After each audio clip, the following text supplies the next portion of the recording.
spake unto Moses, saying, Command the children of Israel that they bring unto thee pure oil olive, beaten for the light, to cause the lamps to burn continually in the tabernacle of the congregation. And it shall be a statute forever in your generations.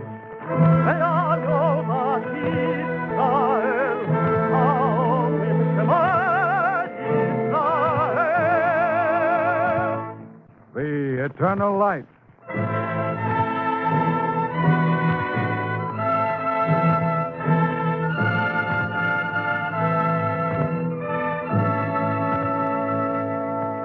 The National Broadcasting Company and its affiliated independent stations present The Eternal Light. This program comes to you under the auspices of the Jewish Theological Seminary of America. Our script today is Morton Wishenbrad's story of the philosopher Moses Mendelssohn. Featured in the title role is Peter Capell. The narrator is Morton Wolfson.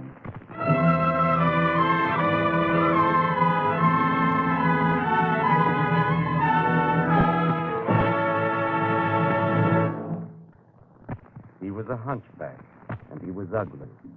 Ugly, awkward, shy, sickly.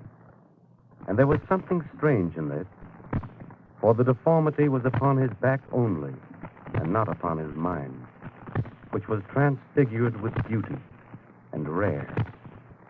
He lived 200 years ago. His name was Moses Mendelssohn. The prophet that hath a dream, let him tell a dream.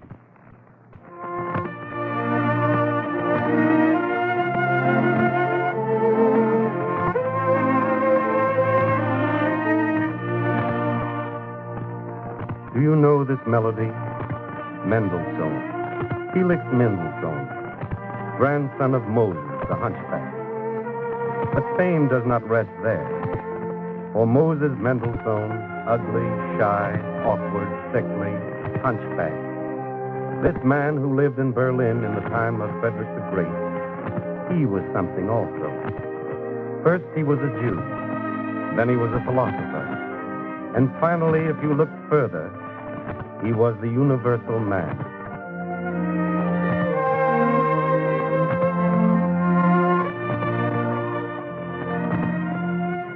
On a summer's day in the year 1760, the hunchback went to the king. The philosopher king had summoned, the philosopher Jew obeyed. All Berlin held its breath. The only person unimpressed was the warder of the king's gate, who blew his nose into a discolored rag and coughed into the philosopher's face and unceremoniously demanded, Who are you? My name is Moses Mendelssohn. Fine. Now go away. You don't understand. Now, that's good. Now go away. I should like to, but I can't. The king sent for me. You? Me. What for? I really have no idea. What do you do? I'm a theologian. Impossible. The king doesn't want to see you. Very well. One moment. What's a theologian? A pugnacious man who belligerently proclaims peace. A juggler of morals. Did you say juggler? Like in a circus? In a manner of speaking, life is a circus. Why didn't you say so before?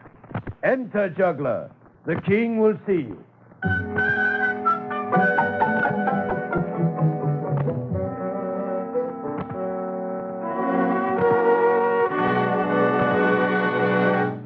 Mendelssohn, how dare you?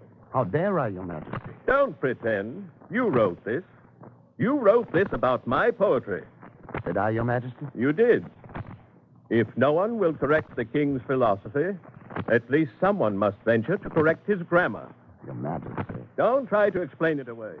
Whoever makes verses, Your Majesty. Indeed. Whoever makes verses plays at 9 pins. And whoever plays at 9 pins, be king or peasant, must have the pinboard tell him how he bowls. I can't say I wasn't warned about you. You may be seated, philosopher. Your Majesty is most condescending. Thank you. I have a question, Mendelssohn. Which form of government is the best? Sire, I cannot answer. You will answer if I command it. I cannot, Your Majesty. It is like asking which food is the most wholesome. Every climate and age, every sex and profession requires different answers. Go on. That is all, sire. Each stage of civilization requires a new form of government. How will you know whether government is good in each stage? No government is good, Your Majesty. Take care, Mendelssohn. You'll become a reformer, and then I shall have to relieve you of your head. I do not care much for reformers, Your Majesty. No? Glad to hear it. They're ruthless people. They must be.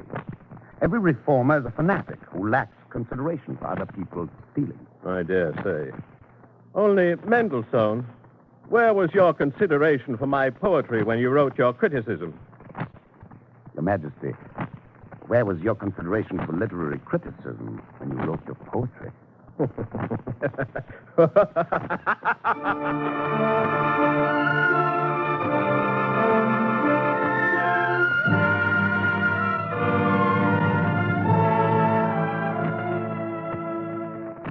Such was Moses Mendelssohn, sickly, awkward, spindle-legged, curved of spine, but a mind transfigured with beauty and rare.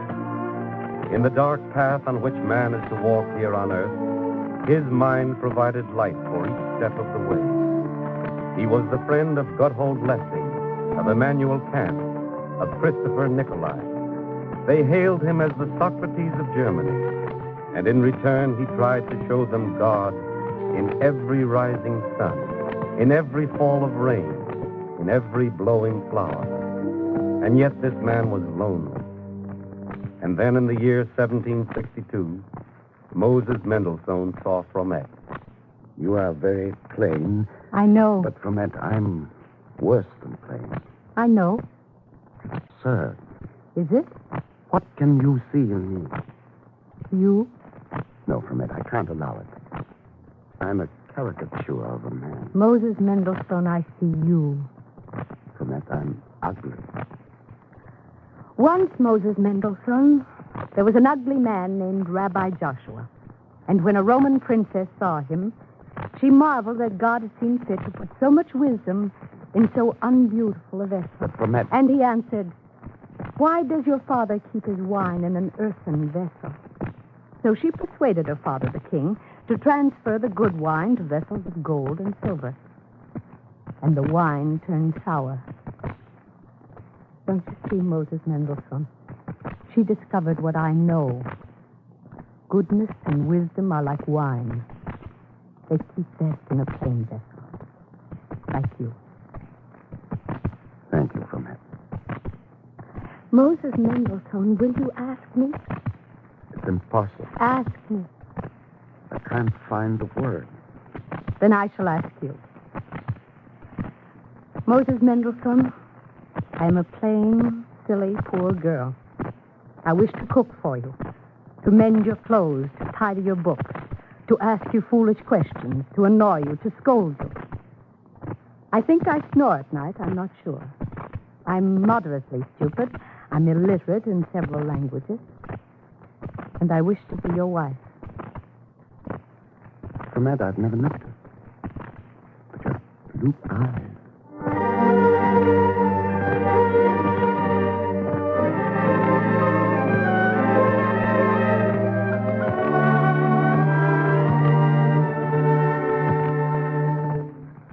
Blessed art thou, O Lord our God, King of the universe, who has created joy and gladness, bridegroom and bride, mirth and exultation, pleasure and delight, love, brotherhood, peace, and fellowship.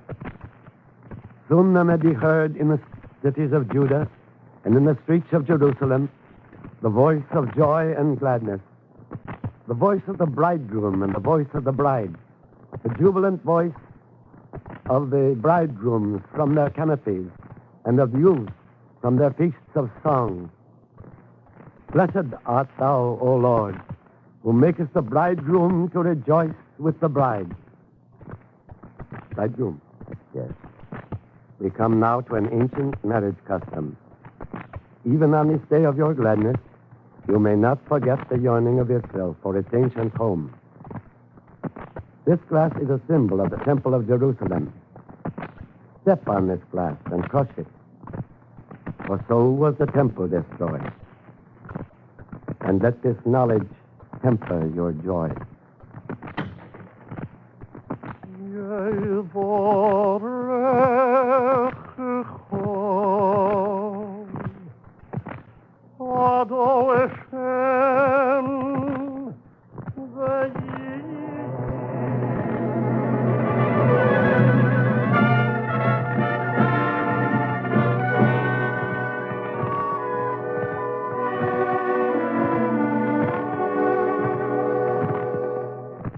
What are you writing? I'll be finished in a little while from that. More coffee? No, thank you. Then I'll have some. Must you write? Yes, of course.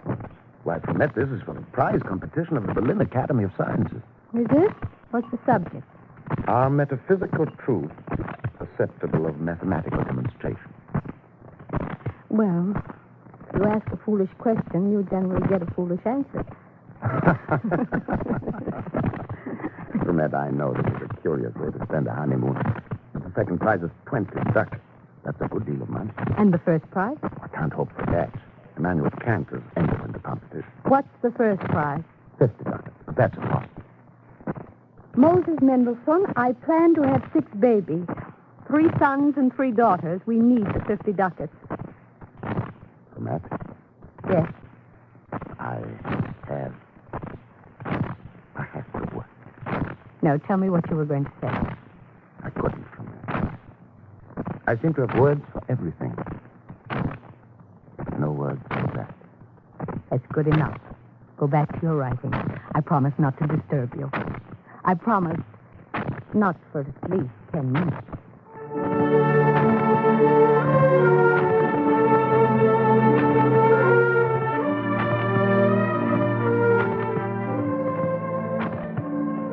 In June 1763, Romet Mendelssohn received 50 ducats from a philosopher. The Berlin Academy of Sciences had announced its award. Moses Mendelssohn, the victor over Immanuel Kant. And now an ungainly little man who each morning donned the traditional prayer shawl and phylacteries. Now this man, skull-capped, retiring, shy of adulation, became the most sought-after scholar in Europe. Socrates in a prayer shawl. This was the age of enlightenment, but it was also the age of prejudice. Prejudice refined, tinged with scholarly courtesy, and therefore more dangerous. Moses Mendelssohn was a marked man. Pray be seated, Baron. Thank you, Mendelssohn. May I offer you some wine? Thank you, no. Mendelssohn, I spoke to King Frederick this morning. I found him reading your latest work. I'm flattered. Prussia is proud of you, Mendelssohn. I wish we would be even prouder. I do not understand you, sir. You are a Jew. If you were not a Jew, well, Has the king suggested this visit? it's my own idea. No, that isn't so. A great many people have the same idea. Influential people. You understand what I mean? My dear Baron, have you come to discuss a religious matter? Your religion is a state matter. I believe that church and state must be separated. My religion cannot concern you, Baron. Nevertheless, it does. We appear to differ. There is no difference between the state and the church, Mendelssohn. No difference at all. Baron, no. You're wrong. The state dictates and coerces. Religion teaches and persuades. The state enacts laws. Religion suggests commandments. The state is armed with physical force. Religion has no force but benevolence. Benevolence and love and truth. Well, I'm not a philosopher, Mendelssohn. I can't argue with you. I'm very glad. I do not molest any man for his religion. I ask in return that no man molest me for mine. Good day, Herr Mendelssohn. Good day, Baron.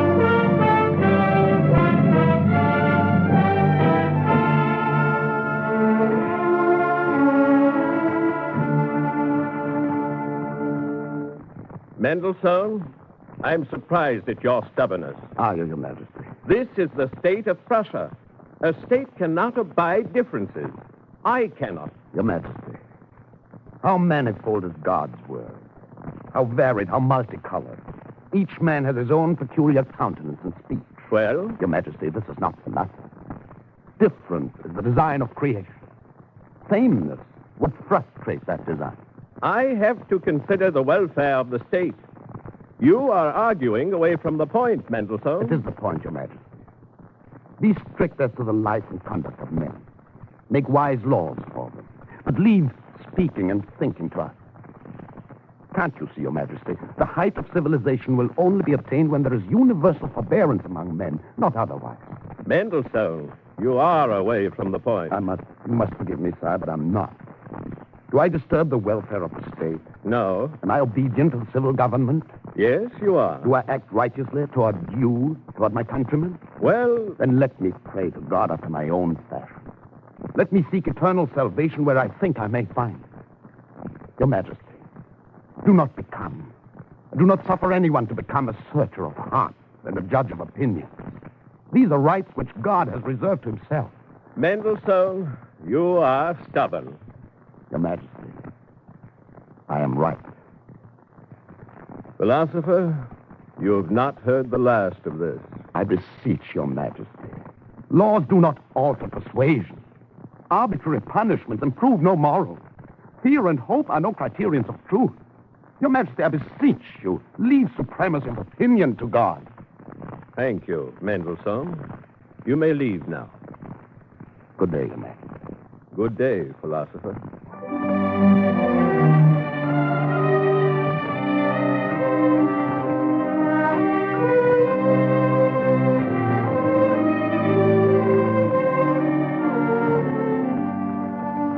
It was not to end. In the year 1769, Dr. Johann Caspar Lavater translated into German a work entitled An Inquiry into the Evidences of Christianity. And Dr. Lavater did a strange thing. He dedicated the work to Moses Mendelssohn. And the dedication contained a challenge. Permit me to read the inscription, my dear Mendelssohn. I beseech you to read this work, either for the purpose of publicly refuting the arguments in support of the facts of Christianity, or else, should you find those arguments conclusive, to do what love of truth demands, what Socrates would doubtless have done. Why do you want to make this challenge, Doctor? I do not wish to engage in religious controversy. I'm terribly sorry, Mendelssohn, but I'm afraid it's too late. Too late now. The volume has been published. People will expect an answer. Naturally, people will expect an answer.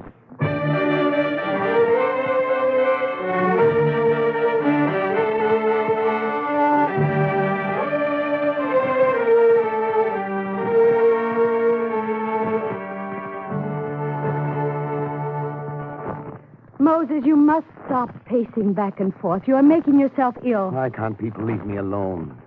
Have I harmed them? Your face is flushed. I can't be silent now. People will think I'm indifferent. Drink this. It's good for you. Your head is hot. When will they understand?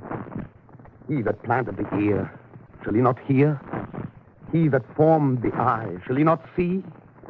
He that instructeth nations, shall he not correct? Even he that teacheth man knowledge.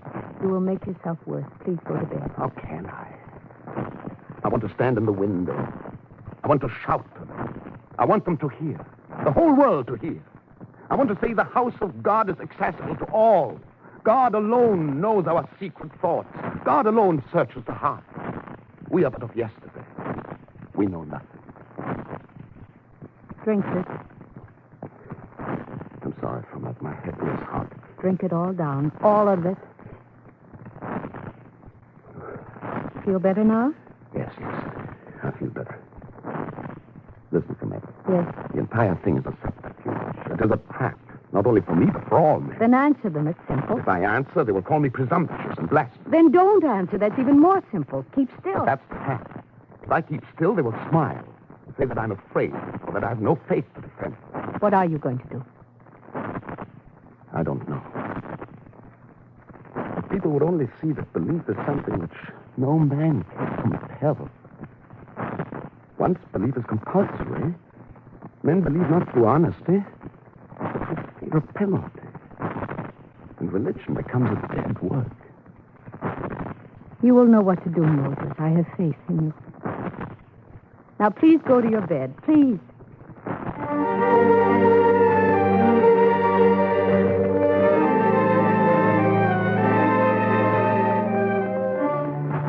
Herr Lessing, where are you taking him? He must go, Frau Mendelssohn. My husband is ill. Mendelssohn, shall I read your answer for you? No, thank you. I must not involve you in this. Lessing, my coat. Thank you. It's time. They're waiting, a great many of them. Take this scarf for your throat, Moses. Thank you, Tremette. All right. I'm ready.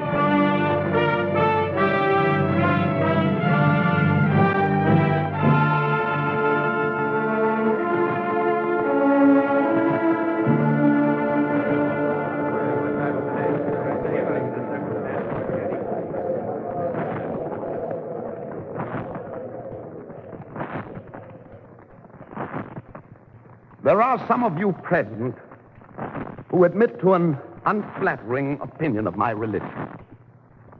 I wish to shame that opinion, but through virtue and not through controversy. Yet you insist on controversy. Then listen.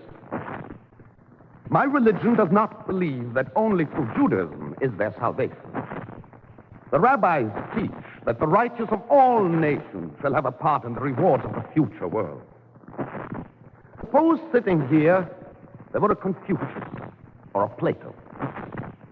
I could, consistent with my religious principles, love and admire such a man. But would I propose to convert him? What for?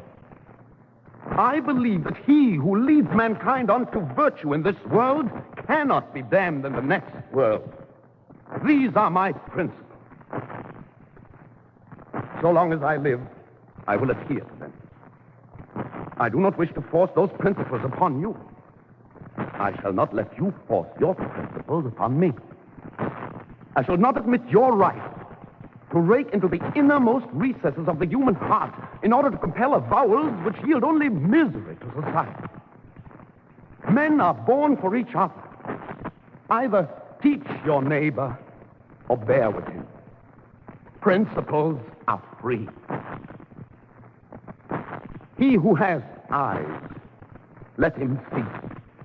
And he who has sense, let him examine and live according to his convictions. Let us combine wisdom with goodness and call it justice.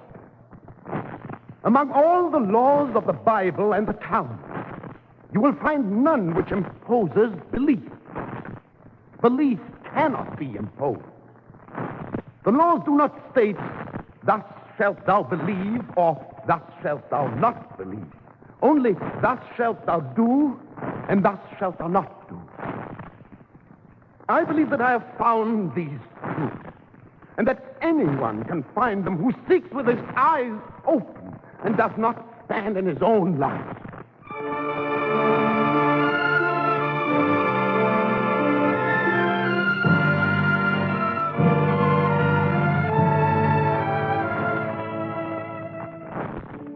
End of a controversy that has not ended.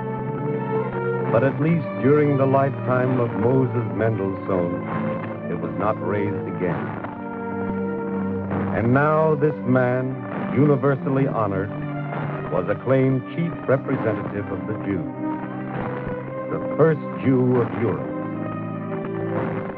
He was the first in Germany to plead for separation of church and state, the first to plead for freedom of belief and conscience. He belonged to the age of enlightenment. He was the universal man.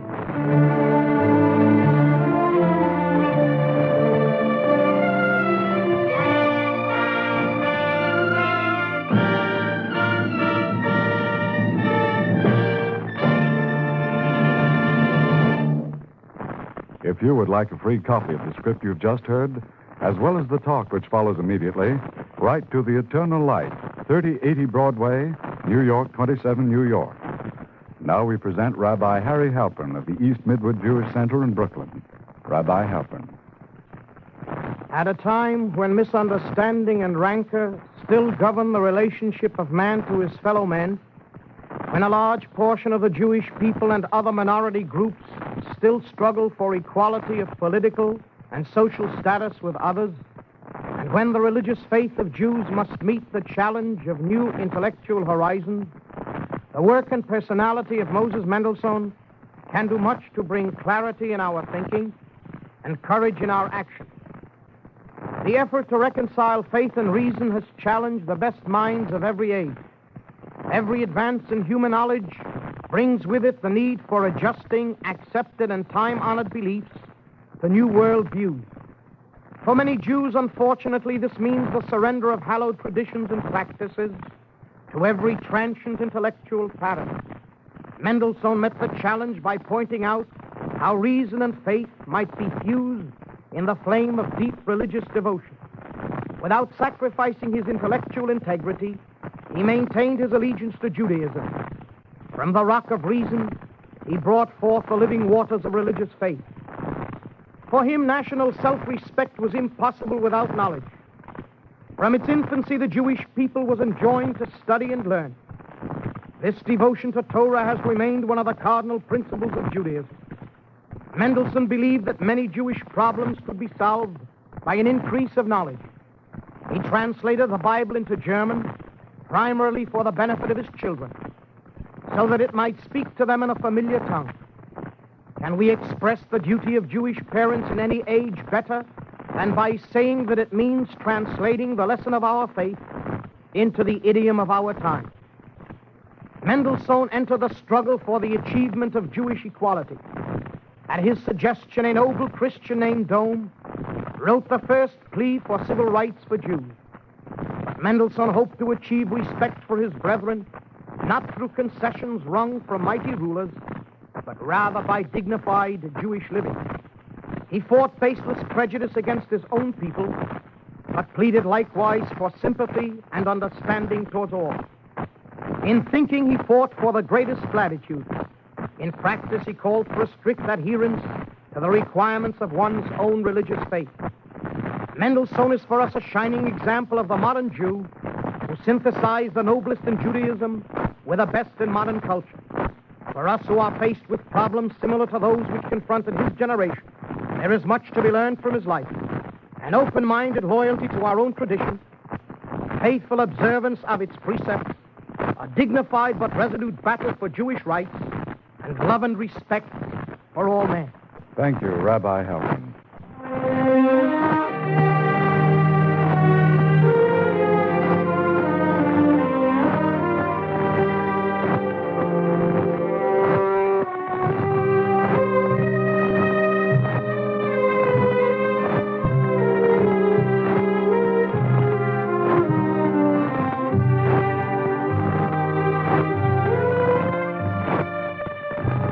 The Eternal Light is written by Morton Wishengrad. The music was composed by Morris Momorsky and conducted by Milton Catons. Peter Capell was featured as Moses Mendelssohn, and Morton Wolfson was the narrator. Cantor David Putterman, who sang the liturgical music, is chairman of the Jewish Music Week Committee. The entire production was under the direction of Frank Patt. This program came to you under the auspices of the Jewish Theological Seminary of America and was presented by the National Broadcasting Company and its affiliated independent stations. If you would like a free copy of the script, write to The Eternal Light, 3080 Broadway, New York, 27, New York.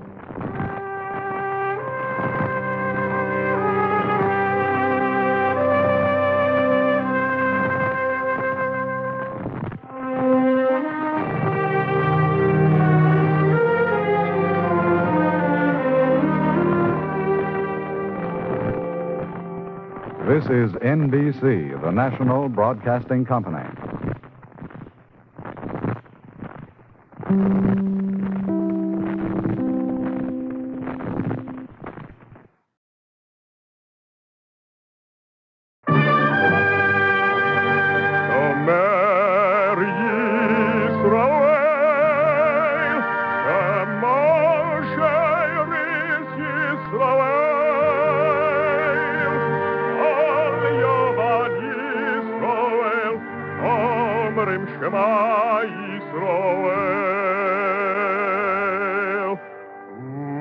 And the Lord spake unto Moses, saying, Command the children of Israel that they bring unto thee pure oil olive, beaten for the light, to cause the lamps to burn continually in the tabernacle of the congregation. And it shall be a statute forever in your generations.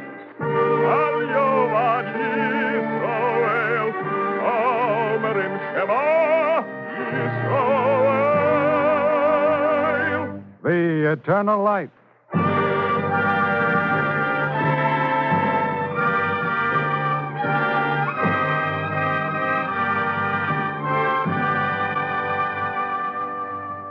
The National Broadcasting Company and its affiliated independent stations present The Eternal Light.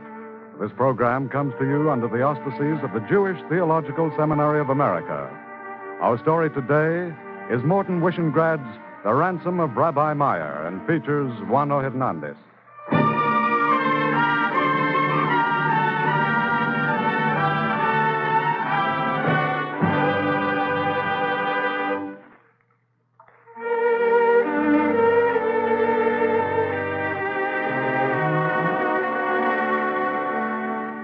I have a story to tell you.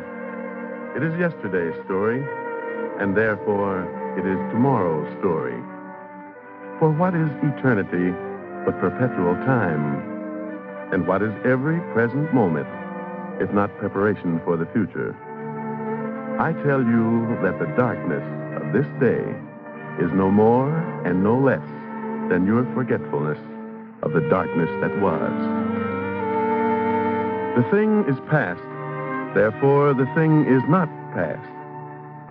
In the year 1286, in the German city of Rothenburg, I, Meir ben Baruch, was rabbi, even as my father had been rabbi and his fathers before him.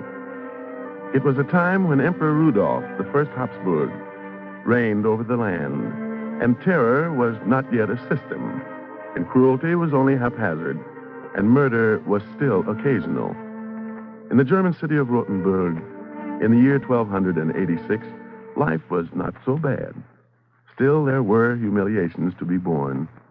And Alexander ben Elisha, who was one of the congregation, was young and impatient and easily vexed. No, let me go back. Rabbi Meir, help us with him. Let me go back. I must go back. Do you want to be murdered? Alexander, do you want us all to be murdered? Rabbi Meir, tell him to stop. Israel, David, release him. Release him.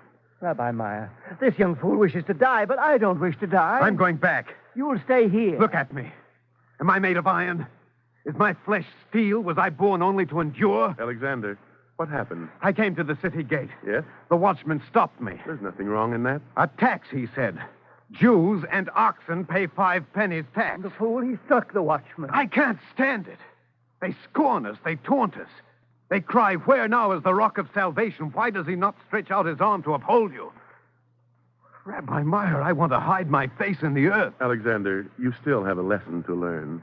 It is easy enough to have compassion for the weak. I don't know what you mean. I mean that your humanity must also extend to the strong. They treat me as I wouldn't treat my dog. That is why the lesson is so hard. In the face of your humiliation, you must remember that your enemy is your fellow. Alexander, that is the tax you pay for being what you are. Then you say endure? Yes, Alexander. This is not the first humiliation. This is not the last. I say endure. Rabbi Meir, when my mother bore me, it was you who spoke a prayer over me. It was you, Rabbi Meir, who taught me to read. It was you who brought me my first prayer shawl and wept with me when my mother died. And now I'm ashamed of that. Ashamed for everything I owe you. Because, Rabbi Meir, you're a coward.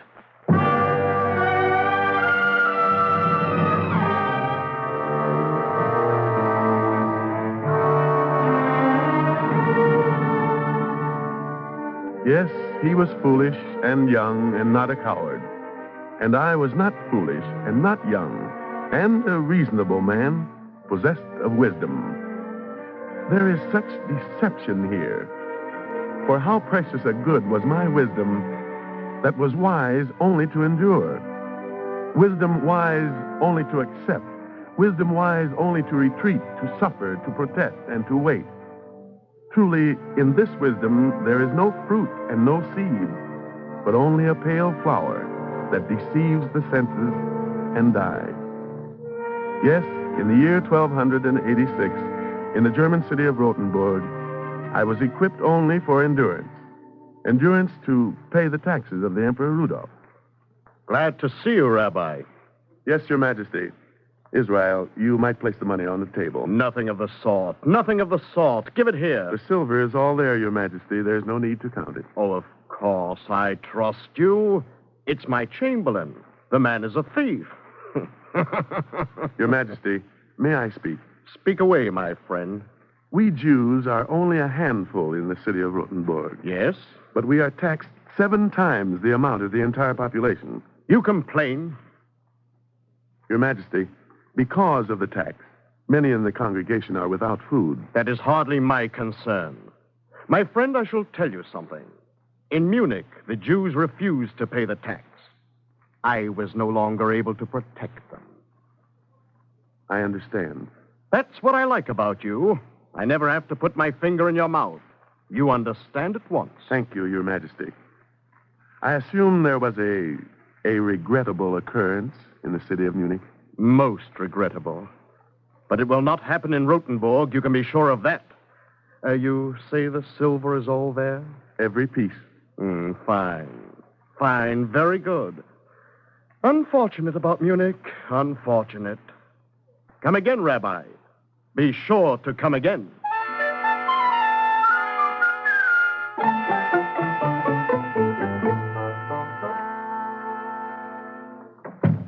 Is that you, Alexander? Yes. You sent for me? Don't stay near the door. Please come closer. You sent for me, Rabbi Meir. I came. Not with hostility, Alexander ben Elisha. Meir ben Baruch, I could never feel hostile toward you. I try, but I can't. I'm glad. When Israel and I returned from seeing the Emperor, people said you were missing. I went to Munich. Why Munich? A man told me that in Munich there were Israelites who were capable of resisting. Yes, they resisted. I've already heard. On October 11th, 180 men and women and children went to the synagogue to pray. Don't tell me any more. Then the mob came. The doors were barricaded from the outside. First smoke, then fire. Burned down. The synagogue, 180 men and women and children. Burned down. Baruch Dayan Emet. Rabbi Meir, it will not help them. Blessed be the righteous judge. I tell you, that will not help them. They died. It is now, it is since, it is always, it is never, it's ended, and it's newly begun. You must not lose yourself. They said to me in Munich, Alexander ben Elisha, we will not do this to you. No, you're from Rothenburg, and Rabbi Meir is a good man. You're safe. Alexander, don't raise your voice. I want to raise my voice. I'm Alexander ben Elisha. I'm a Jew. I'm a man. How dare they say to me, we will not harm you because Rabbi Meir is good and pious? How do they dare? They meant to reassure you. It was a curse. No one can say to me, Alexander, your existence on earth is justified because some of your people are good or noble or holy. Some of my people are not good and not noble and not holy. But we're people. People like other people. We're entitled to our ugly as well as to our good. If there are saints among us, they do not justify me. If there are sinners among us, they do not condemn me. Rabbi Meir, in the name of God, I'm a human being. I'm myself. I have a right to be judged for what I am. I deny nothing you say. But, Alexander, this is the year 1286. This is Germany. I wish to leave Germany. It is not allowed. My feet and my hands will allow it. Where will you go? To the Holy Land.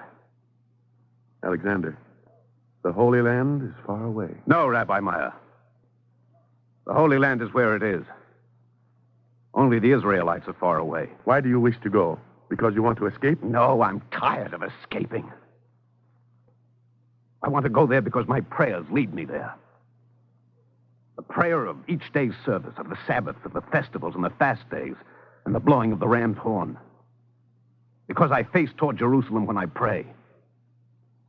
And now I would go to Jerusalem. Yes, I know.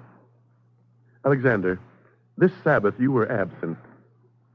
We read from Holy Scriptures. Then the Lord thy God will turn thy captivity and have compassion upon thee, and will return and gather thee from all the peoples whither the Lord thy God hath scattered thee. And the Lord thy God will bring thee into the land thy fathers possessed. We read that. Come with me, Rabbi Meir. Do not let me go alone. No, I cannot. Let it be enough that I pray for Zion. God does not credit your intentions, but only your deeds. No, Alexander. To be old is to be past the deed. May God watch over you. Will you accept this, Rabbi Meir? This book? It is all I own. A few poems of Yehuda Halevi. All I own. He was like me. At least I want to think so. Keep this book and look at it sometimes. And try to think of me.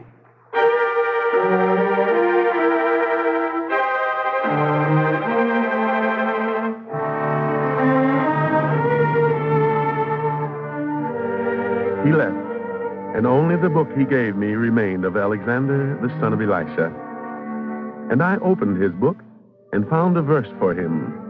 And I prayed, Lord, if thou help me, who shall make me stumble?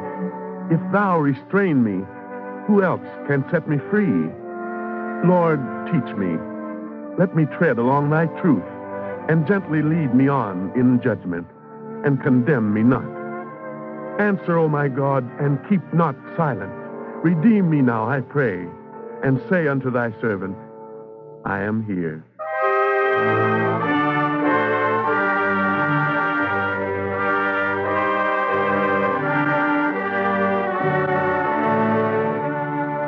He left us, Alexander the son of Elisha. He left us and was hardly gone when the mob rose again in the valley of the Rhine and seized our holy scrolls and burned them. In the year 1286, they burned the books, even the book with the words of Ecclesiastes. That which hath been is that which shall be, and that which hath been done is that which shall be done. And there is no new thing under the sun.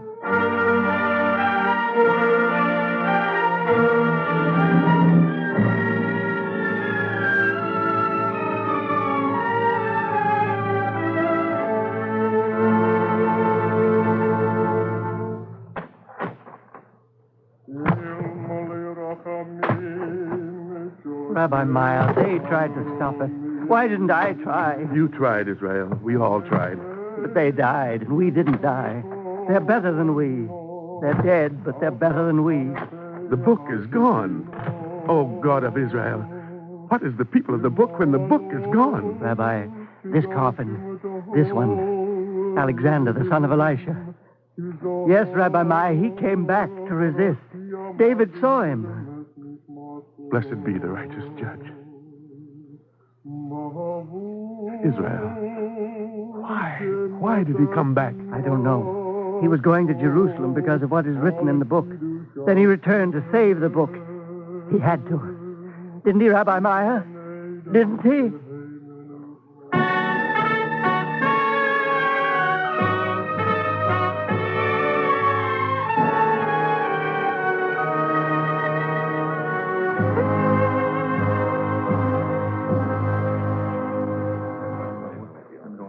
Israel, open the Holy Ark.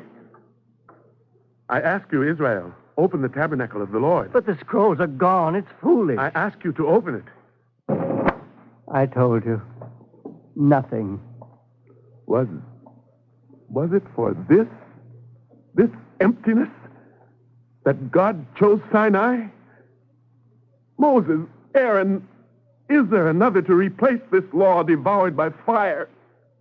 Outside, they say that it is day, but the day is astonished and ashamed that there is light.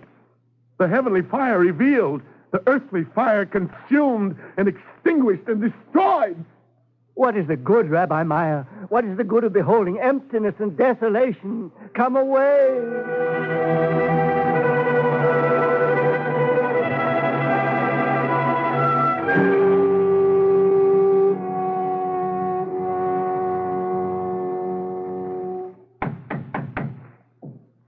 I leave you all the rest, Israel. I cannot take these things with me. Please accept them. Let me travel with you. I ask you again, Rabbi Meir. No, You must remain here in my place. You go to Jerusalem. Why can't I go? First, because I go as a stranger and a sojourner, and to seek a lodging place for my bones. And also because another began a pilgrimage and did not live. I live. I go for Alexander, the son of Elisha. Saddle the mules for me, Israel. I ask this last favor of you.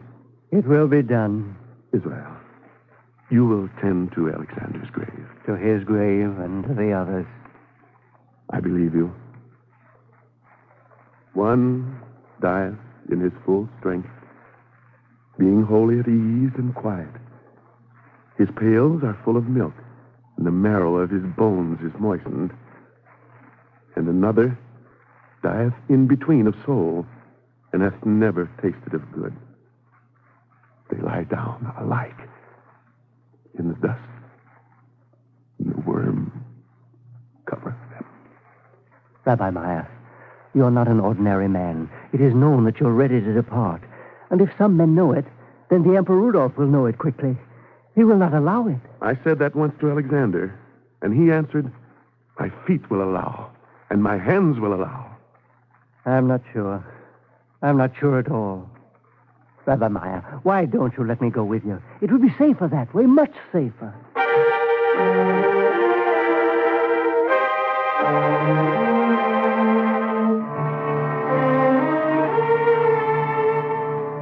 In the year 1286, I, Rabbi Meir of Rothenburg, went out from the place of my birth toward the place of the book. And as I rode past the hill where Alexander ben Elisha lay buried, I opened the book he gave me, and I saw the words of the poet. Jerusalem, thou art the throne of the Lord. I would fall with my face upon thine earth, and take delight in thy stones, and be tender to thy dust. The life of souls is in the air of thy land, of pure myrrh the grains of thy soil, and honey from the comb of thy rivers. I awake, and I am yet with thee, O God, and I give thanks, and it is sweet to thank thee.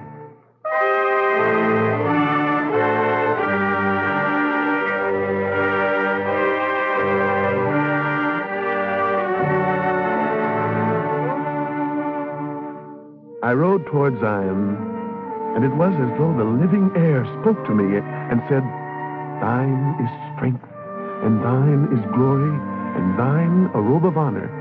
Thine is light, like a sun that does not wane toward evening. Thine are the searchings out of counsel. Thine is dignity.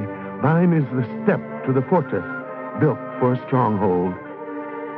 So the living air seemed to speak to me. But the minions of Emperor Rudolph spoke differently. That's the one. Good. Seize the Jew and carry him to the dungeon.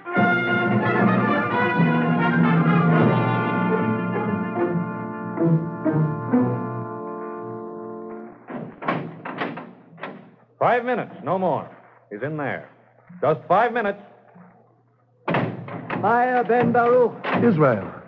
I came as soon as I heard. Rabbi Meir, where are you? I'm here. I can't see. It's dark. I see you, Israel. You grow accustomed to the dark. Yes, Israel, you grow accustomed to the dark. Have they harmed you? Hardly. To Emperor Rudolph, I am worth half the royal treasury. I see you now. Are you well? I'm well. Rabbi Meir, what did you mean about the Emperor's treasury? He holds me for ransom. How much, Rabbi Meir? I might as well know. 20,000 pieces of gold. That isn't possible. 20,000 pieces of gold. That is the ransom. Then it will be done. Thank God you're known to all the Jews of Germany. I shall go to every city. We will find the money. Israel, your eyes may be accustomed to the darkness, but not so much darkness. I forbid it. But your life. If you ransom me, what will prevent Emperor Rudolph from seizing me again, from seizing other rabbis? It does not matter. I am no rabbi, but I know that it is written that the ransom of kidnapped Israelites must be collected and paid and delivered. Rabbi Meir, that is law. The law states also that nothing shall be done to make kidnapping a lucrative trade. I will come again. You will change your mind. Come again, Israel. But I will not change my mind.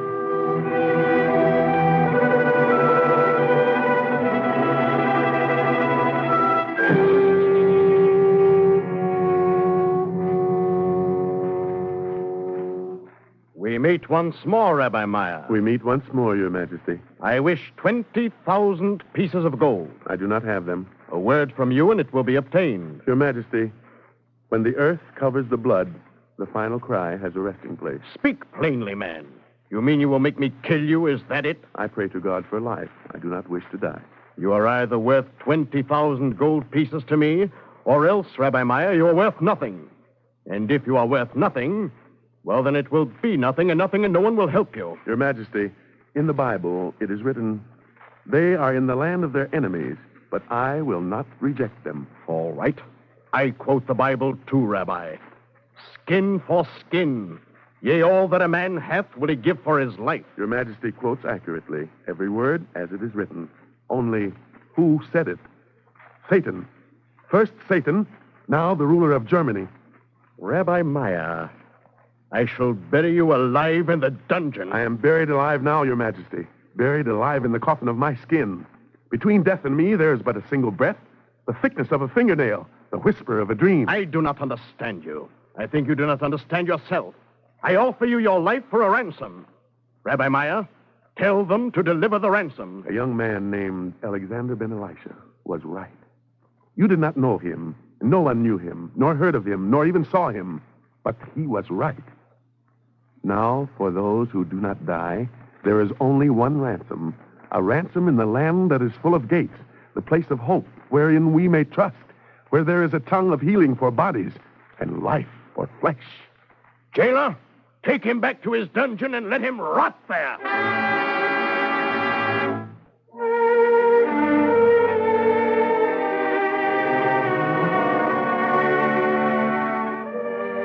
The story is told.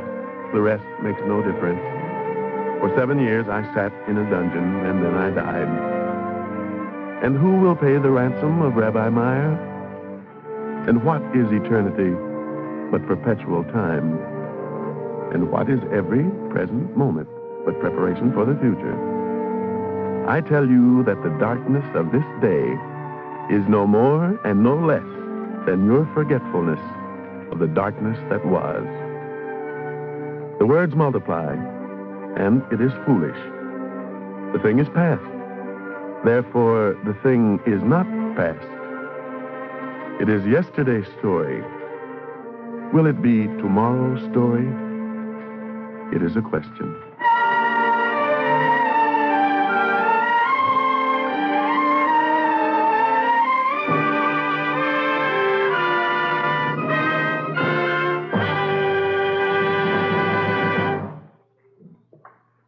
If you would like a free copy of today's script, write to The Eternal Light, 3080 Broadway, New York, 27 New York.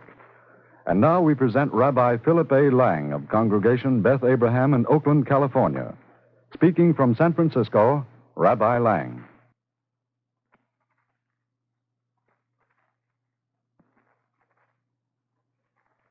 We have just heard the dramatic story of Rabbi Meir of Rothenburg, outstanding Jewish leader in the Germany of the 13th century. Unable to stand the oppression to which he and his people had been subjected, Rabbi Meir led a caravan of pilgrims who hoped to find a resting place in the land of their fathers in Palestine. But the rabbi was seized and imprisoned in a fortress. Emperor Rudolph demanded a huge ransom for his release. His faithful flock proceeded to gather the gigantic amount, but the saintly teacher refused to be ransomed. My ransoming, he said, would set an example for profitable kidnapping of people. I rather remain in prison. For 7 years, his disciples came to him to his fortress jail to receive decisions from his lips. For 7 years, he languished in jail rather than to be released upon such conditions, until finally his great soul was liberated into the freedom of death.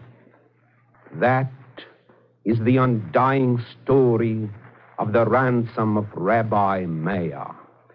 Today, in the middle of the 20th century, the ages again meet with the story of Rabbi Meir. Once again, the children of Israel, in what had been formerly Nazi Europe, survivors of 6 million martyred Jewish dead, once again set their faces to the land of their forefathers, to the land of Palestine. And may the immortal story of eternal Israel, as enacted through the drama of the ransom of Rabbi Meir, under the auspices of the Jewish Theological Seminary of America, be an inspiration to us all to guide us to a nobler destiny. This week also, we lift our prayers on behalf of that great mother of humanity, the American Red Cross, asking us all to contribute to that great organization so that its work may be continued on behalf of the sufferers of mankind. And may the nations of the world learn to work together in justice and peace, so that the humblest and weakest will have their God-given right to live. Ish tachas gafno v'sachas teino so, ve'in machrid. Each under his own vine and under his own fig tree, and there shall be none to make him afraid. Thank you, Rabbi Lang.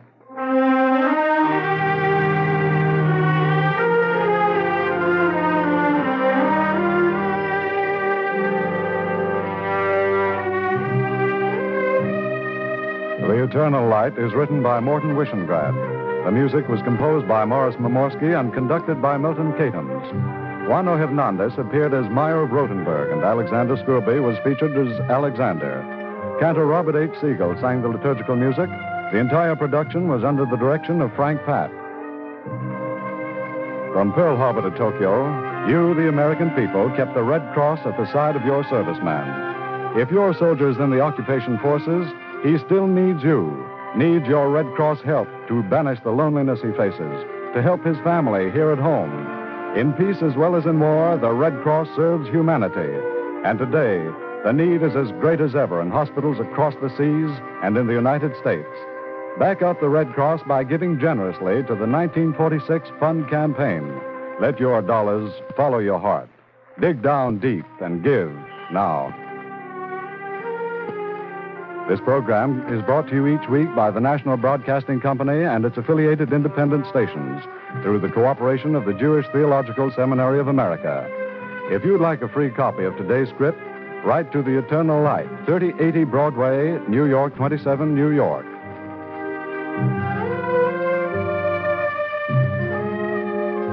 This is NBC, the National Broadcasting Company.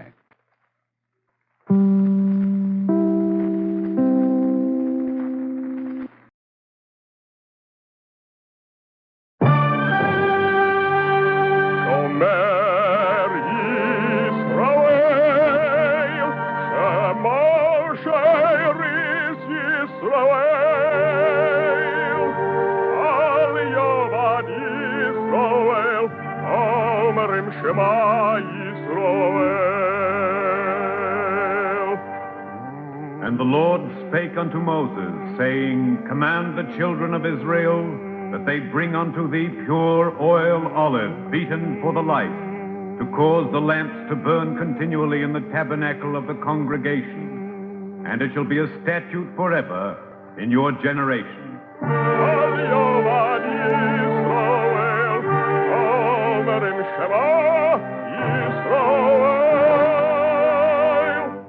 The Eternal Light.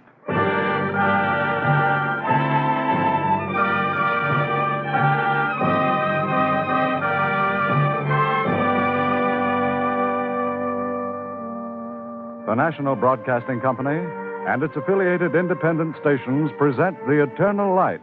This program is brought to you under the auspices of the Jewish Theological Seminary of America. Our story today is Morton Wishengrad's adaptation of My Favorite Assassin by George W. Harold. Featured as Adjutant Tessier is Stephen Schnabel. Alexander Scobie is the narrator.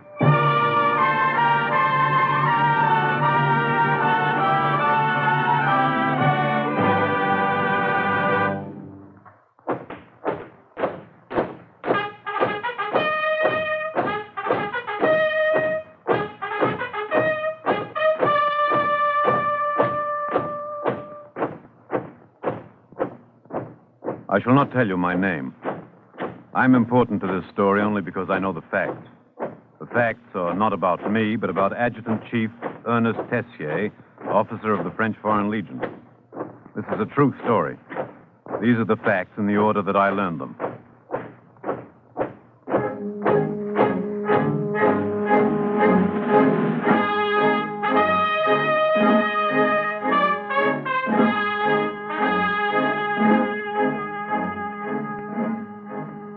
In February 1940, I joined the French Foreign Legion. At Fort Flatter in the desert near the Libyan border, I met Adjutant Tessier. The commandant of the camp suffered from a speech disorder, and it was Adjutant Tessier who practically ran the whole show. He was about 39, a tall man, rather slender, with gray eyes. Hard gray eyes, granite gray. But it was his jaw that you noticed most. A big jaw, brutal. You noticed that right away. And then he spoke, and you forgot about his jaw and his eyes. You remembered only his voice and the fact that it didn't belong to his face. There was something about the voice of Adjutant Tessier. You are a war volunteer? Yes, sir. You may stand at ease. Yes, sir. You, who are you? Legionnaire Gerson, mon adjutant. Fix your cap. Yes, sir. You? Legionnaire Ullman, mon adjutant. You are German? A refugee, mon adjutant. You are Jewish? Yes, mon adjutant. You also? Yes, mon adjutant. You free? You came into this with your eyes open. I didn't ask you. Your companions are the refuse, the sediment, the offscorings, the filthy dregs, and the rotten scum of the world. You understand that? Yes, sir. Vive la France. Vive la France. No cynicism. Yes, sir. You will leave cynicism to me. Yes, sir. You free your soldiers. Your job is to kill, your job is to be killed. You do your job, we'll get along. Doesn't matter what you were before, a thief or a murderer or even a lawyer. Do your job, we'll get along. Now get out.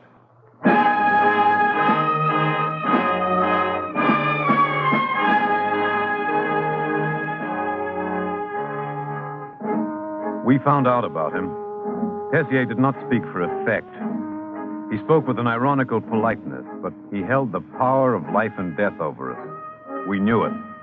We knew it in the look of his eyes, and the brutal line of his jaw, and the almost priest-like softness of his voice. And we knew it most when he drilled us under the blazing, fatal sun of the Sahara Desert. Company, column right, march. 2 hours in the sun. Company, column left, march. The thermometer 135 degrees. Column right, march. The hot sand burning through our shoes. To the rear, march. His voice unchanging, implacable. To the rear, march. And there was something diabolical in his fine, judicious measurement of the limit of our endurance. Company, halt. At ease. My compliments, gentlemen. Faultless execution, the precision of the ballet. Legionnaire Gerson. Yes, mon adjutant.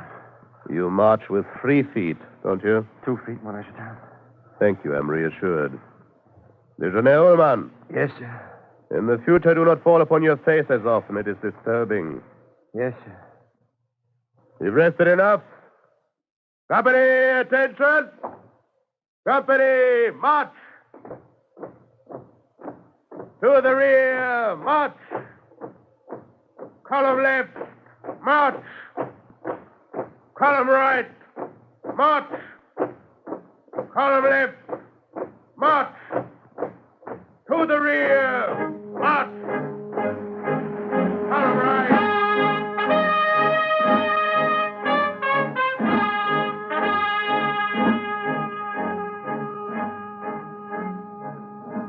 He was not a simple man, this Ernest Tessier, adjutant of the French Foreign Legion.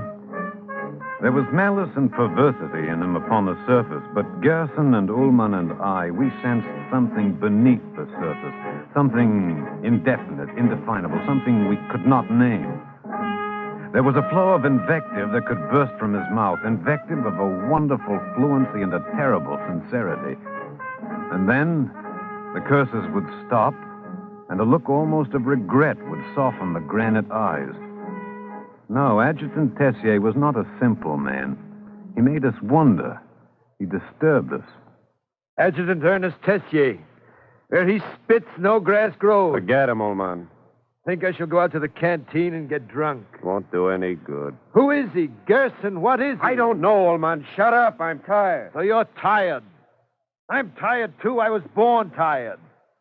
Who is he? Forget about Tessier. I don't like mystery. Old man, listen. Then they said unto him, Tell us, we pray thee, what is thine occupation, and whence comest thou? What is thy country, and of what people art thou? Well, what about it? There's no mystery about you and about me. And he said unto them, I am a Hebrew, and I fear the Lord, the God of heaven, which has made the sea and the dry land. All right, old man, you and me, we're defined. That's enough. Forget Tessier. I found a deck of cards. Let's play bridge.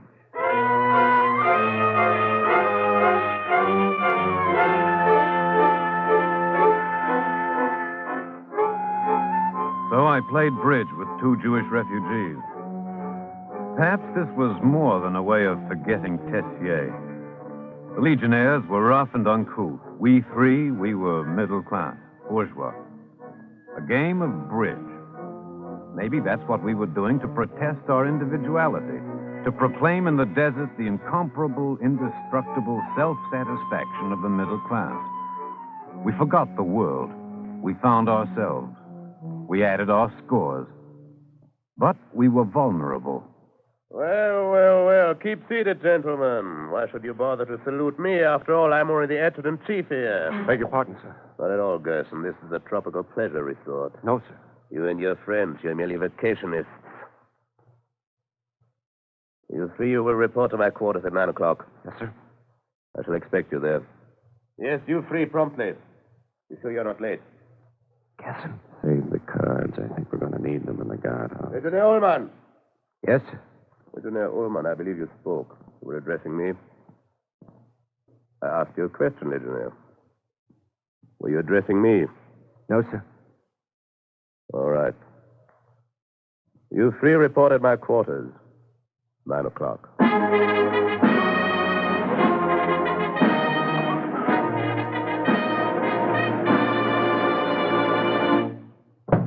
Well? We're here, Mon Adjutant. Sit down. I said sit down. Yes, sir. Intimidated? Yes, Gerson? No. I mean, yes, sir. I've got a bottle here. Wine isn't good, but wine. Legionnaires, à votre santé. To your good health. I said to your good health. Drink.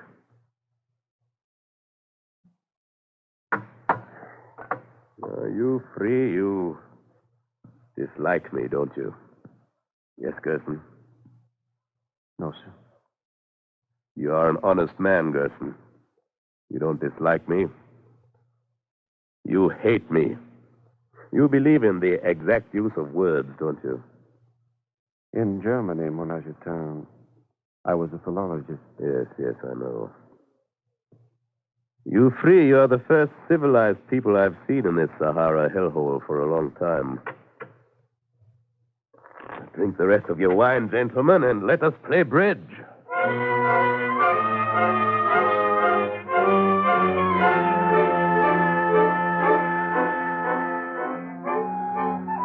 were bewildered now. Bewildered as well as intimidated. The important thing was to keep Tessier in good humor. We decided to let him win.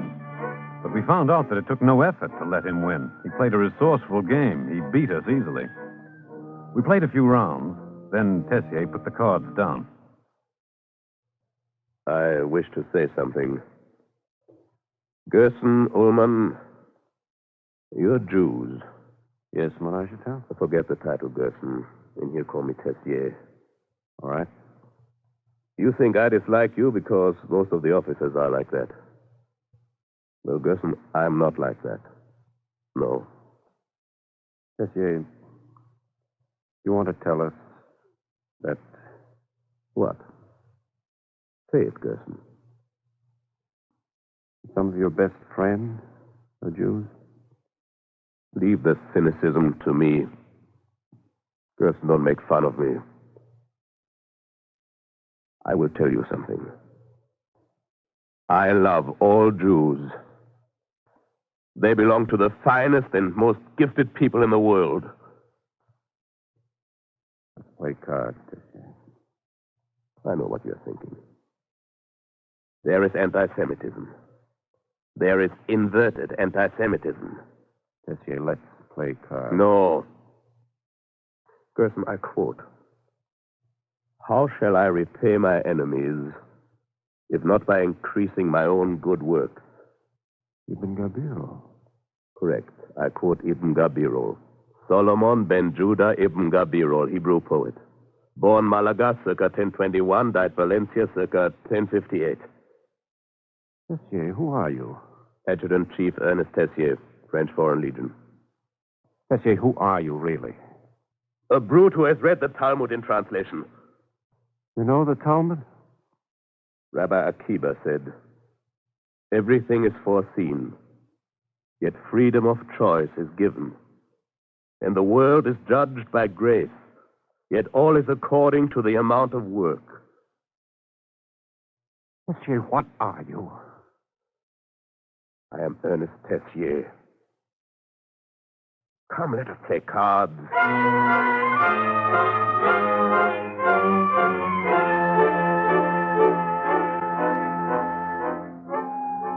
His eyes had turned hard again. There were no further questions.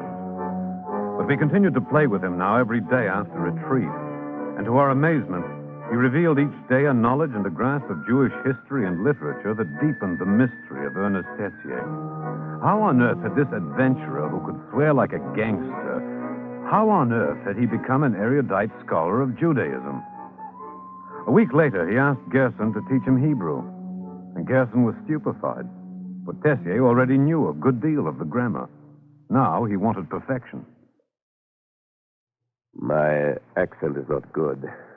I understand the meanings, but I've learned the words from books. Now, Gerson, you teach me. All right, Tessier. Bereshis bara Elohim es hashamayim v'es haaretz. You understand? Yes, in the beginning, God created the heaven and the earth. Mm-hmm. Bereshis bara Elohim es hashamayim v'es haaretz. Mm-hmm. I will turn here. Vayivro Elohim es ha'adam b'tzalmo. And God created man in his own image.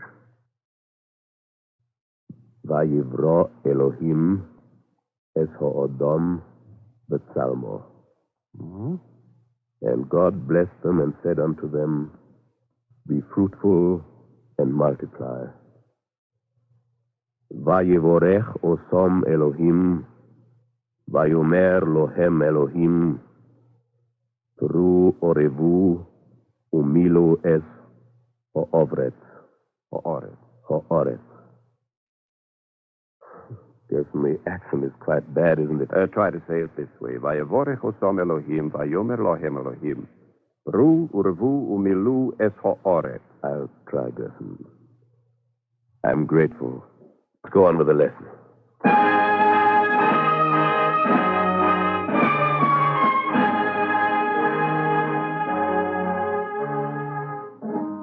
Something had to happen. Something had to break. And then it did. An old friend had just arrived at Fort Flatter.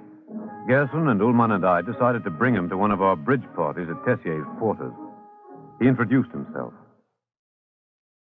Legionnaire Rathenau, mon adjutant. What did you say?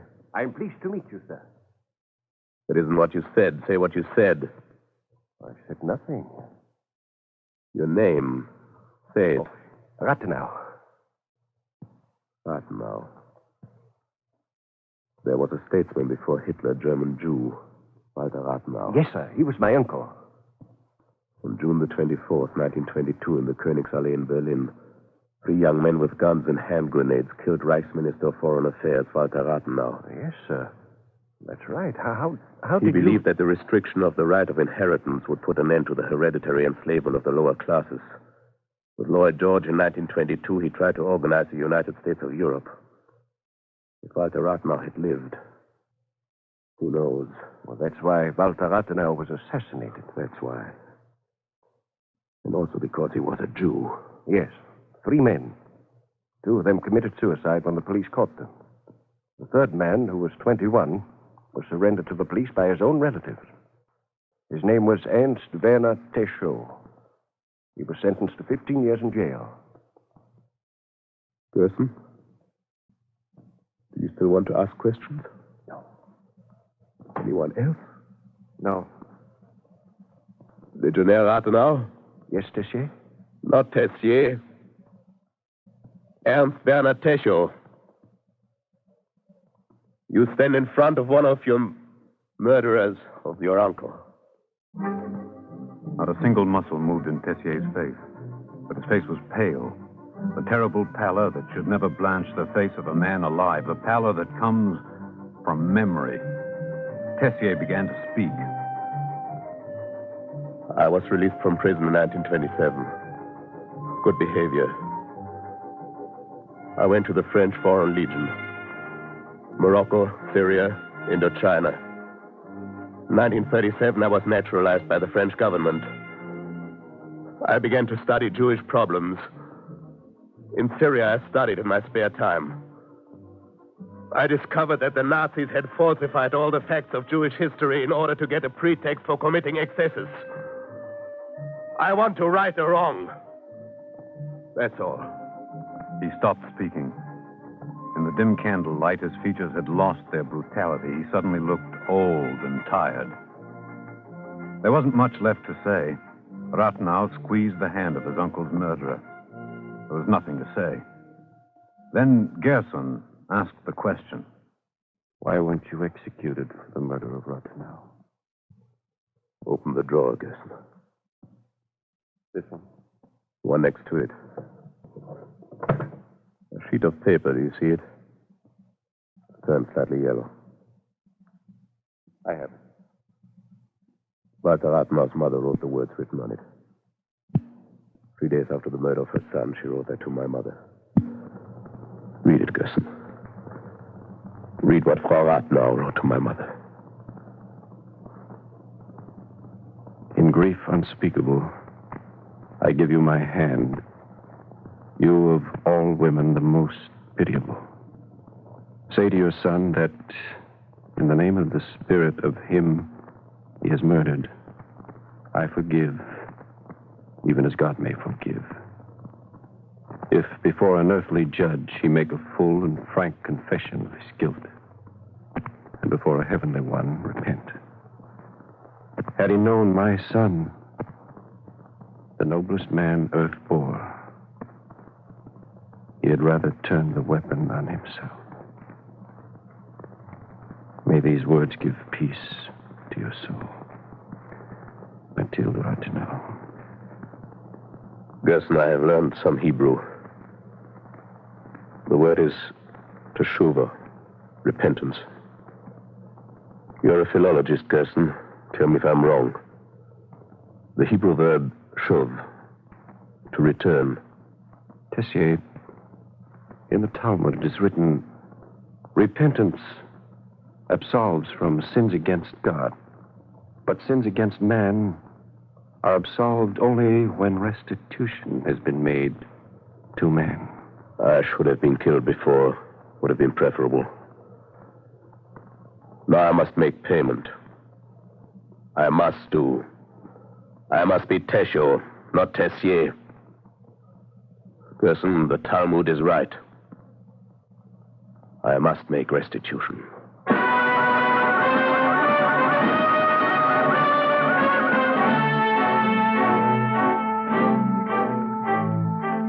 In 1940, France was forced to yield to Hitler. There was an armistice. All officers and men of German origin were now invited to break their contract with the Legion and return to the Reich. 70% chose to do so. Many of them men who owed everything to France. Tessier shook his head and smiled. He had something to do.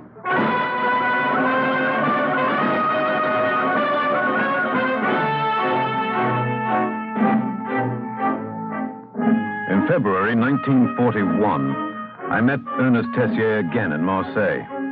The same hard, gray granite eyes, the same brutal jaw. He was dressed like a dock worker. It was obviously a disguise. We met in a cheap harbor bistro. Drink? Thanks. Tell me, do you know any Jews? Jews I could help to get out of here. Is that what you're doing? Yes. It's teshuva. Remember that word? I remember. I've got exit visas, Casablanca permits. My specialty is to bring them across the border to Spain. I know a few people who'd be interested, Tessier. I suppose it's a question of money, huh? Those who have some money, good. It doesn't bother me. If they haven't any money, they escape for nothing. Tessier, how many have you brought out? So far? Yes. 700. 700 human beings so far. Tessier. The name is Tesho. Ernst Werner Tesho. Men cannot find repentance or salvation when they deny their name. My name is Tesho. I am the assassin of the men who could have saved Germany. Yes, I know. If Frau Rathenau was still alive, I think I could go to her and say that you are making restitution. I don't know. To every Jew alive, I could get down on my knees and beg for pardon. But to the millions who are dead, because I helped to kill them, what shall I say?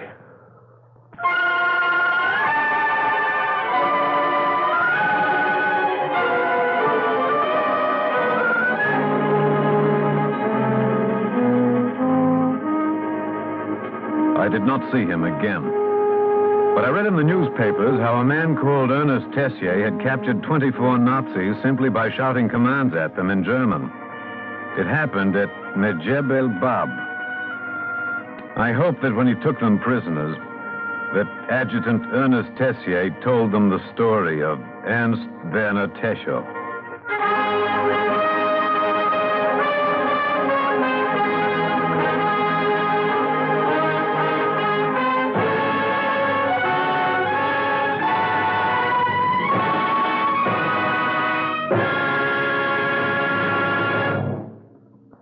If you would like a free copy of the script just heard, write to The Eternal Light, 3080 Broadway, New York 27, New York. And now, we present a brief talk by Commander Joshua L. Goldberg, Assistant District Chaplain of the 3rd Naval District. Chaplain Goldberg. Dear friends, in the few minutes before me, may I not indulge in a bit of daydreaming? What would have happened if Walter Rathenau had not found his untimely death at the hands of Tesho and his co-murderers? Walter Rathenau believed in intra-government cooperation in Europe. He dreamed of a pan-Europa. In his mind's eye, he saw a Europe at peace, with each country pursuing the pathways of peaceful life, creativity, and happiness. Walter Rathenau had a blueprint for the future of Europe, which had the elements of prophecy in it.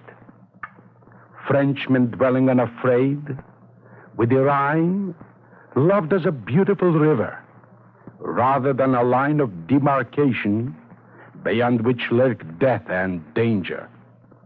Italy climbed impatiently from poverty to a higher standard of living. The Balkan states clasping hands across their fraternal Slavic borders. Within Germany, Jewish children and Aryan offspring laughing lustily at the school playgrounds. Europe rich in culture, laden with the fruits of men's labor, and reaching out to the highest ideals of humanity. Alas, it was not to be. Europe is in ruins. Its crowded cities are desolate. Whole regions turned into rubble. All because the ideas of Walter Rathenau were not followed. The assassins did not aim at the man. They aimed at what was within the man. They killed his ideas, which could have saved Europe. It will take several generations and countless years to recapture the life and pursue the path to which Rathenau gave his labors and his life. Stricken humanity, caught in the backwash of this murder, is now doomed to march through the vale of tears. If we are to emerge, we must raise our sights higher, ever higher. We must lift our eyes unto the mountains, from whence our help shall come. Thank you, Chaplain Goldberg.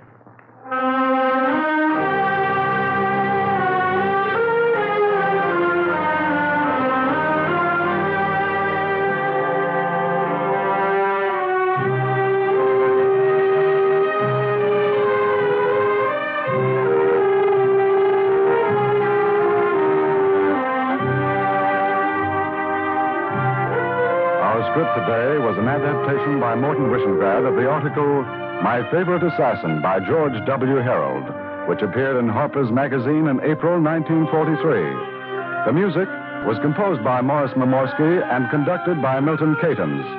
Featured as Adjutant Tessier was Stephen Schnabel. Roger de Koven appeared as Legionnaire Gerson, and Alexander Scobie was the narrator.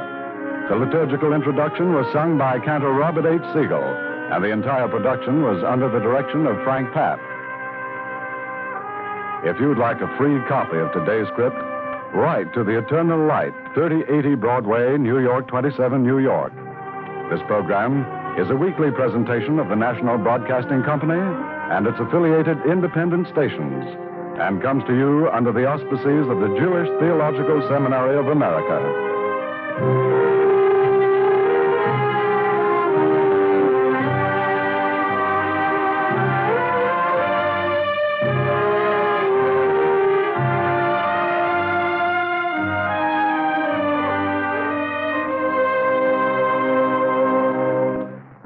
This is NBC, the National Broadcasting Company.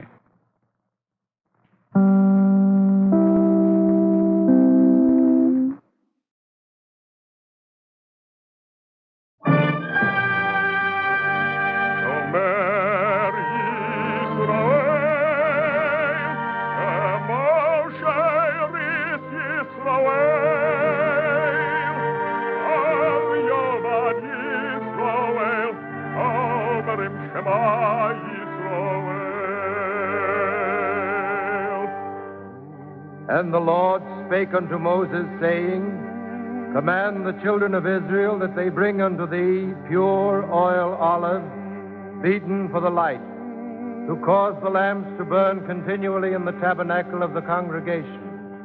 And it shall be a statute forever in your generation.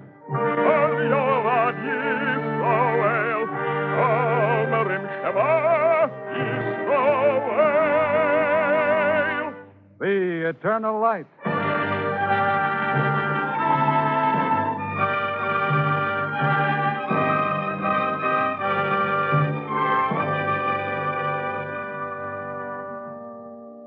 The National Broadcasting Company and its affiliated independent stations present The Eternal Light.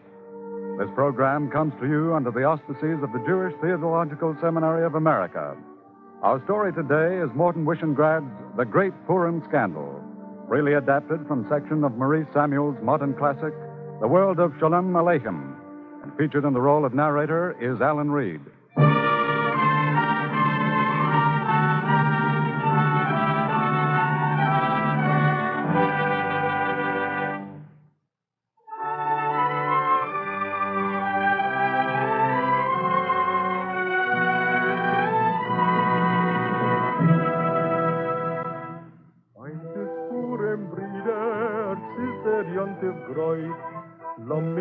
singen Lieder, gehen von Haus zu Haus.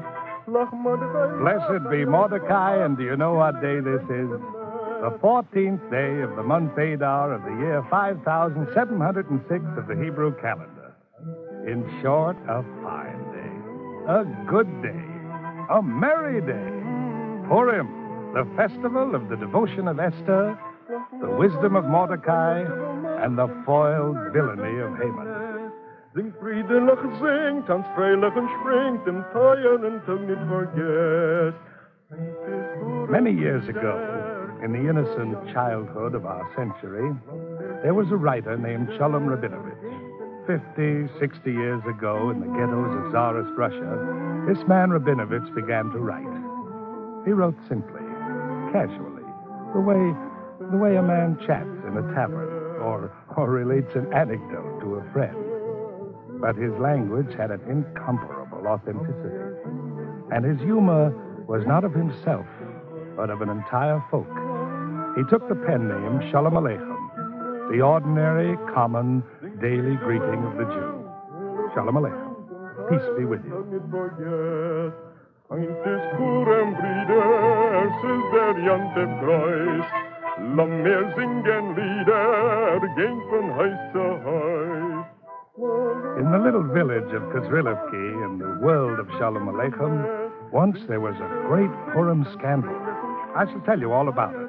But first, our cast of characters, our dramatis personae. First is me. I am always first. Naphtali with the legs. Pleased to meet you. Reb Isaac, the storekeeper, at your service. 1 a year Isaac, they call me. I'm his wife. Lotta is my name. Every year I have a child. Like clockwork. I am Nechama the Black, to distinguish me from Nechama who has red hair. I am the servant of Lotta in the 1 a year. Reb Yossi the storekeeper, and business is bad. Better call me Yossi the wash rag. Zelda's my wife. I'm henpecked. A black lie.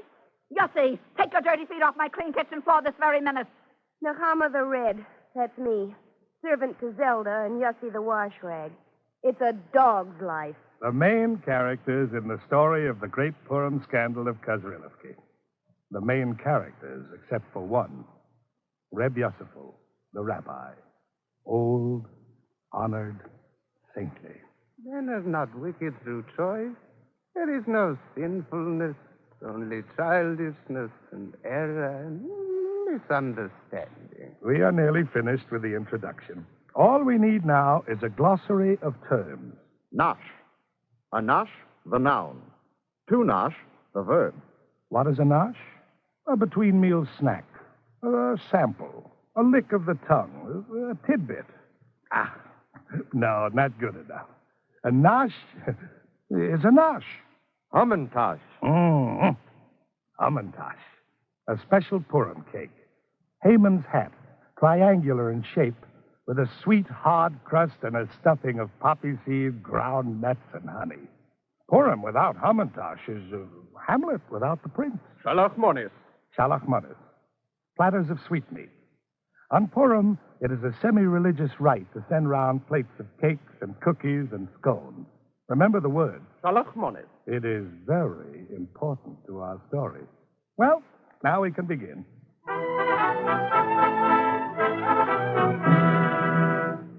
The question now is, how do you celebrate Purim? First, you go to the synagogue and you read the book of Esther. You also sing.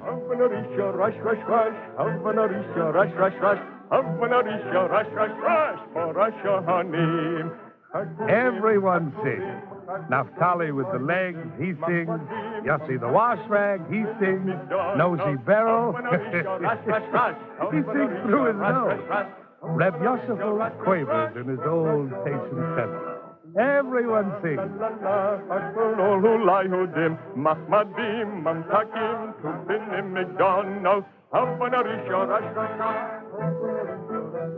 But the singing and the reading of the book of Esther are only the beginning. Once each year, the citizens of Kozrilivki are treated to a dramatic spectacle, the Purim play. And here is where our friend Naphtali with the legs reigns supreme. He is producer, backer, designer, stage manager, coach, ticket seller, and playwright.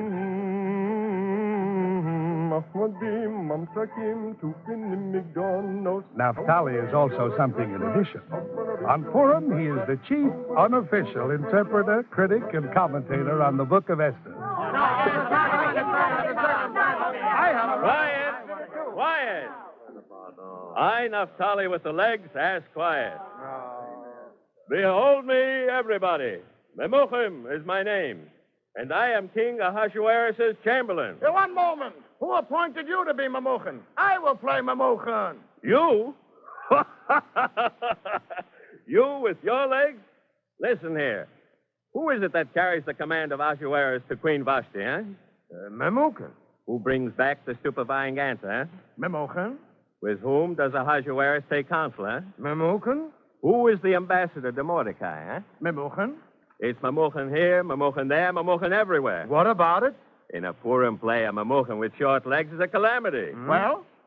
A Purim play simply cannot be written for a Memuchim with short legs. I, Naphtali with the legs, I play Memuchim. Now, quiet. I sing, you join with me in the chorus. Oh, once there was a wicked, wicked man, and Haman was his name, sir. He would have murdered all the Jews, though they were not to blame, sir. Oh, today we'll merry, merry be. Oh, today we'll merry, merry be. Oh, today we'll merry, merry be. And not some hum and caution. And Esther was the lovely queen of King Ahasuerus. When Haman said he'd kill us, oh my, how he did scare us. Oh, today we'll merry, merry be. Oh, today we'll merry, merry be. Oh, today we'll merry, merry be. And not some hum and caution.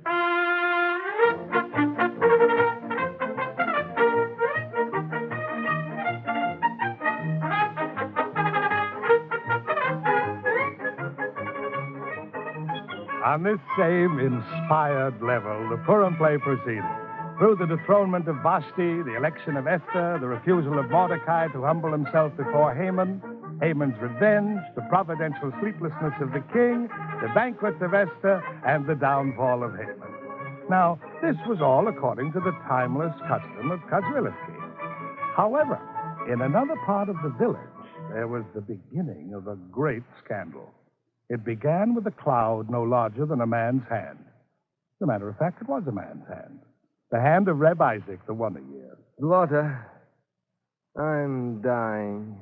On Purim, Isaac? Impossible. I tell you I'm dying. You mean you're not feeling well? How can you nag a man at a time like this? I'm dying. I'm brave. See, I don't weep. Listen, Lotta. I wish to dispose of my worldly possessions. The store I leave to you. No more than right. The horse and buggy I bequeath to Velvel. He's our eldest. Why not to Ezra? He will make better use of it. Well, all right. All right, let it go to Ezra then. The cow I bequeath to Leah. Miriam would be a better choice. Have it your way. My silver watch is a gift to Beryl. Oh, no. He doesn't deserve it as much as Chaim. Have it your way, Lotta. My snuff box then to Beryl. He isn't worth a pinch of snuff. Give it to Zalman. Lotta. Yes, Isaac. Tell me, Lotta, who is dying anyway, you or I? Neither one of us. Nechama the Black, where are you? It's time to deliver the Shawachmanis platters.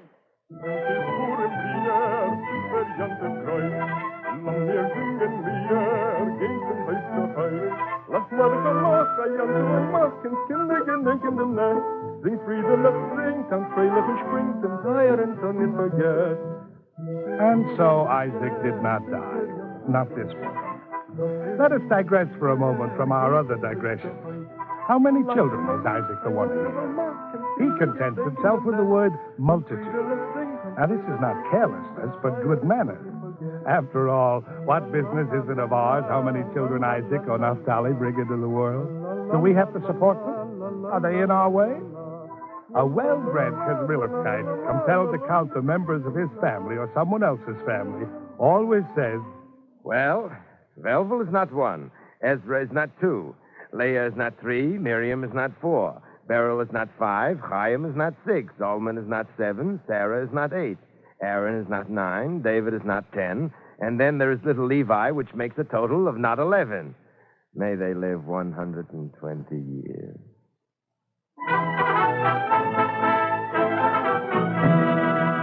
Chag Purim, Chag Purim, Chag Gadol Hu Lahudim, Masichos Rashanim, Miros Mirudim.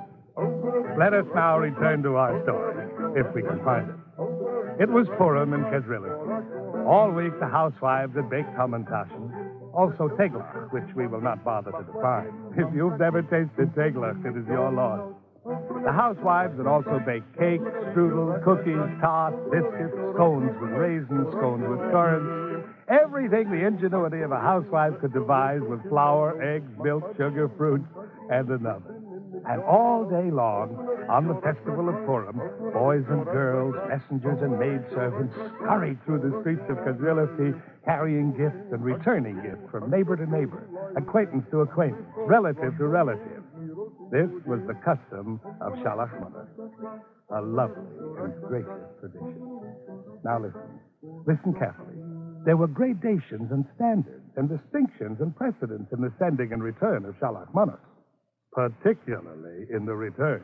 2 hamantaschen, 5 cookies, a currant scone, and a slice of honey cake, call exactly for 1 hamantash, 2 tarts, 8 biscuits, a raisin scone or its equivalent, 3 slices of honey cake, a slab of teglach, and 3 cookies. You had to know your way around these usages. It was a question of feeling rather than of weights and measures. Also the density of baking. It was an etiquette as complicated as the hierarchies of the Byzantine court and the rigid ceremonial compulsions of the hidalgos. People know their rights, and they stand on them.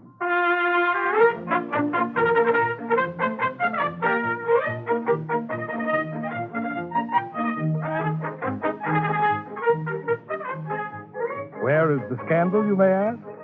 Don't be impatient. We're coming to it. Everything in time. Now, there were 2 Nechamas. Nechama the Black, who worked for Zlata and Reb Isaac. My pay is 4.5 rubles a season, 6 months, plus clothes and shoes. There was also Nechama the Red, who worked for Reb Yossi, the wash rag, and Zelda. 6 rubles a season.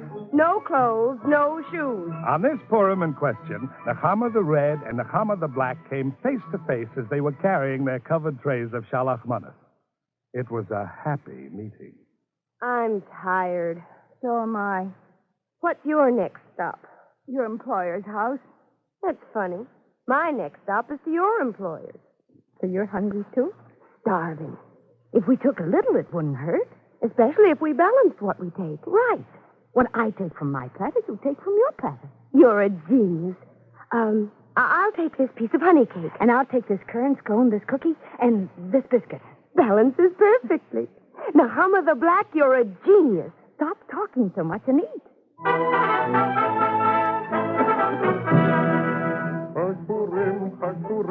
Said and done.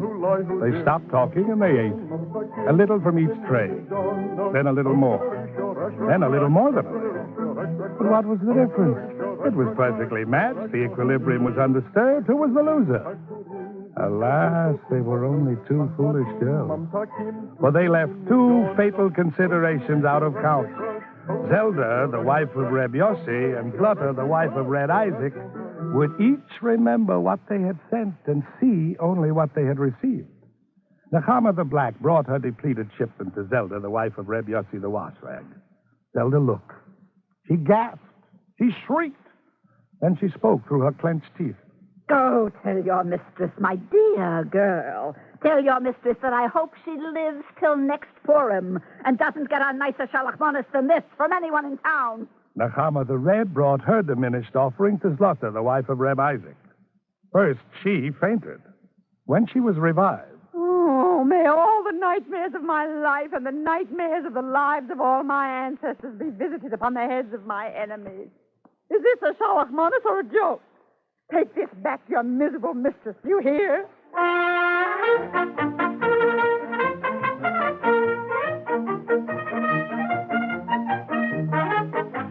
Now, this would have been bad enough if the wash rag and the one-a-year had been mere acquaintances. But their 2 stores stood side by side. They lent each other a couple of rubles now and then. They visited each other's homes on the Sabbath. Their wives, too, were on friendly terms, exchanging pots and scandal. Friends, however, have larger foundations to erect a quarrel than have mere acquaintances. Reb Yossi and Reb Isaac were well primed by their wives. The morning after they opened their stores as usual, each one waiting for the other to say good morning in order that he might not answer, they stood grimly hour after hour, humming. Hours humming. Glowering, seething, until finally their respective wives arrived. Good morning, Isaac. Good morning, Zlota. Good morning, Yossi. Good morning, Zelda. Isaac, why don't you thank your friend for the wonderful shalachmonas he sent us yesterday? Yossi, have you returned adequate thanks for the noble present we received? I don't speak to a wash rag. I wouldn't answer a one a year.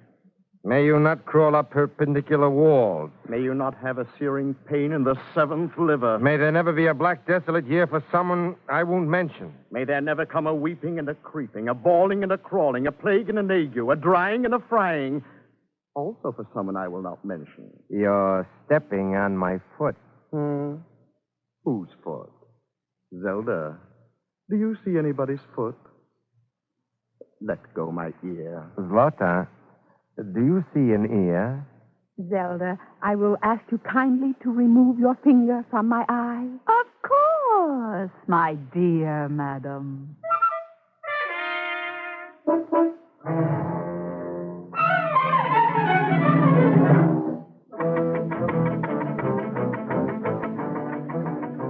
There you had it. A scandal. In less time than it takes to put on a prayer shawl, the battle was joined. The market came to light. Half the town assembled to separate the combatants. The other half joined in the make. Before the day was over, one a year Isaac and Yossi the wash rag invaded the office of the prefect of police to lodge charges of libel, malicious slander, assault, and battery. With them came their wives, relatives, acquaintances, and enemies.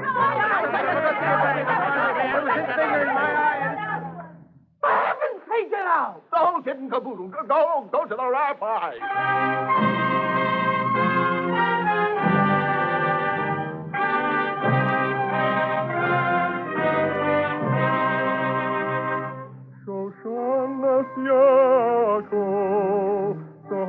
So they went to Reb Yosefel. And Reb Yosefel was nodding while the cantor sang. After all, what day was this? What festival was this? Patient, wise, long-suffering Reb Yosefel.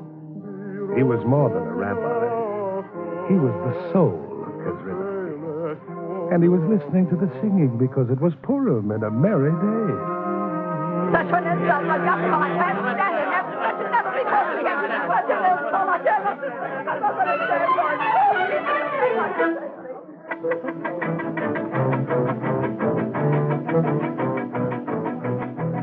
Reb Yosefel merely sat and stroked his white beard. He let the hours pass while the room resounded with the clamor of accusation and counter-accusation. They quieted down at last and demanded judgment, which Reb Yosefel was bound to render. There was a silence. Reb Yosefel sighed. Then he spoke. This is the week of Purim. Therefore, we stand on the threshold of Passover. Great, the holy festival. Thousands and thousands of years ago, our ancestors went forth from Egypt in freedom and traversed the Red Sea dry shod. What a festival. What a sea. What a miracle. 40 years they wandered thereafter in the wilderness, having received the Torah at the foot of Mount Sinai, that marvelous Torah in which it is written, Behovato, thou shalt love, Reho, thy neighbor, Komocho, as thyself. There was a hush. Not a word spoken. All eyes on the face of the aged patriarch in the black skull cap. What a Torah. What a Torah God gave. And how shall we honor it? With quarrels, with foolish disputes, with vanities. Is it not a desecration to prepare thus for the Passover? Come, children, we have serious business before us. We must begin to consider what shall be done in this town of ours for the poor, who must celebrate Passover like all the others. Have we yet made a list of what they need? But stay. There is a quarrel to be composed, a judgment to be rendered. Let us begin the summation once more. The Passover is approaching. The Passover. What a festive. Our forefathers went out of Egypt in freedom and traversed the Red Sea dry shod. And after that, they wandered 40 years in the wilderness. And they received the Torah at the foot of Sinai. What a Torah. A Torah without an equal. Do you know what that means? And so, Reb Yosefel went on with his summation in his weak, sad voice. And one by one, the litigants and their partisans withdrew. One by one, shamefaced, thoughtful, to wonder what the excitement had been about, and to prepare for the great and holy festival of Passover.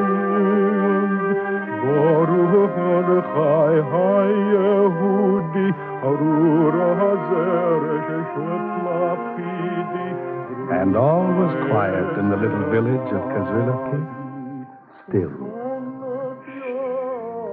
Not a sound. Still as the Sabbath. And all that was heard was a voice singing of Mordecai, who had been wise, and Esther, who had been good, and Haman, who had been defeated.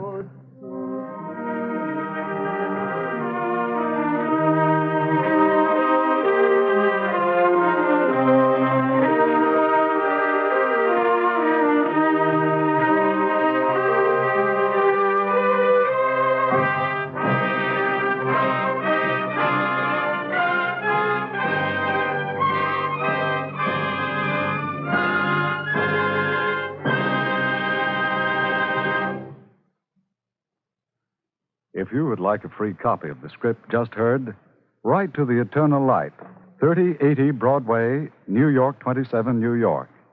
And now, we present Rabbi Goodman A. Rose of Congregation Beth Shalom of Pittsburgh, Pennsylvania. Speaking from Pittsburgh, Rabbi Rose. Merriment and gaiety characterize today's festival of Purim, and comedy suits its spirit. It is the masquerade and the dramatization, buffoonery and fun, exchange of cookies and sweetmeats among neighbors. When the book of Esther is chanted in the synagogue, as it was this morning, detailing the terror of the Jews when Haman threatened their extermination, and the turn of fate which brought upon the anti-Semite the destruction he had plotted for the Jew, even that story appeared tinged with comical elements. Jewish folklore has added its own accretions of amusing ridicule and broad humor. The comedy of Shalom Aleichem, which was dramatized on this program, is part of that folklore. It is a gentle satire on the folly of ill will and enmity. All the wise rabbi needs do to dispel animosity is to lift the heart to a higher plane. They think of the wonderful Torah, which is their common spiritual heritage, of the poor, whom they must help enjoy a happy holiday, and of the Passover holiday itself, symbol of freedom, and their petty conflicts are forgotten. Purim, as we celebrate it today, makes us feel that humor has a place among the religious virtues. In the perspective of time, the tyrant looks ridiculous. The Hamans of old and the Hitlers of our day cannot crush the spirit of those who, in their hearts, laugh at their pretensions, little men trying to play gods, only in the end to hang on the gallows of their own building. Shalom Aleichem suggests a recipe for prejudice, being shamed away from petty bigotries, be it anti-Semitism or other group hatreds, through such religious guidance as will lift us to the higher plane of spiritual inspiration, brotherly love, and social progress, This is the task and the goal of Judaism. Thank you, Rabbi Rose.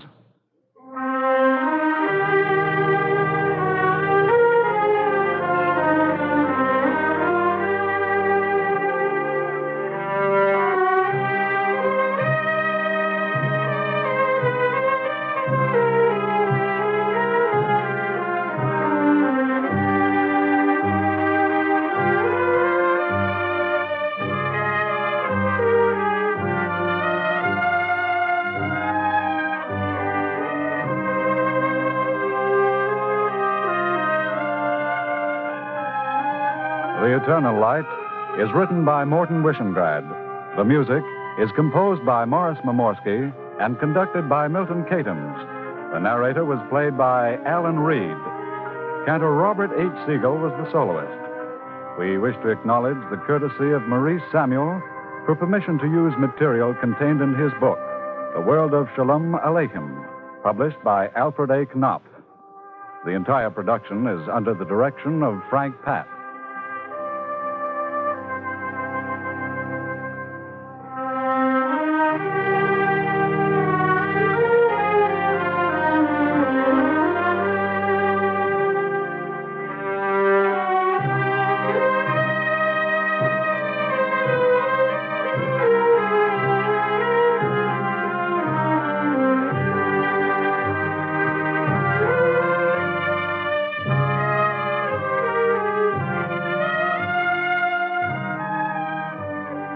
This program is a weekly presentation of the National Broadcasting Company and its affiliated independent stations, and comes to you under the auspices of the Jewish Theological Seminary of America.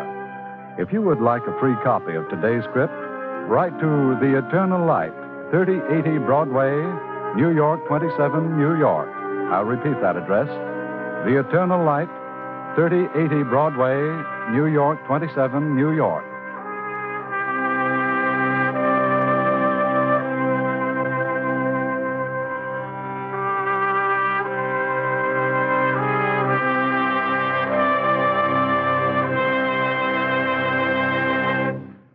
This is NBC, the National Broadcasting Company.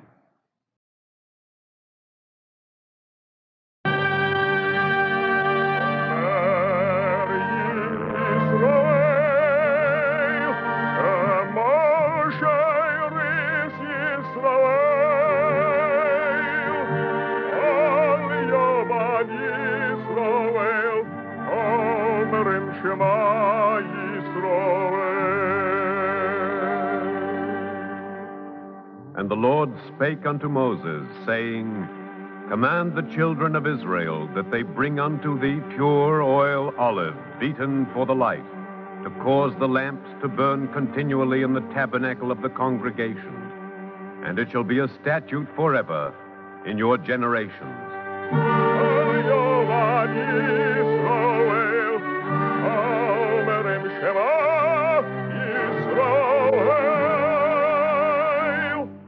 The Eternal Light.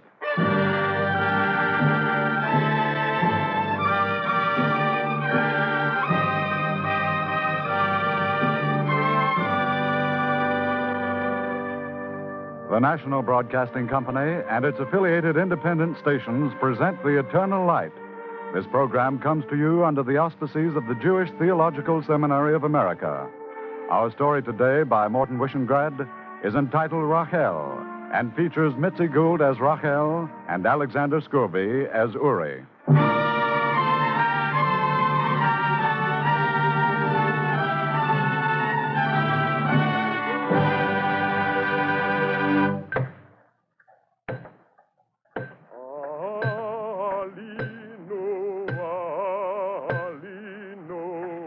We were building a road in the desert from Degania north to the Sea of Galilee.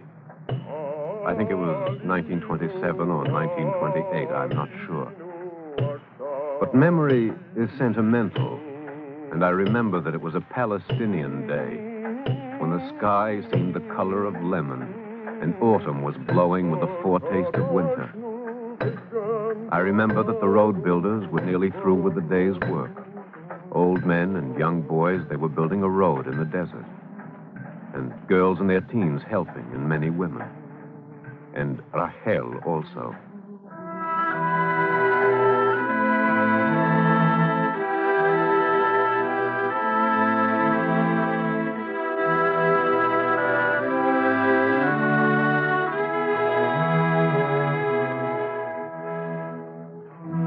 Suppose you call me Uri. That is what Rachel called me. Her eyes were deep set. Perhaps her mouth was too wide, her lips a bit too full. I don't really know. She was Rachel.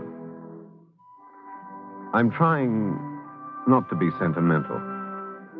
And I should have forgotten it all, but it doesn't stay forgotten.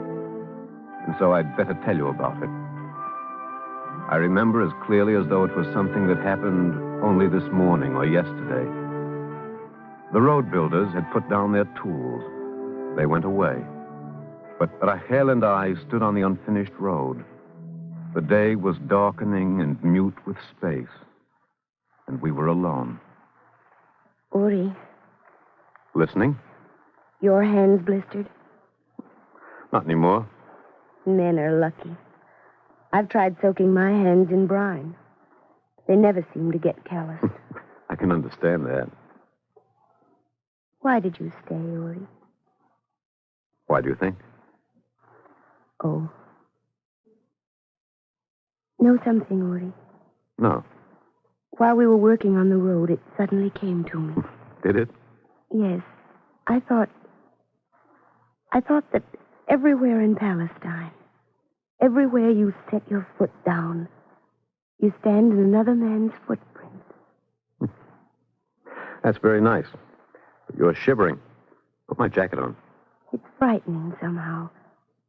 Scratch away the cover of earth, and what do you find?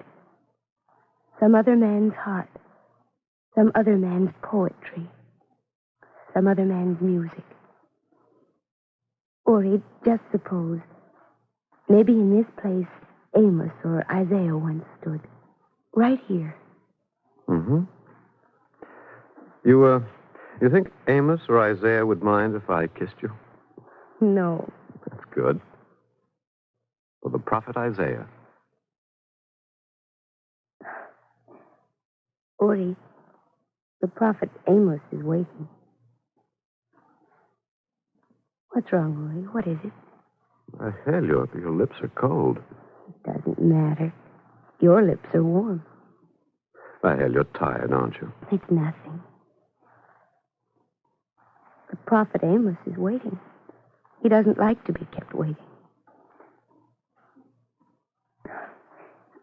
The prophet thanks you. Uri, you're right. I am cold. Please take me to my house.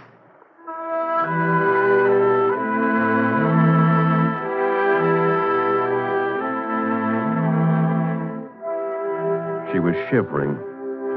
Only a moment before, her eyes had glistened, her cheeks bright with color. Only a moment before. And now her eyes were dull. And in the sudden pallor of her face, I could see a languor and a weariness which was like a prophecy. I think I knew even then it was more than the weariness of the instant.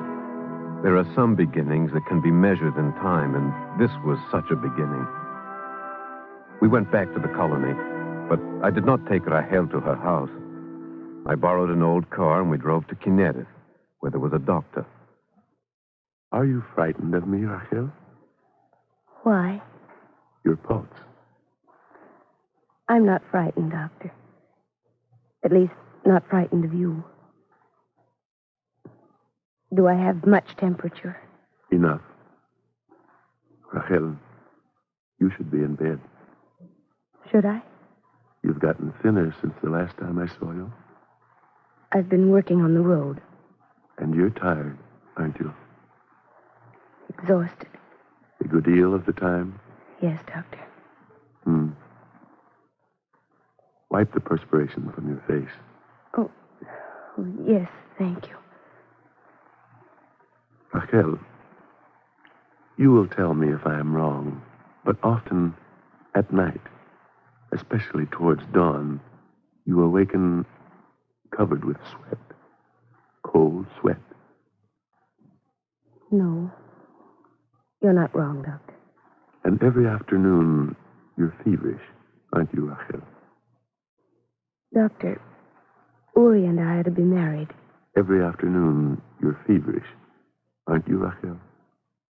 Yes. I want you to cough. Go ahead, Rachel. Cough.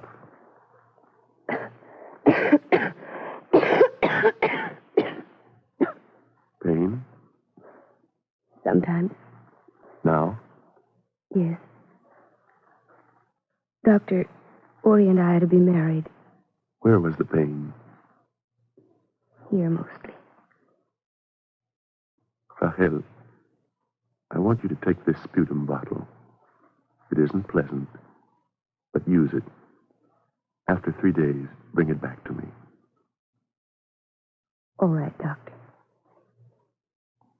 You're sure, aren't you? I'm not sure of anything without X-ray equipment. You are sure, aren't you? Rachel, you and Uri. No? No, Rachel.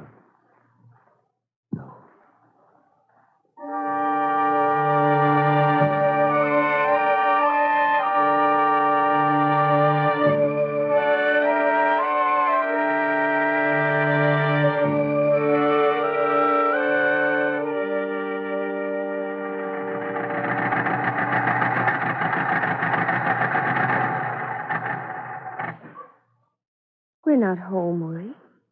I'm stopping here. Uri, please go on. Rachel, why didn't you kiss me? I love you, Uri. That's enough, isn't it? Rachel, when you came out of the doctor's office, you refused to kiss me. Uri, you and I, we don't have to demonstrate our love. Rachel, I want an answer. Sometimes I see careless lovers, lips kissing, hearts apart. Uri, we're not like that. Stop it, Rachel. What did the doctor say? He gave me a little blue bottle. Our wedding present, Uri. For heaven's sake, stop dramatizing yourself. What did he say, Rachel? He didn't say. But I know. It's tuberculosis.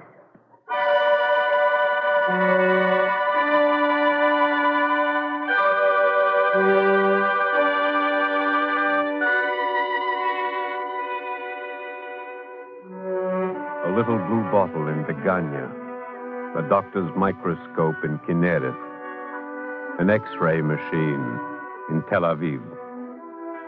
All impersonal things. And a few billion tubercle bacilli impersonally devouring 2 human beings. It has happened before. Only this time it was happening to her. Back in Degania, old men, boys, young girls in their teens, and women. They were building a road in the desert. But not Rachel. Well? Well? I think at this point I'm supposed to tell you that I never really loved you. According to, is it Camille? I send you away. Then I cry into my pillow. Pretty objective, aren't you? Uri, you've missed your cue. You get down on your knees now. You're supposed to insist that I marry you at once. Rachel, don't. Or would you like to try the biblical approach? And Jacob said to Laban, I will serve thee 7 years for Rachel, thy younger daughter. I could, you know. I'd wait. Thanks. It would be better if you didn't. Stop pretending. You're wrong, Uri. I want you to leave me.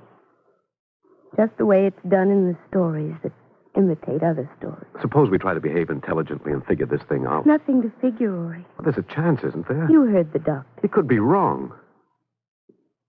Let's suppose he's right. Well? Well, His you, his me, his Palestine. I'm a farm worker. You're a farm worker. You can plow a field, build a road, plant a tree. I can't. I'm not good for anything now. That's not true. You're quite right.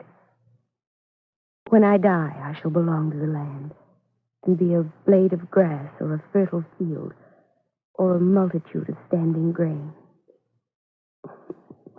I think that's rather poetic. Stop pitying yourself. You're right. Uri, you're always right.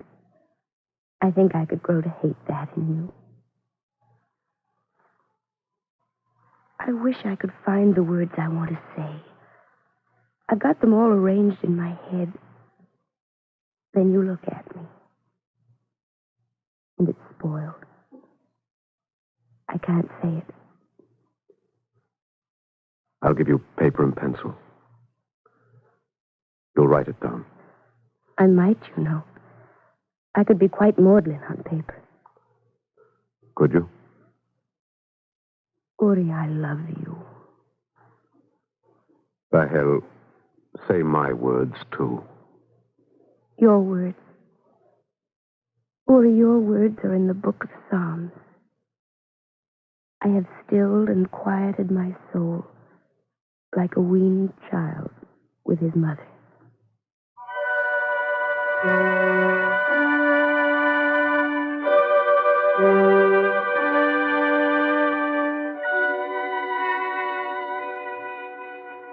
The Sabbath came, and she lacked the strength to sit up and light the candle. And so I said the prayer for her. And the lights of the candles which I lit for her were pale as her face. Pale like the last glimmer of the graying twilight of autumn. Each Sabbath it was so. And between the Sabbaths, she began to write things down on paper. She was a woman of Palestine. She was an agricultural worker. But these are the things Rachel began to write down. I haven't sown. I haven't planted. I haven't prayed for rain. Yet suddenly my fields are grown with wheat. Is it some aftergrowth of a harvest long ago, a seed I planted and then forgot? Is it the wheat of happiness which is brought to me in a day of poverty? Yes. That's all so far. Uri, I'm doing a dangerous thing. I'm living on memory. There's no danger in that. I wonder. Dreams are my only reality. And reality slips from me and becomes elusive. I find myself doubting yesterday because it has been dissolved by the hours. I wonder if you know what I mean. I'm not sure I do. I've made it into a poem. Uri, even if it's very bad, don't tell me. I'm listening, Rahel. They lie. Perhaps. Perhaps these things have never been at all. Perhaps I never rose at break of day to labor in the garden. Perhaps I never stood upon the loaded cart gathering in the hay. Perhaps I never made my body whole in the blue and quiet gleam of my Kinnereth. O Kinnereth of my soul, were you once true? Or have I dreamed a dream?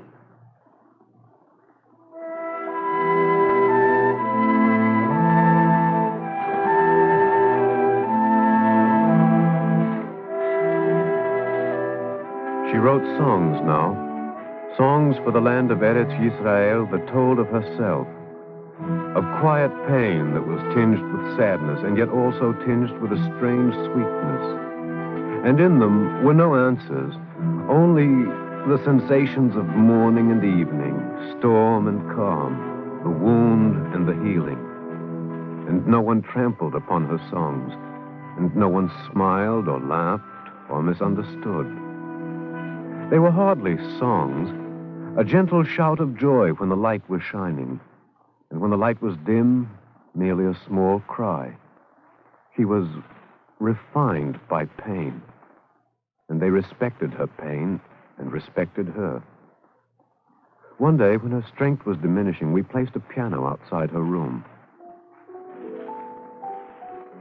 And it was her song that was sung.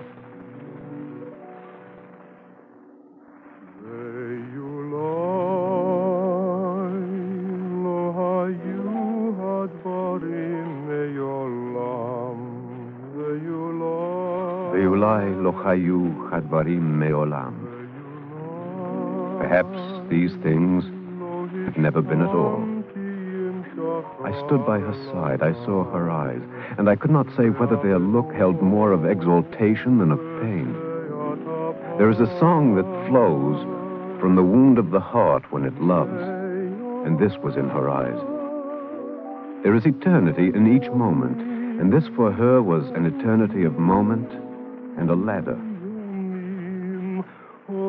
You hear an echo on the mountains.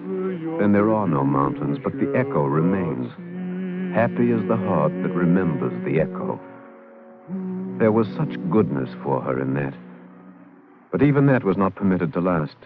Even an echo exhausts itself and diminishes until it is not even a memory. Uri, she'll have to be moved. Where, Doctor? I've reserved a bed for her in the hospital at Tel Aviv. She may not be strong enough to go. Can't we wait? I doubt that she'll be stronger. It should have been done months ago. Shall I tell her? No. I'll do it. When do you want her to leave? Today. All right. We'll be ready when you are, Doctor.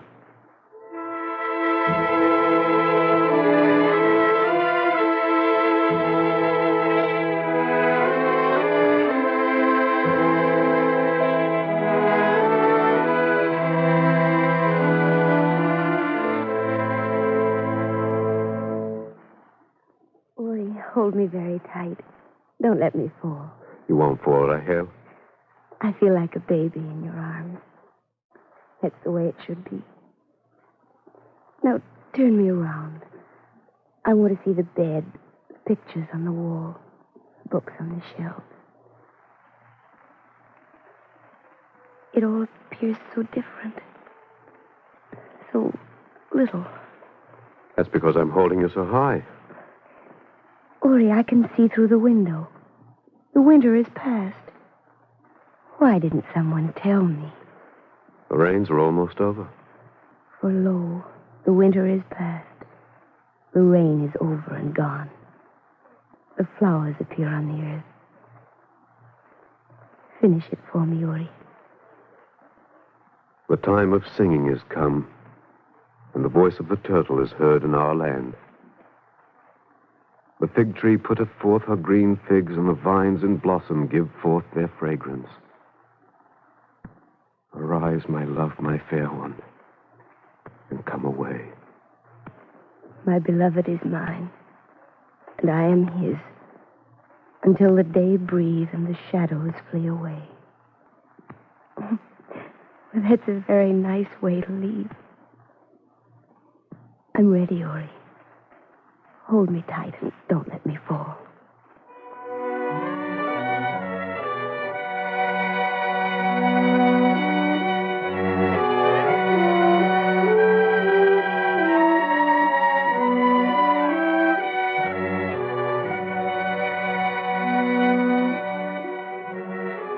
I think that children and poets should never be in hospitals.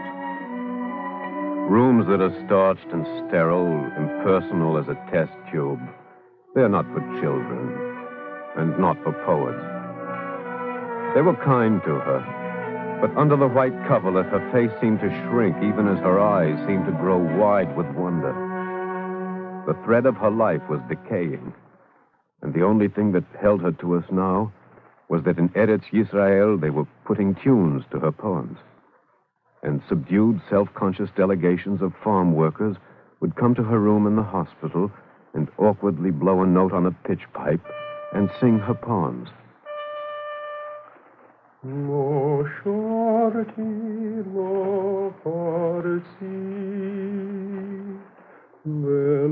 Say your words, Rahel. I haven't sung to you, my land. I haven't adorned your name with deeds of heroism or spoils of battle. Only a tree have my hands planted by the shores of the Jordan, and my feet have traced a path through lonely fields.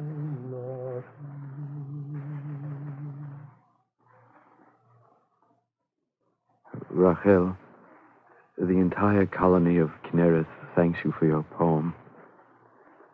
These flowers, you know that... Well, I'm supposed to make a speech. Here, take them. Thank you, Joshua.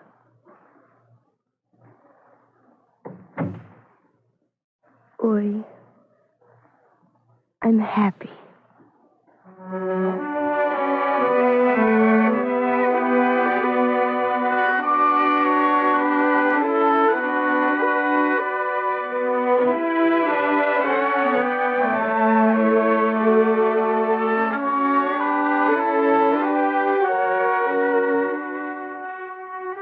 The delegation seemed to come every week, singing a song, leaving a melody as a gift. It was such a small thing, but she was satisfied. She seemed to grow stronger. There was a flush in her cheeks, and her eyes were bright. It was in April when she said to me, Uri, "Yes?" listen. "There isn't anything, Rahel." I heard the doctor's footsteps in the corridor. It's a good sound. Sometimes at night when I can't sleep, I hear the doctor's step. It's like a word of comfort. People who aren't sick can't ever know the wonder of such a moment. Try to sleep. Uri, I've never told you. Don't talk. I might forget. Hold my hand. Tight, very tight.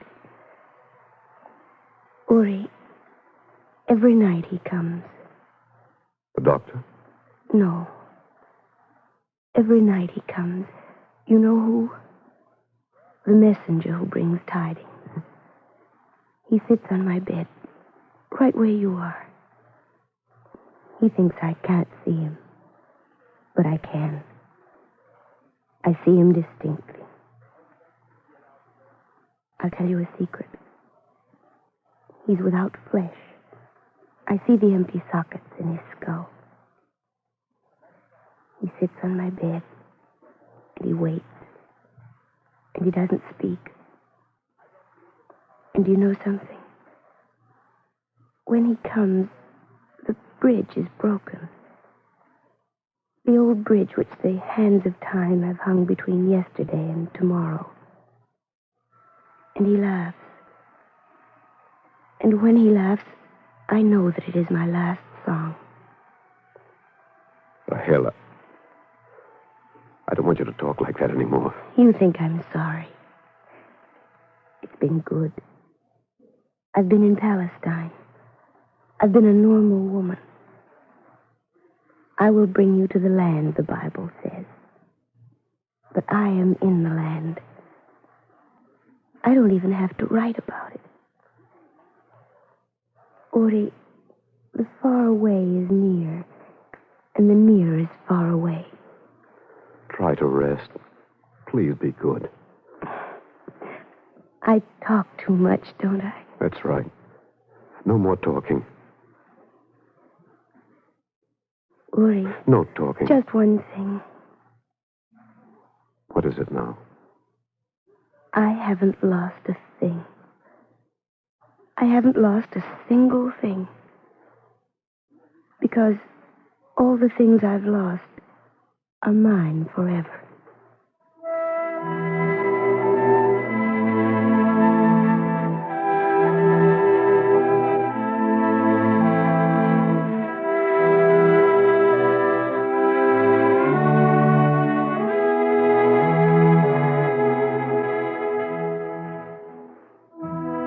On April 16th, 1931, she died in a hospital at Tel Aviv. In the land of Israel, Eretz Yisrael, they sing her songs.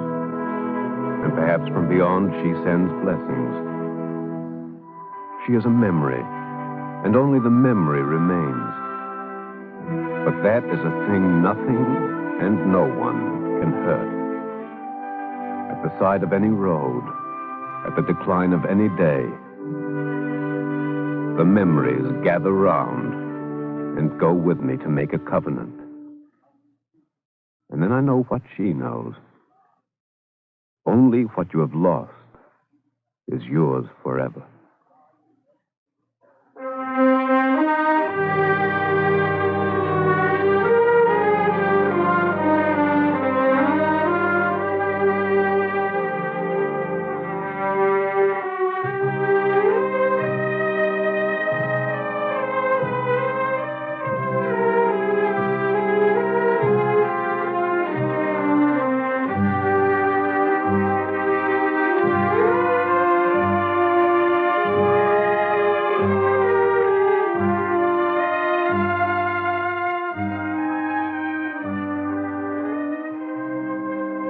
The Eternal Light is written by Morton Wishengrad.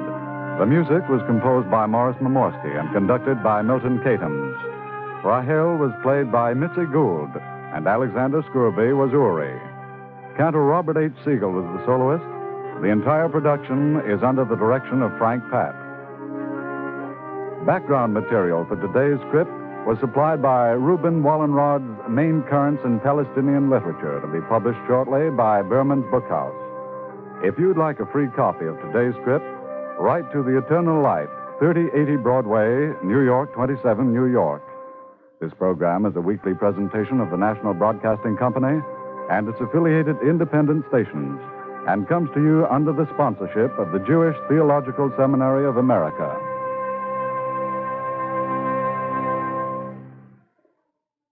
This is NBC, the National Broadcasting Company.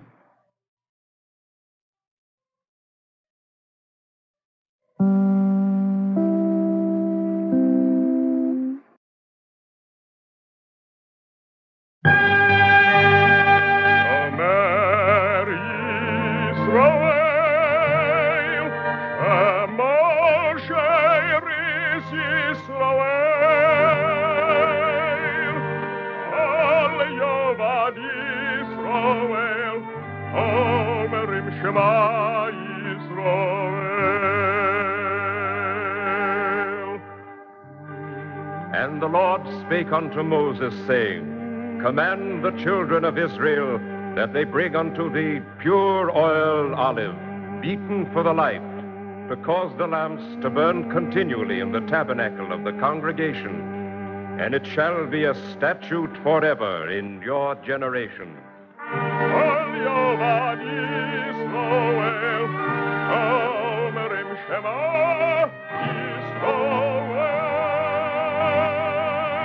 The Eternal Light.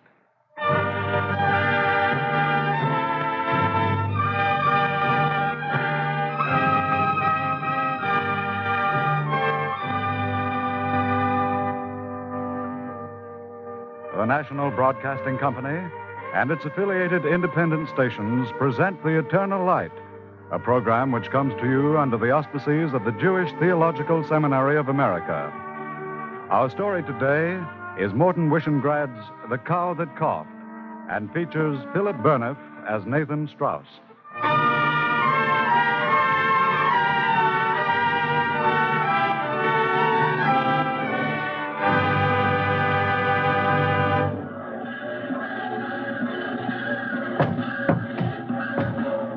Oh, bossy. She's rather fretful today, isn't she, Joe? That's so, Mr. Strauss. Well, fretful or not, she's still the best milker in the county. Not today, she isn't. Mr. Strauss, this cow isn't right. Don't crowd me, bossy.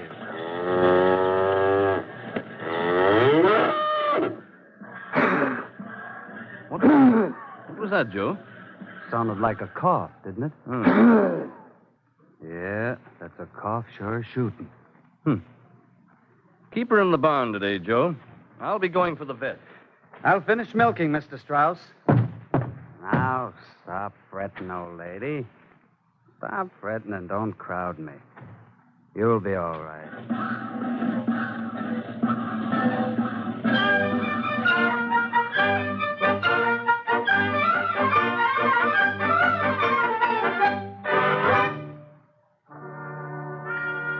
In the year 1892, a cow coughed and caused a change in the history of America.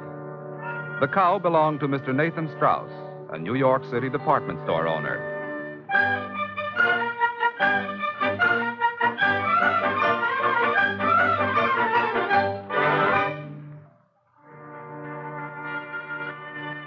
It is written, "He who saves a human life is as one who has saved the entire world."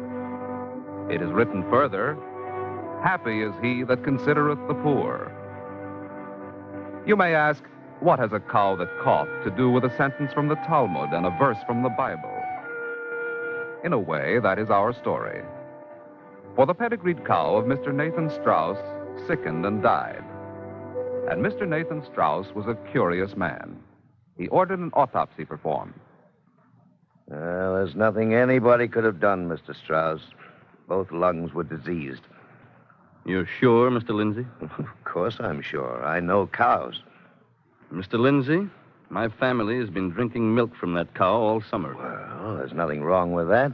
The milk was good, wasn't it? But if her lungs were diseased... What's the difference? Milk's milk. One thing has nothing to do with the other. Hey, Mr. Strauss, where are you going?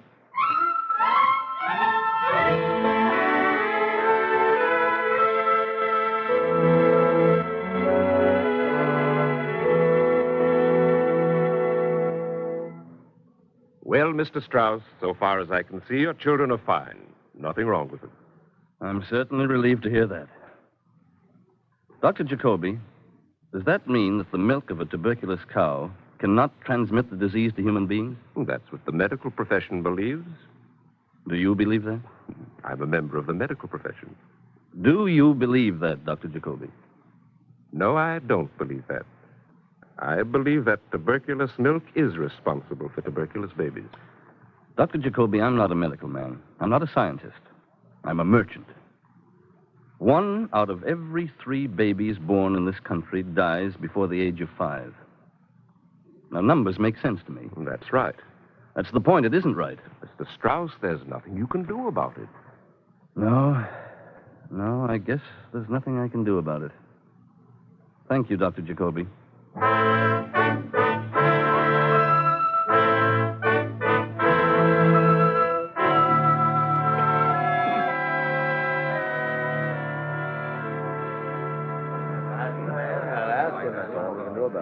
Mr. Strauss, we don't want to take any of your time. Come to the point. Now, don't rush me, McLaren.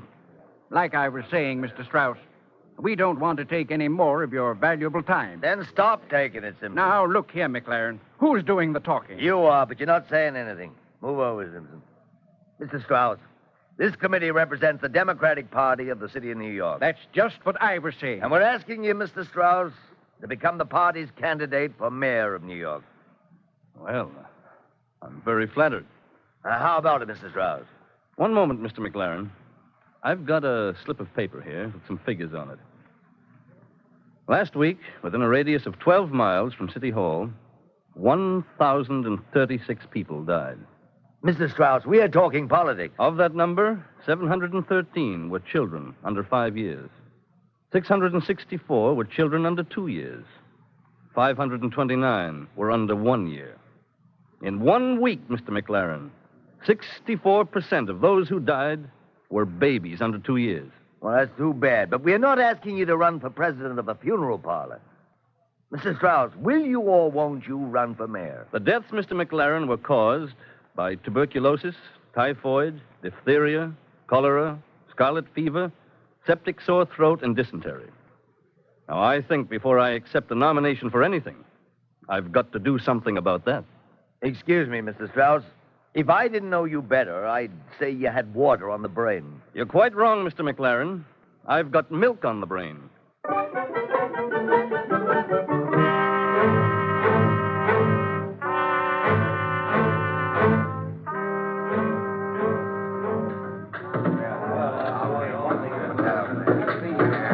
I don't quite understand, Mr. Strauss. Why did you ask me to come here with you? Step in here, will you, Dr. Jacoby? Well, Strauss? Dr. Jacoby, I'm a presumptuous man. I agree with you. Well? I'm moderately well read. Now you're boasting. Well, Over in France, a man discovered that if liquids were heated below the boiling point and kept for a half hour or so at a temperature of 150 degrees, the germs in the liquid would be destroyed. you're talking of Pasteur, aren't you? I am. Dr. Jacoby, I've got a brainstorm. What Pasteur did with other liquids, I'm going to do with milk. It's never been done, but why can't it be done? Strauss, let's sit down. Hmm? Interested? Well, let's hear what you have to say first. I've been doing a little investigating. In the last 2 months, I've visited 100 dairy farms. Have I visited one? Go on. The barns are dirty. The cows are dirty. The hands of the milkers are dirty. And the milk is dirty. I'm listening. Every mother who gives her baby a bottle of milk under these conditions is committing a potentially homicidal act. I'm not interrupting, Strauss. I'm still listening. Dr. Jacoby, I'm building a sanitary milk depot here. I'm buying milk and pasteurizing it. I will start in the slums. If mothers won't buy, we'll give it away. What do you want me to do? Just one thing, Dr. Jacoby. Send me 3 doctors. I want one who can speak Yiddish, one who can speak Italian, and one who can speak Russian. We're going to speak to the mothers of New York City.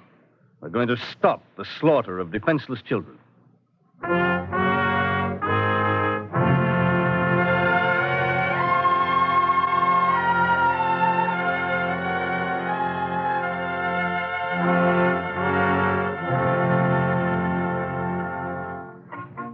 Le madri d'America mettono al mondo 2 milioni di bambini all'anno. Di questi bambini, 240.000 muoiono entro il primo anno d'età. 80.000 muoiono entro il secondo anno. Madre, il signor Nathan Strauss vi offre adesso il modo di salvare questi bambini. Il signor Strauss è un... Слышали ли вы когда-нибудь о Натане Страусе? Он скажет вам, что нет смысла звать доктора, когда ребенок заболел. Страус скажет вам, что лучше охранит вашего ребенка от болезни. Здесь на столе бутылки молока, хорошего молока для ваших детей. Молоко, Jeder Mutter, wenn das Kind liegt krank im Bett, zu jeder Mutter, welche hat vergossen bittere Tränen über dem kalten Körper von ihr teuten Kind, komm ich reden im Namen von Nathan Strauss wegen Hoffnung.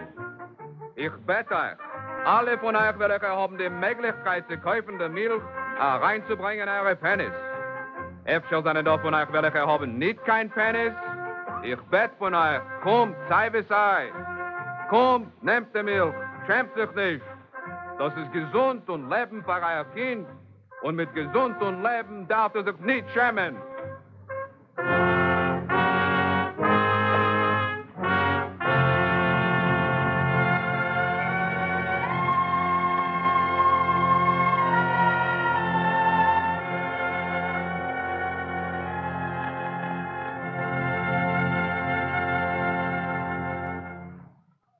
Mr. Strauss, how about a little job in the new city administration? Mr. McLaren, I've still got milk on the brain. You're welcome to it. We're offering you the job of president of the Board of Health. You mean that seriously, Mr. McLaren? I'm a serious man, Mr. Strauss. No strings attached? It's, just a minor matter. The dairymen. Well, they'd like you to sort of have a meeting with them. What for, Mr. McLaren? They want you to tend to your department store. They'll tend to the city milk supply. Oh. And what do you think, Mr. McLaren? Oh, I don't think. Oh, you must have some ideas on the subject. All right, Mr. Strauss, you're a good fella. Why don't you try minding your own business, which ain't milk? Mr. McLaren, I'm supplying milk for over 2,000 babies every day. And since I'm paying for it, it seems to me that is my business. Mr. Nathan Strauss, president of the Board of Health. That'd sound pretty fine, wouldn't it? Yes. Yes, it would, Mr. McLaren. I want that job. You know how you can get it? I don't want it that way, Mr. McLaren. Well, it looks like a nice day for a ball game. I'll be seeing you, Mr. Strauss.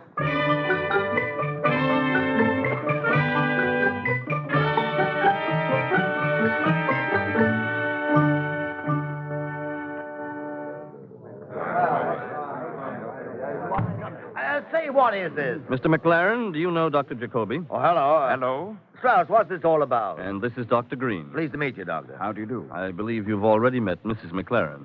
Margaret, I'm busy. I'll see you at home. Oh, you don't understand. I asked Mrs. McLaren to come with us. Strauss, what are you trying to pull? Nothing. Mrs. McLaren, would you please put the bottle of milk down on the desk? Margaret, what is this? Tom McLaren, it's a bottle of milk from your own icebox. It's milk I've been giving Dennis, little Tom, John, and Patrick, Margaret, Mary, and the baby. Thomas McLaren, here's the milk from your own icebox. Let me explain, Mr. McLaren. Dr. Jacoby, Dr. Green, and I visited your home yesterday. Strauss, when you learn to mind your own business, you're going to be a fine, upstanding citizen. Thank you. Dr. Green, will you tell Mr. McLaren of the test you made? I took a sample of the waste from the sewer on your street. Mr. McLaren, I tested 10 cubic centimeters of that sewage. I found 1,126,000 bacteria to the cubic centimeter. All right, the sewer's dirty. I'm not drinking the stuff, am I? And now, Dr. Jacoby, will you report on your test? I removed 10 cc of the milk Mrs. McLaren was putting into the bottle of your youngest child. Did you now? Thomas McLaren, I'll tell you what he found. The milk your baby drinks is twice as filthy as the water from the street sewer. Margaret, you're crazy. Say that again, Thomas McLaren. Well, they're lying to you. I give you my word as a physician, Mr. McLaren. My tests of the milk in your baby's bottle showed 2,350,000 bacteria to the cubic centimeter. Now, that's more than twice the bacterial content of city sewage. There you are, Mr. McLaren. Have a drink. It's a poor time for jokes, Mrs. McLaren. Go on. Pure milk. Margaret, you know I never touch the stuff. All right, then, Tom McLaren, I'll ask you. What's the name of the health commissioner of the city of New York? Well, it isn't Margaret McLaren, if that's what you mean. McLaren? Strauss, what do you want? I want a city permit to sell pasteurized milk at 1 cent a glass in all public parks. I want a city permit to triple the number of experimental milk depots. And I want your word that any unscrupulous dairyman who tries to force people to buy polluted milk will be stopped. Oh, yes, and I want that job of president of the Board of Health. Thomas McLaren, I'm looking straight at you. All right, Strauss, you've got yourself a job.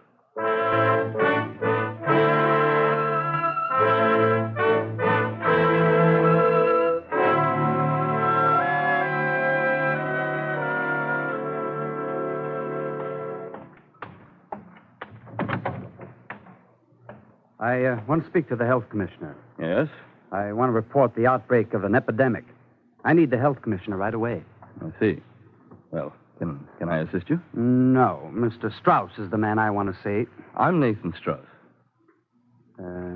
How do I know you are? Well, you might ask Dr. Jacoby here. This is Mr. Strauss. I vouch for it.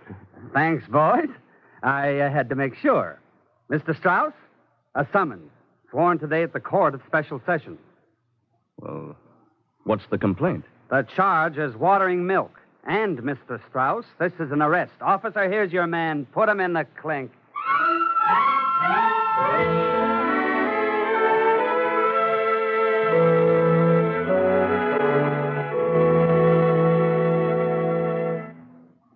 Your Honor, how are you? You're looking fine.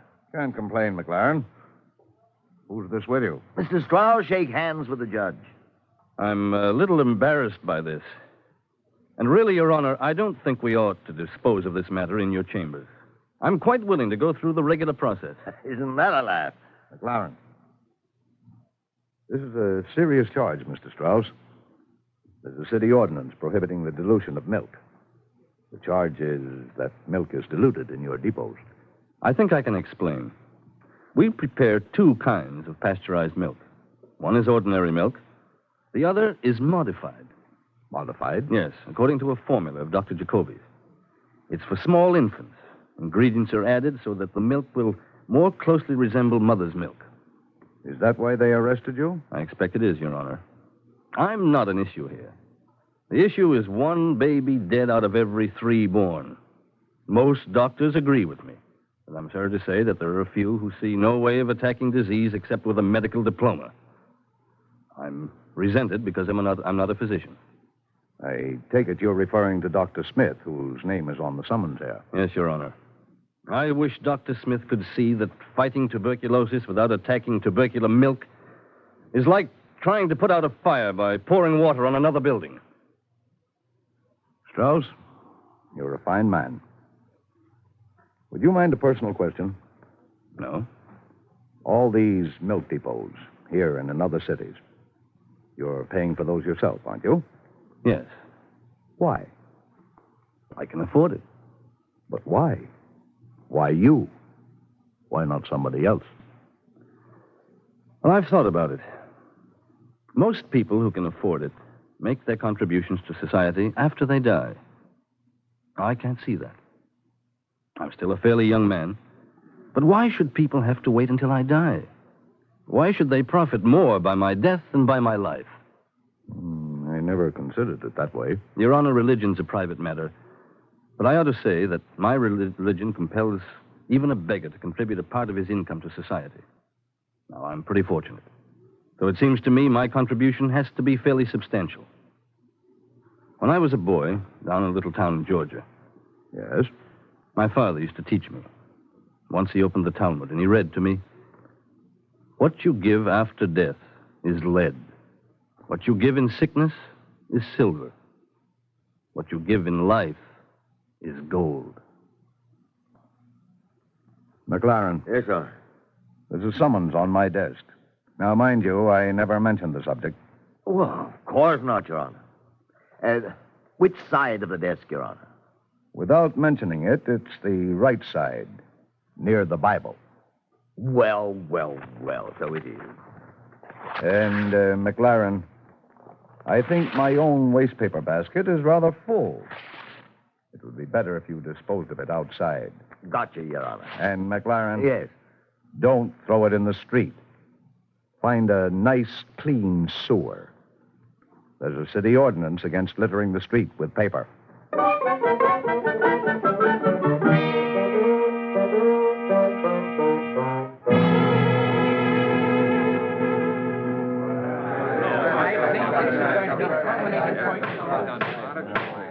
I must ask some of the physicians present to refrain from further abuse of Mr. Strauss.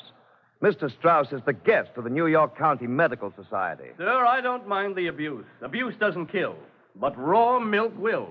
So will pasteurized milk, Mr. Strauss. Gentlemen, this heating of milk not only destroys bacterial organisms, it also destroys the nutritive properties of milk and makes milk indigestible. Mr. Chairman. Dr. Jacoby? I should like to answer Dr. Smith, if I may. You have the floor, Dr. Jacoby. For 1 year, I have been making a study of 20,111 slum babies who have been fed exclusively on pasteurized milk. In these past 8 months, only 6 of those babies died. That's no answer, Dr. Jacoby. My clinics are crowded with babies suffering from scurvy and rickets because they've been nurtured on Mr. Strauss's pasteurized milk.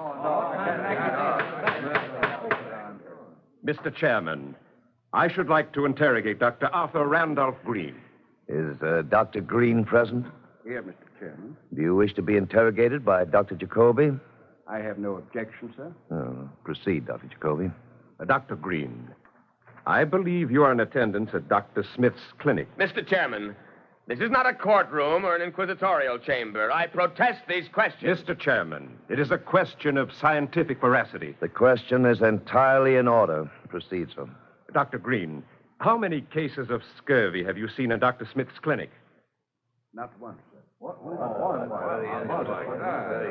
How many cases of rickets, Dr. Green? Not one, sir. Mr. Strauss, you may have the floor if you wish. Thank you, sir.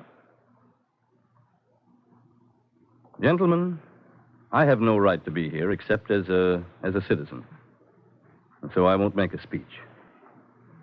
But I ask you as physicians, I ask you and the clergymen of the city, the ministers, the rabbis, and the priests to join with me. Our function is to attack evil. The evil that slaughters defenseless children, not only here, but in every city of America, in every city of the world.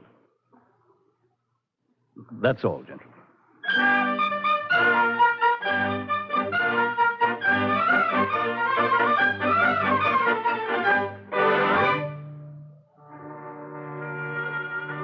For more than 14 years, Nathan Strauss fought an evil alone.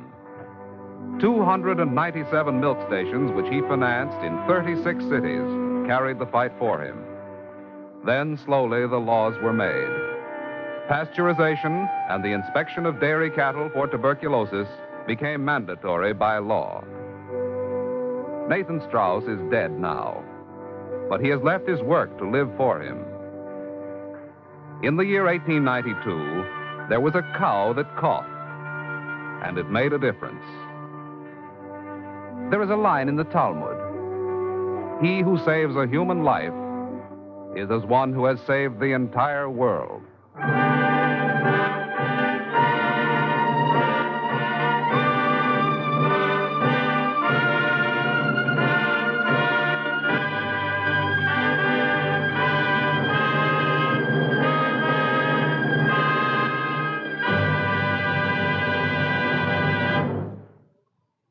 If you would like a free copy of the script just heard, write to The Eternal Light, 3080 Broadway, New York, 27 New York. And now, we present Dr. Elias L. Solomon, Rabbi of Congregation Shaarei Tzedek of New York. Dr. Solomon. Write me as one who loved his fellow men. This line from Leigh Hunt's poem, Abu Ben Erhem, applied aptly to the hero of today's dramatization, Nathan Strauss, noble philanthropist, true humanitarian, benefactor of the human race. He devoted his energies and his fortune to the service of the children of men, young and old, and thus made his life sublime. If it is true that he who saves a human life is as one who has saved the entire world, how great is the merit of Nathan Strauss, who by his munificence and mercifulness saved countless human lives of different races, colors, and creeds. Men like that are the salt of the earth, the saints in whom is the world's delight. It was quite natural for Nathan Strauss, considerate as he was of the health and the lives of little children, to manifest equal solicitude for the happiness of his co-religionists, as well as of peoples everywhere, regardless of racial and religious distinctions. Hence his zealous espousal of the movement to create a haven of security in Palestine for his unfortunate brethren, rendered homeless by the hatred and savagery of men, whose cruelty stands out the more glaringly by contrast with the tenderness and compassion of this humble but great American Jew. Thus he sought the good of his people and spoke peace to all the seed of the human family. On the roll of mankind's benefactors, the name of Nathan Strauss, like that of Abu Ben Adhem, will lead all the rest. Future generations will rise up and call him blessed. May his kind increase, for then the world would be blessed, and the lives of men would be brightened and warmed by the cheering, comforting flame of love, tolerance, goodwill, and universal friendship. May heaven speed that day. Thank you, Dr. Solomon.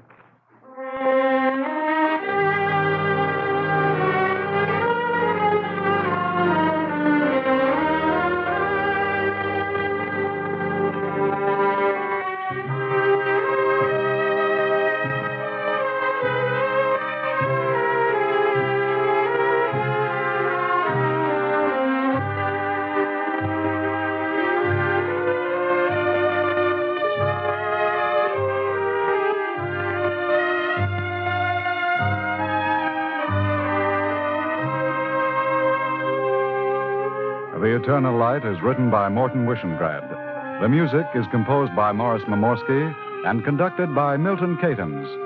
Nathan Strauss was played by Philip Burnoff, and cantor Robert H. Siegel sang the liturgical introduction. The entire production was under the direction of Frank Papp. This program is a weekly presentation of the National Broadcasting Company and its affiliated independent stations, and comes to you under the auspices of the Jewish Theological Seminary of America. If you would like a free copy of today's script, write to The Eternal Light, 3080 Broadway, New York, 27, New York. I'll repeat that address. The Eternal Light, 3080 Broadway, New York, 27, New York.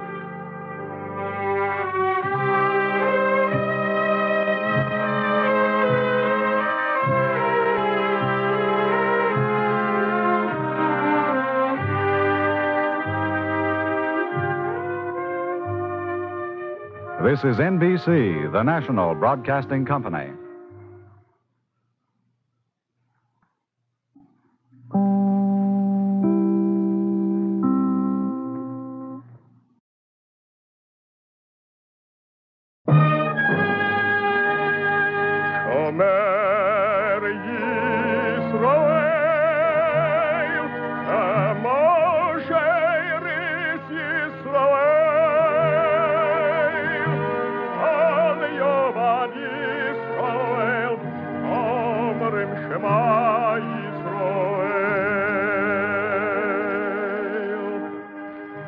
And the Lord spake unto Moses, saying, Command the children of Israel that they bring unto thee pure oil olive, beaten for the light, to cause the lamps to burn continually in the tabernacle of the congregation.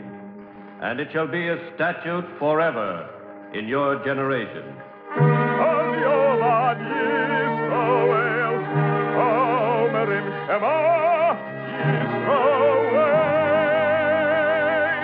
The Eternal Light.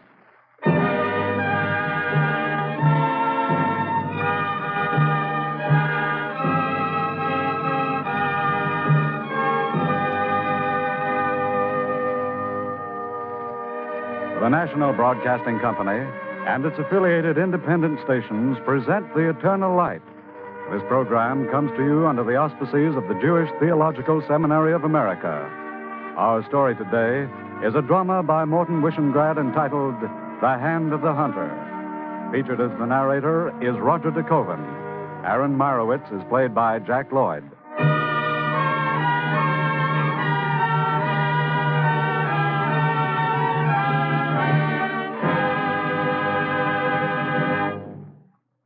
This is a story of the hunted become hunter.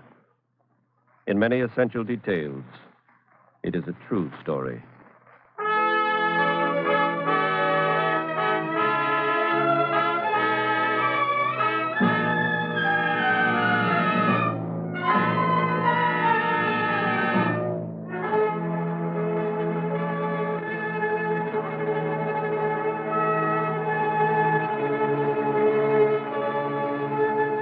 I am a chaplain assigned to the German city of Frankfurt in the American zone of occupation. 3 weeks ago, I saw Aaron Meyerowitz. I'd met him twice before. He was born 18 years ago in a Romanian town named Cluj. These are the things that he told me. It began in the month of October, 1943. He was at home. He and his father, his mother, and his 5 younger brothers and sisters. Aaron. Yes, Father. Keep away from the window. Keep the children away. All right. You will all sit exactly where you are. You will not be afraid. Mother, where are you going? The cat is in the street. I'll bring her in. Let her be. Please sit down. It isn't right. I'm worried about the cat. The cat will manage. Aaron, may I have my Bible? Thank you. Seeing thou art come into the hand of thy neighbor, go humble thyself and urge thy neighbor Give not sleep to thine eyes, nor slumber to thine eyelids. Deliver thyself as a gazelle from the hand of the hunter. My son, keep the commandments of thy father, and forsake not the teaching of thy mother. Bind them continually upon thy heart. Father, shall I go to the door? Yes, Aaron, but be careful. Don't shut the door. Leave it open.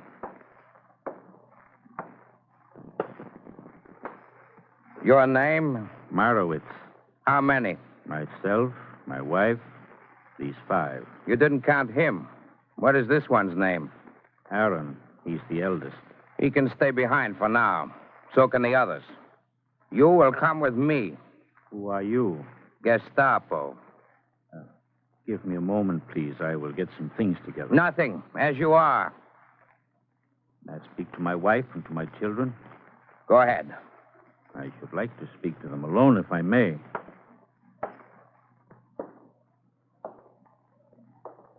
The door will remain open. You have 30 seconds. Thank you. Aaron. Yes. You take care of them. Yes. Whatever happens, try to keep together. Try not to be separated. I'll try. Mother, don't you worry about me. I'll join you somehow. I'm sure I'll get away. All right. Children, kiss your father.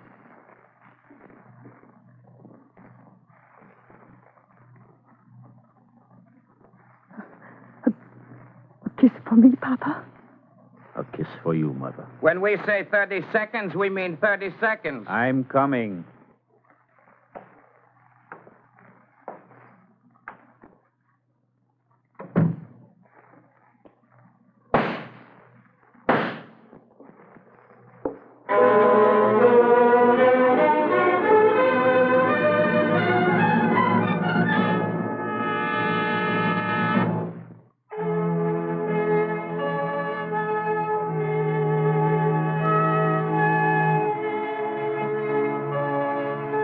In the month of October 1943, the father of Aaron Meirowitz was murdered by a Gestapo agent in the Romanian town of Cluj. No particular reason was assigned for the act. The father of Aaron Meirowitz was a Jew.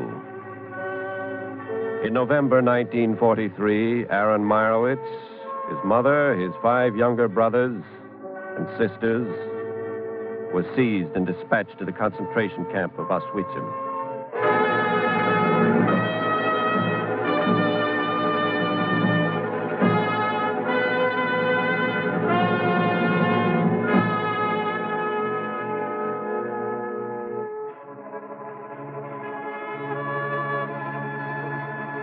One year ago, in May, when the European war ended, I found an 18-year-old boy named Aaron Meirowitz in the Austrian Tyrol. He had been liberated by an American army, and he came to me because I had a list. They were at Auschwitz. My mother, my brothers, and my sisters. There are no survivors on my list named Meirowitz. There must be other lists. I'll go to Auschwitz. It's no use, Aaron. All of them, Chaplain? All of them, Aaron. I have the record. I want the men who did it.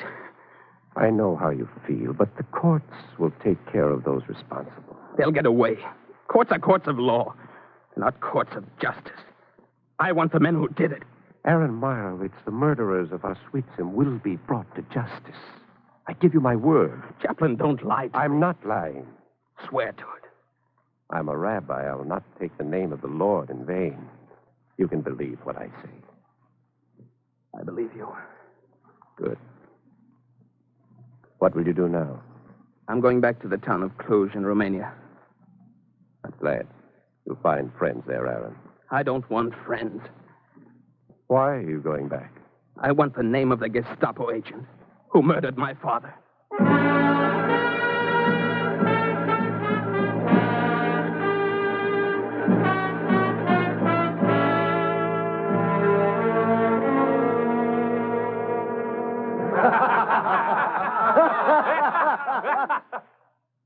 remember me, Constantine. Aaron Meyerowitz. That's right, Constantine.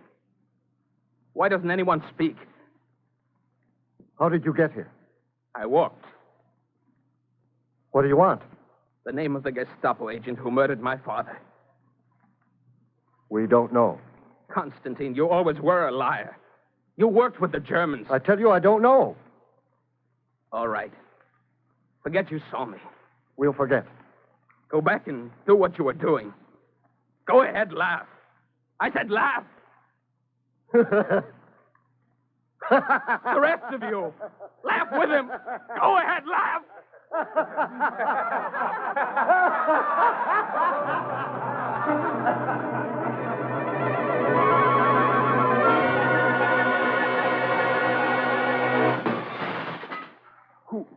Who are you? What are you doing? Breaking a window. That's my window you've broken. I'll pay you. What do you want? Who are you? There's a picture of a man in that window. I'm a photographer. I take lots of pictures. Why did you break the window? The lady in the shop said the picture was not for sale. I want it. What are you looking at me like that for? I'm not armed. You wouldn't do anything to a man. Shut up. I'm not going to do anything to you. I want that picture.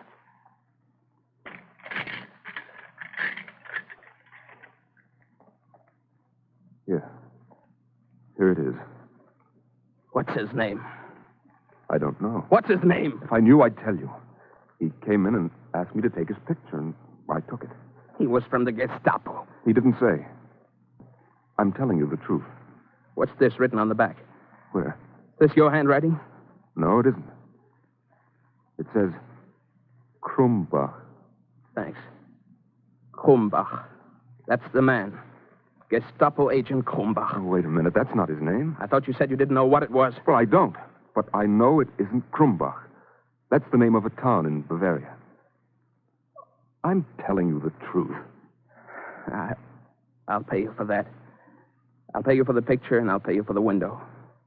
Write your name on a piece of paper. I'll send you the money from Krumbach.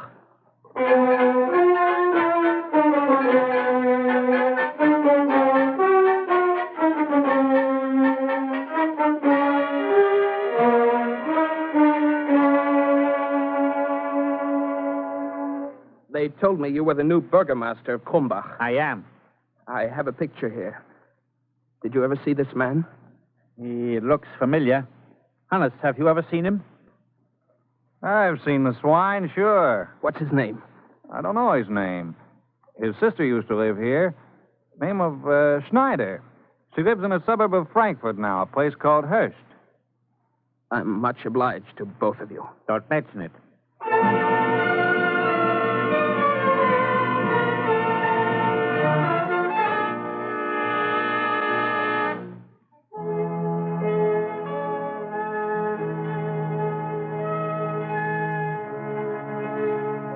About 4 months ago, Aaron Meyerowitz was picked up by military police on a road between Krumbach and Hecht.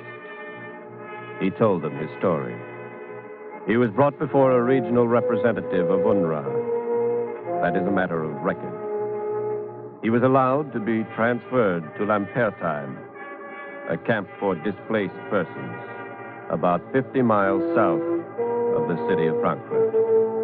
In Lampertheim camp, Aaron Meyerowitz met a young man called David Levy, who also came from Cluj in Romania. Now the number of hunters was increased to 2. Your name? Aaron Meyerowitz. Your name? Levy. David Levy. Why do you want this pass? We wish to pay a visit to the town of Hearst. Whom do you wish to visit? Frau Schneider. Is she a friend? You might call it that. How about food? We've got some rations. All right. Pass for 3 days. Be sure you're back here before Wednesday noon. Move along. Next.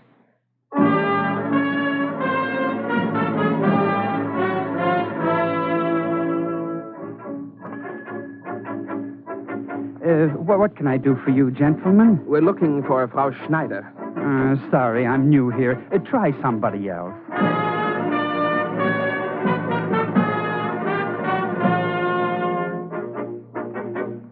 There's a Frau Schneider who lives here. We're trying to locate her. Young man, there are 60 Frau Schneiders living here. Thanks.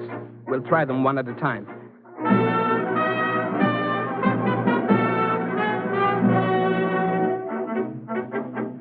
You say she came here fairly recently? That's right. Try the next street. Second house from the corner. I think the number is 42.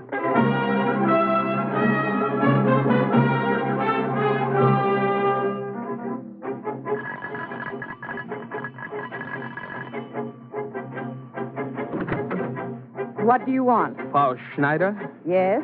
I'm glad to know you, Frau Schneider.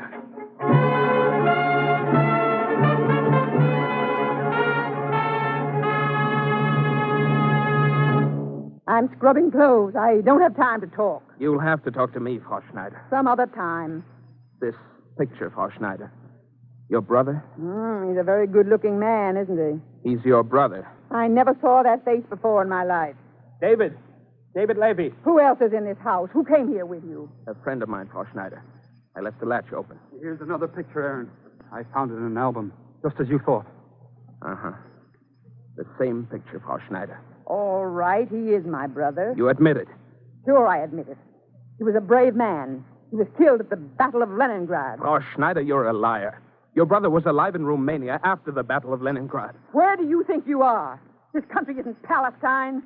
No, it's Germany. Frau Schneider, where is your brother? It's a pity you're still living. It's more of an oversight. Either you tell us, Frau Schneider, or we take apart your house. Why do you want my brother? We're rent collectors. Sure, that's right. He owes some back rent. I don't believe you. Madam, that's your privilege. David, what have you got there? I found these on a table in the hall. Some letters. Let me have them. You have no right to them. What is it? Look here, Aaron. The writing on the back of the picture you found in Romania. I wouldn't have thought of that, David. Thanks. It's postmarked Frankfurt. Number 3, Wagnerstrasse. David, you stay here with her.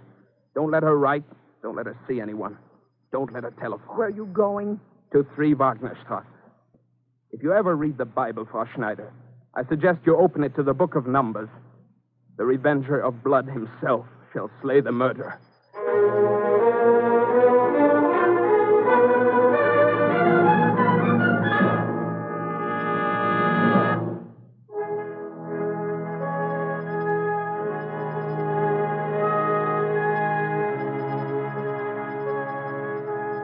I saw Aaron Meyerowitz for the second time on a street in Frankfurt. He was standing outside 3 Wagnerstrasse, standing as though he were rooted to the ground. He was pale. He had forgotten to eat. I made him come to my quarters. I insisted. I've got important business, Chaplain. Let me give you a bowl of soup and some bread. My business can't wait. You found him? Yes. You're going to kill him? Yes. Aaron Meyerowitz, what gives you the right to kill a man? He killed my father. He murdered him. So you're going to take vengeance? Call it justice. I prefer to call it vengeance. Vengeance is mine, saith the Lord. Chaplain, how many members of your family were killed? I know how you feel. You don't know anything. Aaron, the 6 million who were murdered, they were my people, too. And come with me. 2 are better than 1. I'm trying to remember the word of God. And remember that the revenger of blood himself shall slay the murderer. Not you and not me, Aaron. The crime was also against society. Let society exact payment for the crime. I can't wait that long, Chaplain. Aaron Meyerowitz, you and I have waited 18 centuries. Wait another year. Chaplain, tell that to my mother, to my brothers, to my sisters, to my father. Tell it to them. You're not able to see properly. There's a film of blood before your eyes. You're right. But I'm leaving. Where are you going, Aaron? Same place. 3 Wagnerstrasse.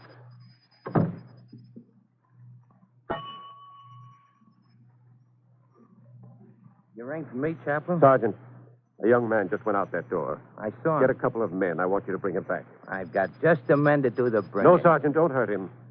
And don't involve the military police in this. It's a private matter, Sergeant. Bring him back.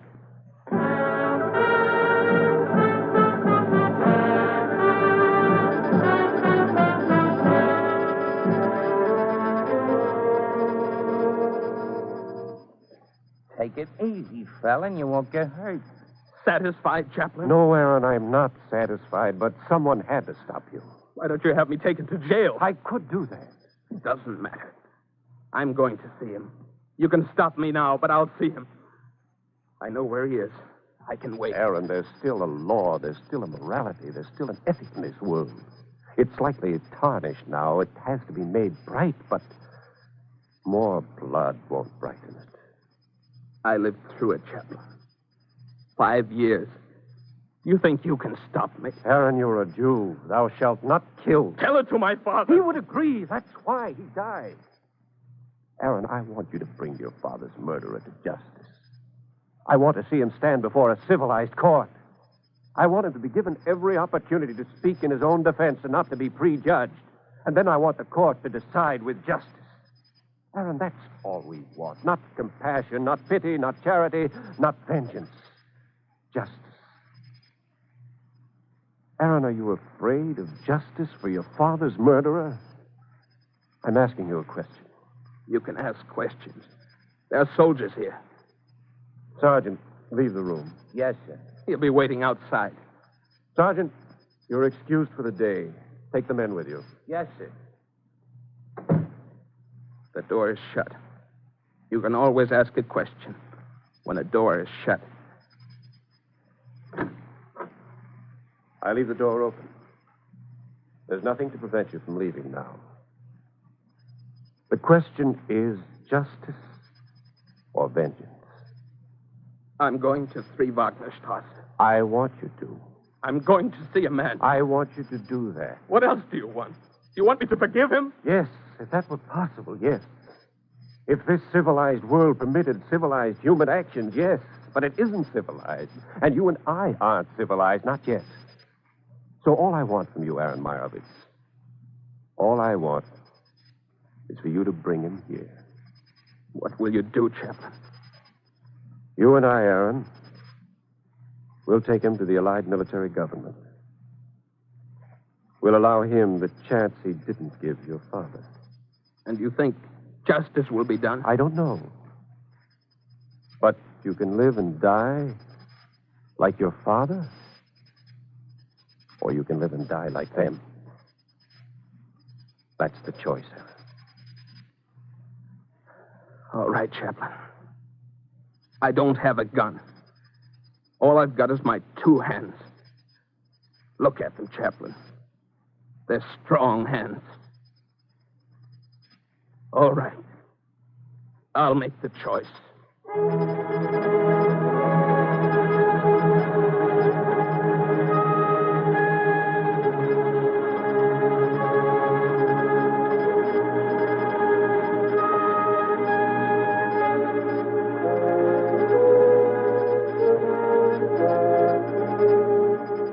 You went through the open door, and the door closed. And I waited. 3 weeks ago, I saw Aaron Meyerowitz for the 3rd time. His hands were tightly clenched. He had made his choice. And he had brought a man to me.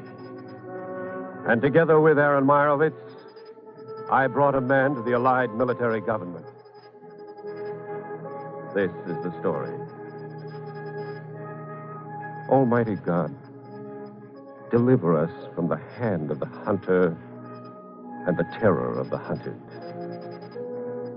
Almighty God, deliver us from vengeance and the causes of vengeance. Almighty God, make this day clean again. And though there be darkness, let it be as the morning. Almighty God.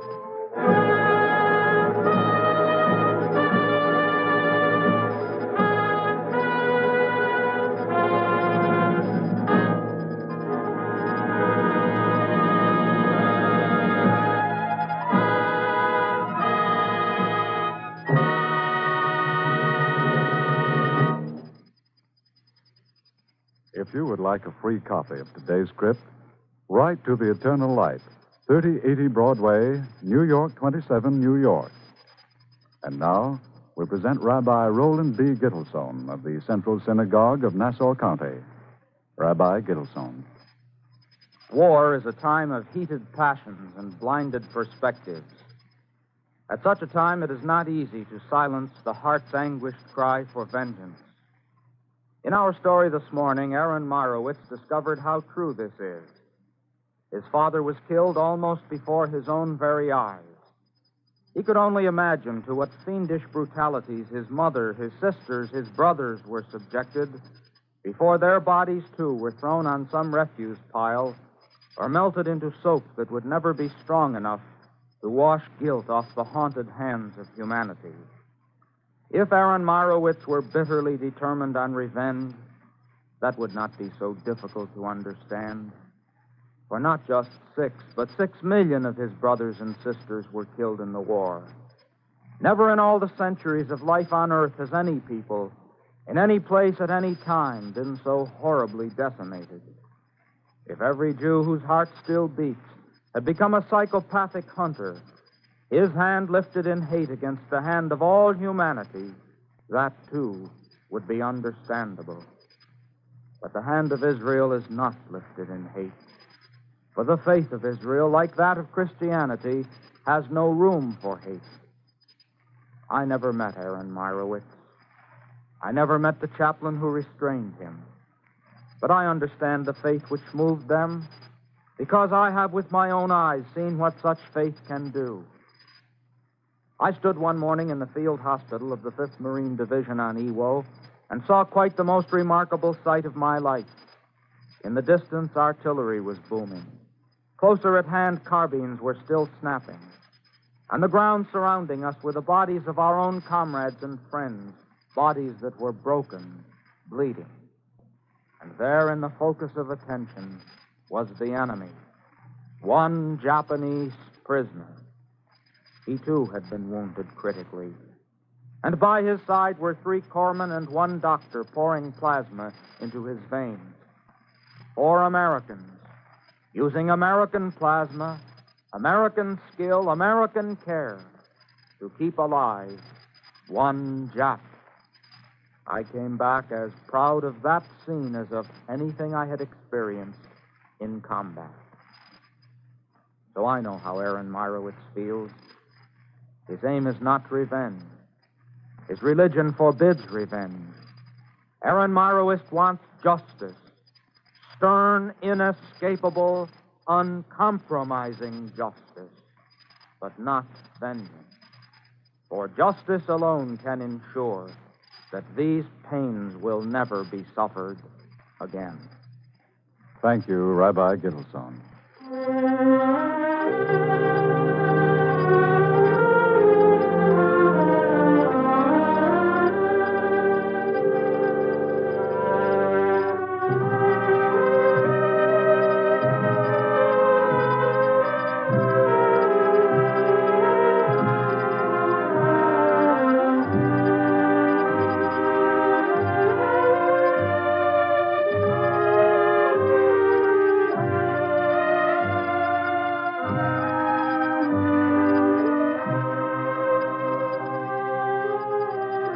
The Eternal Light is written by Morton Wishengrad. The music was composed by Morris Mamorsky and conducted by Milton Katams. The chaplain was Roger DeKoven, and Aaron Meirowitz was played by Jack Lloyd.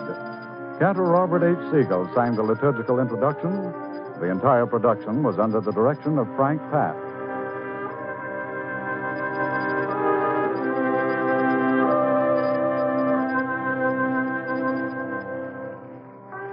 Be sure to listen next week to a special Passover program entitled The Tender Grass. If you would like a free copy of today's script, write to The Eternal Light, 3080 Broadway, New York 27, New York. This program is a weekly presentation of the National Broadcasting Company and its affiliated independent stations, and comes to you under the sponsorship of the Jewish Theological Seminary of America.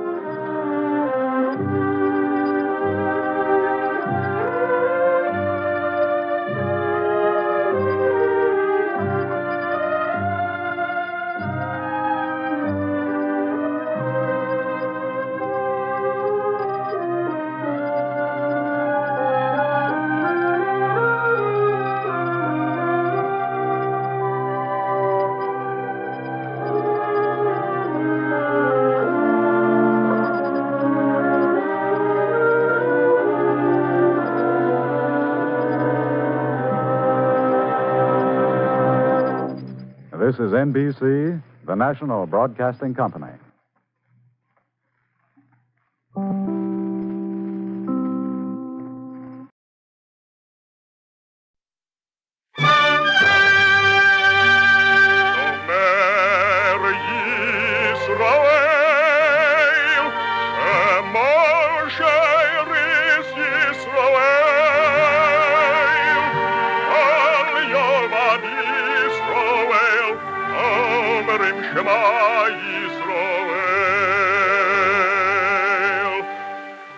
And the Lord spake unto Moses, saying, Command the children of Israel that they bring unto thee pure oil olive, beaten for the light, to cause the lamps to burn continually in the tabernacle of the congregation.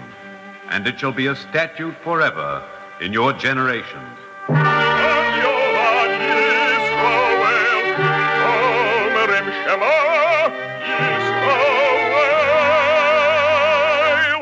The eternal light.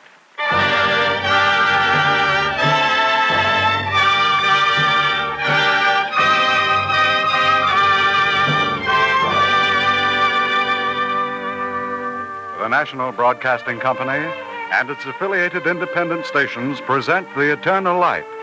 This program comes to you under the auspices of the Jewish Theological Seminary of America. Our story today is Morton Wishengrads' The Tender Grass, a fantasy for the festival of Passover. Alexander Scourby is the narrator, and the part of Shalom is played by Juano Hernandez.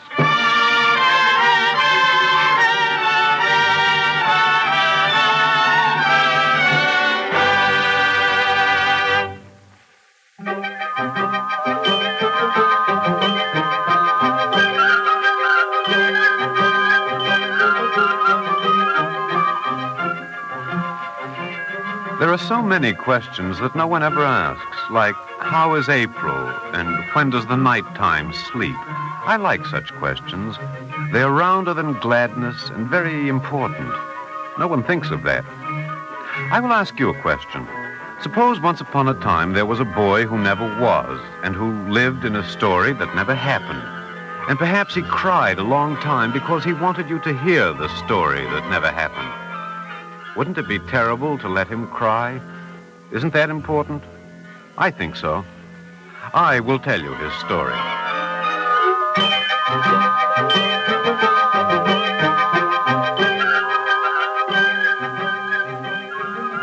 Shalom means peace, and Shalom was his name. But there were bad things in his heart. Once upon a never time, when the forest ferns were lit by the moon and the rain was hiding from April, this boy Shalom found a bird's nest which had fallen from a tree. And in the nest were 7 little birds who did not know how to fly.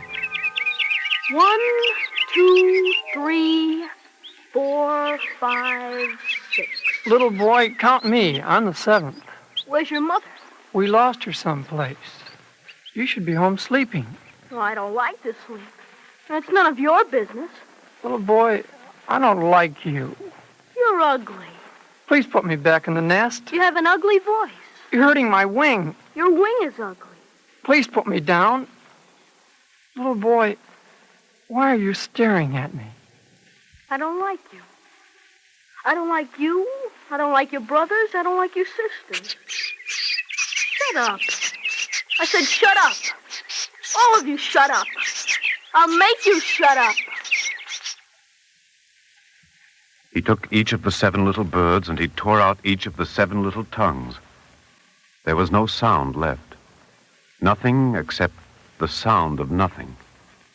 And the boy went home to grow a day older.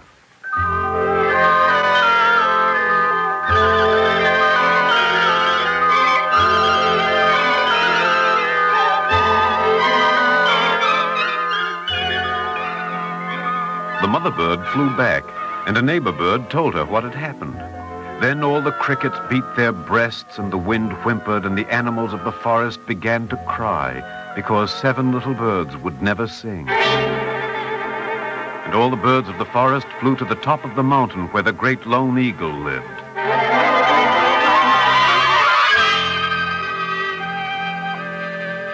The birds of the forest sat as a court, and the eagle was judge. Let the mother bird speak. When the hay is mown and the tender grass showeth itself, and the herbs of the mountains are gathered in, all creation will sing, but my children will be mute. Let the neighbor bird who witnessed this thing give her testimony. None calleth for justice, nor any pleadeth for truth. They trust in vanity and speak lies. They conceive mischief and bring forth iniquity. What shall be done with the boy Shalom? What is his punishment? Let the raven speak. The hand that did the deed, it shall be cut off. Let the woodlark speak. The feet that led him to the forest, let the feet be seared as with a fire. I wish to hear the judgment of the owl. Brothers and sisters, the injury was done by 1 against 7. Let retribution, therefore, fall upon 7. The owl is wise. I pronounce the judgment of the birds. He shall grow to manhood. He shall take a wife. He shall procreate 7 sons. Let them be born soundless, mute, to utter no intelligible sound, to speak no single word, to sing never, never to sing a song.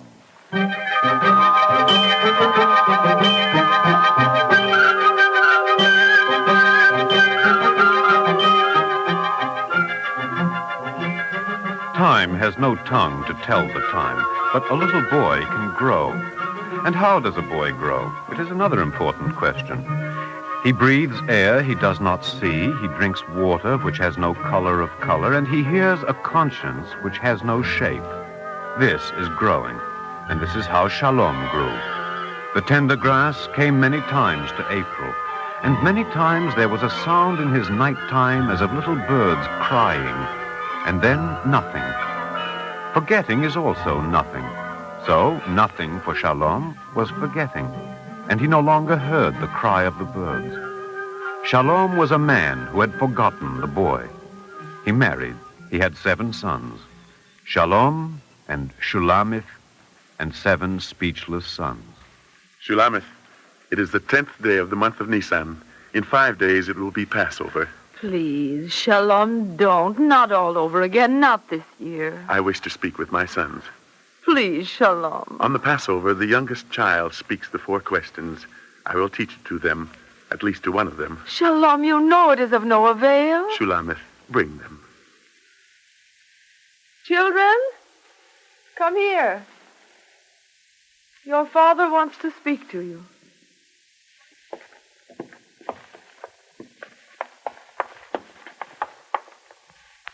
You may sit down.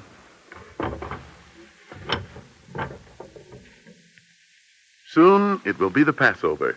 The table will be spread.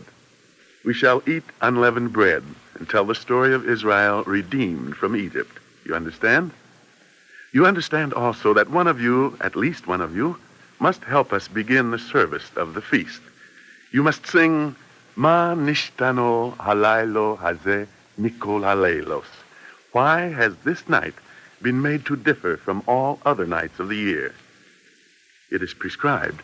You must sing it. One of you must. You are raising your voice, Shalom.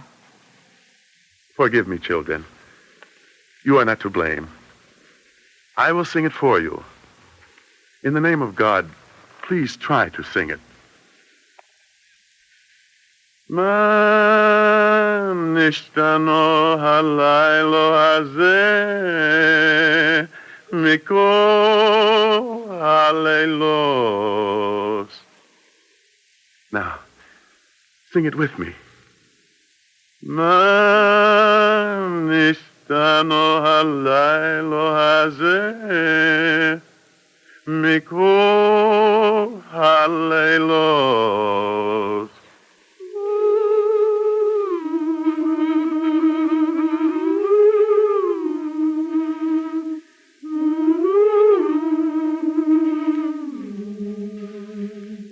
Shalom, they carry the melody splendidly. I don't want the melody.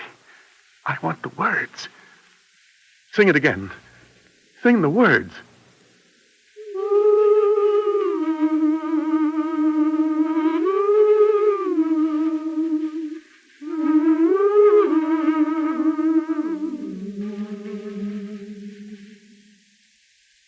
Shalom, why do you torment yourself? It isn't any use. It will never be any use. They have harmed no one. Shulamith, why were they afflicted? I don't know. When the Lord smote the Egyptians, he punished only the firstborn. Who can explain this, Shalom? Can you? Can I? Can anyone?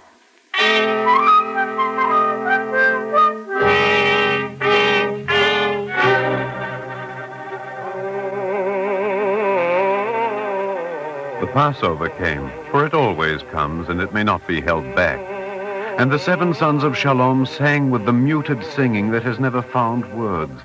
And hearing them, Shalom thought he heard the crying of birds from a great distance, dimly, sweetly, with the sadness of lost memory. And he was troubled and did not know why he was troubled. Then Shalom broke the middle cake of unleavened bread, and he lifted the matzo for all to see, and spoke the immemorial invitation to the stranger. This is the bread of affliction which our forefathers ate in the land of Egypt. Let those who are hungry enter and eat with us. Let those who are forlorn come and celebrate the Passover with us. Shalom? I thought I heard it too. There was a stranger at the door, a beggar. They made him welcome and gave him a place at the festal table. Won't you continue with the service? I see my presence embarrasses you. Perhaps I should go. Oh, no, stay. Please stay. We have very little, but you are welcome to all we have. Oh, thank you. You have reached the 4 questions. Yes. With 7 fine sons like these, you are blessed 7-fold. My sons do not sing. It is not necessary to sing. The questions may be spoken. I said my sons do not sing. Shalom. Excuse him, please. Our children were born without the gift of tongue. They are mutes. Forgive me, I did not mean to add to your pain. I am a beggar. I am older than you. I am younger than you. Let me sing for your youngest son. Please? It will make us very happy. The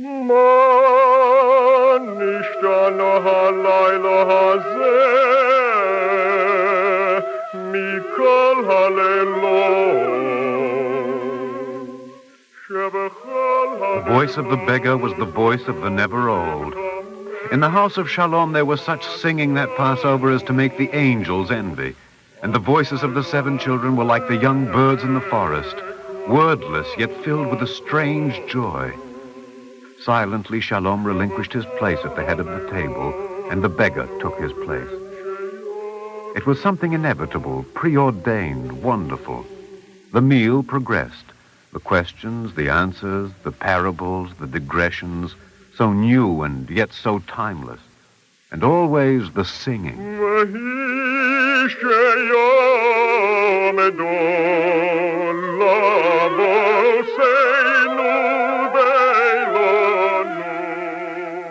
Shulamith, you do not sing? It is so strange, Shalom. I cannot sing. I'm suffocated with happiness.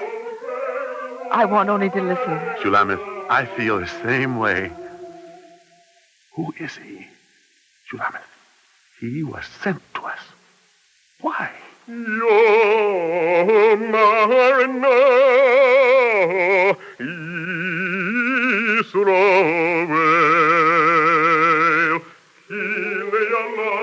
Shulamith, there are birds singing.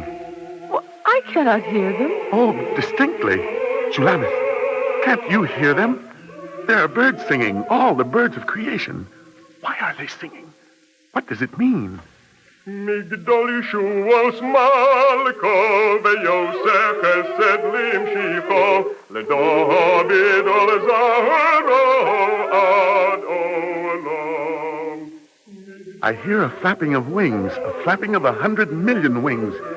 Shulamith, what are they trying to say to me? Shalom, you have taken too much wine. There are no wings. There are, Shulamith, and I have barely sipped the wine. I hear wings.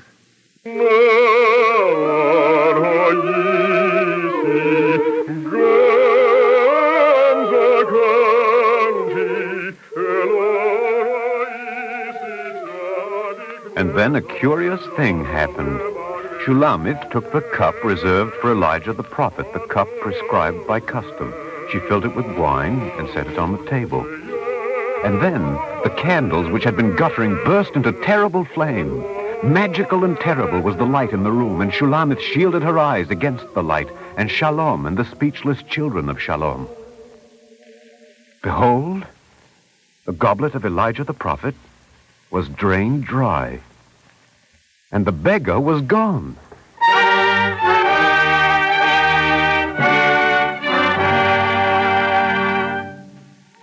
A miracle of the Passover in the house of Shalom. Do the hallelujahs rise from those who have gone down in silence? Only the living praise the Lord.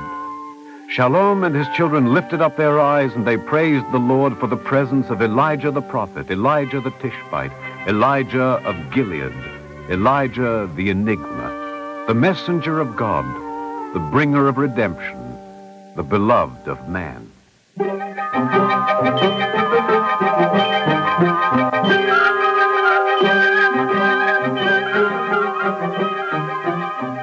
Passover was gone. The moons waxed, the moons waned. The sun climbed his ladder by day and came down the steps by night. An owl hooted in the forest, a locust shrilled in the field, and the year turned again to the day when the hay is mown and the tender grass showeth itself, and the herbs of the mountains are gathered in. And the man Shalom, who had lost remembrance of the boy Shalom, came into the field with his 7 sons who were without speech. Children, do you hear them? There must be a nest. Careful, do not tread on it. Gently, gently. 7 little fledglings, and their wings have been broken. Who could have done such a thing? Children, carry them home. We must help the birds. We must make them strong. We must heal them. We must help them to fly. They are God's creatures. They must fly above the earth into the open firmament of heaven. Carry them gently, children.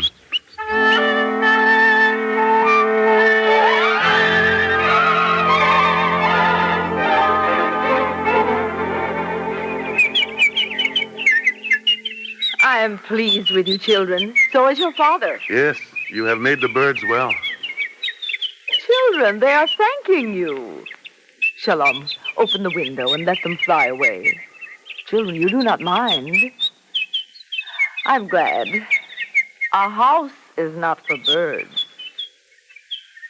God created man on the 6th day, but on the 5th day, he created these. Children, I open this window for them. It is no longer a window. It is the door to the 5th day.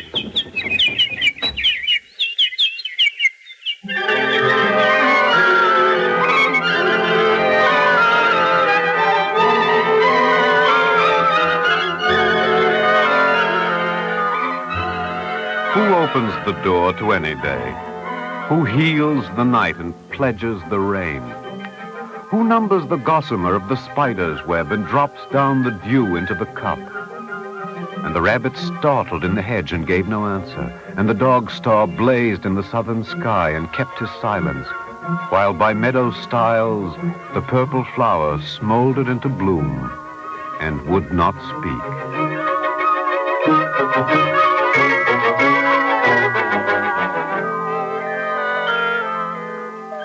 Shalom.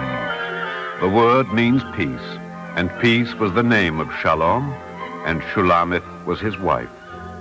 They came again to the Passover, but the new had become old, and the old was as new.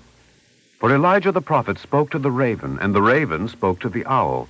The owl held conversation with the woodlark, and the eagle sent forth the herald birds to make a convocation upon a mountain. And all this on the Passover. Yes, of course, it had to be. That is the best thing about a story that never happened. The end of it is foreseen and always good.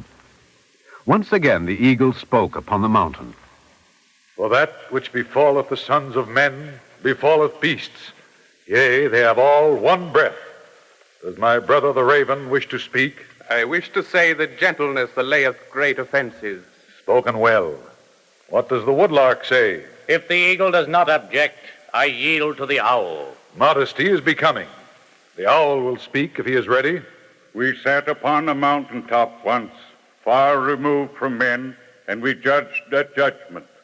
Now let us unjudge the judgment, seeing that it is come to the season of Passover, a day of liberty. Freedom gave birth to the Passover, and Passover gave birth to freedom. There are 7 sons who wait. Let them be told. The owl, as usual, is wise. A bird of the air shall carry the voice, and that which hath wings shall tell the matter. I instruct the raven to carry the news to his old friend Elijah the prophet.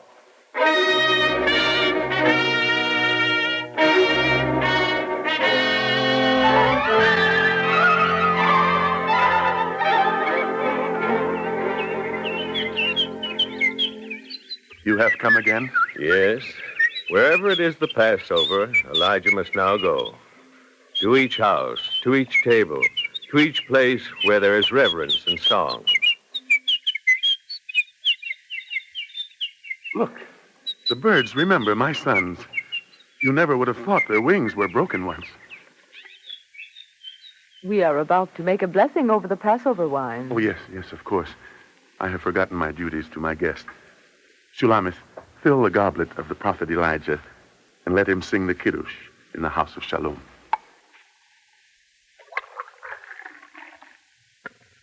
Children, stand around. Your tongues may never be able to speak it, but let your eyes see and your ears hear how Elijah the Tishbite sings the Kiddush on the Passover. Saveri moranon v'rabonon v'rabosai Baruch atov Adoshem Elokeinu melech olam Borei peri hagofen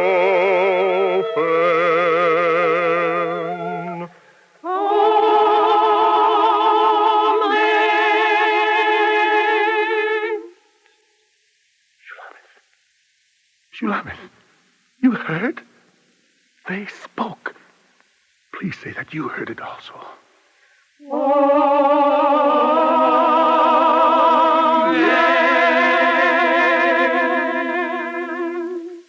I heard it, Shalom. They spoke.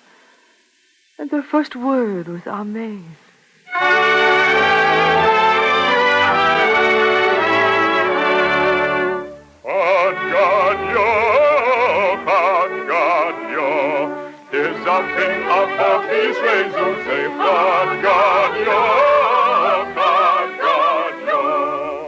I shall tell you a secret. I said to you that this was a story that never happened. But that wasn't true, was it? Of course it happened. It happened long, long ago in a place called Anywhere. You do not remember it, of course, because it happened before your day, when time was a zero and the first bird fledged. So, tomorrow evening, when the Passover table is spread with fine matzo and the wine is in the cup, and the Father sits at the head of the table, you and I, we shall sing.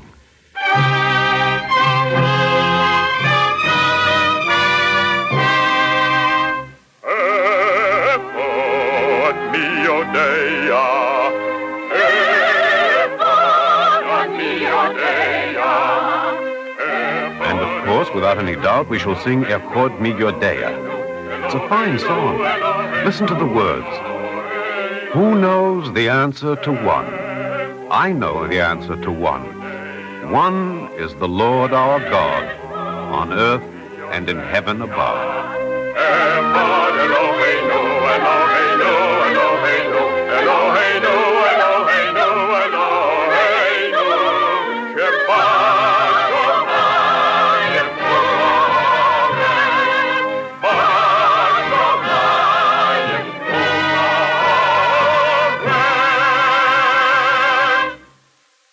If you would like a free copy of today's script, write to The Eternal Light, 3080 Broadway, New York 27, New York.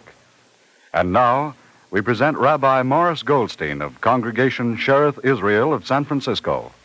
Speaking from San Francisco, Rabbi Goldstein. The delightful fantasy to which we have now listened is fashioned from the ever-hopeful theme of the Passover festival and the unforgettable melodies characteristic of it. In this well-told tale, we witness the evil done by mischief and cruelty, but also the redeeming role of kindness and compassion.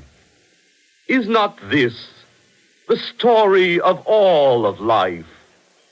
Is there any one of us who can say that he or she has not caused hurt to someone at some time, expressed some prejudice, committed some act of ill will? There is a way to atone. Do good, love mercy, be true and helpful and just, especially to those who have been injured. This, which applies to personal and individual matters, applies equally to the affairs of the world. Pathetic as little birds with broken wings is the plight of entire populations in hate-infested, war-torn lands. Passover, the festival of freedom, bids us come to their rescue. True, they have been liberated from political and military enslavement. Now must we do all in our power to free them from the bondage of hunger, homelessness, and hurt. Let the people of Israel reenact the Seder observance of Passover tomorrow evening with all its impressive ritual and playful charm.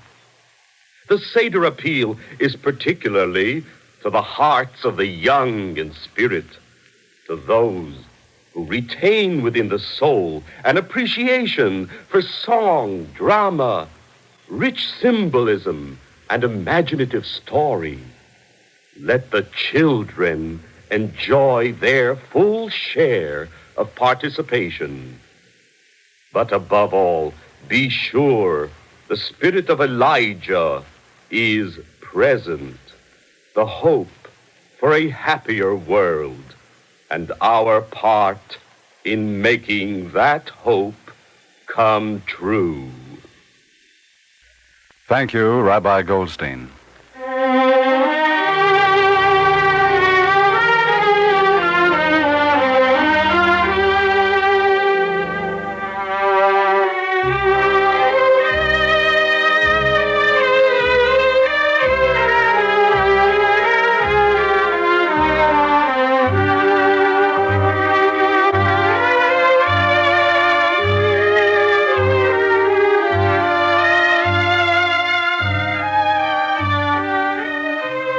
The Eternal Light is written by Morton Wishengrad. The music was composed by Morris Momorsky and conducted by Milton Catons. Cantor Robert H. Siegel was the soloist. The narrator of today's story was Alexander Scurby, and Juano Hernandez was featured as Shalom. The entire production was under the direction of Frank Patt.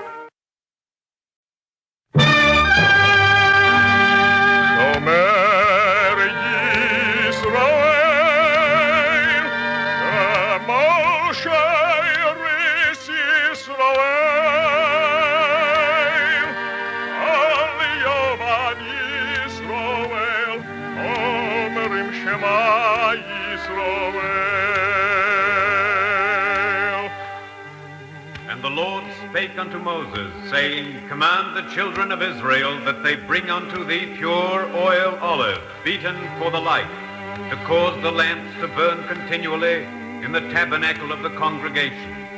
And it shall be a statute forever in your generations.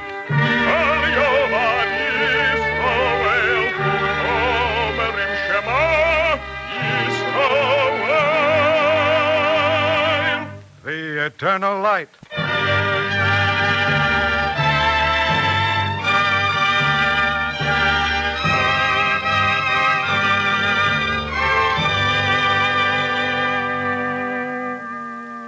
The National Broadcasting Company and its affiliated independent stations present The Eternal Light, a program which comes to you under the auspices of the Jewish Theological Seminary of America. Today's script is entitled When I Think of Seraya, and in its original form was an address delivered by Rabbi Milton Steinberg before a rally of the United Jewish Appeal. Now, we present Morton Wishengrad's radio adaptation of When I Think of Seraya, and featuring Alexander Scooby as the narrator.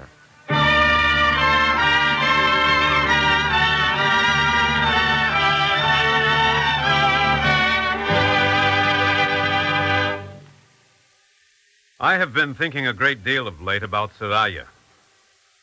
What, you will ask, is Seraya? Seraya is a village situated in the Lithuanian county of Suwalki, just to the east of the old German frontier. And, to paraphrase Hamlet, and what is Seraya to me or I to Seraya? Seraya, as it happens, is where my father was born. It's where my family comes from.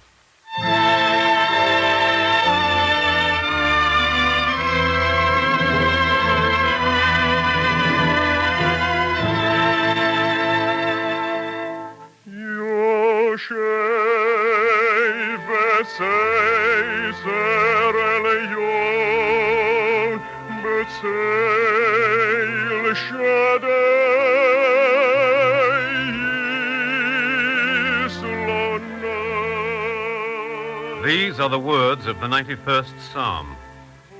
Thou shalt not be afraid of the terror by night, nor of the arrow that flieth by day, of the pestilence that walketh in darkness, nor of the destruction that wasteth at noonday.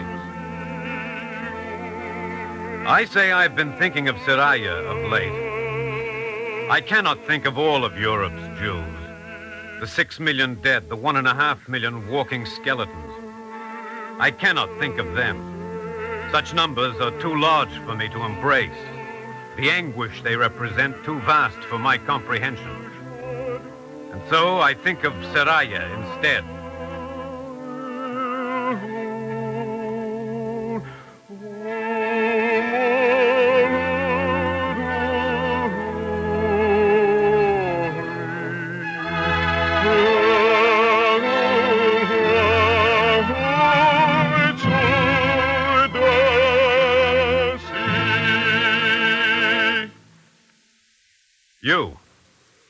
You also.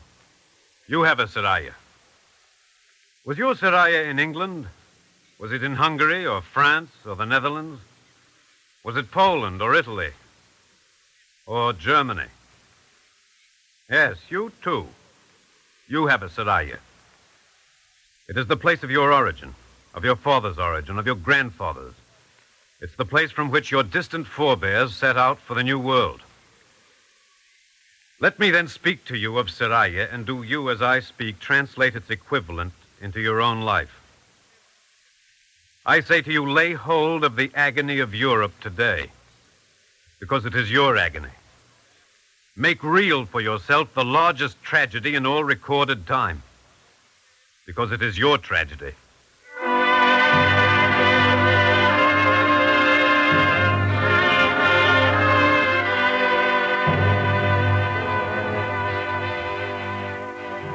I never saw Seraya.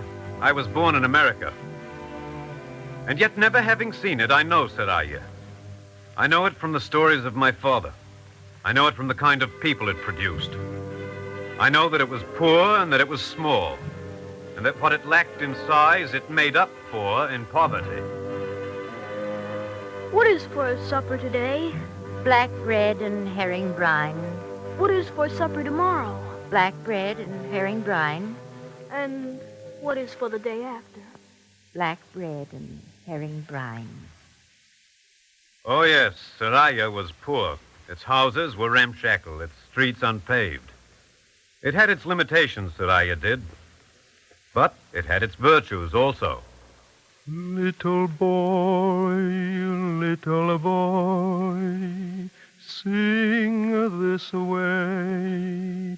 Learn the alphabet, little boy. Here are the letters. Sing this way. Comets Aleph O, comets baseball, comets Dalet Do. There were schools in Seraya, and there was learning, and reverence for learning. Bread might be scarce there, but not books. That village of near beggars supported a system of universal schooling. When I think of Seraya, I think of that.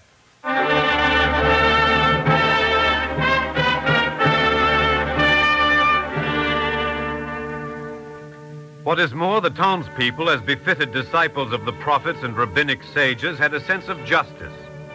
A sense of justice so keen that, according to an ancient practice, anyone who had been wronged was entitled to interrupt the public worship.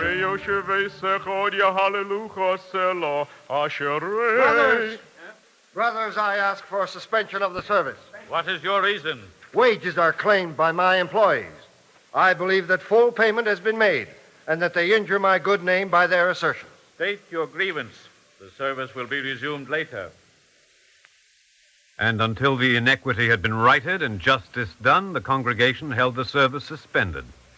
That was according to ancient practice. When I think of Seraya, I think of that.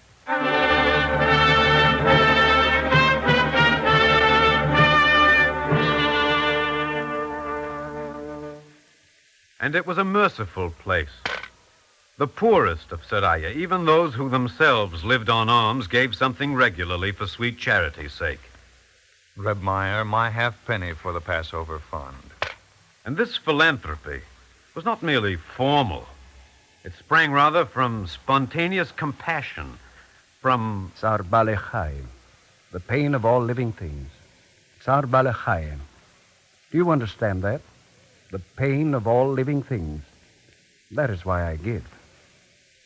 When I think of Seraya, I think of that.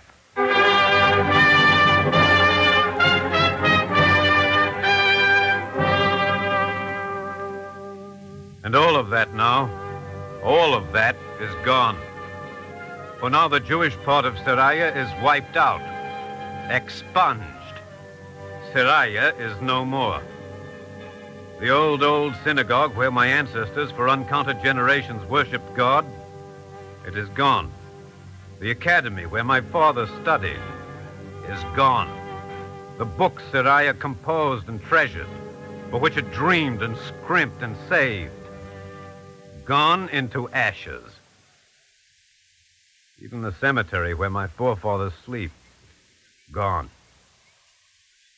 And as for its Jews, men, women, children, some saints, some sinners, some learned and some untutored, some wise and some foolish, but all eager to live, all undeserving of the fate which overtook them,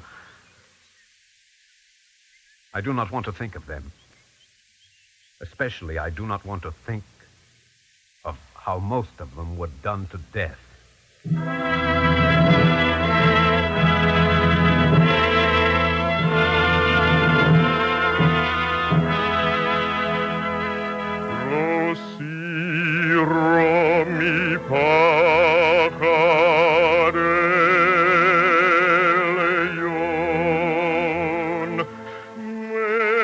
words of the 91st Psalm. O thou that dwellest in the covert of the Most High and abidest in the shadow of the Almighty, I will say of the Lord, tell me, what shall I say of the Lord? And what shall I say to him? I ask you, what shall I say and think and remember? I tell you again, I do not want to think of the Jews of Seraya. I do not want to think of how most of them were done to death. Yet think of them I must. For some of those Jews still live. How many? I don't know. No one knows. Perhaps no one ever will know. But there are probabilities and presumptions on which one can calculate. In Seraya before the war, there were 2,000 Jews in all. We have learned, however, that the Jews in small towns fared much worse than those in the cities. They were much more easily detected and apprehended. Their opportunities for concealment were fewer. Let us, however, be optimists. Let us say that of the 2,000 Jews in Seraya, as many as 20 came through alive. Those 20 Jews haunt me. In the first place, I cannot figure out why they are they and I am I. Through what merit of mine am I safe, secure, light in heart whenever I watch my wife going about her household duties or hear my children laugh as they play? And what was their offense that the 20 who survive are cold now, and naked now, and hungry now, and haunted by horror? I simply cannot puzzle out what sin they committed so horrible as to merit the torments meted out to them.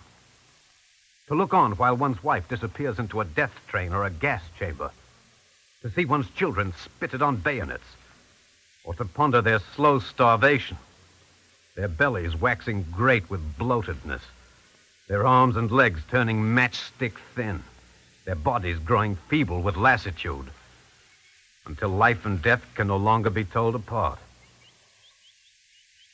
This is what haunts me. The thought that there, but for the grace of God and a capricious decision made by my father, but in any case through no virtue of mine, there go I. There my wife. There my children. Mizmor leDavid, ad Hashem ro. Mizmor leDavid, a psalm of David. Allow him to sing the 23rd Psalm. Allow the words for my morbid vagary. For when I think of Seraya, I reflect that of the 20 who may survive, perhaps some of them may be my own remote kin. Who knows? Perhaps they bear the names common in my family. The Samuel to which my father answers. The Shraga or Philip of one of my American cousins. The Jonathan of my son. What is more, being kin to me, they may actually resemble the members of my family. Perhaps one of them is short, limpid-eyed, and gentle like my father. Perhaps there's a little girl, fair-haired and as blue-eyed and delicate as my Aunt Sarah was said to have been in her childhood, as her little American granddaughter Alice is today. That is why these Jews haunt me. I know them. I know their lot. After all, are they not flesh of my flesh and blood of my blood?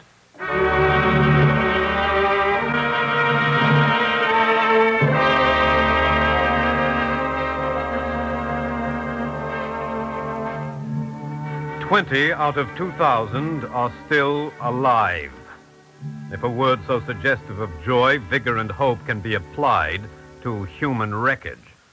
20 out of 2,000. A few are in Salzburg in the American zone of occupation. Several in Bergen-Belsen in the British zone.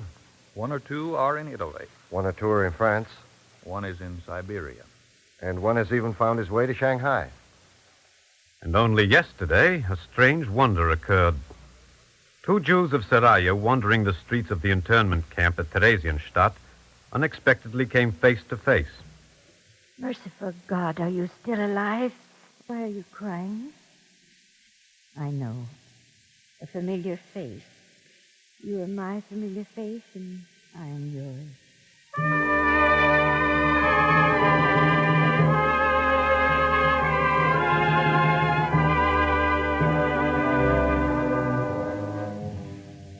But the dispersion of the townspeople of Seraya is the least of their ruin. Not one of them is sound in body. The starvation that wasted their frames, the torture that ulcerated their stomachs, the terror that poisoned their kidneys and hardened the arteries of their brain and heart, that rotted the teeth out of their mouths, these are still upon them. Go and see. See the 6-year-old incapable of walking, The 10-year-old a baby in structure. Nor is any of them rosy-cheeked, unless it be with a flush of consumption.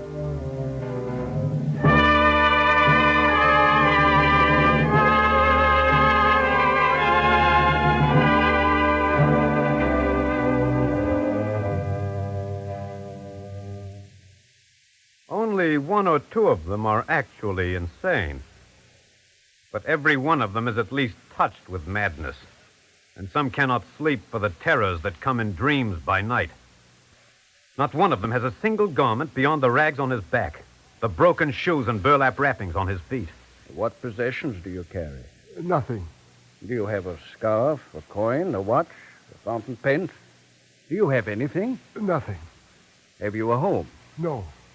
A shop? No. Do you have a newspaper to read? No home, no shop, no newspaper to read, no prayer book from which to worship God, no calendar to tell which days are the Sabbaths and which are the holy days, no synagogue in which to pray.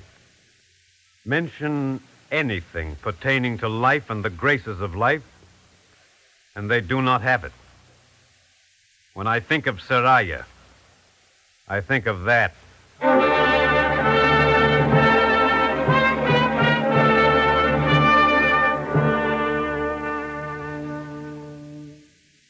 Of the 20 survivors of Seraya, 3 want to go back.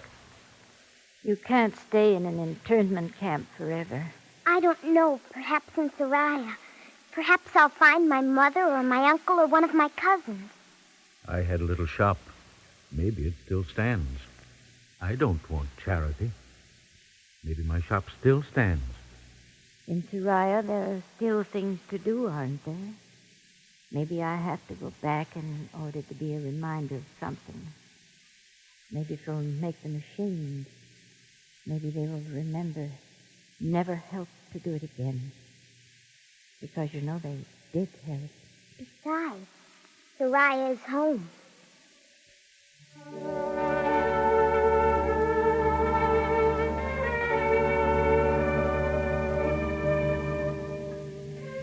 And so they are on the move again. A tottering old woman from Switzerland.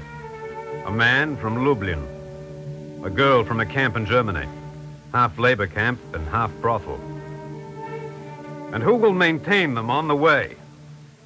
Who will give them provender and protection from Polish anti-Semites whom the Polish government has admittedly been unable to suppress, and Lithuanian anti-Semites whom not even the Soviet army has brought to heel? Who? And in Seraya, when they find home gone, shop gone, books, tools, friends, brothers, family, synagogue, all gone, and not 10 Jews left to form the minyan of the prayer service, who will stand with them?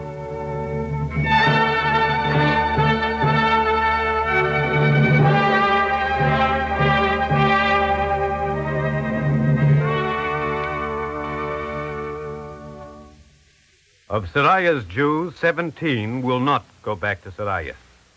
They have their reasons. There is nothing that remains. I cannot return to nothing. My neighbors joined with the Nazis against me. I cannot return to my neighbors. I cannot return to Seraya because the streets cry aloud of murder and rape and torture. I won't go back. I'm tired of defending myself, tired of apologizing for myself. I can't go back. I can't either. I'm still a boy. Maybe there's a chance for me, a chance to lead a normal life. It isn't in Seraya. Of these 17, 3 have set their hearts on America, but only 1 will be so fortunate as to be admitted here. But 1 will come, and for that 1, you must be prepared. When I think of Seraya, I think of that 1.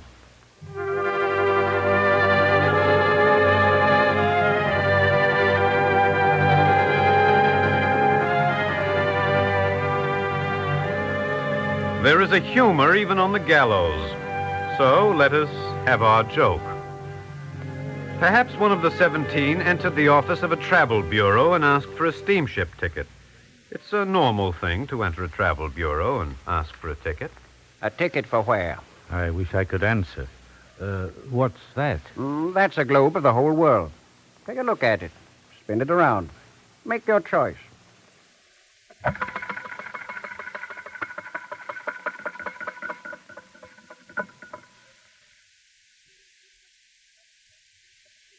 Well, have you found what you want? A moment more, please. I'm studying the countries and the continents. Well, my friend? I hope you'll excuse me, sir, but have you anything else to offer? Yes, have you anything else to offer?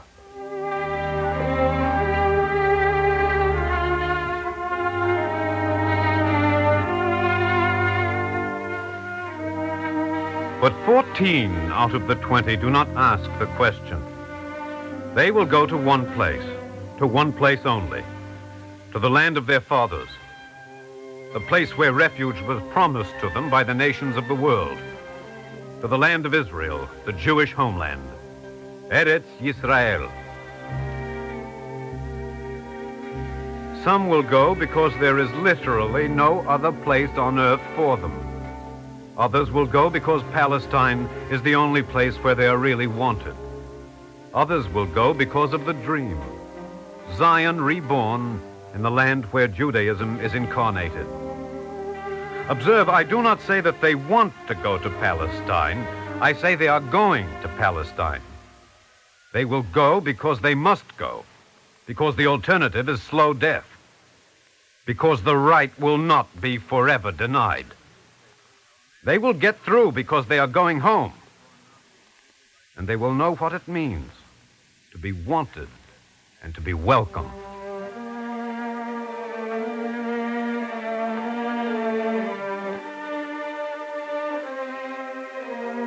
Thank you very much.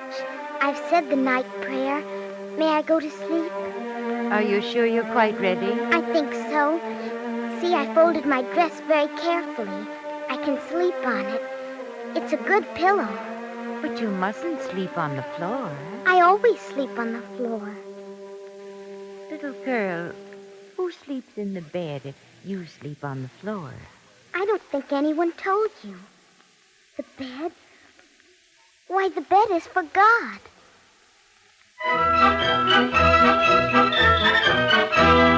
Anno banno arts a levenot to le hivanot. Anno banno arts a levenot to le hivanot. When they arrive in Palestine, you and I, we shall be able to rest more easily. For they will be welcome and wanted and greeted with the song Annu Banu Arza. We have come to our land to build and to be rebuilt, to redeem and to be redeemed through her. They will know what it means to be cleansed of terror. And once again they will retrieve their souls from pauperism and find honesty and normalcy and the blessed wonders of the commonplace. When I think of Seraya, I think of that.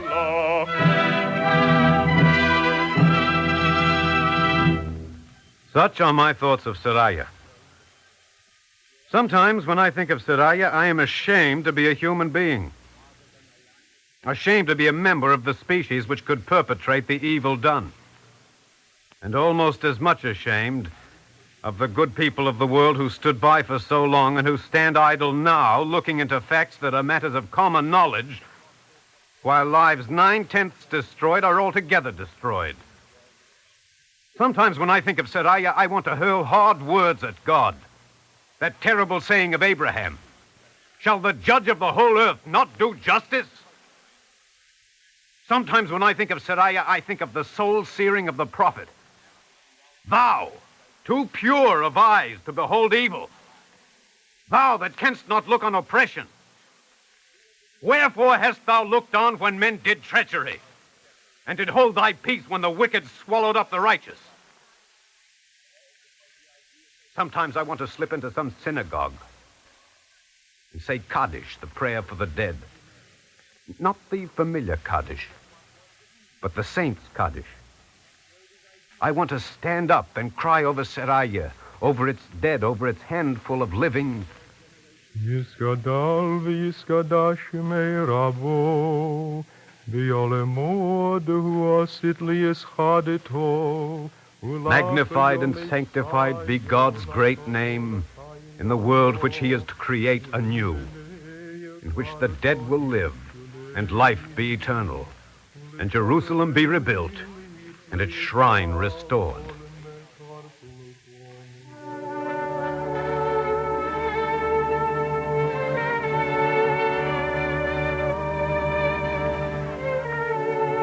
Such are my thoughts of Seraya. For those who return, for those who come to America, for those who go to Palestine, at no moment, if I can help it, will they lack for food, clothing, shelter, medical care, or in the things that minister to the spirit. The hope of Seraya is in the United Jewish Appeal. Yes, it is physically possible for you and for me to behave like the beasts, but we will not look comfortably into our mirrors or ever think happily of the God who made us, who singled us out for good fortune and bestowed on us so many merits which we deserved so little. Seraya looks to us for deliverance through the United Jewish Appeal. Deliverance speedy and full. Almighty God, exalt me. Make me to remember the dead and the living. Make me worthy to be fashioned in human form. Make me worthy to be fashioned in human form. Make me will to fight, and make me will to give. To fight until justice is accomplished, to give until mercy is done. These are my thoughts of Seraya. Let them also be yours. For your Seraya, and for mine.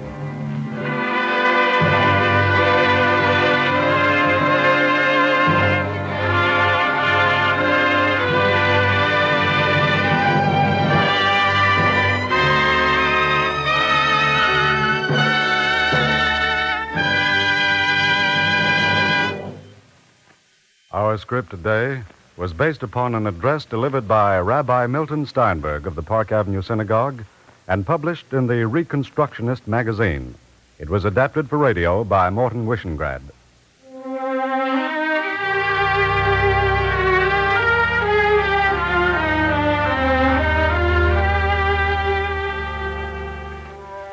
If you would like a free copy of When I Think of Seraya, write to the Eternal Light, 3080 Broadway, New York, 27, New York. The music was composed by Morris Momorsky and conducted by Milton Catums. Cantor Robert H. Siegel was the soloist, and featured as our narrator was Alexander Scourby. The entire production is under the direction of Frank Papp. This program was a presentation of the National Broadcasting Company and its affiliated independent stations, and came to you under the auspices of the Jewish Theological Seminary of America. A free copy of today's script may be obtained by writing to the Eternal Light, 3080 Broadway, New York, 27, New York.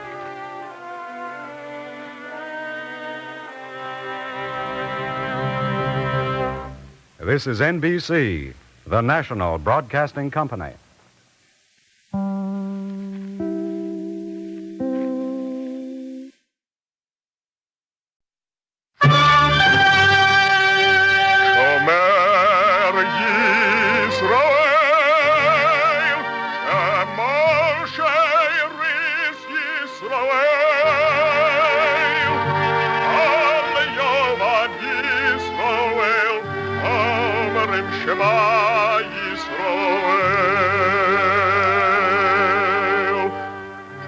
And the Lord spake unto Moses, saying, Command the children of Israel that they bring unto thee pure oil olive beaten for the light, to cause the lamps to burn continually in the tabernacle of the congregation. And it shall be a statute forever in your generations.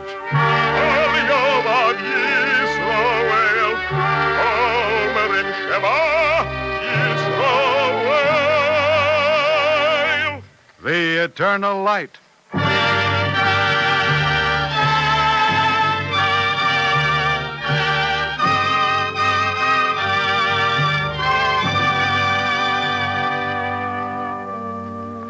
The National Broadcasting Company and its affiliated independent stations present The Eternal Light.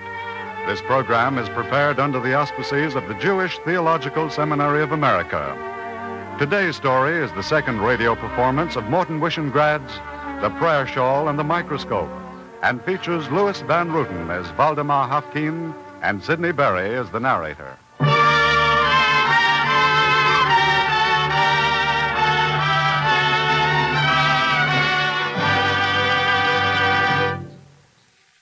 Thus is it written in the book of Ben Sirah, honor a physician with the honor due unto him, for the Lord hath created him, and the Lord hath given men skill, that he might be honored in his marvelous works.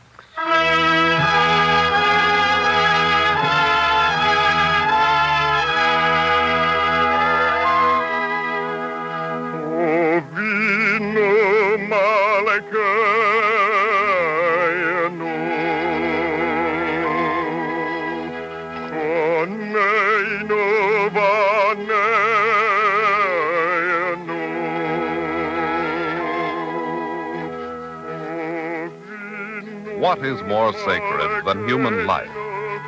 And who more worthy of esteem than the healer? Thrice blessed are his fingers.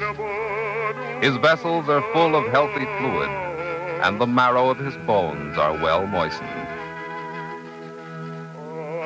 In the year 1888, there lived in the city of Odessa a physician called Valdemar Mordecai Hafkeen. Mark his name well, Hafkeen.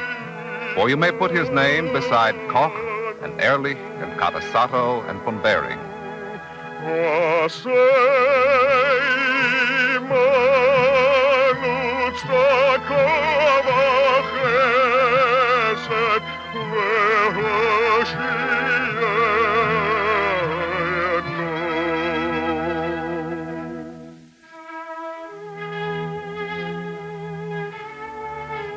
In the spring of 1888, the rector of the medical faculty of the celebrated University of Odessa summoned to his office Dr. Valdemar Hafkeen, and after permitting him to cool his heels for only an hour and a quarter, condescended to see him. Hafkeen, I'll come right to the point. If you please, Excellency. Professor Metchnikoff wants you for his staff. Here? Exactly, here. I've known Metchnikoff to be wrong, but he thinks you have a future. Perhaps you have. We're willing to take a chance. Chance on what, sir? A chance on Assistant Professor Hafkeen. That's the offer, Hafkeen. Assistant Professor of Bacteriology. I'd be very glad to accept, sir. Fine. And that's what I like, Hafkeen. No hemming and hawing, no false modesty. Congratulations, Professor. Thank you, sir. I'm very happy. Good. Now, just one thing, Hafkeen. A necessary formality. Yes? Try to arrange your baptism ceremony for this week. We want you to begin teaching at once. Did you say baptism, sir? I believe that's what I said, and I believe you heard me. Baptism. I beg your pardon, sir. I hadn't noticed it was nearly dusk. May I? What are you talking about, Hafkeen? May you what? It's time for afternoon prayers. Hafkeen, what's this? Afternoon prayers, Your Excellency. Happy are they who dwell in thy house. Forever shall they praise thee, Selah. Happy the people whose destiny is such. I gather that's your answer. I suppose it is, sir. Nice to see you, my dear Hafkeen. Yes, of course, sir. Thank you very much.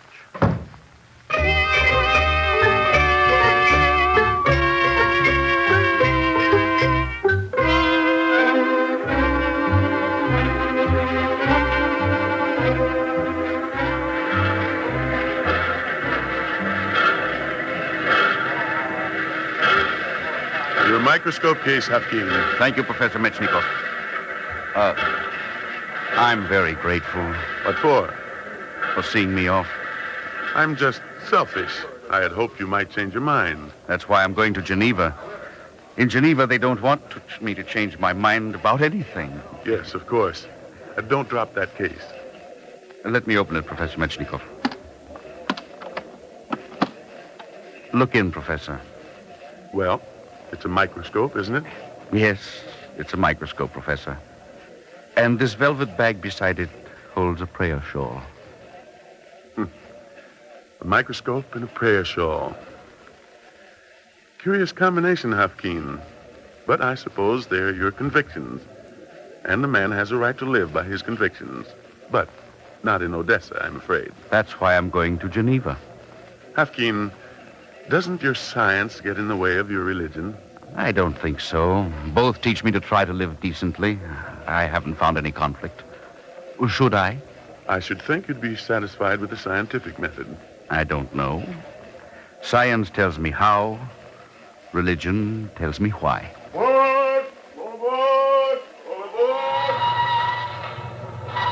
Good luck, Hafkeen. Thank you, Professor Mechnikov.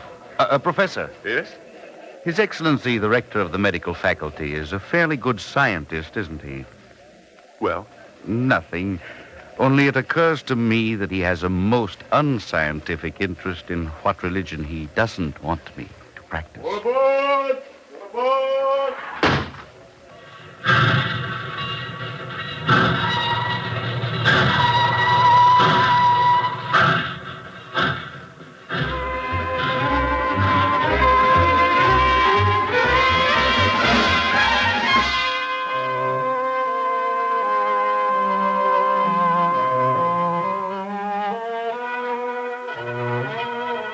In the spring of 1888, a microscope and a prayer shawl journeyed from the city of Odessa to Geneva.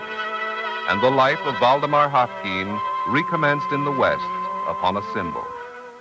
For 1 year, he labored in the laboratories of Geneva. And in the year 1890, a man called Louis Pasteur summoned him to Paris. We are glad to have you, Hafkeen. Professor Mechnikov has recommended you very highly. Do you not like food, Hafkeen? Why, the bread is fine, monsieur. Oh, I'm sorry. Mechnikov told me you observe the Jewish dietary laws. Jean, get Professor Hafkeen some hard-boiled eggs. Thank you, monsieur. Hafkeen, it has been my rule never to discuss a man's religion, but do you not, as a scientist, find these dietary restrictions, these injunctions against mixing milk and meat, do you not find them slightly incompatible with your profession? Monsieur Pasteur, you're a bacteriologist, aren't you? I try to be. Why? Under Hebrew dietary law, the blood is removed from the vascular system of all animals slaughtered for food. Would you call that bad bacteriology? No, I dare say I would not. It is quite true that after death, the blood is invaded by microbial germs. That's our dietary law, monsieur. For 3,000 years, we have sterilized in boiling water all utensils contaminated by unclean objects. We have rejected animal carcasses tainted with infection. We have purified our meat with crystal salt. I found it very curious that these rituals are now confirmed and blessed by the modern microscope. Perhaps so, Dr. Hafkeen, but so many rituals. You wonder that I observe them all, don't you? I'm afraid I do. And I find myself wondering what life would be like without its ceremonials. No man can breathe pure oxygen. Mechnikov warned me I was acquiring an excellent microscope. And a prayer shawl. Yes.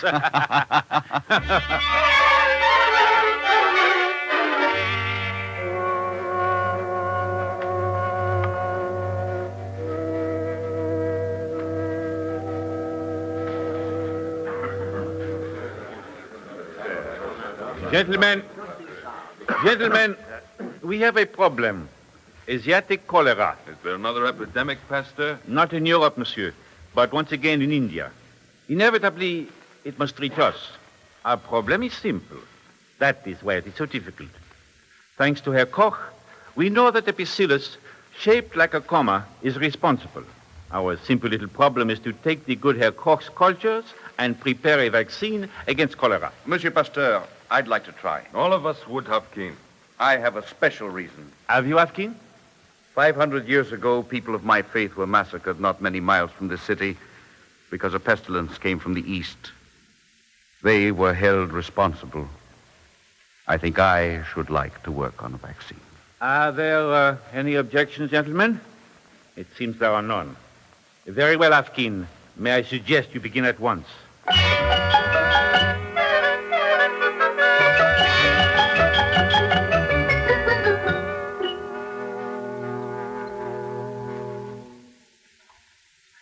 These enough mice, Professor Avkin? They'll do, Pierre. Are they labeled? Better than that. I've named them. This is Suzanne, this is Marie, Alouette, Jeanne, Sophie, Valerie, Marcel, Antoinette. All Ivan. female, eh? Why not? All day long I see nothing but men. If some of these mice are not female, I'm sure they will forgive me. All right, Pierre. Now, be very careful. You know what we do first? Shoot the microorganisms into the mice.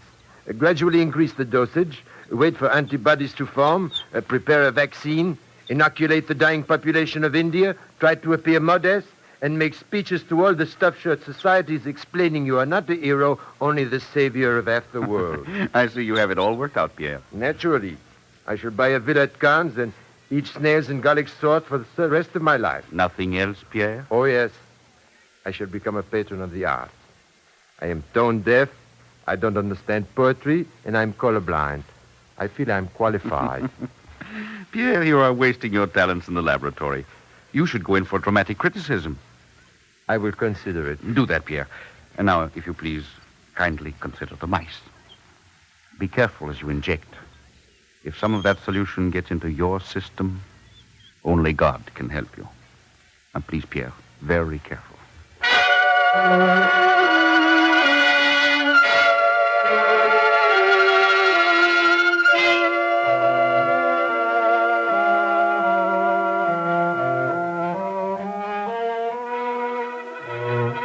In the year 1890, Waldemar Hofkin, working in the Paris laboratory of Louis Pasteur, began the long vigil of science against death.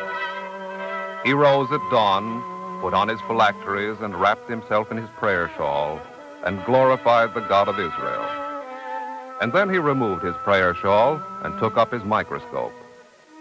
He surrounded himself with death in test tubes, and he defended himself with the weapons of his profession and the armor of his faith. In the weeks that passed, failure followed upon failure. The mice died. He prepared new cultures of the deadly cholera organism and began again. Still, the mice died. But defeat for the man of science is a better teacher than success. And Waldemar Hofkin tried again.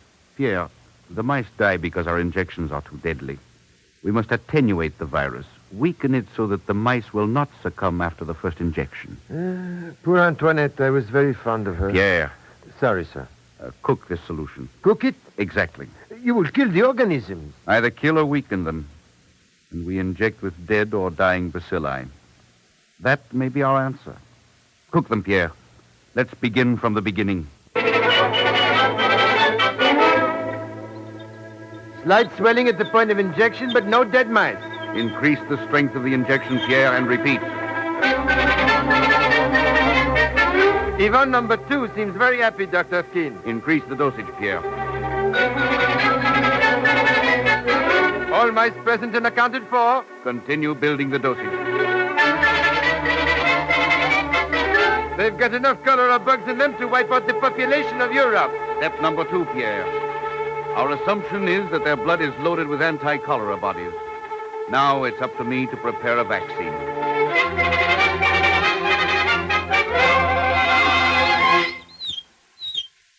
These mice were inoculated with vaccine? Yes, Pasteur. And these? No vaccine. I see. Then you are ready for your test. I hope so. I've grown cultures of cholera bugs on the peritoneum of guinea pigs. It's the deadliest culture I've made. Now I'm going to shoot the stuff into both groups of mice. Good, Hofkin. If the vaccinated group survives, then... I'm not going to hope. I'll just wait. Just wait and see. Pierre. All right, Pierre.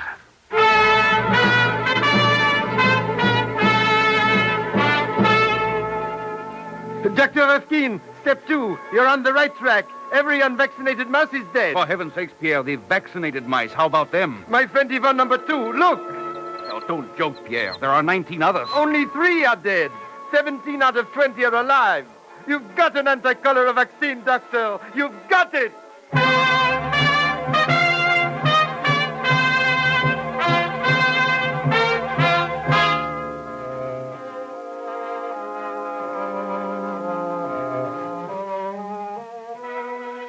But nothing is sure in life or in science. And Waldemar Hofkin tried again. He repeated his experiment. The vaccine held. The mice which were not inoculated died.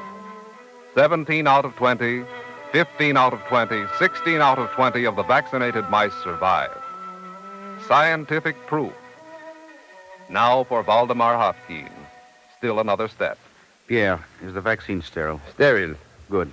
Some antiseptic on my arm, please. What are you going to do? Prove the vaccine is non-toxic. I'm going to inoculate myself. It's dangerous, Hafkin. Suppose you're wrong. It's the only way to prove the vaccine is non-toxic. I don't believe in storybook heroes. They're generally rather juvenile people. But I've calculated the risks, Pierre. I know the odds. And you see, I believe in God, Pierre. Even in Dr. Pasteur's laboratory. God helps, Pierre. He helps. I hope so. Go ahead and inoculate yourself. Where are you going? Why, I thought I'd just go to the door and kiss that... The word is mezuzah. Mezuzah. All right, I'll kiss it just for luck. A mezuzah is not a good luck charm, Pierre. I'm religious, but not superstitious. You kiss that doorpost scroll, don't you? Not for luck, Pierre. There's a piece of parchment inside it with a few passages from Deuteronomy. It's a reminder for me and for everyone of my faith that God is everywhere. Well, I'm superstitious. You inoculate yourself. I'm going to kiss it for luck.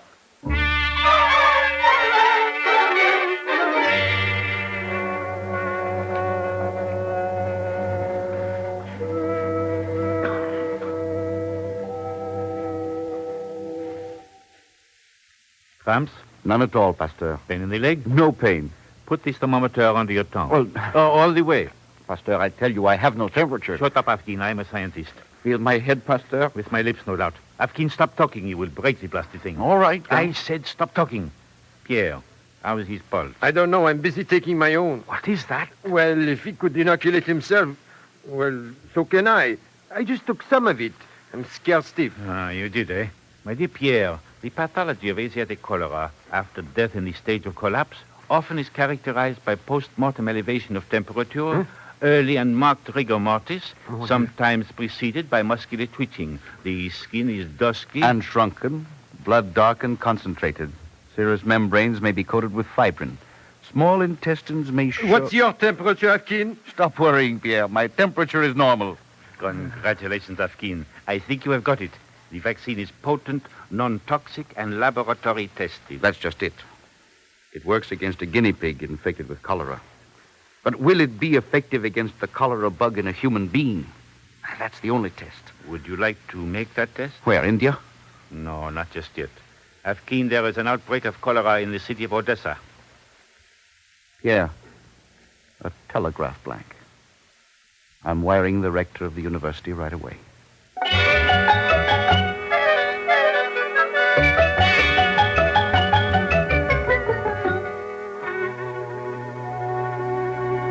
Here is your answer, Afkin. Wait until I dry my hands. There. Thank you, Pasteur.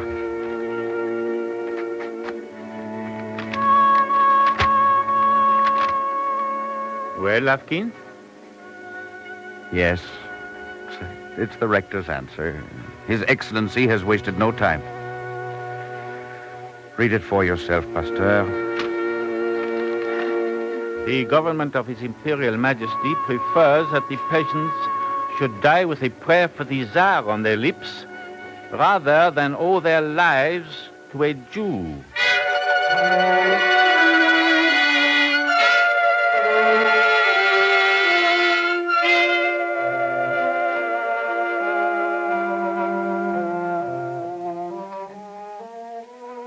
In the year 1893, when the monsoons retreated from the provinces of India, Asiatic cholera struck with dread force.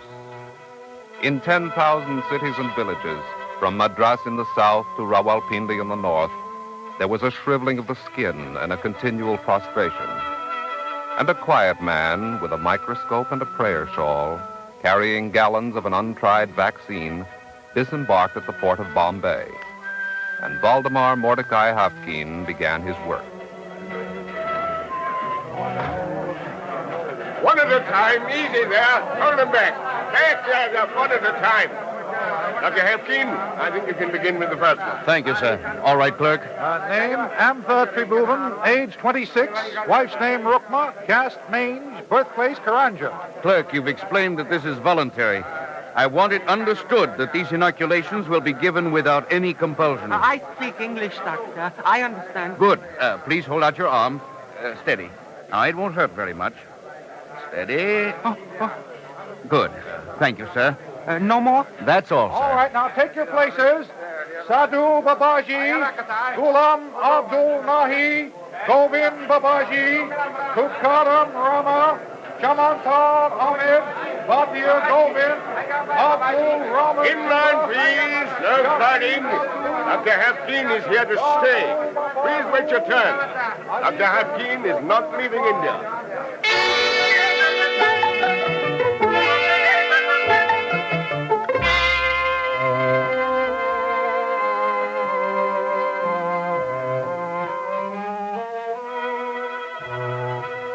For 14 years, Dr. Valdemar Mordecai Hafkin did not leave India. Countless millions of lives were saved by his anti-cholera vaccine. And when the bubonic plague spread its black death in Mysore and Hyderabad in Hindustan and in the Punjab, Hafkin discovered a serum against a second pestilence. Cholera and bubonic plague, scourges of mankind, most ancient of the death riders, humble before the weapon of a man with a microscope and a prayer shawl. It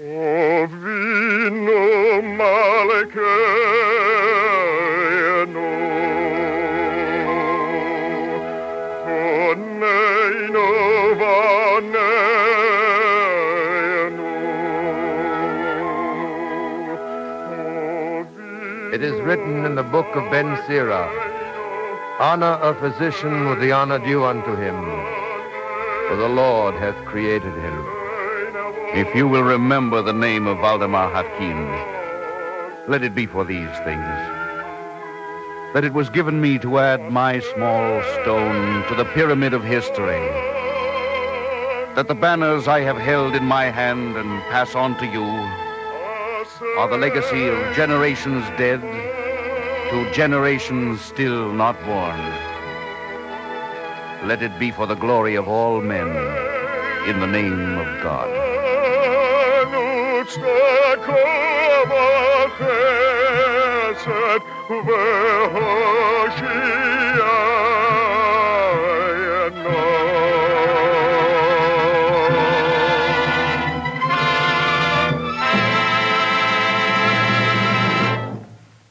Copies of the script you have just heard, including the talk which follows immediately, may be obtained free of cost by writing to The Eternal Light, 3080 Broadway, New York, 27, New York. Now we present Rabbi Jacob J. Weinstein of Congregation Kehilath Anshe Ma'ariv of Chicago. Speaking from Chicago, Rabbi Weinstein. Waldemar Hafkin believed that he needed both the praying shawl and the microscope, for both taught him to live decently. The praying shawl symbolizes religion, and the microscope symbolizes science. Both are needed on man's lone journey from birth to death. Narrow religionists once quarreled with arrogant scientists, and echoes of this quarrel sometimes still keep these two disciplines apart, when it is so desperately necessary that they cooperate for the salvation of mankind.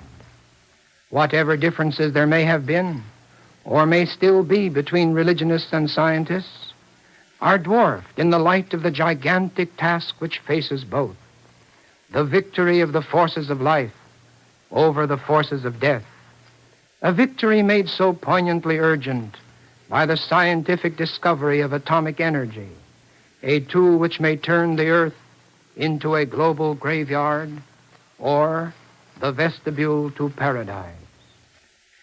It has frequently been said that the function of science is to tell us the what of things, to reveal to us the nature of the physical world, and devise the techniques by which to use the material energies in our environment, while the function of religion is to tell us the why of things, that men might develop a sense of values, moral standards, and an ethical purpose for their lives. That division of functions appears to many of us as not altogether adequate for our time. Men of science can no longer be satisfied merely with uncovering facts and correlating them. They must be concerned with values and purposes unless they are willing to see their precious know-how exploited by power-hungry demagogues to destroy the very civilization which gives meaning both to science and to religion. Nor can religionists be satisfied merely with prescribing the goals of life unless they are willing to see these beautiful goals, like the Golden Rule, frozen in splendid isolation for lack of effective means and sound techniques. All men of good will must learn both disciplines, the discipline of the microscope, that they might see steadily and clearly the obvious and the invisible, and the discipline of the praying shawl, that they might direct their hearts to the healing of our fellow men. Such men as Waldemar Haffkine have shown us the way in which faith and reason can be harmoniously joined for the enhancement of our common life. Thank you, Rabbi Weinstein.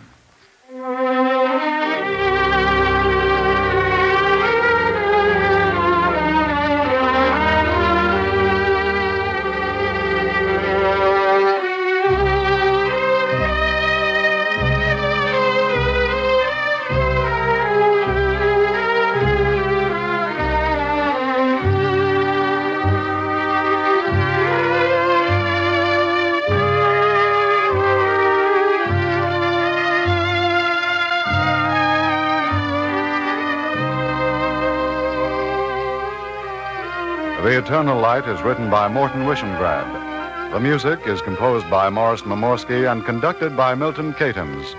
The vocalist was Cantor Robert H. Siegel. Featured today were Louis Van Rooten as Waldemar Haffkine, and Sidney Berry was the narrator. The entire production was under the direction of Frank Papp. The Eternal Light is a presentation of the National Broadcasting Company and its affiliated independent stations in cooperation with the Jewish Theological Seminary of America. For free copies of the script, write to The Eternal Light, 3080 Broadway, New York 27, New York. I repeat that address, The Eternal Light, 3080 Broadway, New York 27, New York.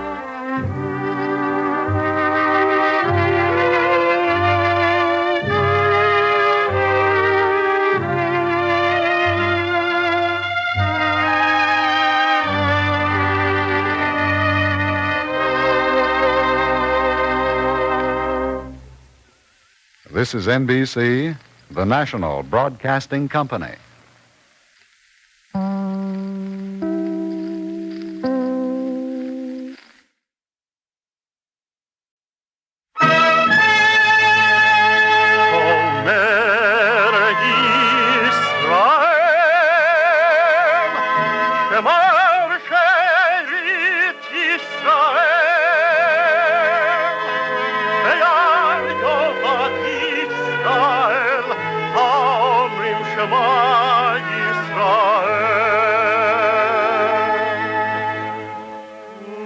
And the Lord spake unto Moses, saying, Command the children of Israel that they bring unto thee pure oil olive beaten for the light, to cause the lamps to burn continually in the tabernacle of the congregation, and it shall be a statute forever in your generations.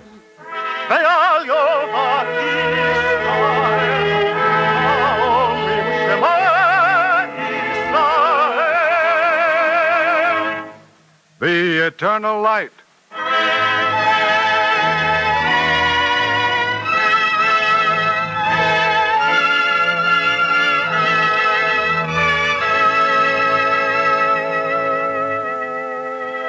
The National Broadcasting Company and its affiliated independent stations present The Eternal Light.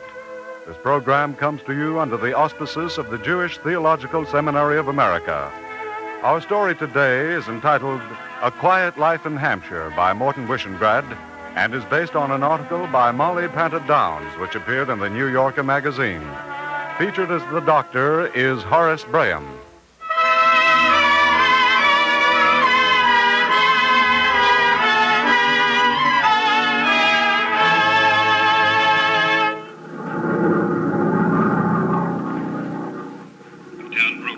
Lieutenant Brooks to RAF Control Tower.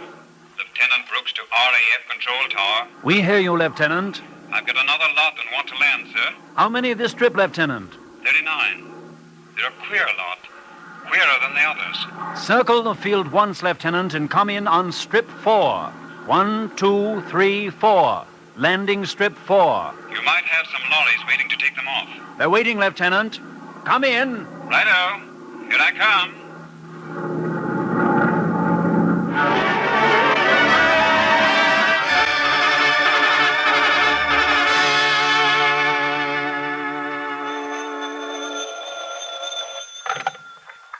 Bloomsbury House, London. Yes, Captain. For you, Mr. Menzies. RAF calling. Oh, thanks. Menzies speaking. You there? How many did you say, Captain? 39. Oh, very good. Yes, our man is waiting at Hampshire. Oh, you needn't worry, Captain. He's a good chap. He'll know how to handle them. Of course. Yes, of course. We know they're very difficult. Just send them on to Hampshire. Our chap will know how to handle them.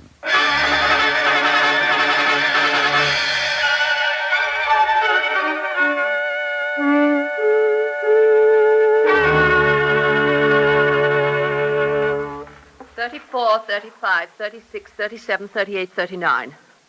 All counted for, Doctor. Thank you, Mrs. Pollard. There might be a bit of trouble, Doctor. I dare say. Have they been searched? They have.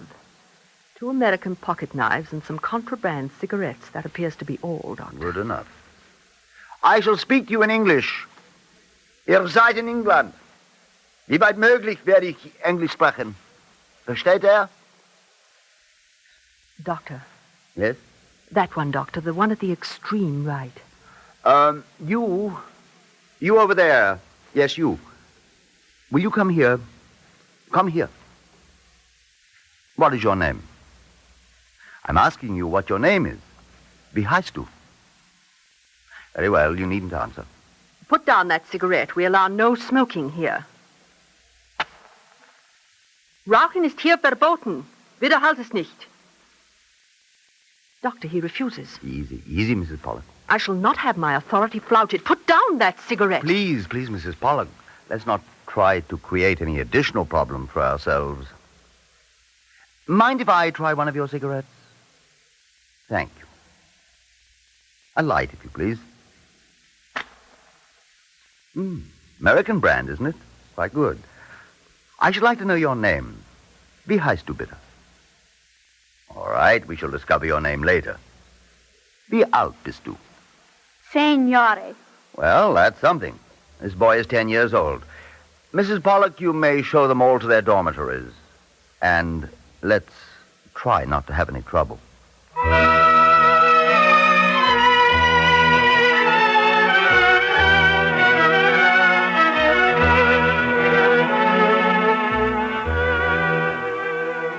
They were flown to England by the RAF, between 400 and 500 children from Bergen-Belsen, from Buchenwald, from Treblinka. They are not like any children that you've ever seen.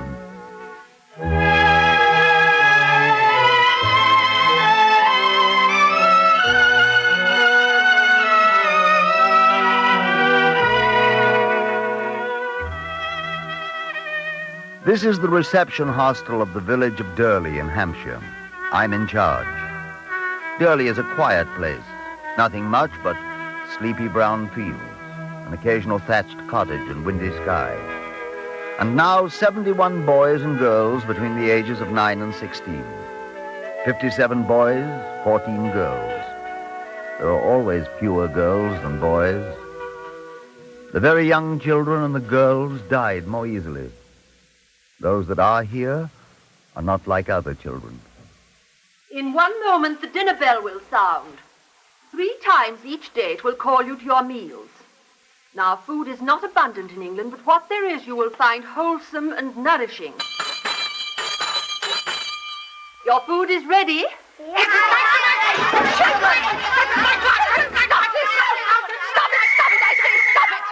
Stop it! Oh, leave them alone. Leave them alone, Mrs. Pollock. The mistake is ours, not theirs.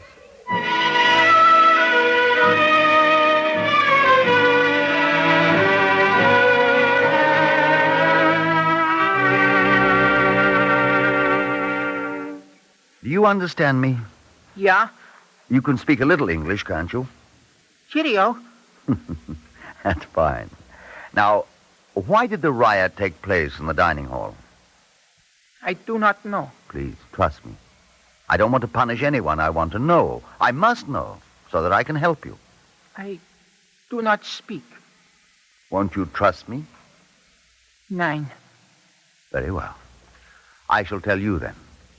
In Buchenwald, the Nazis would throw a single loaf of stale bread into a room full of children. So you fought for it like wild beasts. Yeah. I should have remembered, shouldn't I? Can't you understand that this is England? You've been brought here by the Jewish Refugee Committee because we're anxious to help you. You are a man. Do you think every man is someone to fear? Yeah. Boy, that isn't true. No one's going to torture you anymore. No one's going to make life hideous anymore. Won't you trust us? 9. You have a right to say no. Very well, don't trust us now, if you like. Look, have you ever seen one of these? 9. It's a fork. You hold it in your left hand. You eat with it. Now, this is a table knife. This is a spoon. This small spoon is for dessert. You're a big boy. Have you no recollection of these things? 9. Mrs. Pollock, set a single place in the dining hall. And please ask the children to come in. We have to begin from the beginning.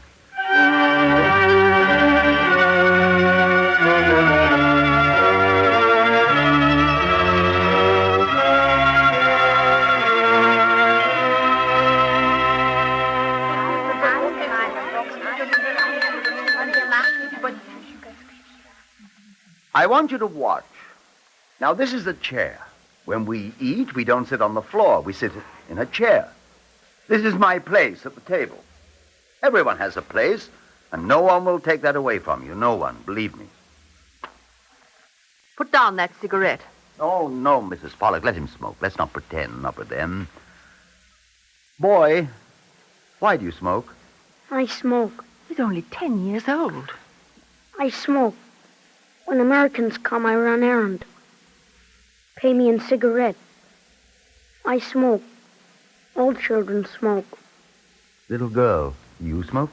Yeah, I smoke. Bad for little girls. Yeah. Then why do you do it? Shall I tell you what happened to my mother? No. Shall I say what happened to my father? No. Then I tell you what happened to the Kinder. No. You want I should not tell you? I'd rather not. Then you do not know why I smoke. All right, I still smoke. Doctor, aren't you going to do something about it? Not yet, Mrs. Pollock. You might see that they have cigarettes. I most certainly will not, Doctor. I absolutely refuse. No, Mrs. Pollock, it's not a request. You will see to it that cigarettes are distributed to those who want them. Under no circumstances, Doctor. I'm sorry to hear you say that, Mrs. Pollock. I shall have to do it myself.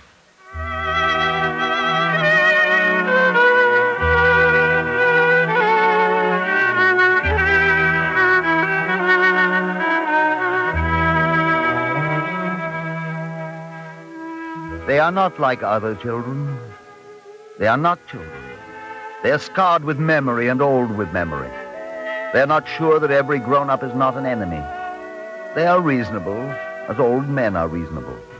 But as old men are sometimes suspicious, they are also suspicious.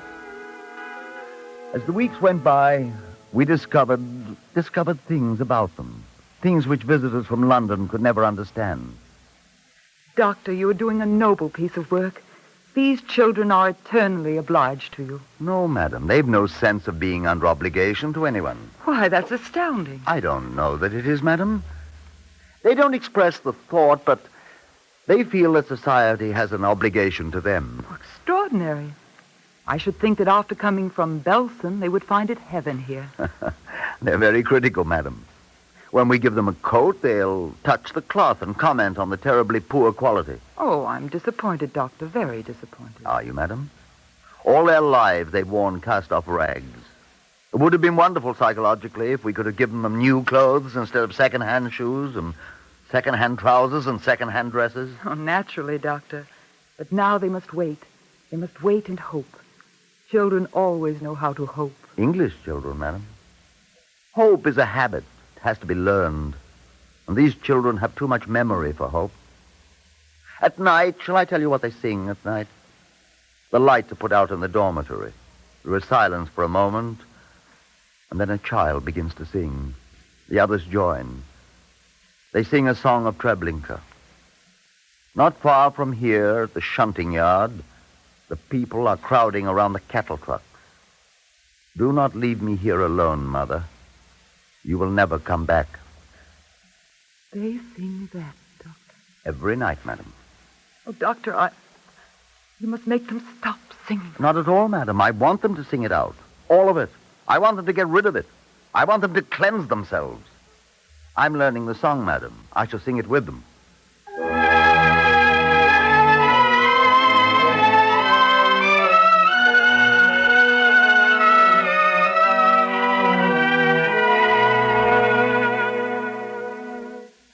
Doctor, you'll have to put a stop to this. A stop to what, Mrs. Pollock? Postman, you speak to the doctor. And I'm not minding, sir, only it's a bit of a inconvenience, you might say. What is, Postman? They're queer lads, sir. I daren't leave my bicycle out of my hand for a moment. The boys steal it? Not only the postman's bicycle, all the bicycles of all the tradesmen. I wouldn't call it stealing, ma'am. They borrow it and ride like they're crazy. They bring it back, though. It's inconvenient, that's all, sir. Doctor, they must be taught obedience. Mrs. Pollock, I think they must be understood first. They're lonely. They're frightened. They're cursed with a memory of horror and convulsion. It's too quiet here for them. They're terrified by the quiet. That's why they seize the bicycles. It's movement. They need movement. Begging your pardon, Doctor. Yes?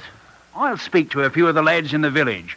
It might be we could lend our bicycles of a Sunday. Well, that's very kind of you. It's all right, sir.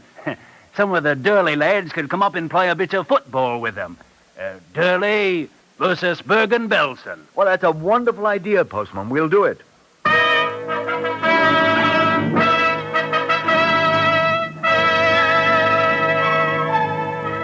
Scrimmage it clean, lads. No more of this here biting and gouging. It ain't English. Scrimmage it clean.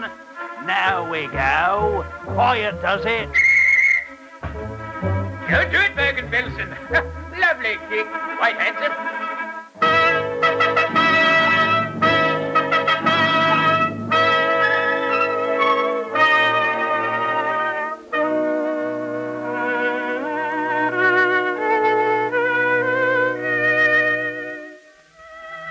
Durley versus Bergen-Belsen. Inspiration. We gave them what they craved, movement. And we discovered something else. They did not wish to be set apart. Durley Village 3, Durley Hostel 2. Scrimmage it clean, lads. Durley Village versus Durley Hostel. They preferred that. And because they did not wish to be set apart, we were given a powerful lever against recent memory. Children, the doctor's respects. Get in line, please. Your cigarettes. 9. What's that? 9. Are you sick? 9. Not really? 9, Frau Pollock. Not sick. Something's wrong. 9. That Wilhelm Trowbridge, English boy. You mean William Trowbridge, the butcher's son? William. Good football player, William. Fine kick. 13-year-old. No smoke. Oh, I see. William doesn't smoke. I stop. Smoking? 9. Wilhelm say it's bad for children. He think I speak English very fine. You do. Oh, you speak English very fine. Hello? Cheerio? Thank you very much.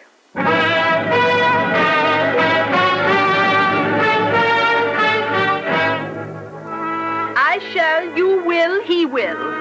Plural, we shall, you will, they will. Shall in the first person indicates future tense. Will in the first person indicates determination. Yeah, Frau Pollock. We will learn English, yeah? Watchmaking is not at all difficult. This is called the bezel. This is the crystal. This is the back.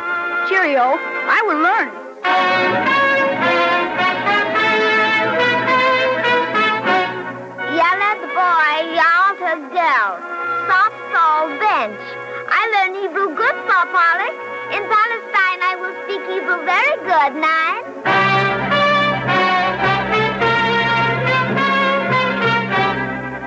Doctor, every time I think we're making progress, something happens.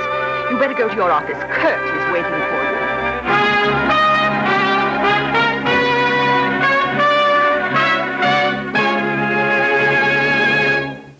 Kurt, empty your pockets. It belongs to me. It belongs to everyone. You stole it. Empty your pockets. Good Lord. Is that why Mrs. Pollock sent you to me? Yeah. 1, 2, 3, 4, 8 slices of bread. Kurt, are you hungry? Always. Then don't let me stop you. Go ahead, eat. Oh, thank you. Bread is good. Ah, chew. Don't swallow. Swallow is quick. Boy, you'll get a stomachache. People get stomachache from eating. They most certainly do. Nein. No stomachache from eating. Well, it's a medical fact. Nein. Stomachache from not eating. Good. Put the bread down. I'll not take it away. Sure? I promise. I put it down, but I hold it, yeah? Kurt, what are you planning to be when you grow up? Cook. All children want to be cook. Put potato in pot, beans, carrot. Pot cooks.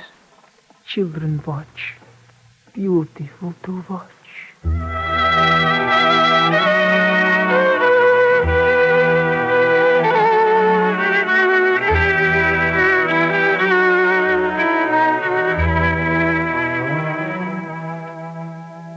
In the weeks that have passed, it seems as though the hostel of Durley was divided evenly between belly hunger and mind hunger. The craving for food has never ceased, and the children began to exhibit the bloated, lopsided fat that comes from strenuous feeding after years of starvation. But their minds also have begun to bulge. English grammar, English history, Hebrew, arithmetic, facts to be crammed in, stuffed, and devoured. In spite of all they've gone through, the will to survive and the will for knowledge is intense and terrifying. They are not like other children. There is also an intensity of prayer which makes the common, ordinary, daily blessing for bread a moment of fervence and divine homage.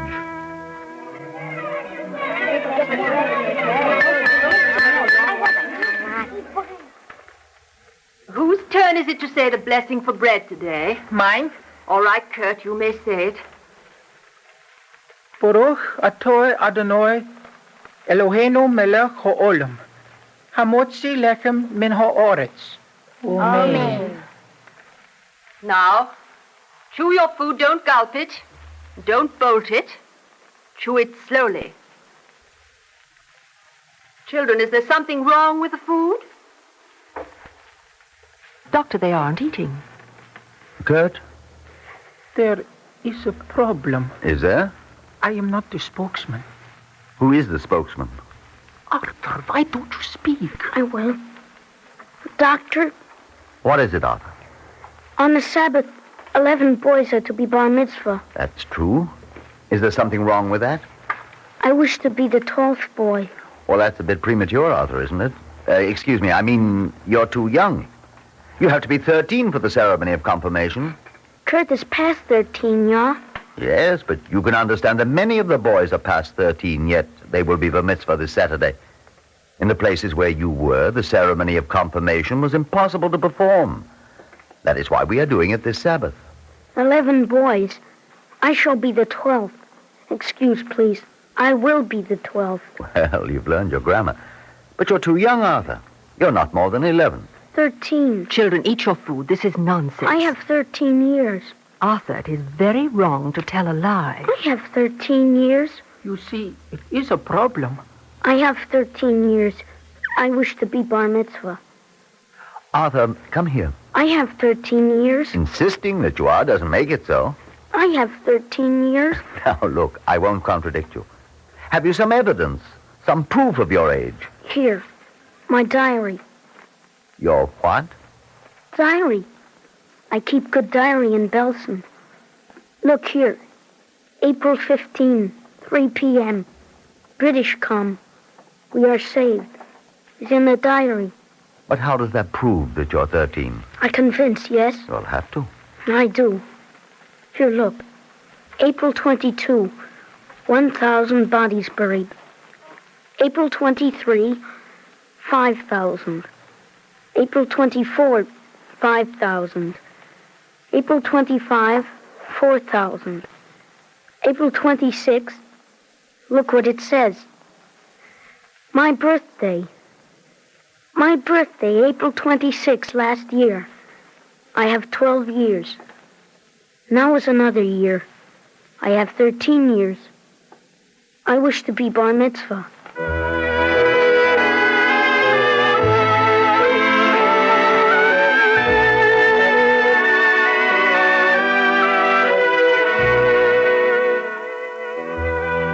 There it was, in the middle of the methodical entries of murder and assassination. There it was, written in a childish hand, in large, straggling capital letters, my birthday. And so on a Sabbath not long ago, 12 boys were confirmed as they stood together before the ark containing the Holy Scrolls.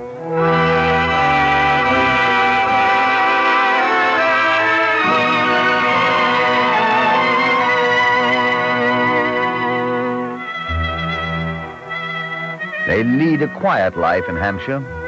57 boys, 14 girls. There are others like them in Manchester and Oxford, in the Lake District. They are not like any children you've ever known. They are homeless, they are orphaned. They may stay in England on their permit visas only for 2 years. They hope eventually to be allowed to go in a group to Palestine. But they're not like other children. They still have no belief at all in a next time. That is perhaps the worst thing that Belsen and Treblinka have done to these children. But they're learning. I don't believe that the horror of the past will ever leave their minds completely, but they will learn to be men and women who take pride in themselves, who can hope, who can look forward to tomorrow, and believe that it will come.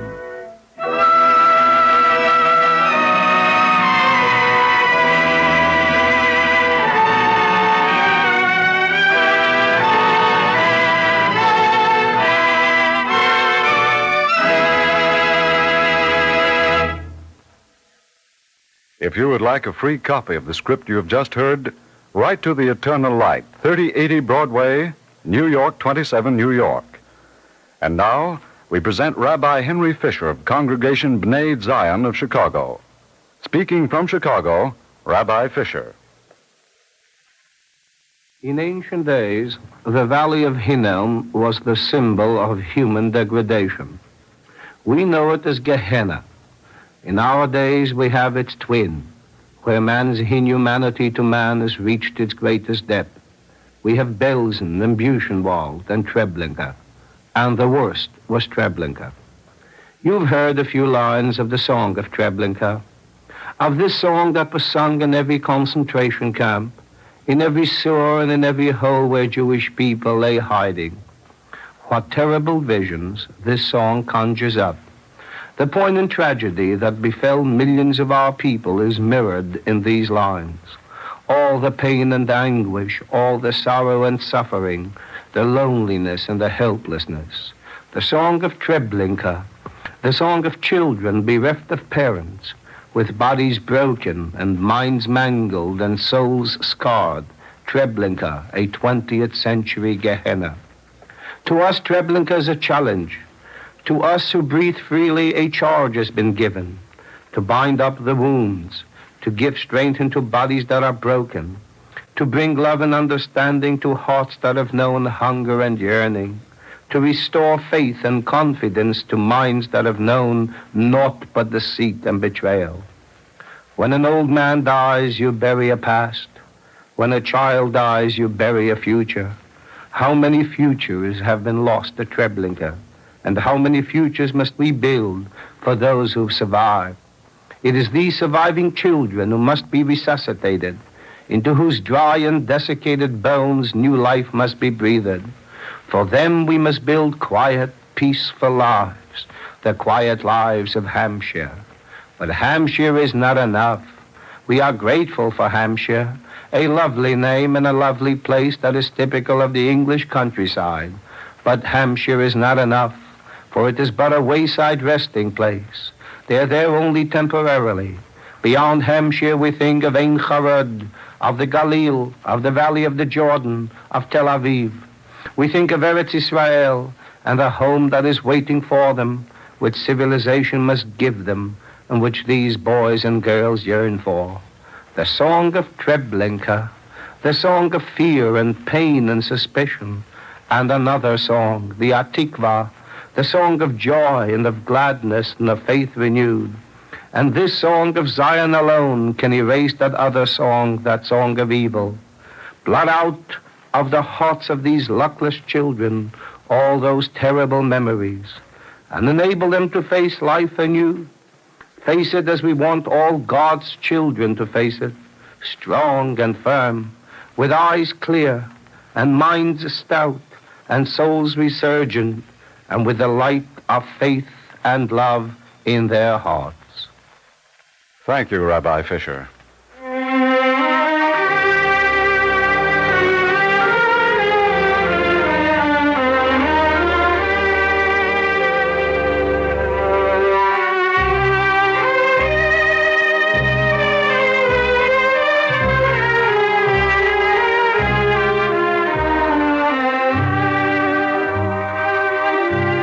The Eternal Light is written by Morton Wishengrad. The music is composed by Morris Momorsky and conducted by Milton Catums.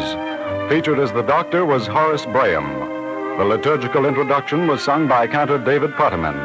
The entire production was under the direction of Frank Papp. Today's script was prepared with the permission of the New Yorker magazine and the copyright owner of the article on which it was based. For a free copy, write to The Eternal Light, 3080 Broadway, New York 27, New York.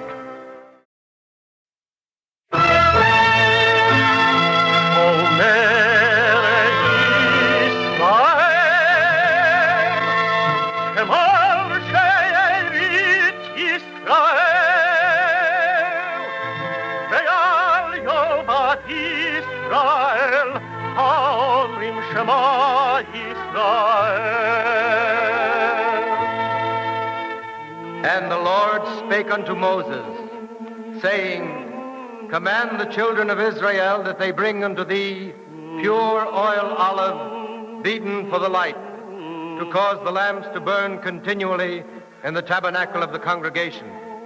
And it shall be a statute forever in your generations.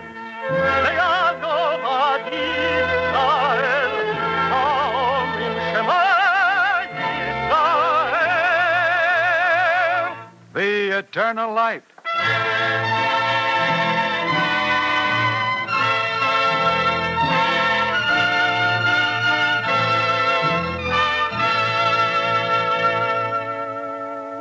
The National Broadcasting Company and its affiliated independent stations present The Eternal Light.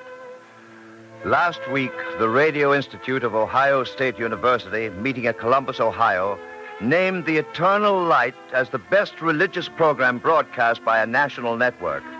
The Jewish Theological Seminary of America wishes to express its deep appreciation for this award. Our story today by Morton Wishengrad is entitled To Conquer the Sea and features Donald Buca as Jacob Caspi and Stuart McIntosh as the British chaplain.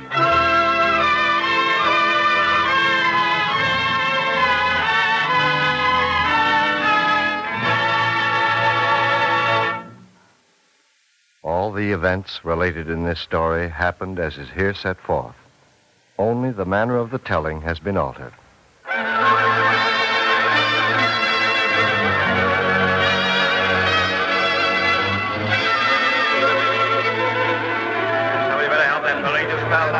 Bosun, Bosun. What is it, sailor? This man has collapsed, Bosun. Sunstroke. I'll fetch a doctor quickly.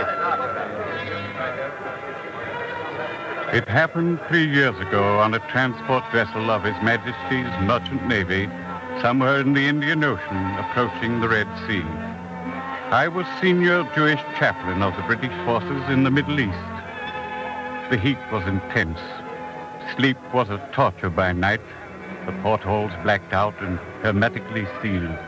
By day, the sun poured down its pitiless rays, and for the first time I understood the Talmudic phrase for a hot day. The Holy One, blessed be He, got the sun out of its sheath. Sailor, never mind the doctor. Report to the captain, this man is dead.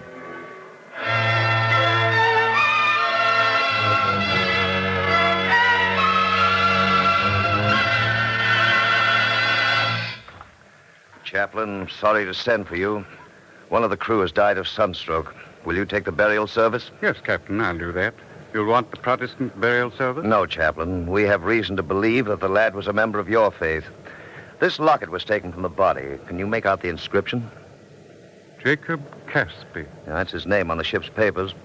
What's that inscribed beneath the name, Chaplain? Ivri Anochi. Ivri? Do you know, or do you remember the book of Jonah, Captain?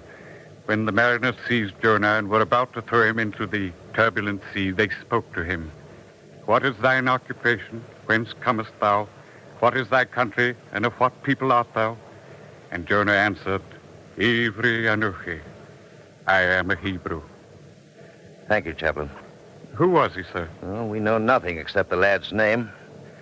Well, the body has been taken to the ship's hospital, Chaplain. I'll have the steward show you the way.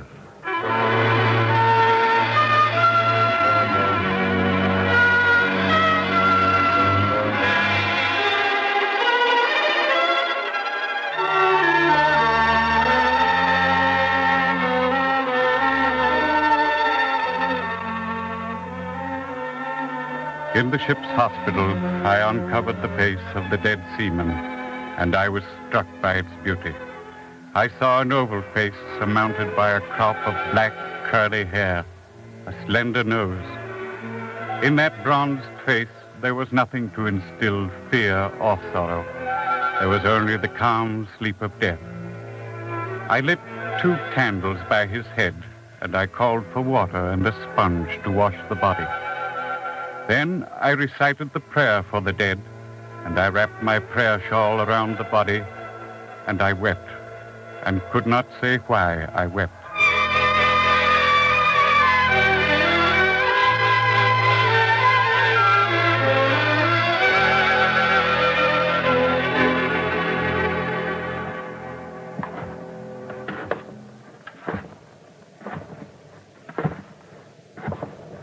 At 7 o'clock the following morning, when the sun was a brazen monster in the eastern sky and had no healing in its wings, I recited the Hebrew burial service for a dead seaman.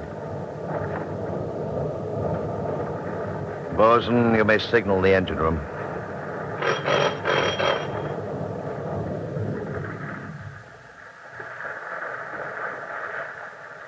A weird, unearthly silence descended on us.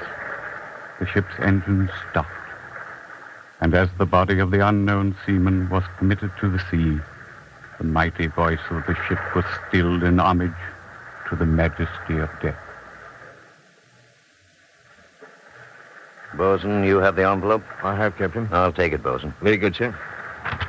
Chaplain, this may interest you. There's no address. This writing is in Hebrew, isn't it? Yes, Captain. Well, return these papers at your convenience, Chaplain.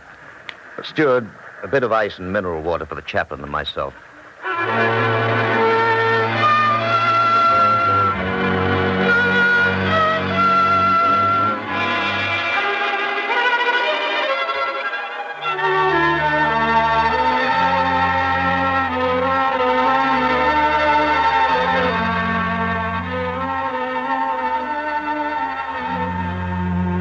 In my cabin, as I took up the papers of the dead seaman, I was vexed with myself.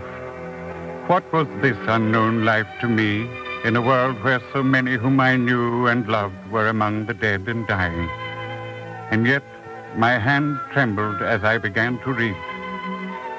Dear Father, so it began. I miss you, Father. I miss Mother. And now I have caused you distress by going away. But, Father, in Poland I have always been sad. I have not been bitter, but I have been sad because on all sides I could see only a growing feeling against our people. Father, tell me, where in Poland was there for me the certainty of an honorable livelihood? I wish to go to Palestine. Are you smiling, Father? Very well. I will say it simply. I do not wish to work on the land. I wish to be one of the pioneers who go down to the sea in ships. All right. Laugh if you want to. But I'm going to train myself for the Kabush Hayam, the conquest of the sea. When I tried to sign on as a deckhand on a fishing vessel at Gdynia Harbor, the Polish captain also laughed. Little Jew, did you ever catch a glimpse of the sea before today? My name is Jacob Cosby. Have you been to sea? No. Do you know port from starboard? I have read books. I know. Books, huh? Only lunatics read books. They that go down to the sea in ships, that do business in great waters, they see the works of the Lord and his wonders in the deep. Mate, sign the little Jew on as a deckhand. He has no experience, but he's a lunatic. And a man like me can always appreciate a lunatic. Sign him on!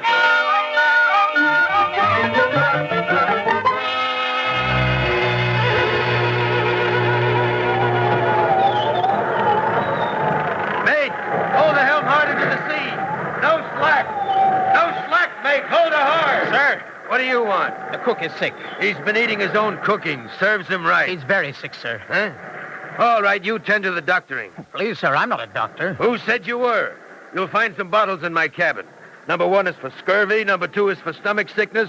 Bottle number 3 is for fever. I know, sir. The cook has a high fever, but bottle number 3 is empty. Well, what are you standing there for? Mix bottle 1 and bottle 2. Mix them, sir. Didn't you learn arithmetic? 1 plus 2 equals 3. Mix the bottles. Mate, hold her hard.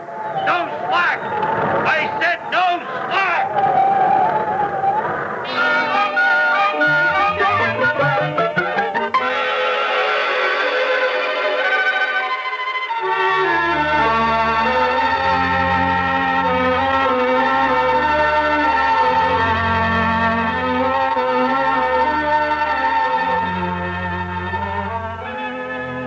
I read on. Jacob told how he learned about the sea on the fishing vessel. And because he was training himself for Palestine, he learned quickly. Father, when the storms came up and the deck slanted and the ship rolled in the sea, I understood the 107th Psalm. They mount up to the heavens, they go down to the depths, their soul is melted because of trouble. They reel to and fro and stagger like a drunken man. Father, this is the only kind of drunkenness I wish for. The drunkenness of the sea.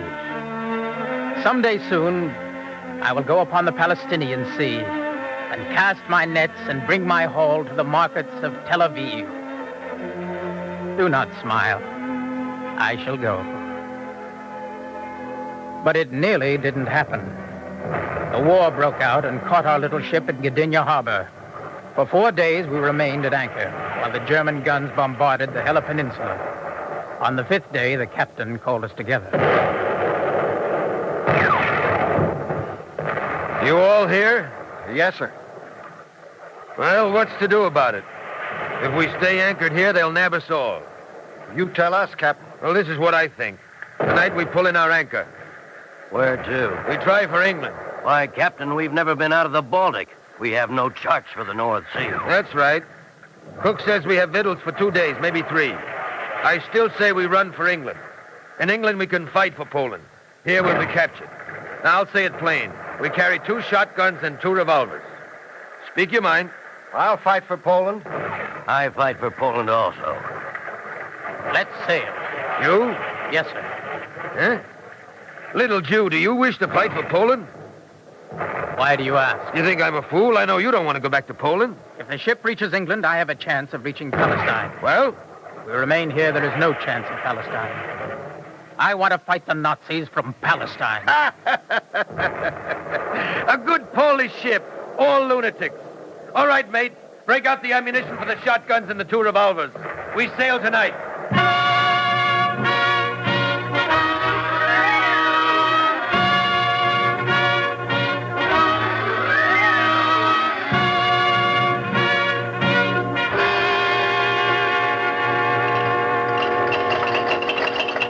Quietly, you fools. We want to raise the anchor, not the German Navy.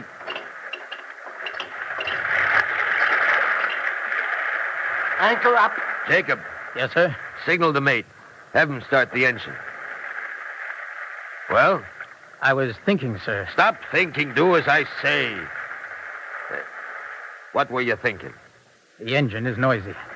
Brilliant. I was also thinking that the tide is running out to sea. Huh? We could drift, sir. Isn't that what you were thinking, sir? Me? Yes, sir. Yeah, I believe I did say it. Fine idea, just as I say. We drift toward England. Yes, sir, we drift toward England. And Palestine.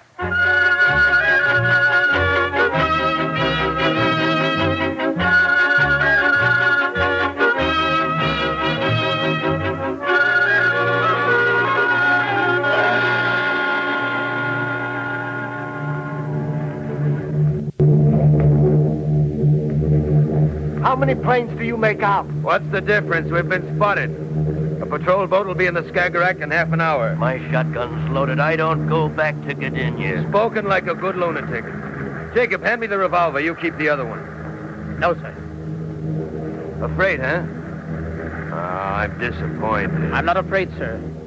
I want to reach Palestine. You've got another idea that I just thought up, huh? Turn the vessel about, Captain. Point the bow toward Gdynia. Eh? Those planes have signaled our position, sir.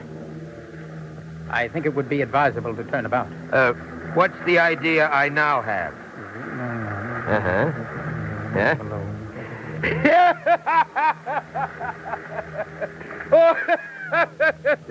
Oh, little Jew, you're a very fine lunatic. It's crazy enough to work. Mate, run down to my cabin and fetch a bottle of iodine for our friend Jacob. I've given him an idea.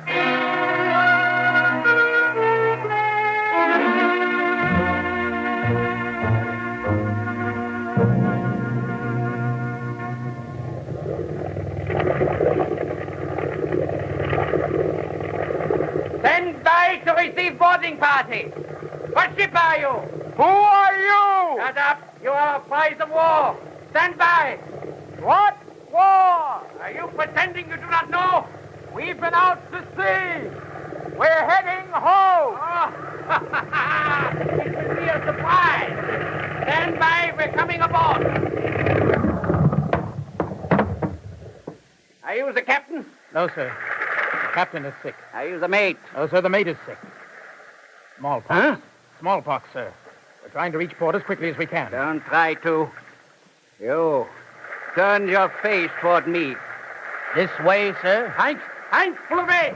Get us out of here. The plane.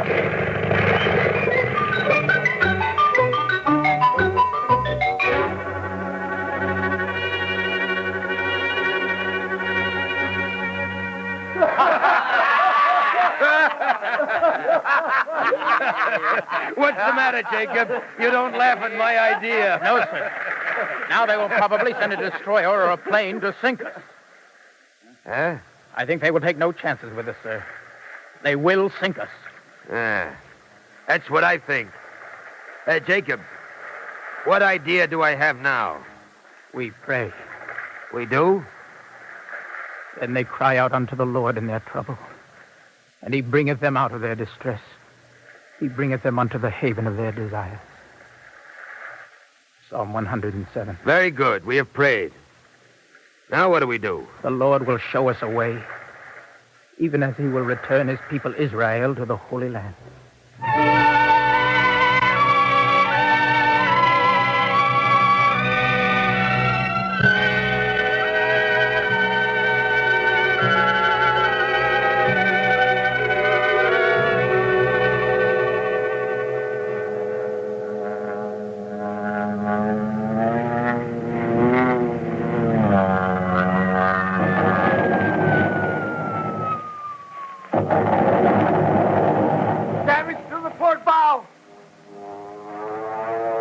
All that helm, you fool! Don't turn her around! She doesn't answer!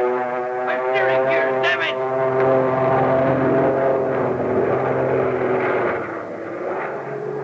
That's fine.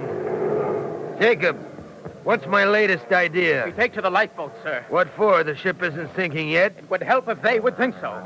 Too much of a lunatic I don't care for. Maybe, though... this time I have an idea. Abandon ship. Abandon ship! Lower the lifeboat! Jacob, I'm a bigger lunatic than you. We'll row away from the vessel, then we'll capsize the lifeboat. Long live the lunatic.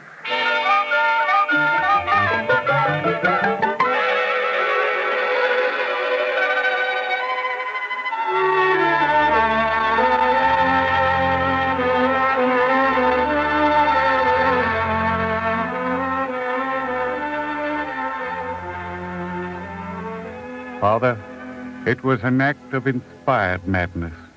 We rowed away from our vessel, then we obeyed the captain's orders and capsized the lifeboat. The Nazi plane sprayed us with machine gun bullets, but providentially, no one was hit. The Nazis wrote us off as dead, and they flew away. The water was cold, but we waited. And then we swam back to our damaged ship. For 2 days we were without food. But then a beautiful British warship found us and towed us into the port of Aberdeen, which is a fine granite city in the northeast coast of Scotland. I said goodbye to my companions. I knew where I was going. I would find a ship and go to Palestine. In Palestine, in the city of Tel Aviv, there is a nautical school. I cannot mail this letter to you because of the war, but I shall hold it and send it to you from Tel Aviv. Now, I must find passage. Clear out, Athalie, man. His Majesty's Merchant Navy does not accept seamen under their own very special condition. Clear out. What's wrong, Mr. Malcolm? The lad here wants to join the ship.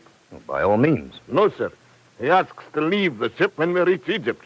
Why Egypt? To go to Palestine. Clear out, man. Do you understand? A moment, Mr. Malcolm. Young man, what's your name? Ask, sir. You'll be purple in the face. He speaks no civilized language, only Polish and German. Ivri Anochi. And that's Hebrew. Very well. In 3 languages, I say, clear out, man. Mr. Malcolm. Sir? The ship sails tomorrow. We need additional crew. Under the circumstances, I think it could be arranged for the lad to leave ship at Egypt. It's not usually permitted, sir. Sign him on, Mr. Malcolm. The circumstances permit.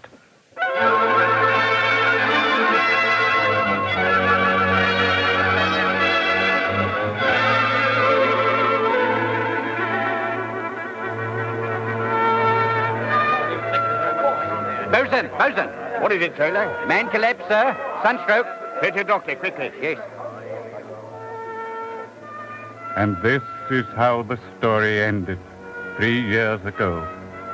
The Holy One, blessed be He, brought the sun out of its sheaths, a sun toxic, death-dealing, with no healing in its wings. Never mind the doctor.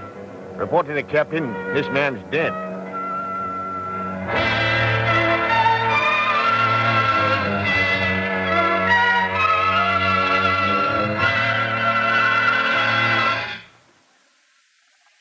In my possession there is a Bible that does not belong to me, and on the flyleaf is written, Jacob Caspi, of those that go down to the sea in ships. Jacob Caspi, Ivri Anochi, I am a Hebrew. Chaplain, we should like to notify the next of kin. His family lived in Poland, Captain. It's too bad. Well, I suppose his next of kin are the young men who go to Palestine. I know you feel badly, Chaplain, but I'm sure it's the end he would have chosen. He set out to conquer the sea, but the sea conquered him.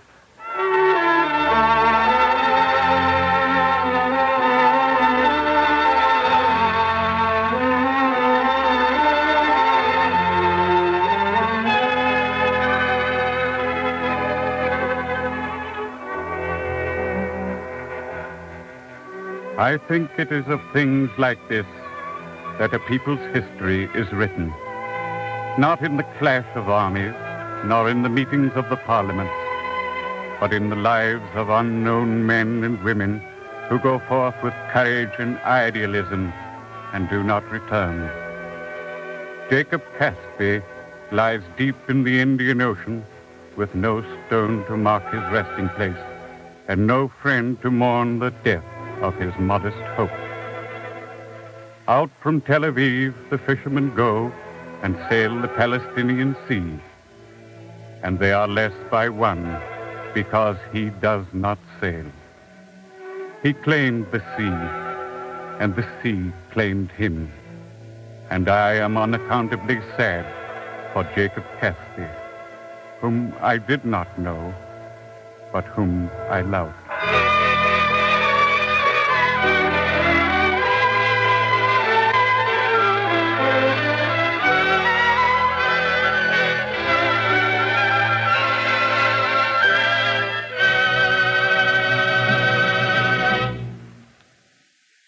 If you would like a free copy of today's script, write to The Eternal Light at 3080 Broadway, New York, 27 New York. And now, we present Rabbi Joel Geffen, Associate Director of the Department of Public Education and Community Service of the Jewish Theological Seminary of America. Rabbi Geffen.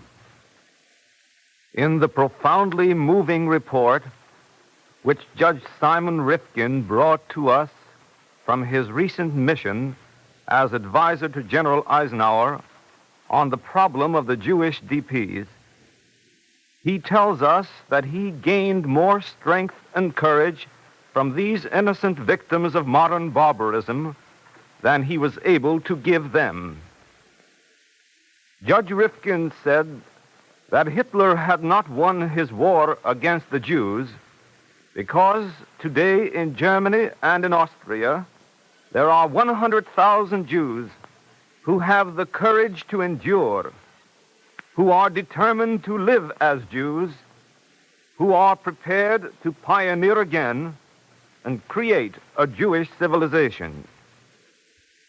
These Jacob Caspis should serve as an inspiration to many of us who, although living under more fortunate circumstances, oftentimes grow panicky at the slightest mishap and balk at demands for personal sacrifice for the welfare of the community. The miracle of the survival of these tens of thousands of our Jacob Caspis should give renewed faith to those of us who still believe in that age-old slogan of Ivri Anochi, I am a Hebrew. Only yesterday, a member of our Jewish community begged me to give him the answer to the question, why should we struggle to persevere as a Jewish group? Why should we and our children face the suffering and humiliation which often befalls us? My answer was the words of our gifted modern Hebrew poet Bialik. And shouldst thou wish to know the source from which thy tortured brethren drew in evil days their strength of soul, then enter thou the house of God, the house of study, old and gray.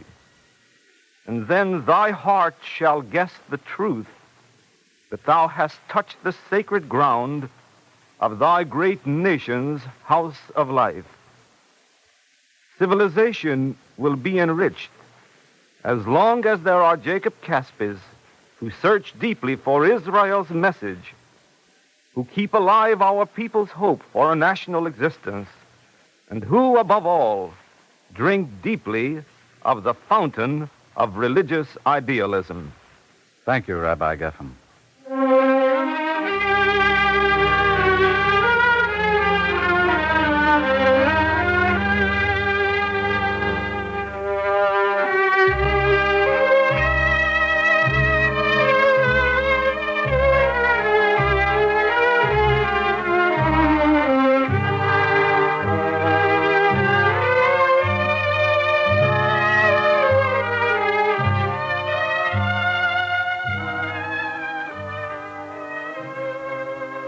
The Eternal Light is written by Morton Wishengrad. The music was composed by Morris Momorsky and conducted by Milton Catons. The chaplain was Stuart McIntosh, and Jacob Caspi was played by Donald Bucher. Cantor David Putterman sang the liturgical introduction. The entire production was under the direction of Frank Patt. To Conquer the Sea appeared originally in the Menorah Journal. If you would like a free copy of today's script, write to the Eternal Light, 3080 Broadway, New York, 27, New York. This program is a weekly presentation of the National Broadcasting Company and its affiliated independent stations, and comes to you under the sponsorship of the Jewish Theological Seminary of America.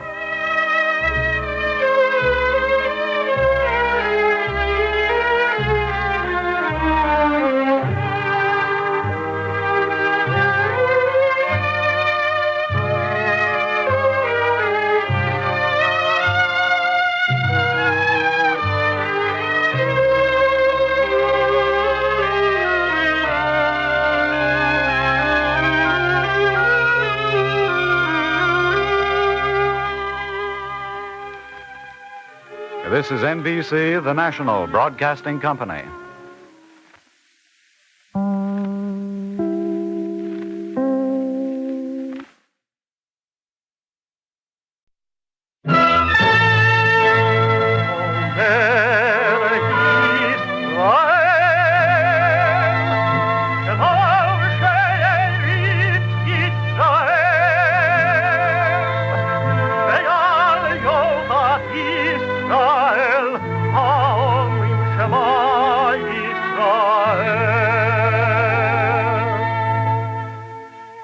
And the Lord spake unto Moses, saying, Command the children of Israel that they bring unto thee pure oil olive, beaten for the light, to cause the lamps to burn continually in the tabernacle of the congregation, and it shall be a statute forever in your generations.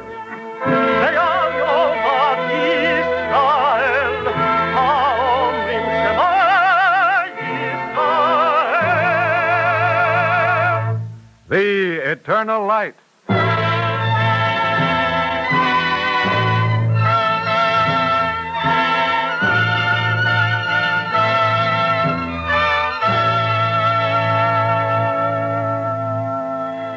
The National Broadcasting Company and its affiliated independent stations present The Eternal Light, a program which comes to you each week under the auspices of the Jewish Theological Seminary of America. Today's drama by Morton Wishengrad is entitled A Pity for the Living and is based upon a story by Sholem Aleichem. Featured as the boy is Michael Artist.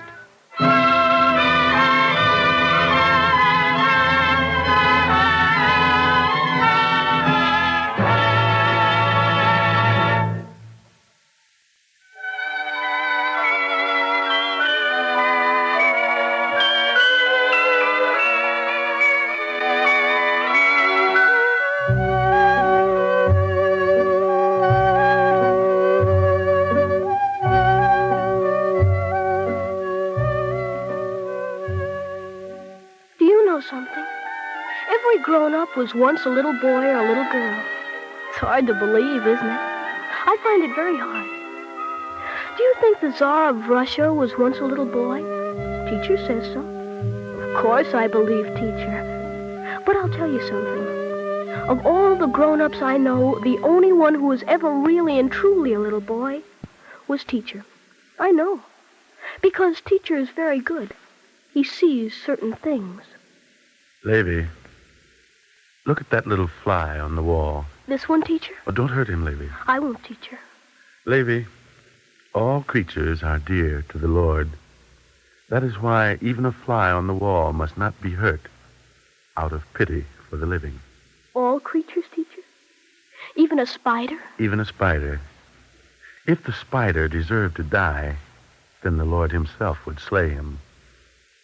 Levy, there is the pain of all living things, and you and I must pity the living. Do you see why I know what Teacher once was a little boy?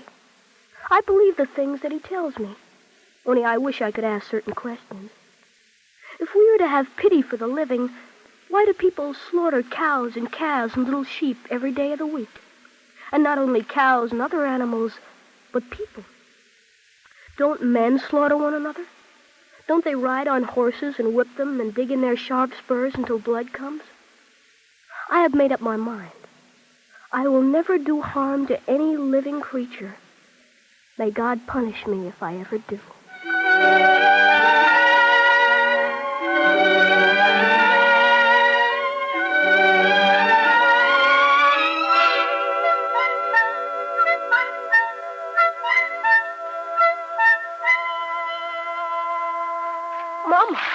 Mama, the fish is still alive. His tail is flapping in the water. Out of my way, Lady. The fish has to be prepared for supper. Mama, the fish wants to go back to the river where he belongs. Lady, stop that nonsense and get out of my way. There are a million things to do. Instead of standing around and talking, do something useful. Scrape the horseradish. Yes, Mama. Only, Mama... Lady. Yes, Mama. Only it's a pity. It's a pity for the living. Lady, what are you talking about? Of whom is it a pity? It is a pity for the little fishes. Now, who told you that? The teacher. The teacher? Yes, Mama. Lady, you're a little fool and your teacher's a big fool. Scrape the horseradish. Go on, scrape the horseradish.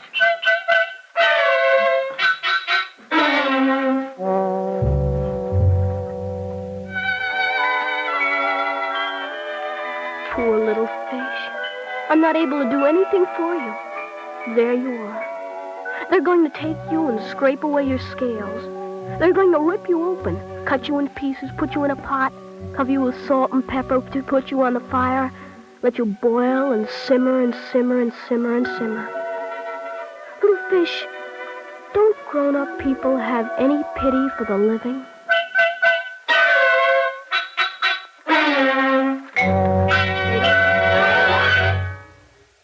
Except teacher.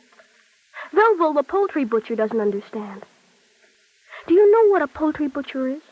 He takes a sharp knife, and he says a blessing, and he kills chickens and roosters. Be quiet, you little wretch. Lady, stop pulling at me. Please let him run away. He wants to be free. He wants to live. He wants to talk to the hens and to eat corn and drink water. Don't murder him. I'll give you a spanking in 1 minute. How dare you call me a murderer? You are. Now go away before I brain you, Lady. I'm not a murderer. I am a butcher. I perform the commandment of the Lord. I speak his blessing. Now get away from me. Let go of the rooster, you murderer. Lady, people would go hungry without my work. They wouldn't. Lady, don't make me angry. I'm not a murderer. Only a good and learned man is permitted to be a butcher. For instance, a man who cannot hear is not allowed to do the work. Be still, I'm explaining about us to the boy. I don't want to hear your explanation. I have to tell you. A man who cannot hear is not allowed to do this work, because then he wouldn't hear the cry of pain and he'd become callous to the work. Lady, where are you going? I hate you. You have no pity for the living. You are a heathen.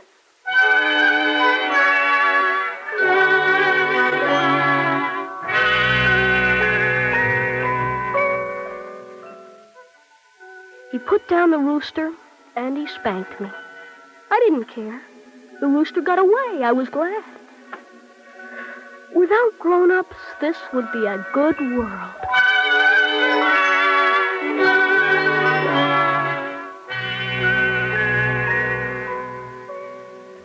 There's a woman who helps my mother with the cooking. She is blind in one eye. I call her Puma of the one eye. She has no heart. You filthy, thieving cat. That'll teach you a lesson. And that, and that, and that. You shouldn't have beat the cat. In 1 minute, I will beat you. Puma, you're a wicked woman. What did the cat do to you? She stole a chicken liver from the board, right from here. She didn't. There are the chicken livers. Lady, have more respect for older people. I say the cat stole a chicken liver. I had 7 chickens. There should be 7 chicken livers. Count them. There are only 6 now. Oh, wait till I get my hands on that thieving cat. Puma. What do you want? There are not 7 chickens. What? There are only 6 chickens. And if there are only 6 chickens, how can there be more than 6 chicken livers? Mm-hmm. That's right. There are only 6 at that. Well, I made a mistake. Come here, pussy. Come here, cat. I won't hurt you. Oh, good old cat. Puma, you accused the cat wrongly. You punished her. Now apologize. In the name of the 5 books of Moses, what did you say? Apologize to the cat. You beat the cat for nothing. You committed a sin. It was a pity for the living. Apologize to the cat. Out of this kitchen this instant. The Lord will punish you. Fruma, he will. If you don't go away, I'll give it to you across the face with the towel. I'm going. But the pain of living will rise straight up into the ear of God. You will be punished. You little monster, don't you dare say that to me. I'm a pious woman, do you hear? Lord Almighty, where in the world do such children come from?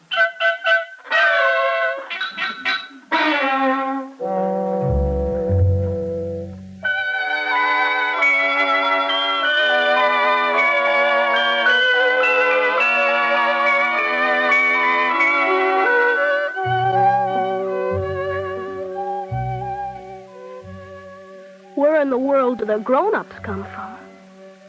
I do not believe that they were ever children. Not ever. And Fruma most of all. She was born a grown-up. She cuts fish up and puts it into a pot. She doesn't apologize to the cat. And yesterday a pot slipped from her hands, and the dog Circle was scalded with boiling water. He moaned and muttered and licked his sores. My heart muttered for the dog Circle. Good old Circle. Don't run away from me. I won't do you any harm, not me. Oh, no, Circle, not me. Don't run away.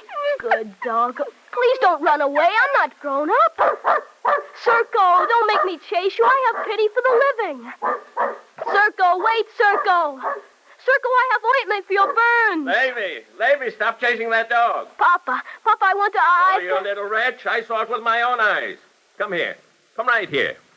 I saw you, and to think that a son of mine would do such a thing. Papa, he's going to get away. Oh, you shameless one, you dog beater. Papa, I'm not a dog beater. I was running after him Not another word. Down across my knees. But, Papa... Not another word, you dog beater. This will teach you. Oh. And this. And this. Be still, you dog beater. Oh, Papa. Have you no idea of the pain of all living things?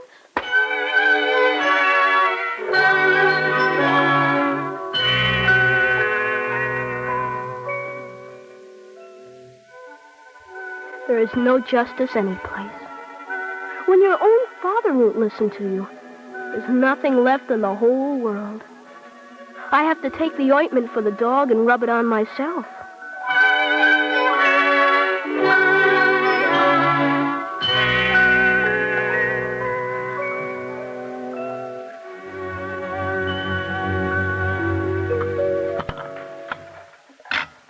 Lady, we were all finished and you haven't touched a thing. Don't talk there. But a boy has to eat. He's a dog beater and a crybaby, and I'm thoroughly disgusted with him. Papa, I'm not a dog beater. I was running after the dog because Fruma the cook still... And you're a tattletale. I do not like tattletales. You may leave this table. We will sing the grace after meals without you. Yes, Papa. And, Lady, be careful of your new clothes. I don't want you wandering in the fields and soiling them. Yes, Mama. Leave the room, Levy. You're excused.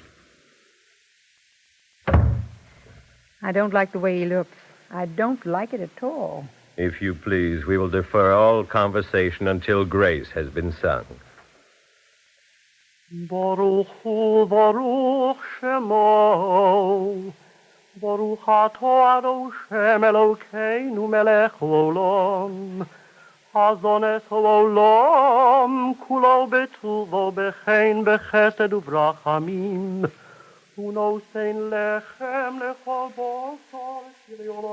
It isn't very good to have to stand outside a door when grace is being sung.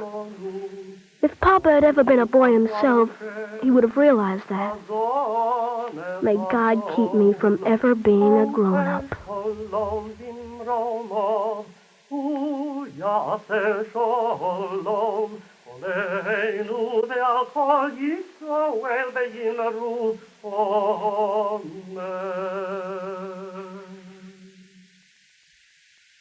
I didn't want to stand and listen.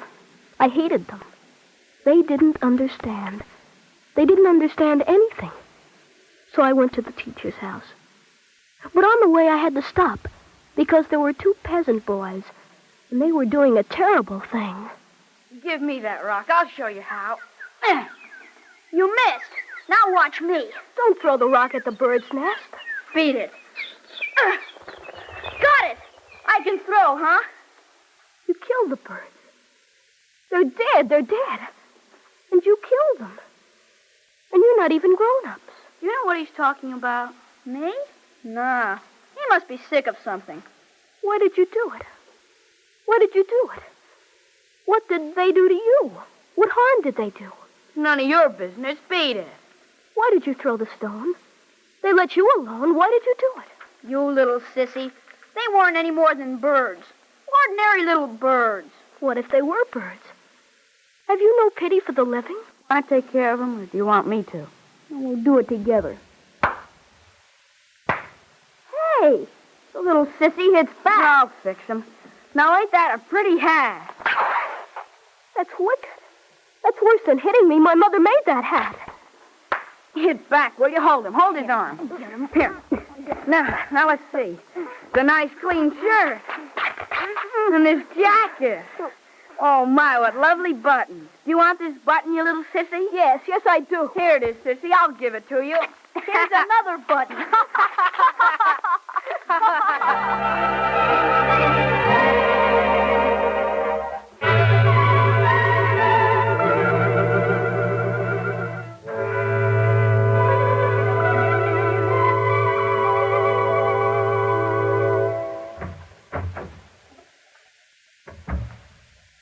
Levi. Yes, Papa? Come here. Yes, Papa. Oh, his fine new clothes. Oh, Levi. Sorry they're torn, Mama. Oh. My dear Levi, I think you are going to be sorrier in a moment. How did you get your eye blackened? There were some birds in a tree. I see. And your shirt is in ribbons also because of the birds? Yes, Papa. It is the pain of all living things. I am glad to hear it. Come with me, Levi. We shall reinvestigate the pain of all living things.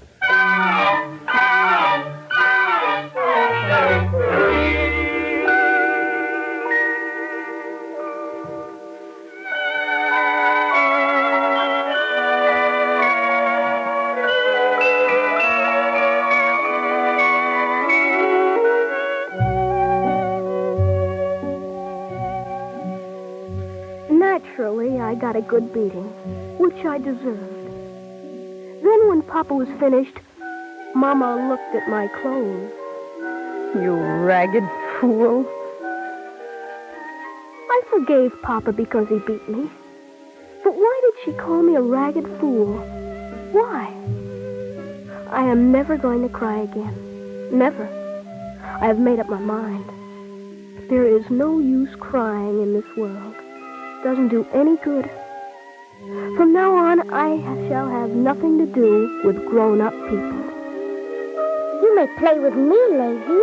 I'm not a grown-up. Yes, I played with Perla. Because she was a little girl and a cripple who used to be put in the sun and who never harmed anything. Not even a spider. I like you, Lazy. I like you, Perla. I do not wish to become grown-up. But if I have to, I shall marry you. I cannot marry anyone. I can't walk or stand or do anything. I can only sit. Then we shall sit together. Like this? Perla, why are you so skinny? I don't know, Lazy. I know. It is because you have pity for the living. I don't know, Lazy. Is it good to have pity for the living? I'm not sure anymore. But you think so? Yes. Then I have pity for the living. Even a chicken? Yes. And you will not eat chicken fat smeared on bread? Mustn't I, Lazy? Never. I shall never eat chicken fat smeared on bread. Never. Then we are engaged, Perla. We are definitely engaged.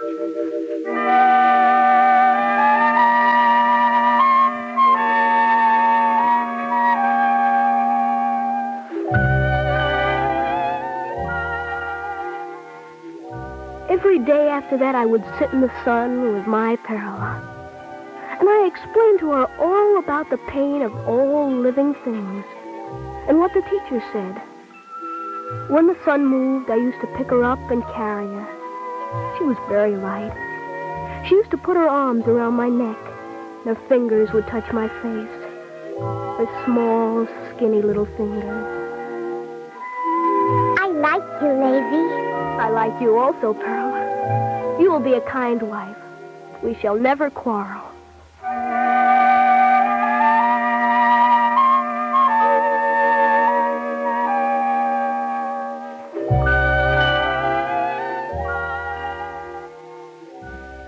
She would hug me closer and closer and rest her head on my shoulder. Every day like that. Then the pogrom started. They're burning the synagogue now. They'll be coming for the houses next. Get the children into the woods. Get all the children. Get them to safety.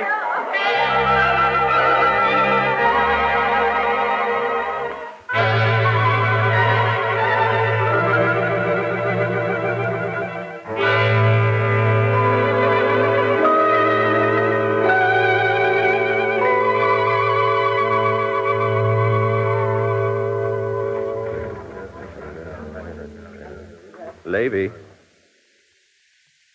I asked you not to come here. Papa, I wanted to tell you that our house is still standing.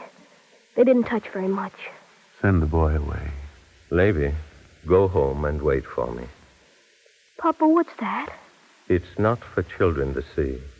Papa, who is that? Levy, please go home. Please. Papa, who is that? It's someone dead. They killed her. Poor innocent creature. Levy, don't look. I must look, Papa. You don't understand. We were engaged. You see, I'm not crying. I shall never cry again. I told that to Pearl. And now I have to keep my promise.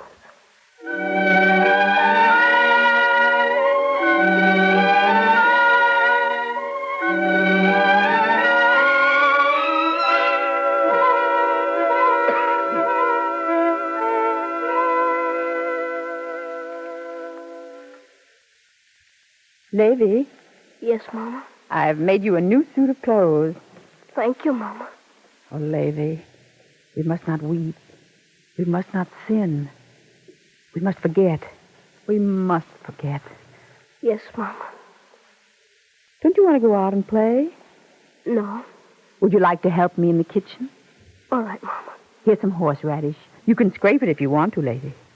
Yes, Mama. Levy. Levy, oh, my little boy, you're crying. From the horseradish, Mama. Don't think of her, Levy. You must forget. Forgetting is so good. It's the horseradish. Here is my apron. Go on, dry your eyes. Oh, Levy, it's such a pity for the dead. Such a pity for the living. Wipe your eyes. Take my apron and wipe your eyes. And blow your nose, too. Oh, no.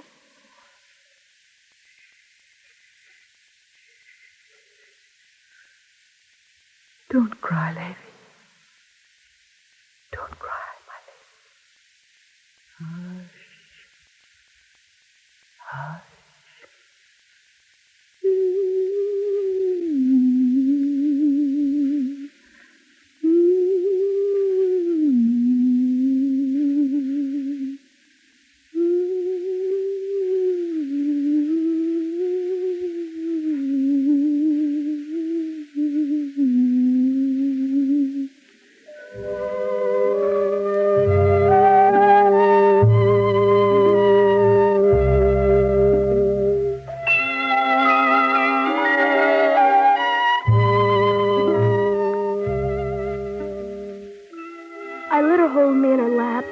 Because it made her feel good.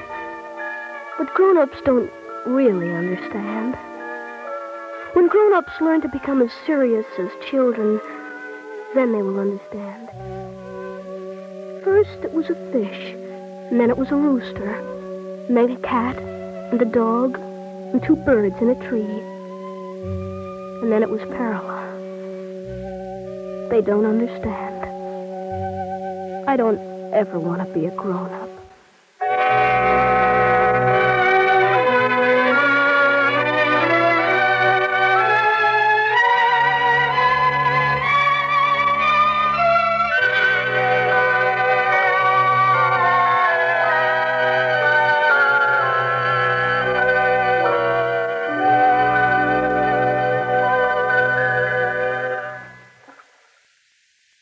If you would like a free copy of the script you've just heard, write to The Eternal Light, 3080 Broadway, New York, 27 New York. Now, we present Rabbi Simon G. Kramer of the Hebrew Institute of University Heights of New York City. Rabbi Kramer. Dear friends, in this morning's dramatization of the Sholem Aleichem story, the young boy Levi may well be said to be a representative of the age-old tradition of the Jewish people, whose faith is in a God of whom the psalmist said, "The Lord is good to all, and his tender mercies are over all his works." The Jew has always recognized the quality of mercy as being divine in character. Long before Shakespeare, who wrote of mercy as being an attribute of God, have the Jews been told, "Just as God is merciful, so be thou merciful." God created all the world. Even the least of his creatures deserves mercy. In our dramatization, first it was a fish, then it was a rooster, then a cat and a dog, then birds in a tree, and then it was Perala, a weak and helpless child, all of them in turn victims of cruelty. In this characterization is depicted the striving of the race for the simple qualities that we associate with the term human, as contrasted with the term beast. I don't know of another generation, not even in the dark Middle Ages, not even the generation of Genghis Khan, that can compare in cruelty with our own times. One need only think of the millions of innocent men, women, and children of the Jewish people, and of other peoples as well, who were tortured and done to death in the concentration camps of Nazi Germany. One need only think of the callousness of an entire world, who, in the early years of the Nazi regime, knew what was happening, but did nothing to aid the suffering victims, and to this day is laying stumbling blocks in the path of hundreds of thousands fleeing from this cruelty. Yes, civilization has a great deal to atone for. Perhaps now, 1 year after the war on Germany is over, will the nations of the earth turn humbly to Almighty God and pray for forgiveness. Perhaps the nations will now have a change of heart and a sincere effort on the part of governments and peoples to do justice and to love mercy will lie the salvation of the world. Thank you, Rabbi Kramer.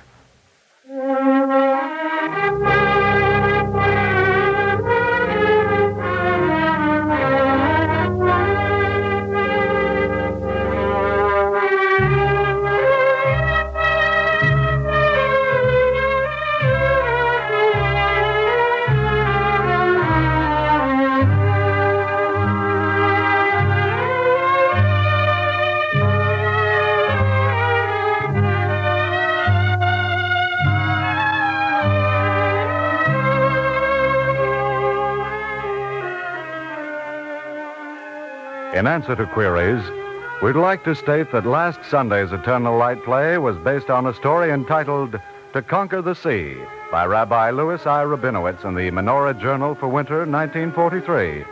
It was prepared for radio, as was today's script, by Morton Wishengrad. The music was composed by Morris Momorsky and conducted by Milton Catums. The boy Levi was played by Michael Artist. Cantor David Putterman was the soloist, and the entire production was under the direction of Frank Patt. Today's drama was based on a story by Sholem Aleichem. For a free copy of the script, write to The Eternal Light, 3080 Broadway, New York, 27 New York. This program is a weekly presentation of the National Broadcasting Company and its affiliated independent stations in cooperation with the Jewish Theological Seminary of America.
Shema Yisrael. And the Lord spake unto Moses, saying, Command the children of Israel that they bring unto thee pure oil olive, beaten for the light, to cause the lamps to burn continuously in the tabernacle of the congregation. And that shall be a statute forever in your generations.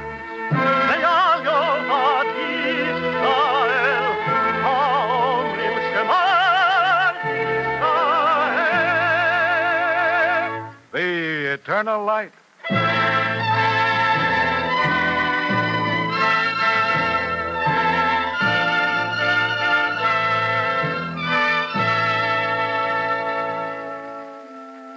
The National Broadcasting Company and its affiliated independent stations present The Eternal Light, a program which comes to you under the auspices of the Jewish Theological Seminary of America.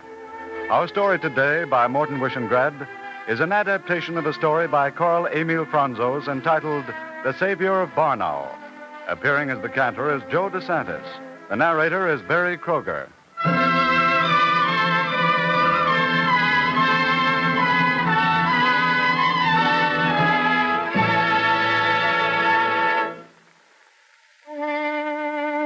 La la la la la la la la la la la la la la la ram tira tai lam tira ram tam tai di dai di dai yam tira la la la la la la la la la la la la la la dai dai dai dai dai.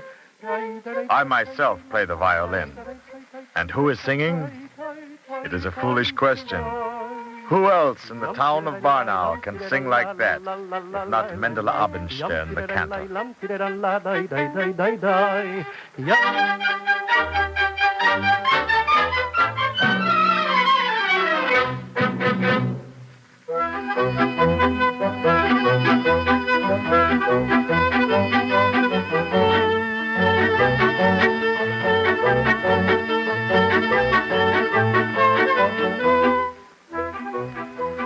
What would you say if I told you that this same little Mendele, the cantor, once saved us all from losing our lives?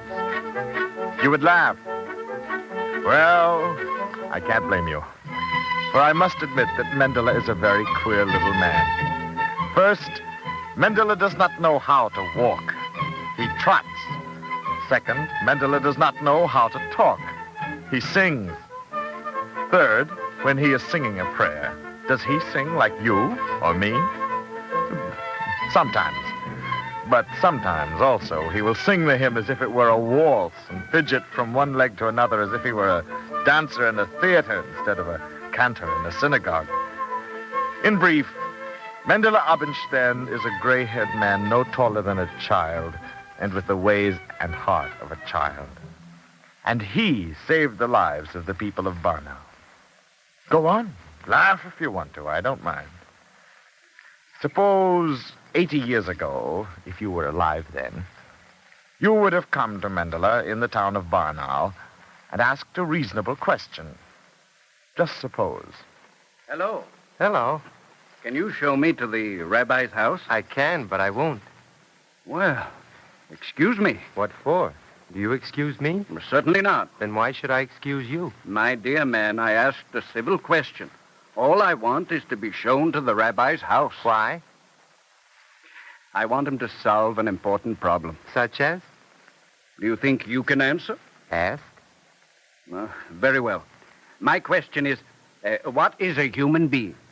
Very simple. Then you know the answer? Naturally.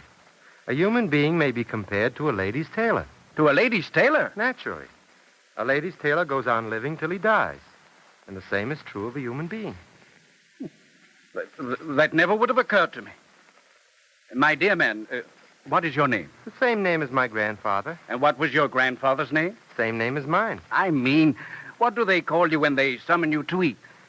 When food is on the table, no one has to call me. I'm the first one there. I give up. You do? Absolutely. Then I will tell you.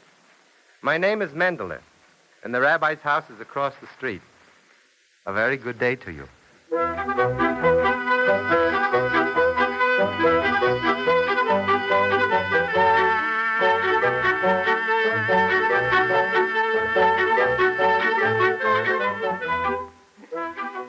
There's no point in being irritated with little Mendele. If you have forgotten, I say it once more. He saved us all from a terrible death. Now, there would have been no danger if the agent of our master, Count Bortinsky, had remained alive. The Count lived in Paris, and his agent lived here in Barnow, and was supreme. The agent collected the Count's taxes approximately 58 times during the year, asked for an occasional bribe for himself, stole from us no more than was necessary, and allowed us to live in peace. And little Mendele was the agent's favorite. Mendele? Yes, Your Excellency. My wife has made me promise that I would buy her a fox terrier. She has? Oh, not just an ordinary fox terrier. The very best. No more than right, Your Excellency. Get me one, Mendele. Of course, Your Excellency. At once. How much is Your Excellency willing to pay for a good fox terrier? Mendele, not just good, the best. Exactly. How much do you wish to pay? 50 crowns. Impossible. Mendele, I said 50, not 15. Your Excellency, I said impossible. Well, how much then? At least 100 crowns. Oh, that's a large sum. Well, all right. Go out and get me the best fox terrier. Only Mendele, hurry.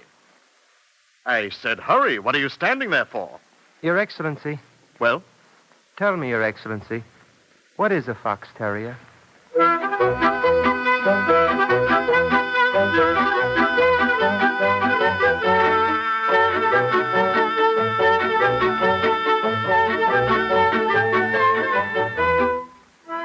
The agent of Count Bortinsky laughed so hard they heard him 6 towns away. The agent was a good-natured man. Unfortunately, he was not long for this world. One day, after a particularly good dinner, this fine man was seized with apoplexy and died.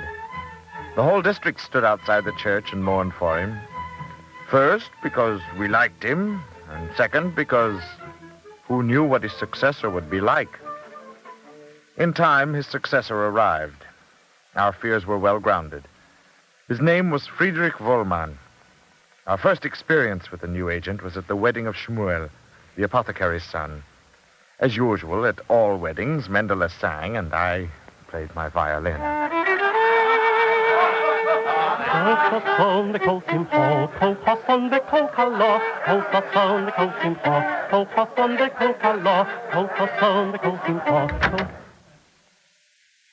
You stop on my account, eh? I'm flattered. Come in, Your Excellency. You are welcome. Who are you? They call me Mendele. Will you have some wine, Your Excellency? I assure you, you're welcome. I am not welcome. But, Your Excellency, I assure you... You are wrong. I do not wish to be welcome here. Which one is the apothecary's son? I am. Come with me. This is a wedding feast, Your Excellency. Shmuel is the bridegroom. I do not speak to you. You, come with me. Where? I am not in the habit of being questioned. I must ask you where I'm to go. Where I send you. And that is? You are insolent, young man. Where am I to be sent? Where insolence can be corrected. To the army of His Imperial Majesty, Emperor of Austria. I wish to see my conscription order. You do, eh? Here. This order is blank. No name has been filled in. Your name is Shmuel. Your second name? Eisner. Shmuel Eisner. Consider the blank filled in. Young man, your fists are clenched. I do not like it. Who do you think you are? I am the new agent of Count Bortinsky. I am now the sole authority in the district of Barnow. I, Friedrich Wohlmann. I am law. I am justice. I am life or death. Get your things and come.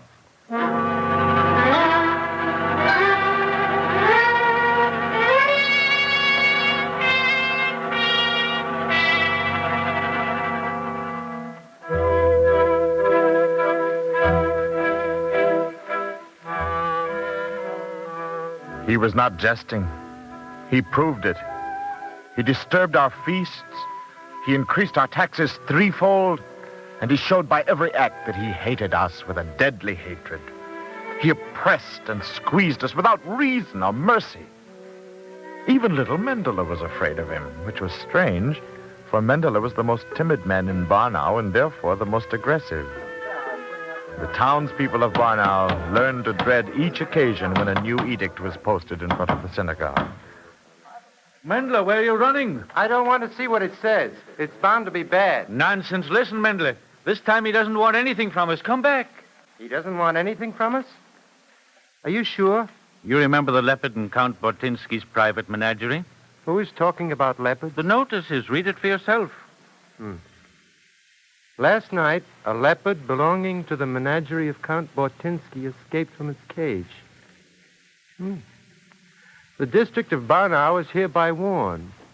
Whoever comes upon the animal is obligated by law to slay it and to notify the undersigned, signed Friedrich Wohlmann, agent. I'm leaving town right away. Mendler, are you insane? I'm leaving town this moment. I do not want to be killed. Good Lord, Mendler, you're not a leopard, you're a cantor. You don't understand. They'll kill me first, and then how am I going to prove I'm not a leopard?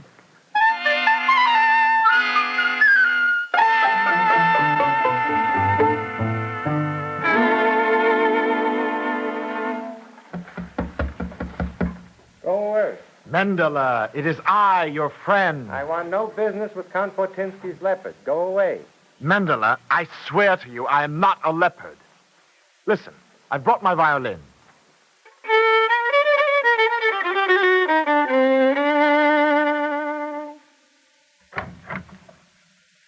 What kind of a leopard plays the violin?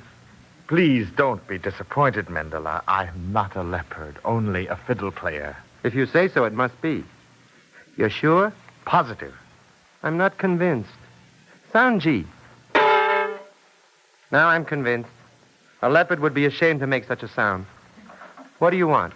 Mendele, have you heard the news? I knew it all the time. Huh? I knew it all the time. You knew what? That His Excellency Herr Wohlmann was once a member of our faith, and that he forswore his religion. You knew it? Only such a man could hate us so much. I guessed it the first day. Mendele, you astound me.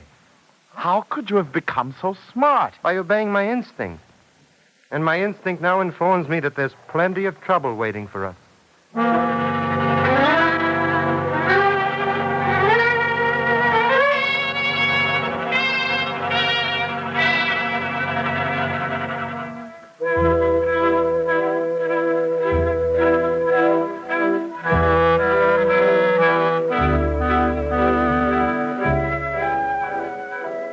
Trouble ahead there was. And little Mendele the cantor saved us from destruction. You must not laugh. I shall relate the events to you. First, you must know that in those days, it wasn't the most pleasant thing in the world to be conscripted as a soldier, especially for the armies of the Tsar of Russia. Why? What a question. Conscription was for 25 years. 25.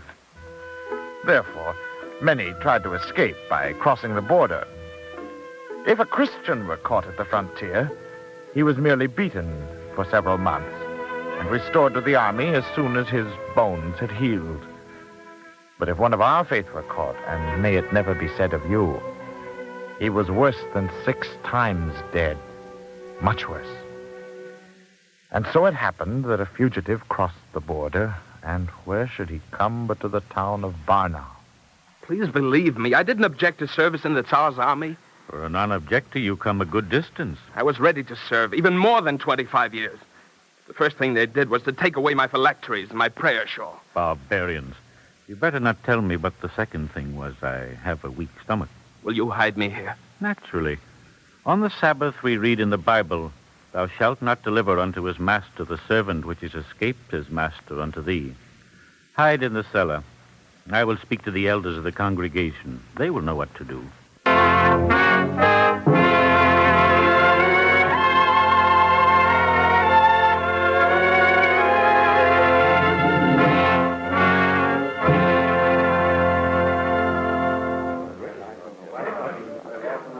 I shall waste no time with you.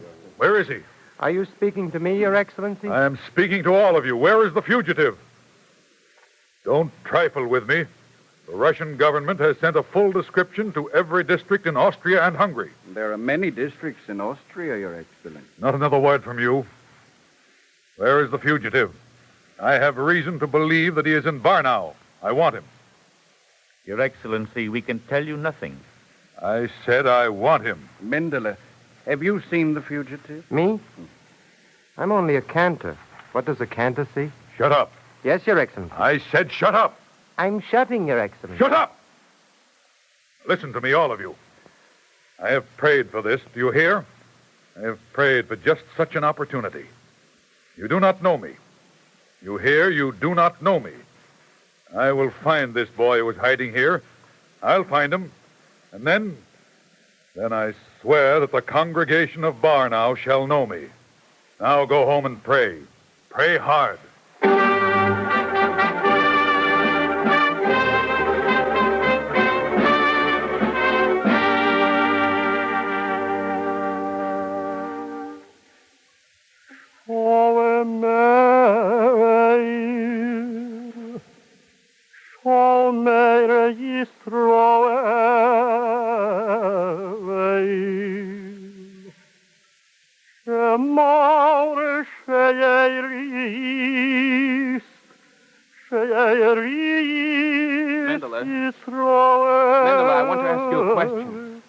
I want to ask you about... Why don't you be still?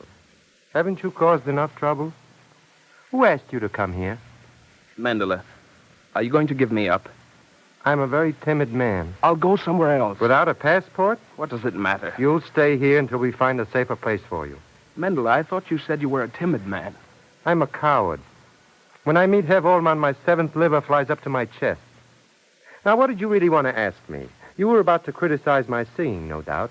Mendele, how did you know? Does anyone ever praise a cantor singing? What was your question? I was watching you. Mendele, when you sing, why do you cup your hand behind your ear? I've been doing it for 45 years without knowing why. And now comes a whippersnapper like you and wants to know. Be good enough to hold your tongue. Tomorrow is the Day of Atonement. And whether Herr Wohlmann likes it or not, I, Mendele the cantor, will be in good voice. Hand me the bowl of raw eggs.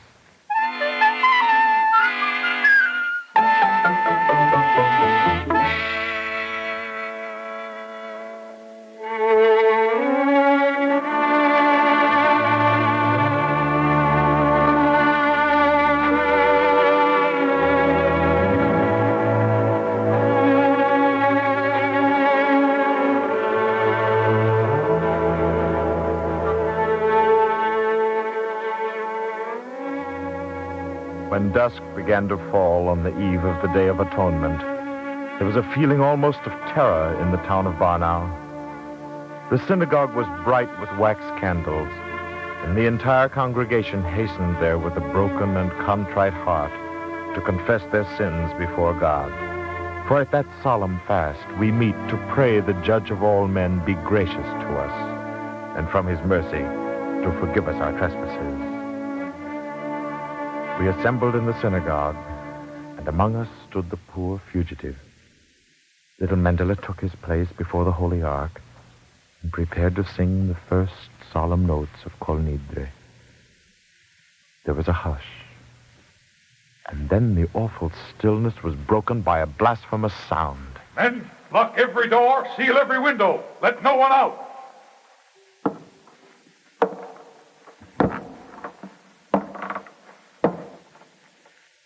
He had come. He had come on the holiest of days to desecrate the mercy of God with his sinful anger. Herr Wohlmann faced the congregation as little Mendele drew back in terror. But the elders of the congregation came forward with quiet humility.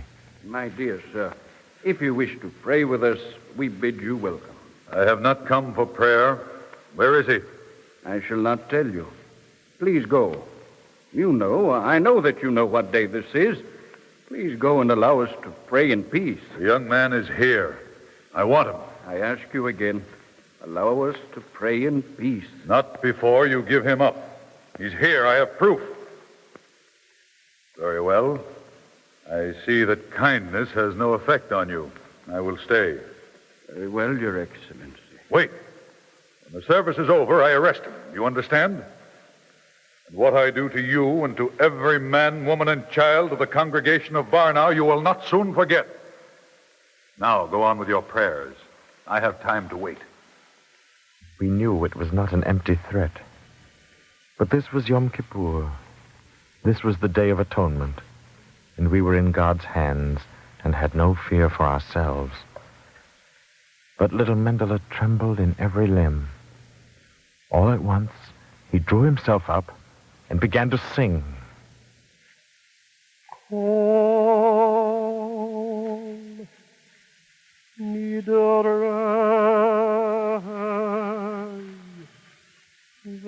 Kol Nidre, the ancient, simple melody, which no one who has heard can ever forget. At first, the voice of little Mendele trembled. He sounded weak and quavering. But the words and the melody gave him strength. He filled the edifice with the holy sound. He thrilled the hearts of the worshipers. He rose to the throne of God.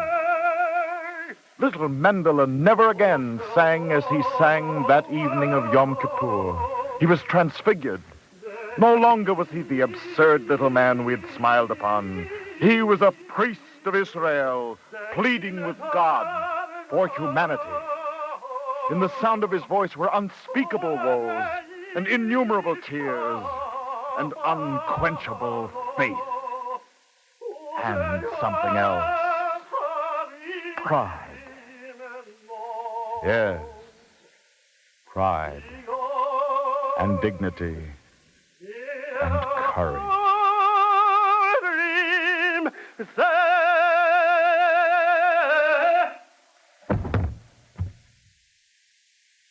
Little Mendele has fainted.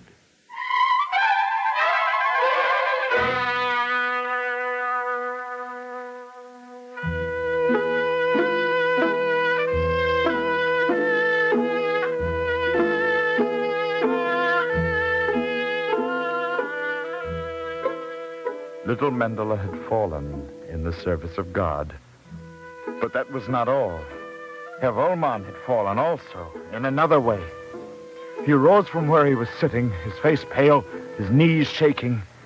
Strong man that he was, he could hardly stand.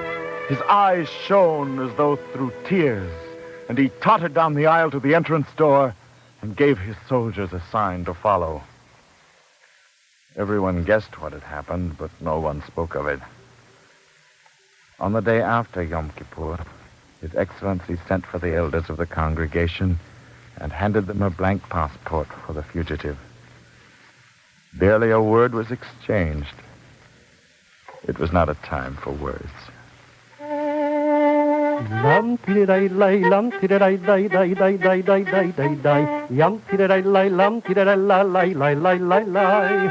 Yam tirai tai tai lay, lay, lay, lay, la la la la la la la la la la la la la.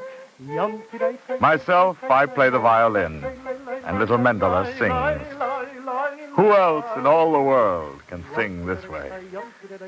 There's only one answer.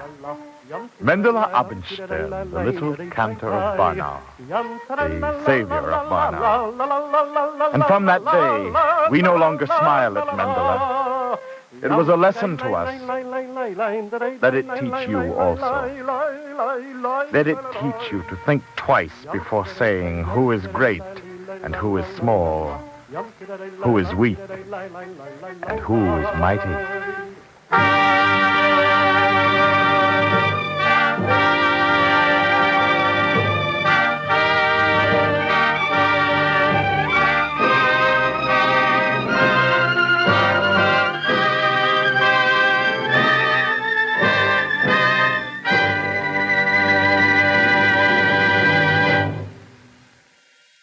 If you would like a free copy of today's script, write to The Eternal Light, 3080 Broadway, New York, 27 New York. And now we present Rabbi Theodore Friedman of the Jackson Heights Jewish Center. Rabbi Friedman. Win what victories we will on the field of battle or in the arena of life. It is provided in the essence of things that trouble and danger shall never utterly depart from us. The poet of the book of Job knew this when, with finality, he declared, Man is born to trouble as the sparks fly upward. Into every life there comes the experience that pulling us taut on the rack of peril or difficulty tests the mettle of our being. Under the fierce pressure of circumstance turned desperate, unexpected and wonderful things are revealed. In the testing hour, ordinary, run-of-the-mill men and women put on new and unsuspected strength and rise to heroic heights. Like sudden summer lightning, they blaze across the sky, and their light is never forgotten. Who would have dreamed that Mendel of Barnow, that whimsical clown with the stature of a boy, would, in the decisive hour, stand revealed as the savior of his community? Who would have suspected that when strong men would quail, he would carry on with an unflinching bravery and turn defeat into victory? When the testing hour of humanity came in the war, who would have suspected that there would be hundreds and thousands of Mendelas of Barnow, simple, everyday folk, who would run mortal risks and face nameless fears in order to save hunted men, women, and children from the dread hand of the enemy? True, it took the night to bring out the stars, but thank God for the stars. Always when night falls, we may be confident that here and there, from out of unsuspected places, the brave and generous deed will shine forth. In this day of uncertainty and confusion, it is no small thing to know that all around us there are untapped reservoirs of courage and goodness hiding beneath commonplace exteriors. It gives a man fresh confidence. It braces him for the morrow. For aught he knows, there may be hidden somewheres within him a Mendel of Barnow, ready to shine in the day of darkness. Thank you, Rabbi Friedman.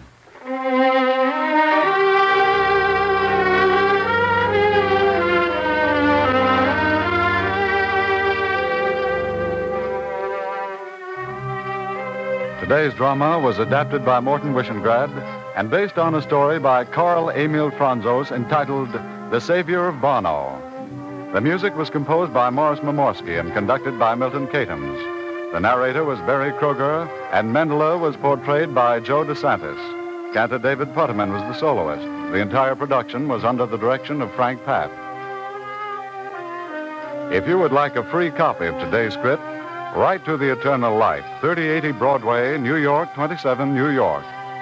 This program is a weekly presentation of the National Broadcasting Company and its affiliated independent stations, and comes to you under the auspices of the Jewish Theological Seminary of America.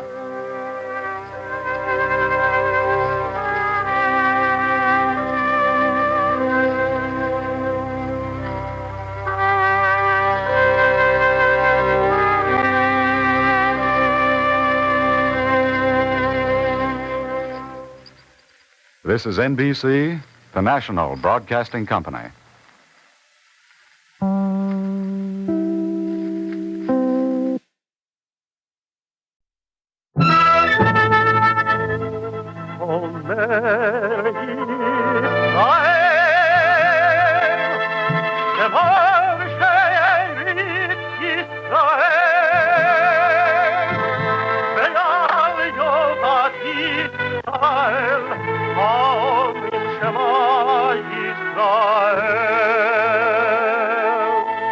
And the Lord spake unto Moses, saying, Command the children of Israel that they bring unto thee pure oil olive, beaten for the light, to cause the lamps to burn continually in the tabernacle of the congregation. And it shall be a statute forever in your generation. May all your bodies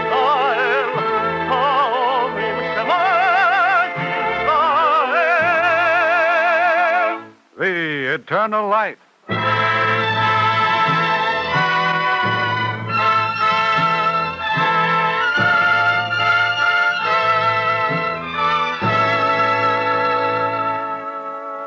The National Broadcasting Company and its affiliated independent stations present The Eternal Light, a program which comes to you under the auspices of the Jewish Theological Seminary of America.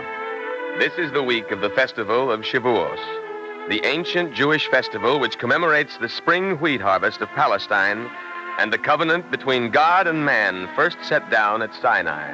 Our dramatization today by Morton Wishengrad is a story of hunger. The narrator is Roger de Koven.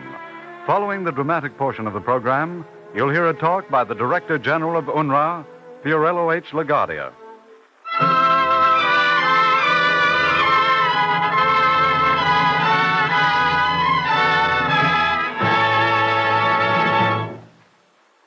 There is a guest at my table, and at yours also. Is his place prepared, and has a chair been put forward for him? He is invisible, yet he is there. He watches. His eyes are big, his belly is bloated. The odor of hunger is about him. And each spoonful that you carry to your lips measures the decay of his hope and covers the streets of your city with the footprints of his blood.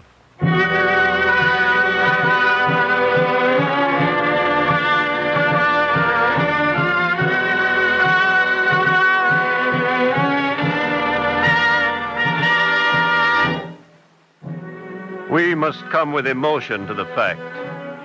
The word is fames, a Latin word signifying hunger. And the subject is famine, for which your emotion must render the human equivalent. Translate hunger into a man, and for famine say instead 500 million men, women, children.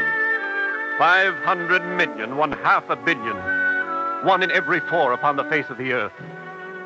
Do not be hasty. Speak no words, swear no promises, make no covenants. For the guest at your table is doomed to pursue, but never to overtake.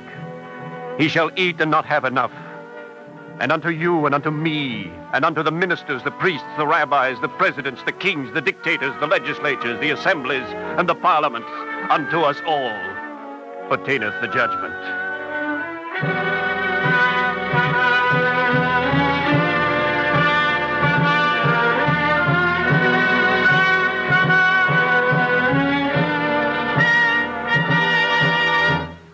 We must begin with the fact and prove it. There are experts. They have gathered the testimony of the nations. Of the population of Europe, 100 million people are now subsisting on a daily diet of 1,500 calories or less. Of the population of Bulgaria, 9%. Czechoslovakia, 16%. Romania, 30%. Spain, 40%. Finland, 43%. Hungary, 50%. Italy, 59%. Austria, 74%. Germany, 75%. The total is 100 million subsisting on a diet of 1,500 calories. On this diet, a man walks slowly. He cannot run. He is always exhausted. On this diet, a young boy or girl may possibly grow in height, but he will gain no weight. Those who receive less than 1,500 calories are not hungry. They are starving. A daily intake of 1,500 calories represents not enough food to die on, not enough to live on. Are you impatient with statistics? Perhaps you are wise in your impatience. The figures, the percentages, the multiplications, the numerical comparisons, they are all a trick. Nothing more or less than the device of the expert to shield the fact from your emotion. Yes, there is a great difference between actuarial death and actual death. One is merely a cipher. The other is flesh. Let us consider the flesh. The flesh of Asia. Famine in China. Already dead of starvation, 4 million. Unless help is quickly forthcoming, you may write off 30 to 40 million Chinese by the end of the year. Famine in India. In 1943, a famine year, 500,000 died. It is variously estimated that an additional 10 to 20 millions will die.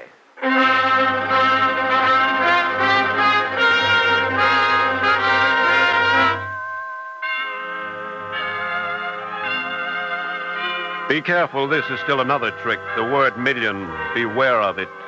You're not expected to comprehend it. One man is your brother. One man who knows wetness, cold, pain, the affection of youth, the love of his espousals, the first fruit of marriage. This you know and understand. But 1 million is nothing or less than nothing. I understand one man. I do not understand 1 million men. One man is a Muslim, Buddhist, a Christian, a Jew. He is a mystic, an agnostic, an atheist. His skin is black, yellow, white. He was conceived in the womb as I was conceived. He breathes the air I breathe. He dies as I will die. I understand one man. I do not understand 1 million men. And not understanding 1 million, how shall you and I understand 500 million?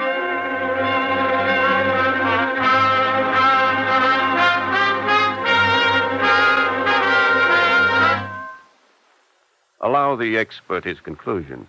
The famine emergency will not pass this summer. It will not even pass next summer. We face 5 years of famine.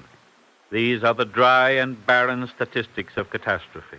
The dry and barren statistics of catastrophe. But his is not finished. I have read the reports of the investigating commissions. They are founded on a deplorable error. The food quotas proposed are too low. The famine countries need more than food for minimum life. They need food for work. That's the problem facing us. Why? How? When? Ask the questions. Why? Why is war? How? How is the missing farmer buried in a soldier's uniform? How is rainless skies and parched fields? How is sterile soil lacking fertilizer, lacking seed, lacking the plow and the tractor? When? When is now?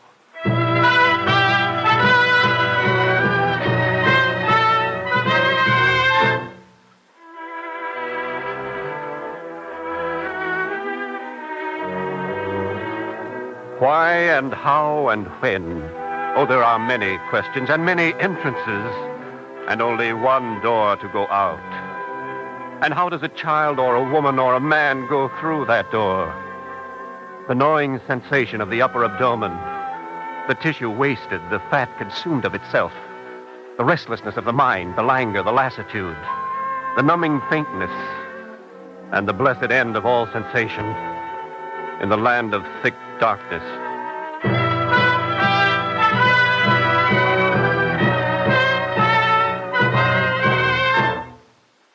Yet it takes a long time to starve to death. And there is still a guest at the table. And he, too, asks the question. We were promised food with victory. I remember. Why weren't you prepared? We didn't expect the war to last so long. Why wasn't the food accumulated and saved? We didn't expect the war to be over so soon. The question is true, the answer is true, the true and lunatic answer for the lunatic time in which the nations were prepared neither for death nor for life.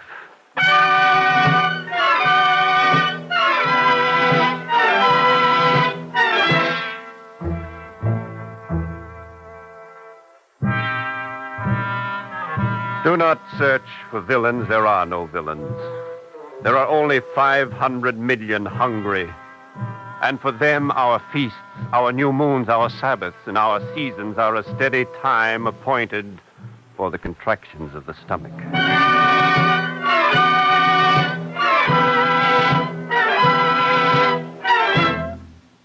For all this, there is an explanation. The first, war and the payment of war. The second is drought, the worst drought in modern history. And the drought came with war. Drought in Australia, China, North Africa, The Danube Basin. South Africa. the Ukraine. While Winston Churchill was saying that war dragged a hot rake up Italy, fields were parched in the grainlands of the world. And with drought came hurricane and typhoon and tidal wave. The doom of the rice harvest in Burma and India and Indochina and Siam. Explain this to the guest at the table, but he will not hear. He is no longer a reasonable man. Cause and effect have no logic for him. He is a man obsessed, fanatic, perverted by the fantasy of food. Explain other causes, other effects. Explain to him the tragedy of Holland. A farmer standing in a desolate field. Feel this soil. This? Take it in your hand. Doesn't feel like soil, it's more like dough. Yes. Spongy like dough. Out there, beyond, there are the dikes. When the Nazi invaded, we broke the dikes.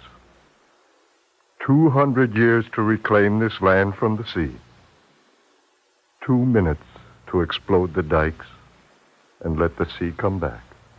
The salt sea. The salt sea which transformed the fertile lowlands of Holland into sterile, viscous muck. It will take years before the salt will wash out. The land can't feed us now.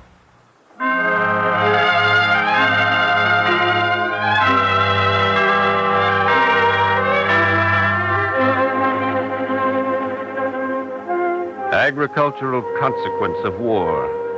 Repeat this in China, in Hubei province, in Guangxi, Guangdong, Guizhou. 2 million acres of rich soil flooding from the Yellow River to keep the Japanese back. 2 million acres which fed 3 million people. And 3 million people now in the valley of the Yellow River who eat clay.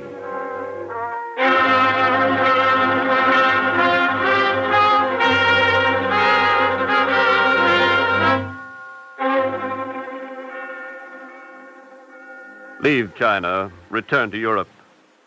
Poland. Poland is a good example.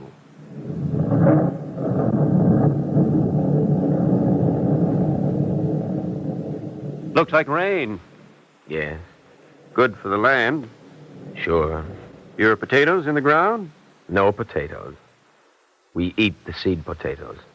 How can you do that? That's agricultural suicide. Yes. You're a farmer, aren't you? I am a farmer. Also a father. We eat the seed potatoes. The children have nothing else.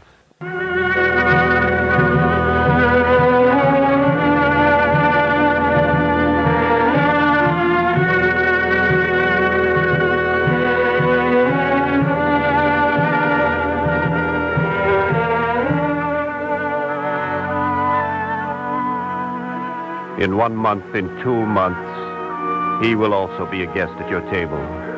He and his wife and his children. They are not alone. Seed potatoes in Poland, seed wheat in France, seed rice in India, and a winter harvest of famine. This is the biological consequence of war. This is the erosion of human life. This is the book of Jeremiah.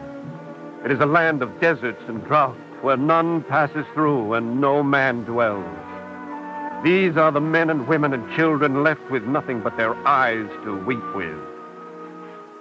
Listen, this is the mayor of the Yugoslav city of Vlasnica. Our children eat every other day. He has nothing else to say. Ask him a question. For example, ask how old this child is.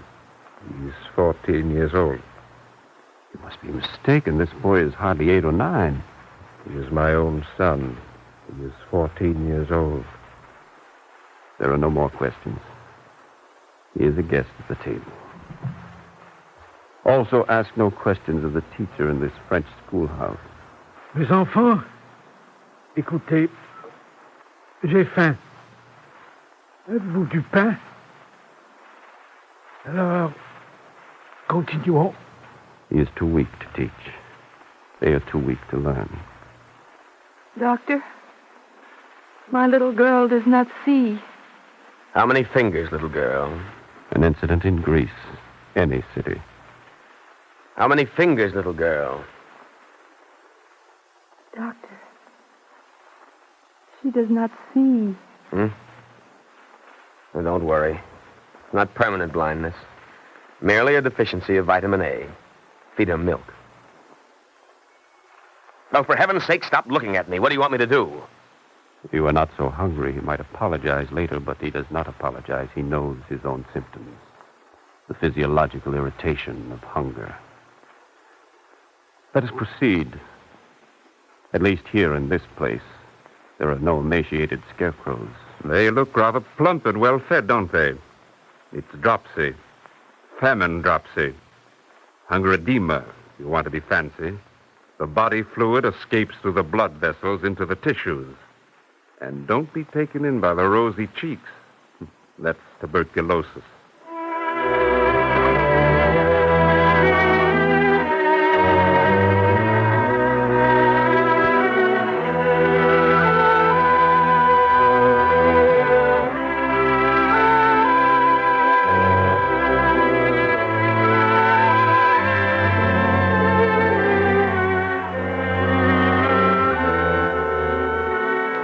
Biological consequence of war. And for those who have transgressed the covenants of biology, there are new synonyms. The synonym for Romania is pellagra. The synonym for many districts in Italy is a garbage can scraped clean. There are few pleasant recitals in the Europe of 1946. If this is hard listening for you, believe that it is hard telling for me. But for them, it is harder still. And for the mothers in civilized Europe, it is hardest of all. In Poland, of every 1,000 births, this happens 250 times. I want to see my wife. Not now, please. Let me in, please. She doesn't want to see you. She's my wife, isn't she? Anna. She doesn't want to talk to you. Anna. In God's name, is it my fault that the baby was born dead? Better that there should be no birth, and none with child, and no conception. Anna, you don't know what you're saying. I will go and pray for you. The altar is covered with thorns and with thistles. Say to the mountains, cover us, and to the hills, fall upon us.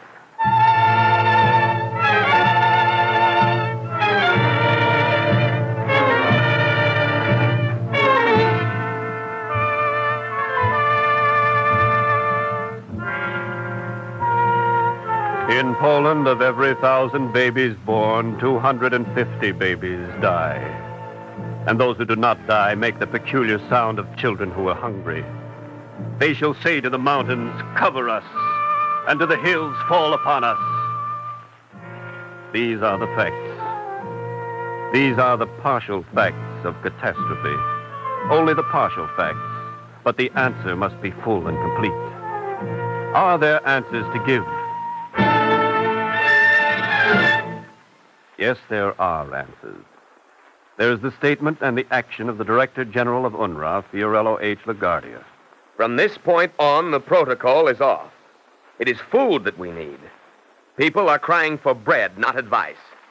I want plows, not typewriters. The people need relief, not sympathy. I want fast-moving ships, not slow-moving resolutions. The people in our own country learned during the Depression that ticker tape ain't spaghetti.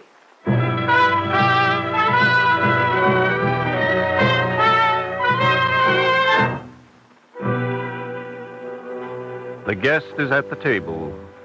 Has a place been prepared for him? And what shall be prepared? Bread, fats, milk for the people. Fertilizer, seeds, draft animals, farm machinery for the land. The land and the people, 500 million hungry people, 500 million, one of every 4 on the face of the earth. The guest at the table.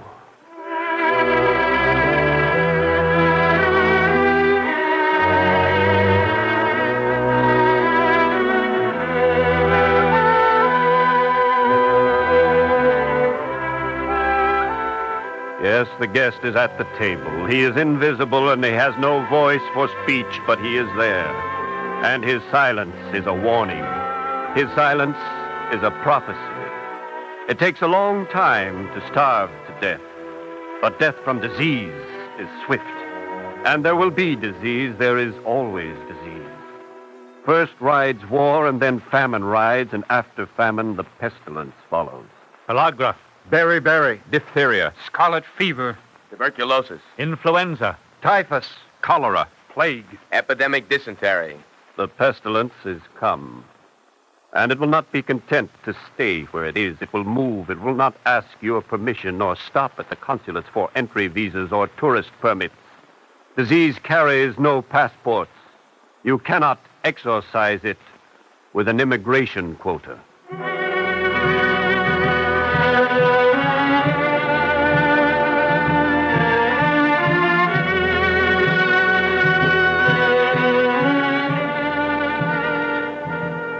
We return now to the fact of our emotion. The word is fames, a Latin word signifying hunger. And the subject is famine.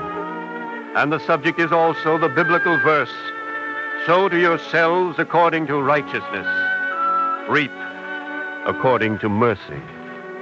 You and I cannot reject that text. It is written upon our eyes, but eyes can only see, and hands must do. The time is now, and now is very late. They faint in the streets. They walk with the tread of mourners at their own funerals. They suspend on the margin of life. One more season of drought, another succession of bad harvests, and they are dead. Dead in the tens of millions. It is a race, and for better or for worse, rightly or wrongly, we in America are the runners. They cannot come to meet us. We must go to them, and our hands dare not be empty. Sow to yourselves according to righteousness, reap according to mercy.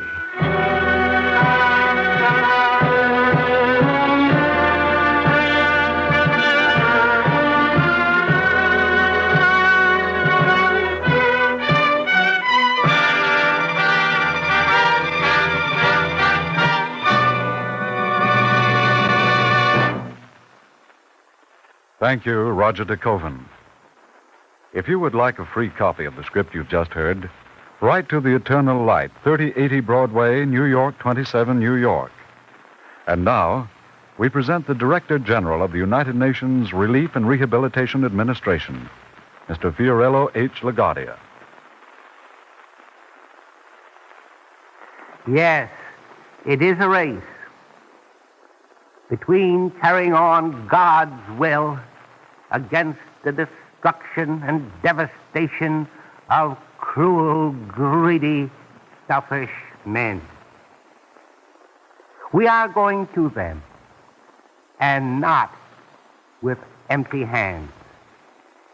It is more blessed to give than to receive. Thanks, Yeshiva, for that message. It came from a people with over 5,000 years of civilization, culture, and wisdom. From a people with over 2,000 years of persecution and discrimination, who have learned how to suffer and who understand. The narrative that you've just heard is not an overstatement, and I'm in a position to tell you that. For daily, yes, hourly, come to my desk reports from UNRWA missions in all parts of the world. March, April, May shipments were far below. The food wasn't available. We had hoped to catch up in the latter part of May, but interruption of transportation and weather conditions beyond our control slowed us up. June arrivals of bread grains will be several 100,000 tons below minimum requirements. So that the cruel statistics that you've just heard are way, way above that which the people will actually get in the month of June. But we are rushing these shipments if we have no interruption in transportation. and let us hope that there will be none. Most of the countries mentioned are living from day to day, verily, from hand to mouth. There are only a few days stock on hand. That is because of shortage month after month. And the condition in China is simply beyond description.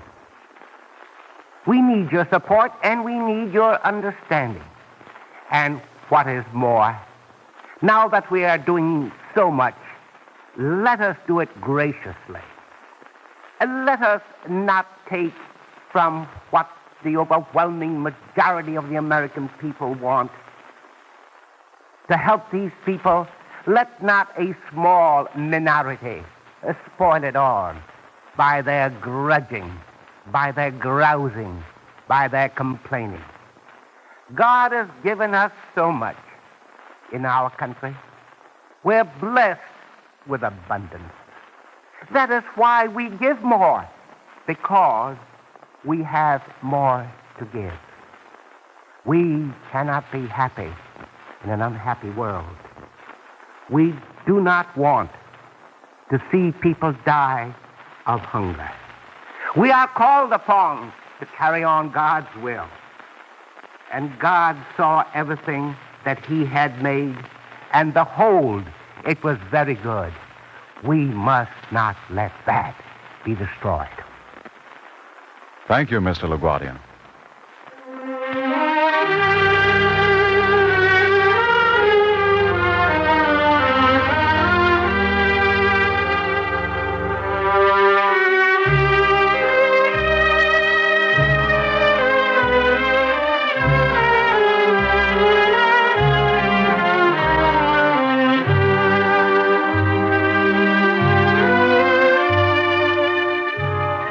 The Eternal Light is written by Morton Wishengrad. The music is composed by Morris Momorsky and conducted by Milton Catums. The liturgical introduction was sung by cantor David Potterman. Featured as the narrator was Roger de Koven.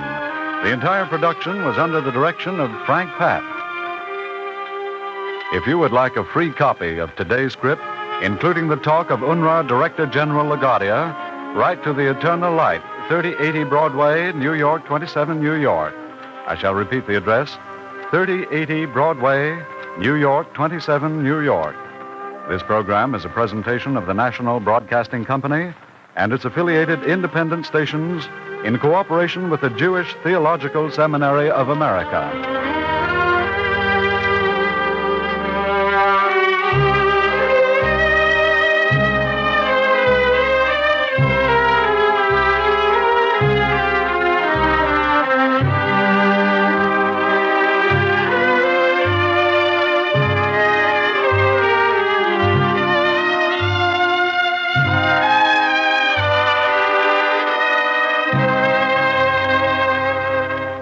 This is NBC, the National Broadcasting Company.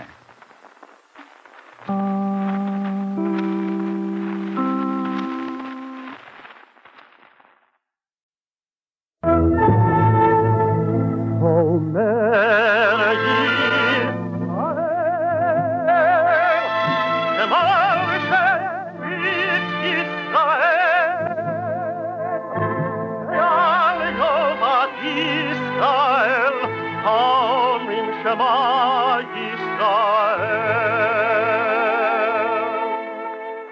And the Lord spake unto Moses, saying, Command the children of Israel that they bring unto thee pure oil olive, beaten for the light, to cause the lamps to burn continually in the tabernacle of the congregation.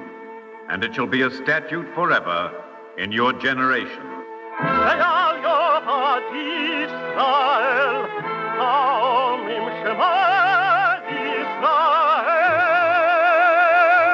The Eternal Light.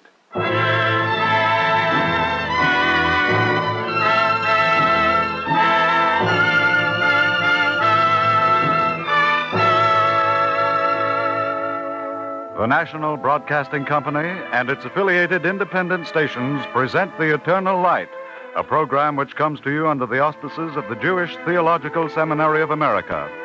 Our drama today, adapted for radio by Morton Wishengrad, is entitled The Scroll on the Doorpost. It is based upon a true story, The Mezuzah, written by Rabbi Leo Trepp, which appeared in the magazine Liberal Judaism. Featured as the narrator is Barry Kroger.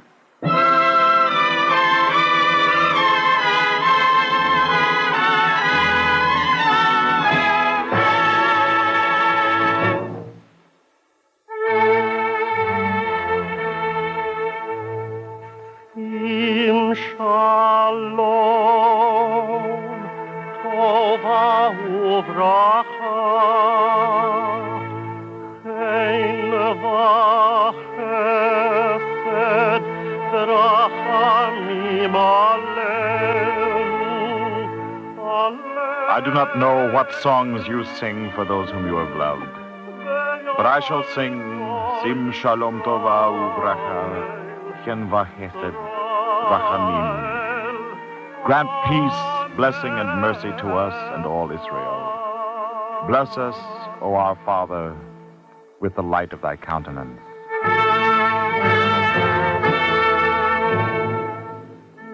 There is a symbol on the doorpost of my house.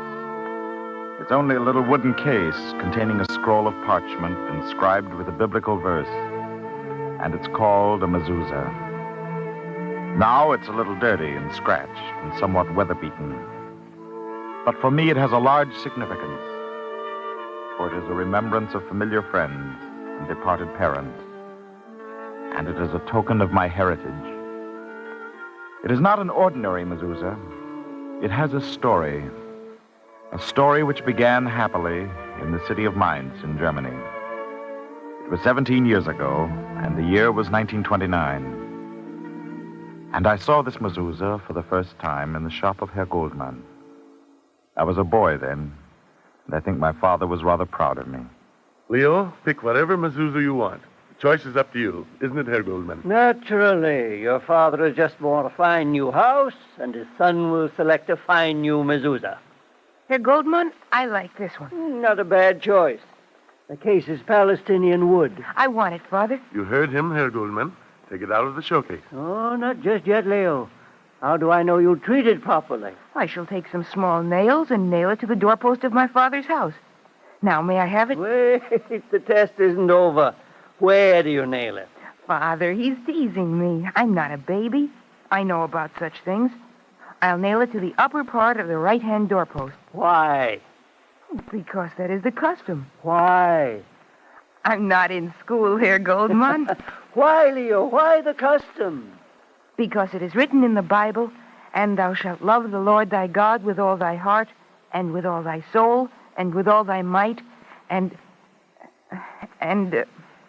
Father, I forget the next part. And these words thou shalt teach diligently unto thy children, and shalt talk of them when thou sittest in thy house. And when thou walkest by the way, and when thou liest down, and when thou risest up, and thou shalt write them upon the doorposts of thy house and upon thy gates.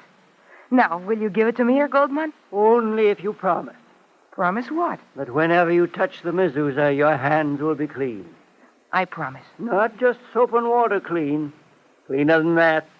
The cleanliness of goodness. I promise, Herr Goldman. Here's the money. No. Let the mezuzah be my gift to you and your father and mother. Affix it to the doorpost of your house, and may your coming in be good and your going out be good. Now go on. Run along before I change my mind.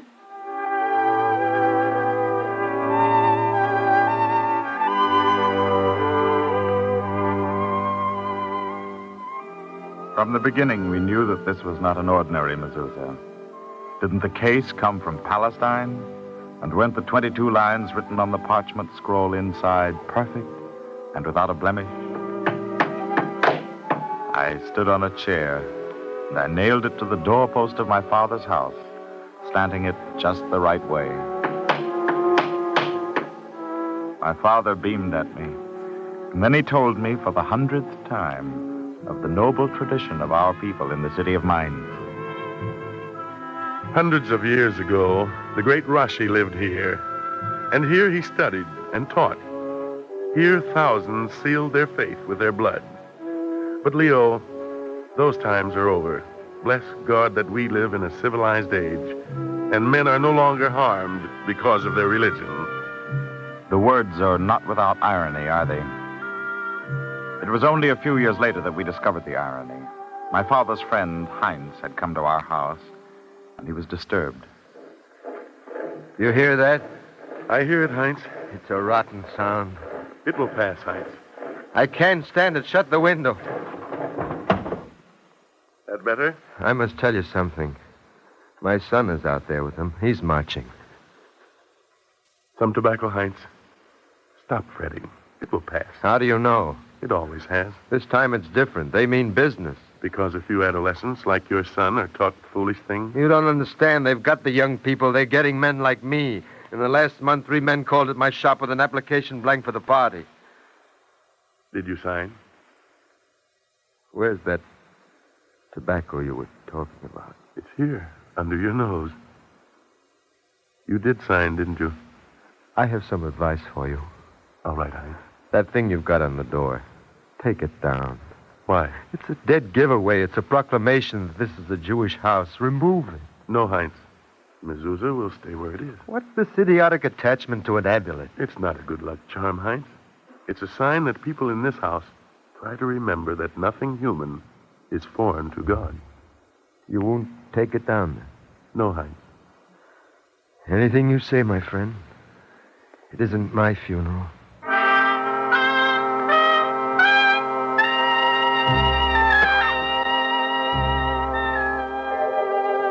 Many times after that, I saw my father staring at the mezuzah. The sound of marching was louder in the street now, and continual. But my father raised his hand to the mezuzah only to touch it, and to utter the blessing. May God keep my going out and my coming in from now and evermore. My father was answering Heinz, who had been his friend. There are some men who are less stubborn to save their lives than their convictions. They're not heroes, they're undistinguished men whom you'd never notice. They're men like my father, and many of them have died upon a symbol. In the autumn of 1938, after the Czechoslovakian crisis, the concentration camps began to fill. I went with my father to the shop of Herr Goldman. How are things? How do you expect? I don't know anymore, Herr Goldman. Do you remember Mendelssohn? He was a good customer. He used to buy a book every week. He probably read it, too. He's dead. That's too bad. Is it? They came to take him to the concentration camp. He killed himself. Do you know what my wife said when I told her? She said, well, why shouldn't he try to better himself?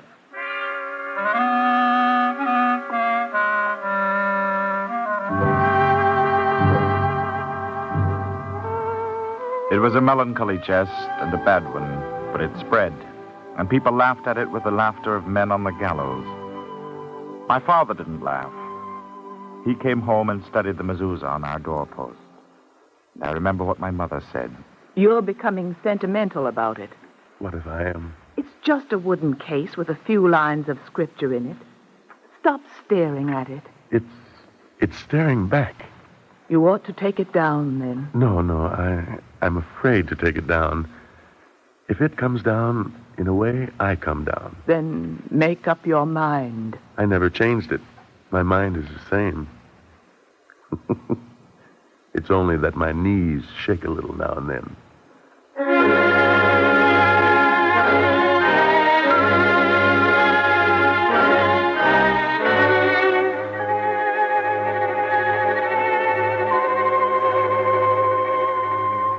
I should like to see your husband. Heinz? How are you?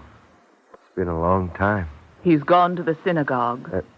Where's Leo? With his father. I'll sit down if you don't mind. I mind. You're not very hospitable. No. You blame me for joining the party. No. You did it to save your skin. Well, there's nothing wrong with that.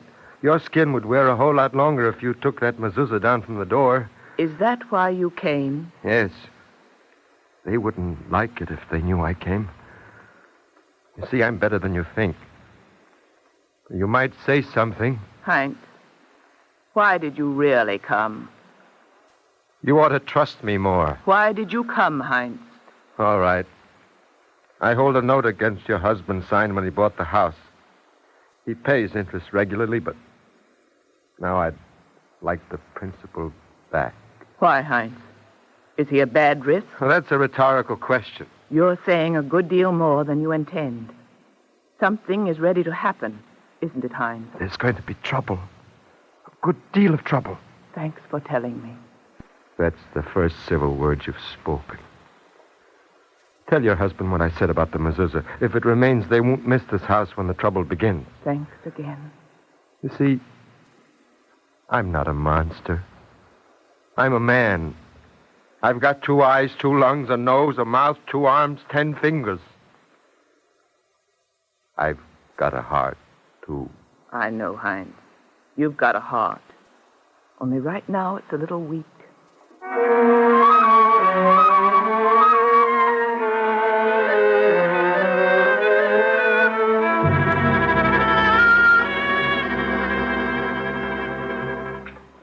Well, do we take it down or don't we? What do you say, Leo? The verse in Scripture reads, "And thou shalt write them upon the doorposts of thy house." I wish it said on the doorposts of thy heart. It means that. Do we take it down? What do you say, Mother? In time of danger, it's permitted. I want to live with you a long time. All right. I'll take the mezuzah down. But I want to respect you also. You can still respect me when it's down. Will you respect yourself? I can't be sure. Heinz joined the party. He changed. I don't think I want to change. I can only stay joined to what I am and what my father was. Leo, give me a screwdriver. You're going to take it down? Yes.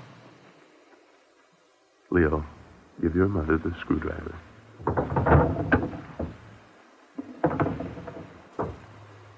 Thank you, Leo. Will you open the door for me?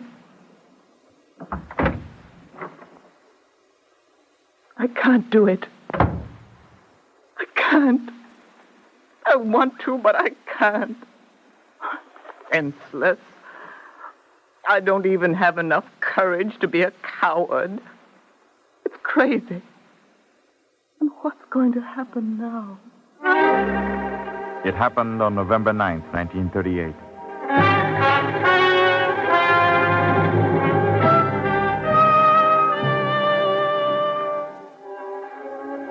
Schools were closed early to permit the children to enjoy the spectacle of Jewish homes broken, Jewish shops looted, and 500 synagogues throughout Germany and Austria simultaneously bombed and set afire.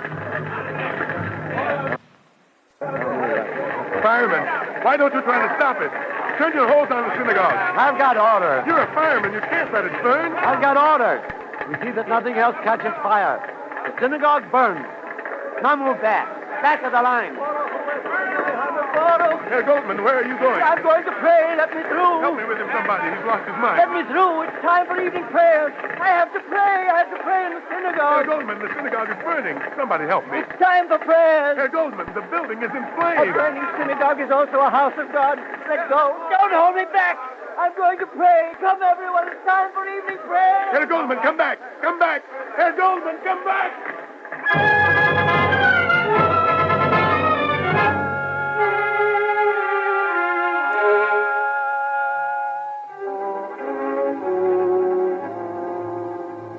He did not come back.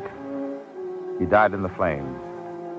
And his words were, "Eine brennende Synagoge ist auch ein Gotteshaus." A burning synagogue is also a house of God. My father came home.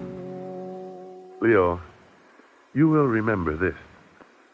Only take heed to thyself, and keep thy soul diligently, lest thou forget the things which thine eyes saw. Now pack your things. What for? He leaves Germany today, tonight, as soon as I make the arrangements. Don't ask me to do that. I'm not asking, I'm ordering you.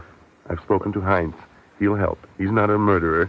He's only a weakling who assists the murderers by remaining silent. He's ashamed. He'll help. Now pack your things. You come too. You and Mother. We can't. One can escape. 3 will be caught. Leo, do as I say. This is the jungle. Even the beasts save their young. Collect your things.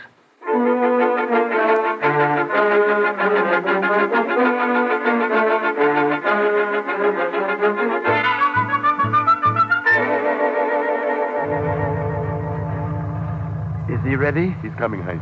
You're right. As soon as you reach America. Mother, what gives me the right to leave without you? You're young, we're old. There's your right. Leo, you'll have to be quick. It's dangerous to wait. Leo, don't worry about us. We'll manage. Goodbye. I touched the mezuzah for you, Leo. May God keep your going out and your coming in from now and evermore. There it is. One mezuzah still remains. One is going. Come on, Leo. You're going.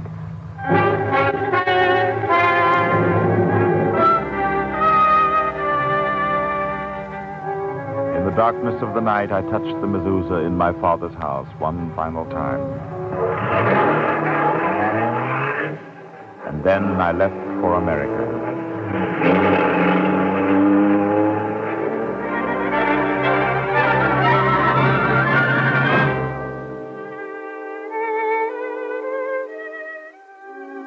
Now the only thread to my youth and to my heritage were the letters which came from them. In 1939 and in 1940, they would each write separately to me. And then, in 1941, I received only one letter. Leo, you will go to the synagogue and say the mourner's Kaddish for your father. He is buried in the old cemetery of Mainz. They permitted that. They let me see him before he died. I'm glad for him. We found a Sefer Torah that had not been burned. We placed it in his coffin. May it give him comfort. You must not worry about me. I am safe and well. But living in another house. I wanted to take down the mezuzah, but things haven't changed. I still can't do it. He wanted it there, and so I leave it there. It will not come down, just as your father never came down. Don't worry about me, Leo. My greatest consolation is the knowledge of your safety. In 1942, the Red Cross forwarded a few more letters. Then there were no more letters from my mother. Only silence and emptiness.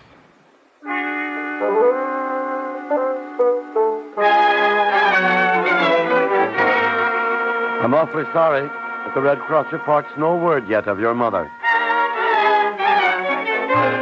Don't lose hope. It's a matter of weeks before an Allied army reaches Mainz. Something may turn up.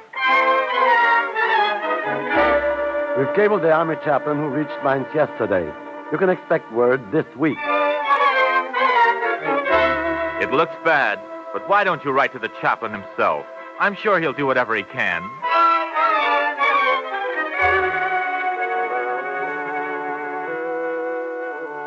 I wrote to the chaplain asking him to do 3 things. To find out what had happened to my mother, to see if my father's grave were still there, and to say a little prayer on my behalf. I didn't know the chaplain. He had more important things, but the answers came.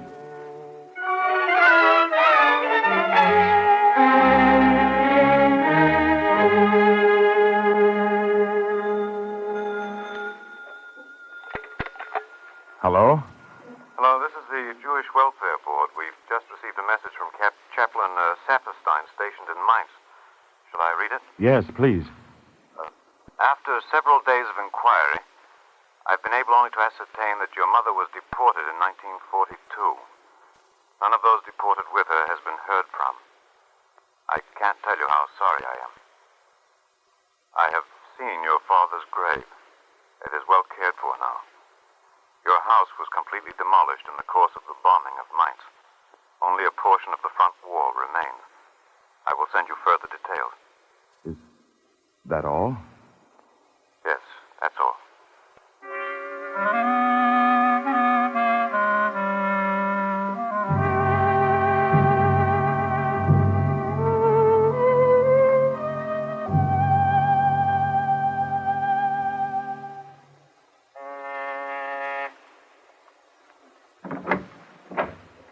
Package for you. You sign here, please. Here? The line below. My pencil. Oh, sorry.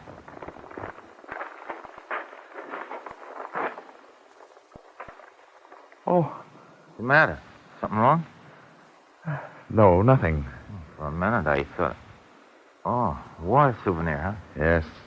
A very long war. It's a mezuzah. Sort of scratched up, ain't it? Whatever it is. Yes, it is. What's it mean? It means, only take heed to thyself, and keep thy soul diligently, lest thou forget the things which thine eyes saw, and lest thou depart from thy heart all the days of thy life.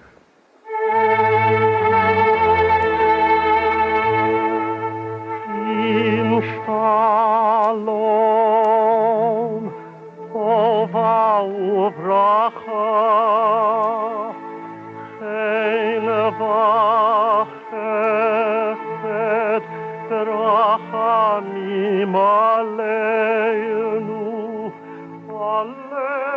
I do not know what songs you sing for those you have loved, but I shall sing Sim Shalom. Grant peace and mercy to us. Bless us, O our Father, with the light of thy countenance.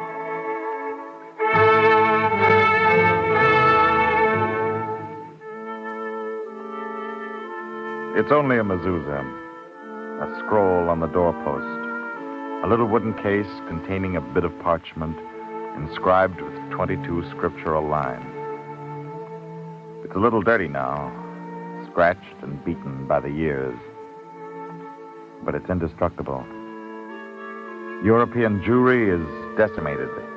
Its homes have been harrowed by fire, its synagogues destroyed. But its spirit, in the symbol of this mezuzah, survives. An American chaplain has reclaimed it from the ruin and sent it to the New World. He's done so in a spirit of great love. Thus, you and I have become the heirs to a great spiritual heritage. Ours is the task of protecting it. But ours also will be the protection which Judaism gives us in times of great crisis.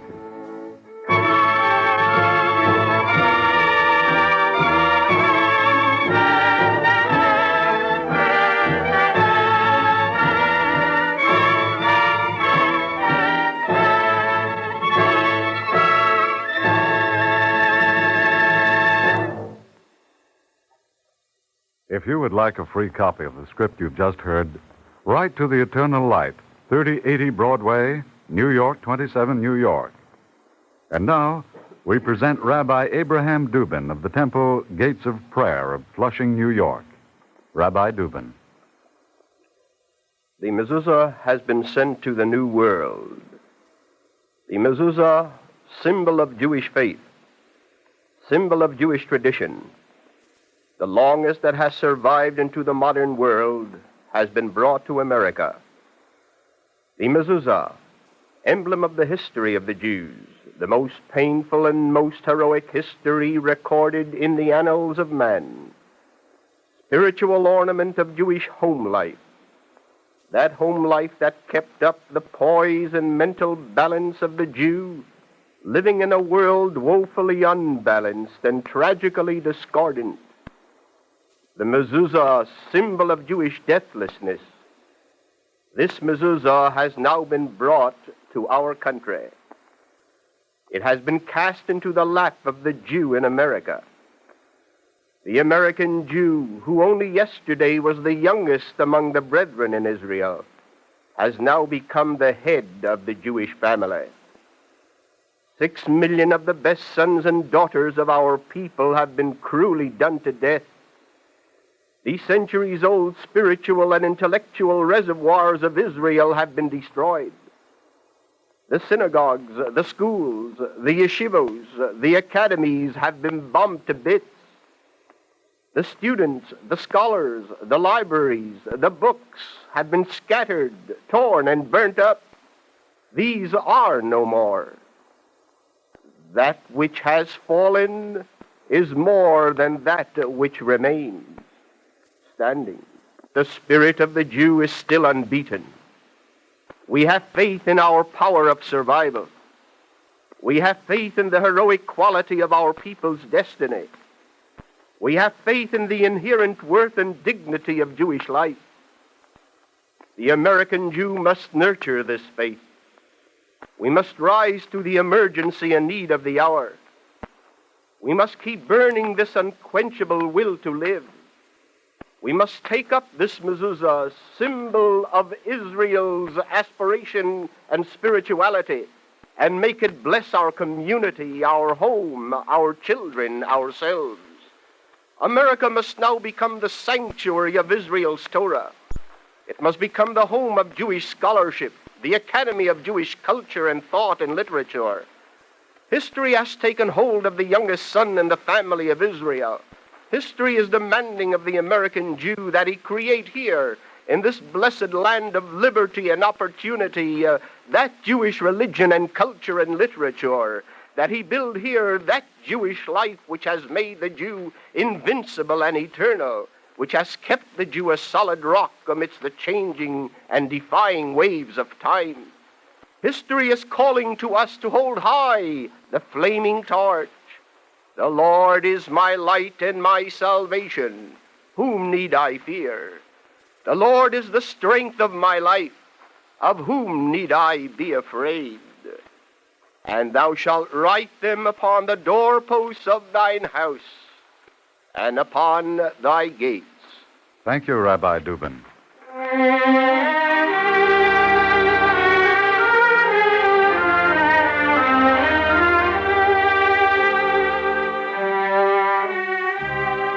Today's Eternal Light play was adapted for radio by Morton Wishengrad. It was based on a story, The Mezuzah, by Rabbi Leo Trepp, and appeared in Liberal Judaism magazine, official organ of the Union of American Hebrew Congregations. The music was composed by Morris Momorsky and conducted by Milton Katams. The soloist was cantor David Putterman, and the narrator was Barry Kroger. The entire production was under the direction of Frank Papp. For a free copy of the script, write to the Eternal Light, 3080 Broadway, New York, 27 New York. This program is a weekly presentation of the National Broadcasting Company and its affiliated independent stations, and comes to you under the auspices of the Jewish Theological Seminary of America.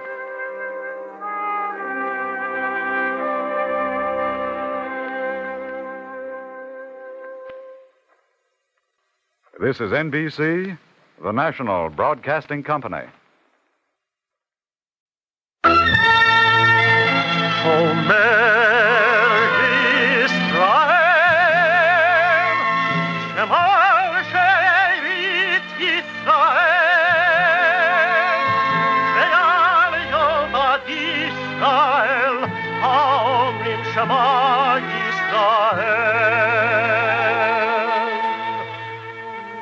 And the Lord spake unto Moses, saying, Command the children of Israel that they bring unto thee pure oil olive, beaten for the light, to cause the lamps to burn continually in the tabernacle of the congregation. And it shall be a statute forever in your generations.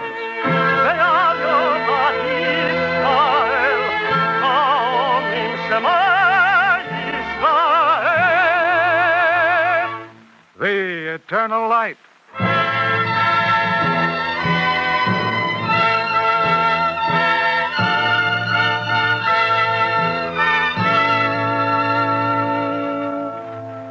The National Broadcasting Company and its affiliated independent stations present The Eternal Light, a program which comes to you under the auspices of the Jewish Theological Seminary of America.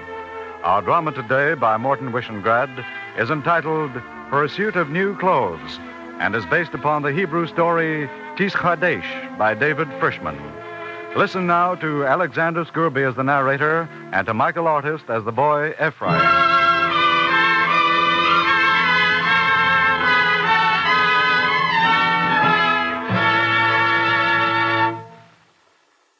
Turn to the book of Psalms, to the 9th chapter, to the 19th verse, and read, For the needy shall not always be forgotten, nor the expectation of the poor perish forever.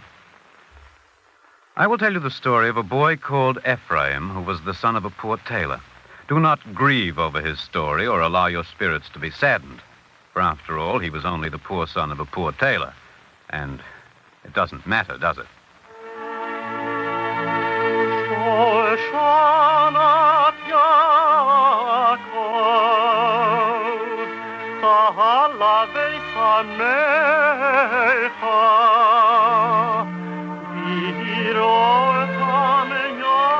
It was the time of the Purim festival, and the song was Shoshanas Yaakov, and the words were, Israel rejoiced upon seeing Mordecai dressed in robes of purple.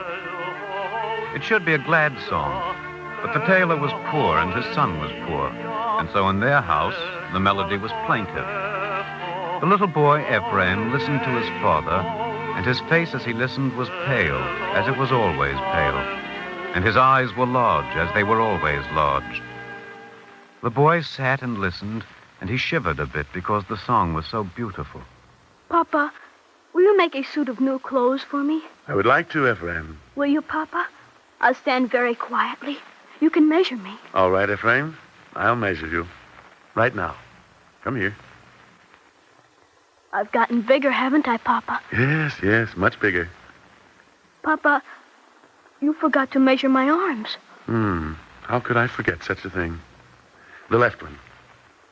There. So. Now, lower it. Now the right one.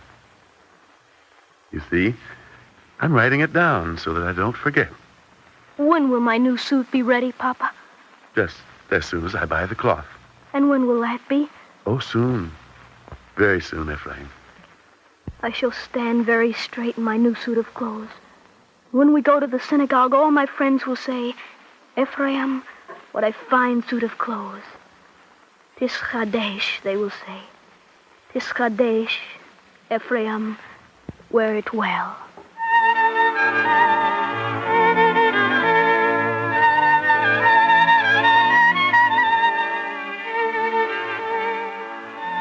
It was a little game the tailor played with his son.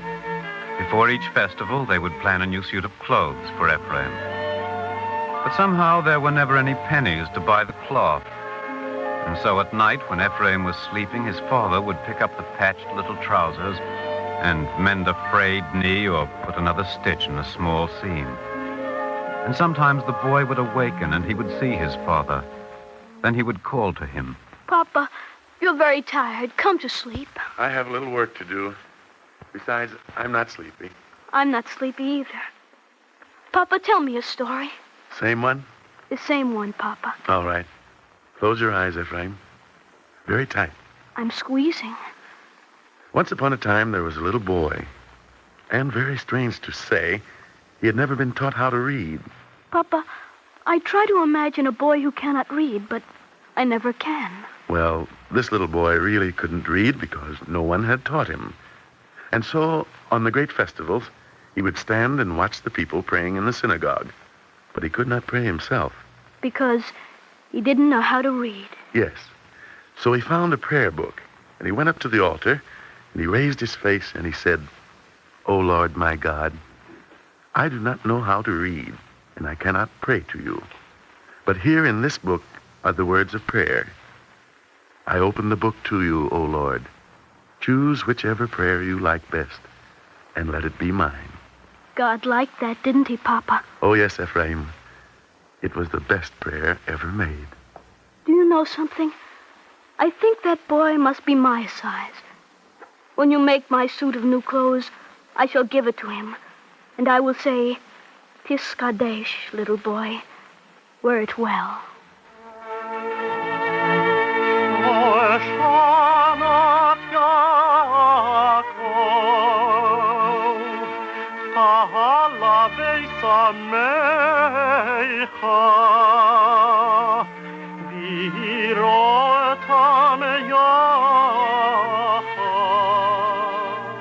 Purim came again, but Ephraim did not have a new suit of clothes. All day the tailor would sew fine clothes for other people, but never clothes for himself or his son, for he was poor, and cloth was very dear. On the evenings of the festivals, the tailor and his son would work almost until dusk, and then hurriedly they would wash their faces and come to the synagogue, where there was light and happiness and rest. Ephraim would hear the sound of new clothes rustling and the sound of the stiff lining underneath. And his face was very pale and his eyes large, as they were always large. Then Ephraim and his father would go home together and divide a slice of bread for the holiday meal. Papa, all the boys in the synagogue said Tish Chadesh to one another. Did they? Yes. They all had new clothes. Why don't the boys ever say Tish Chadesh to me? You do not say Tish Chadesh to someone who doesn't wear a new garment. Then no one will ever say it to me? Oh, that isn't true. No one ever has. All my life, no one has ever said Tish Chadesh to me. Just wait and see. I've got my eye on a remnant of cloth. Why, it must be all of 2.5 yards. You'll see, Ephraim. Just wait and see. Just wait.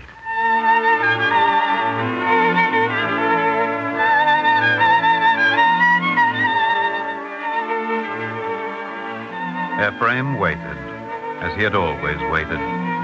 His eyes were large, as they were always large. And he began to dream, as he always dreamed.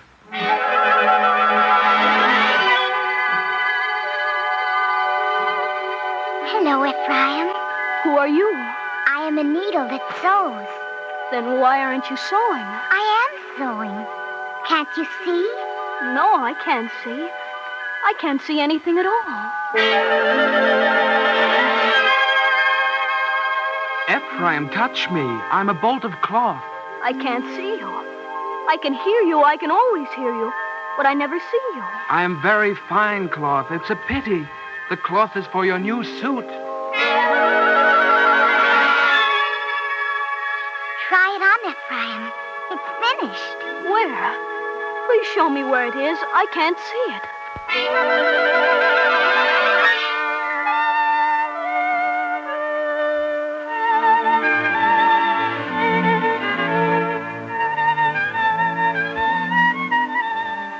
Ephraim stopped dreaming, and he waited. There are people on the face of the earth who never have a new garment. There are people who always live on the side of the street where the sun does not shine. Ephraim did not know this. Awake and sleeping, he dreamed. And always the dream was the same. After school some days, he sat beside his father and sewed other boys' clothes, and the cloth in his hand, not the needle, but the cloth seemed to pierce his flesh. One day, a man came to his father's shop. I want a suit made. I've brought the cloth. This? It's fine cloth, isn't it? Yes, it's fine, but there's hardly enough for you. It isn't for me, it's for my son. Next Friday is his birthday. I want the suit to be a surprise. How tall is your son? About up to, well, let's see. Ask your boy to stand up. Put your needle down, Ephraim. Stand up. Yes, your boy is skinnier, but they're the same height, all right. Can you do it, Taylor? I think so. And you'll have it for me before next Friday? My son will deliver it himself. That's wonderful. I can't wait to see the look on my boy's face when he puts his new clothes on. And you'll say, Tish Chadesh? Well, of course. Everyone says, wear it well for a new suit of clothes. Don't you?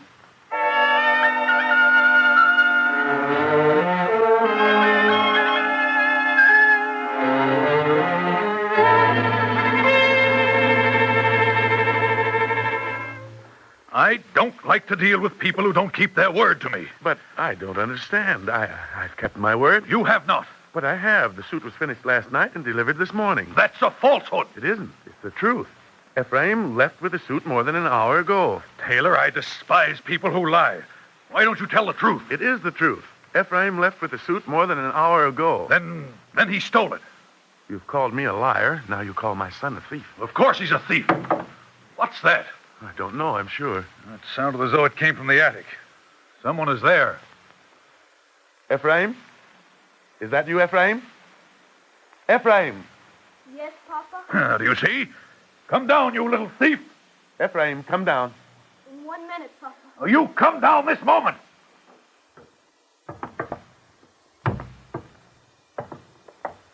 Oh, you little thief. Take that suit off your back. Don't call my son a thief. What then is he? He stole those clothes. Oh, he's only a boy. He wasn't stealing. Ephraim, take the suit off. I want you to beat him. Take it off carefully, Ephraim. I said I want you to beat him. You paid for the suit, that's all. Well, I'll give you extra money. Beat him. Thieves must be punished. God will judge him, not you. Oh, you're a fool. If that suit isn't delivered to my house in 15 minutes, I shall beat him myself. Tell me, Ephraim. Tell me why. For just 1 minute, for just a tiny little minute, I wanted to see how it feels to wear a new suit. I know. Take it off now, quickly. All right. Here's the jacket, Papa. Papa, I won't have to bring it to his house, will I, Papa? Please say I won't have to. No, I won't ask you to do that. I'll take it there myself. Papa, you're good to me. It's all right, boy. Careful of the trousers. Don't soil them. Here, Papa. They're not soiled. Oh, Papa. You didn't even say Diskadash. You didn't say it, Papa. You didn't.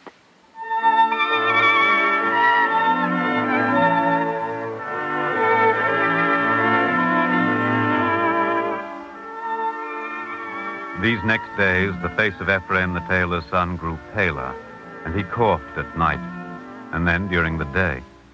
And sometimes when he coughed, there was a redness on the handkerchief he brought away from his mouth, and a burning in his eyes, a burning like the burning of live coals. And the soul that was within him burned also, and spilled itself out into yearning, a yearning for the word Tischadesh. Tischadesh, wear it well, wear it well. It was as though a little mosquito dwelt in his brain.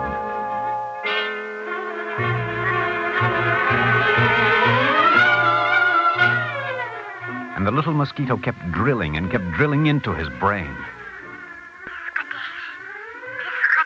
And the little mosquito drilled into his brain and made a great round hole and filled it with why questions. Why haven't you a new suit? Why does everyone else have a new suit? Why is your father poor?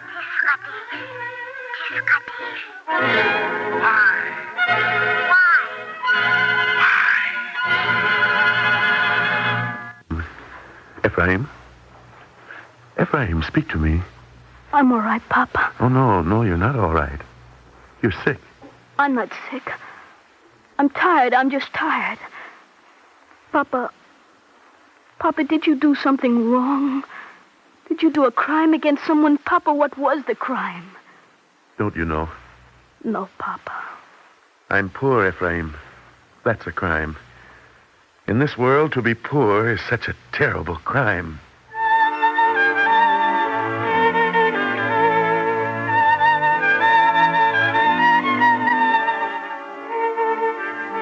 Ephraim thought about this for a long time. It disturbed him, but it also gave him a queer satisfaction. For his soul continued to shrivel, and the strange light burned in the pupil of his eye.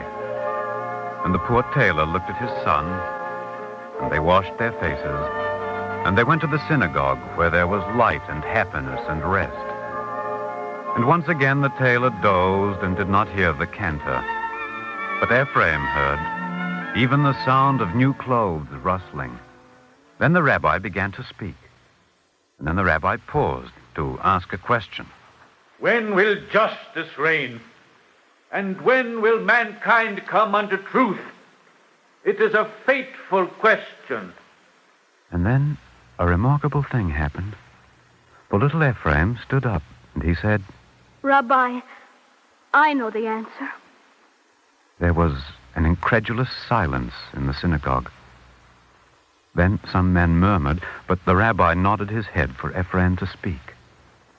I know the answer. It is simple. Justice will reign and men will come unto truth when everyone will have a new suit of clothes. Everyone, even the children. They will all have new clothes. New clothes for everyone. Everyone. The day will come when everyone will go into the synagogue with a new suit of clothes, and he will hear the word Tishkadesh from his neighbor, and he will answer Tishkadesh. It will be so good that all the angels in heaven will begin to sing. And then Ephraim sat down, and a terrible cough bruised his lips. The blood came forth from his lips. The blood came forth from his mouth and gushed red over his tattered clothes.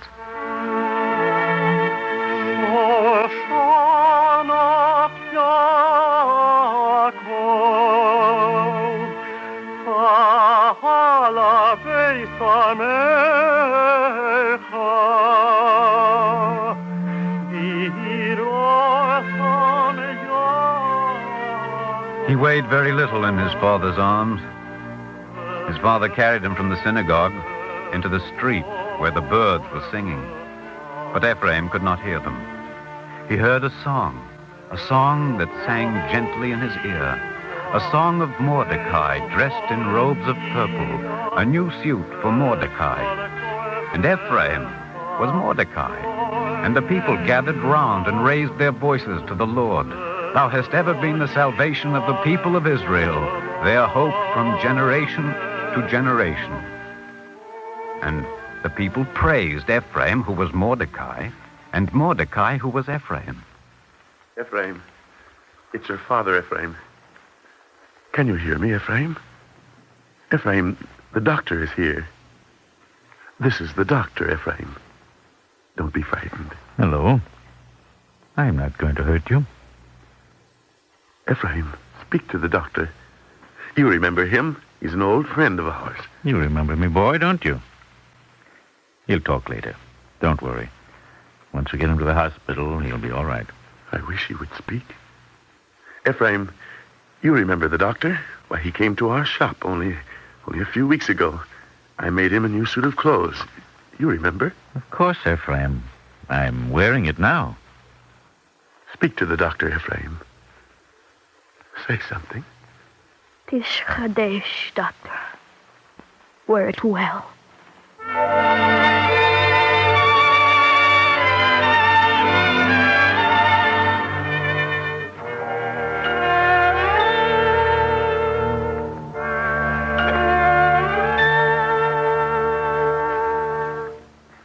You're his father, aren't you? Yes, nurse. May I see him? Not now. It isn't wise. You sure? The doctor wishes him to be quiet. Oh, does he? Does he ask for me? Very often. Nurse, when he asks for me again, please give this to him. His bundle? I'll unwrap it. It's a bolt of cloth.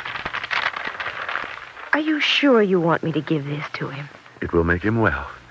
It is the best medicine in the world for Ephraim. Say to him that this cloth is for his new suit. He will understand. You'll see.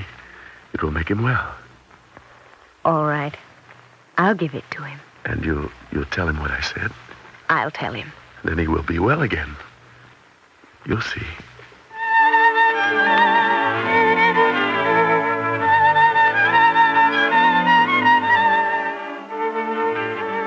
But Ephraim did not speak. There was only the dream left, the dream that had always come. But this time, it was different.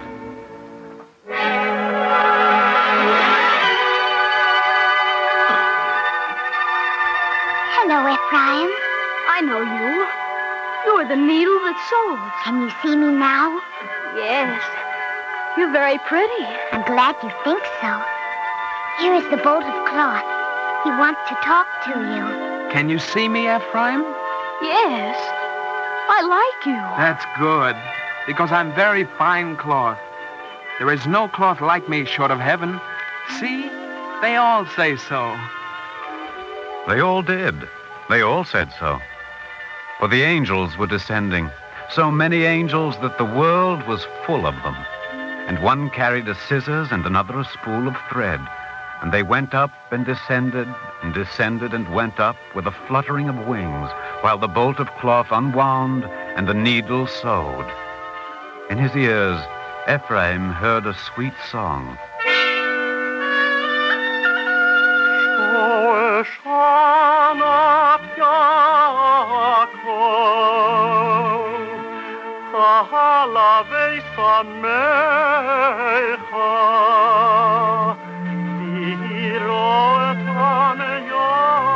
And it was the festival again. And Ephraim had a new suit, a suit of white cloth. And the needle smiled at him and said, Tish Kadesh, Ephraim. Wear it well. And suddenly there was a black angel.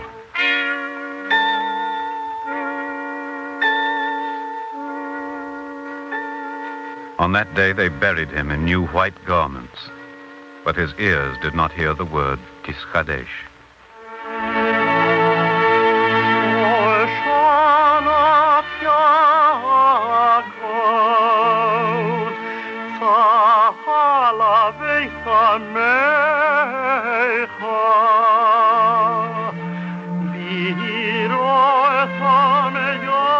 He was a boy. His name was Ephraim, and he finally wore a new suit. Do not be saddened by his story or let your spirit grieve. He was only a rather foolish boy who believed that the world would come to justice and to truth when everyone could wear a new suit of clothes. Really, it was very foolish, and people have already forgotten what he said. For after all, he was poor and his father was poor. And to most of the world, people like that hardly matter.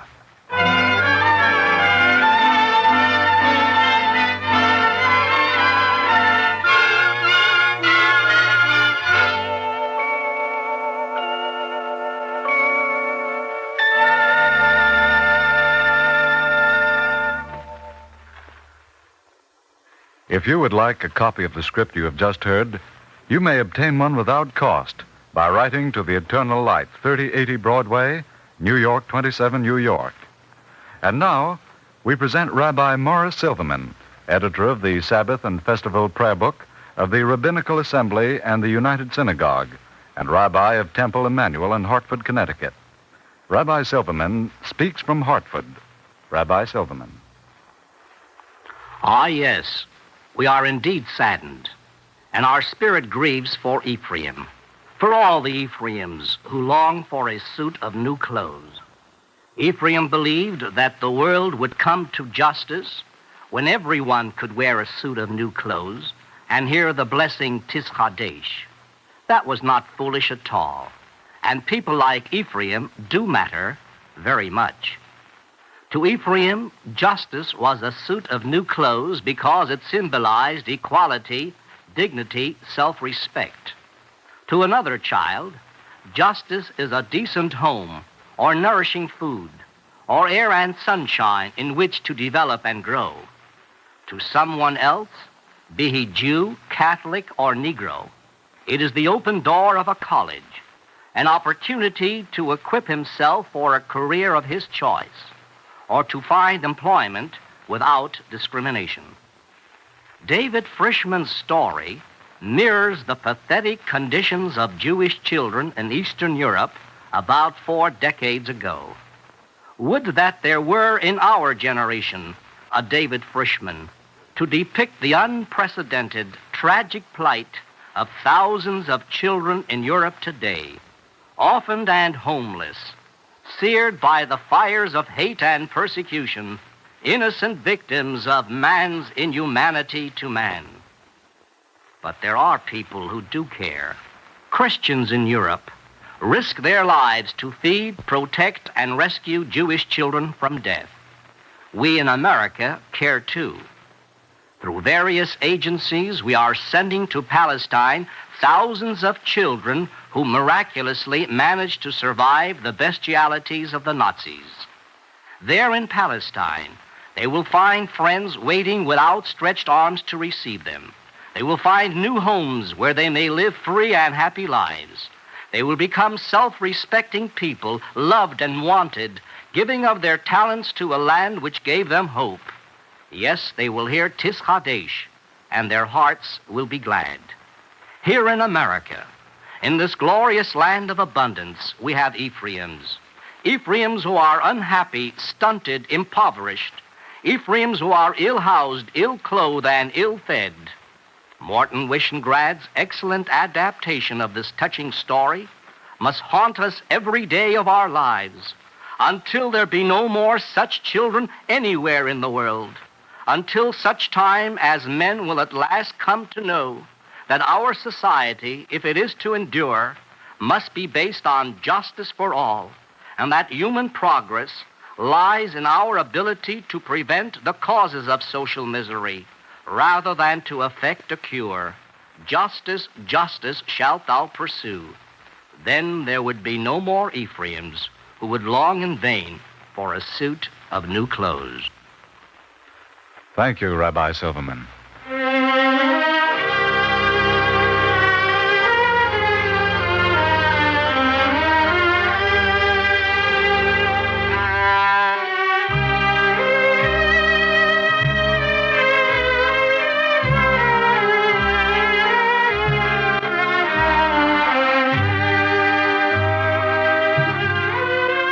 The Eternal Light is written by Morton Wishengrad. The music is composed by Morris Momorsky and conducted by Milton Catums.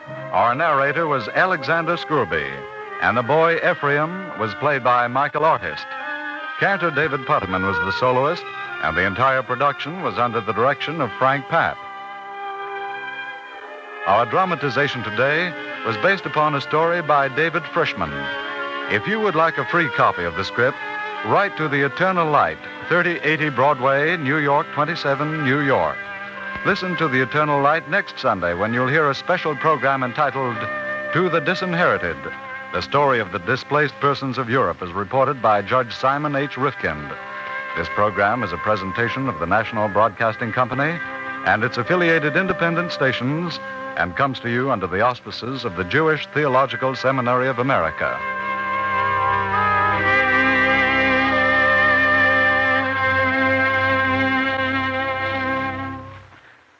This is NBC, the National Broadcasting Company.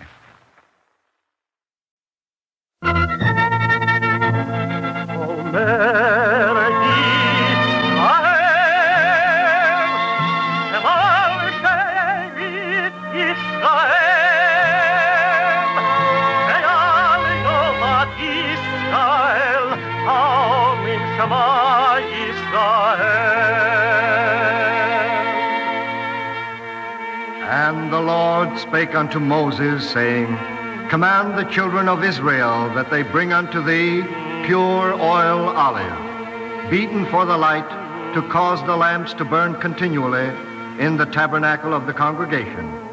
And it shall be a statute forever in your generation.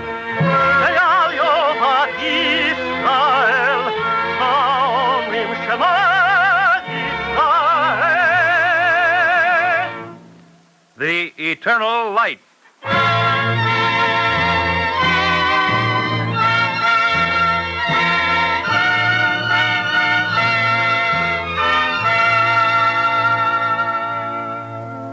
The National Broadcasting Company and its affiliated independent stations present The Eternal Light, a program which comes to you under the auspices of the Jewish Theological Seminary of America. Our drama today by Morton Wishengrad is entitled To the Disinherited. The narrator is Raymond Edward Johnson.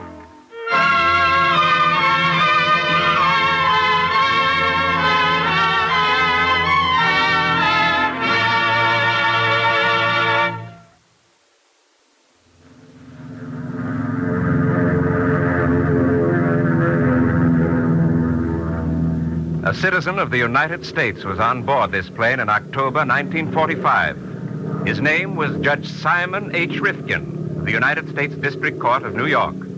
He flew as civilian advisor on Jewish affairs in Europe to the American commanding general under appointment of the President of the United States to investigate the condition of displaced persons in the occupied areas of Germany and Austria. What follows now is based upon the things Judge Rifkind saw and reported.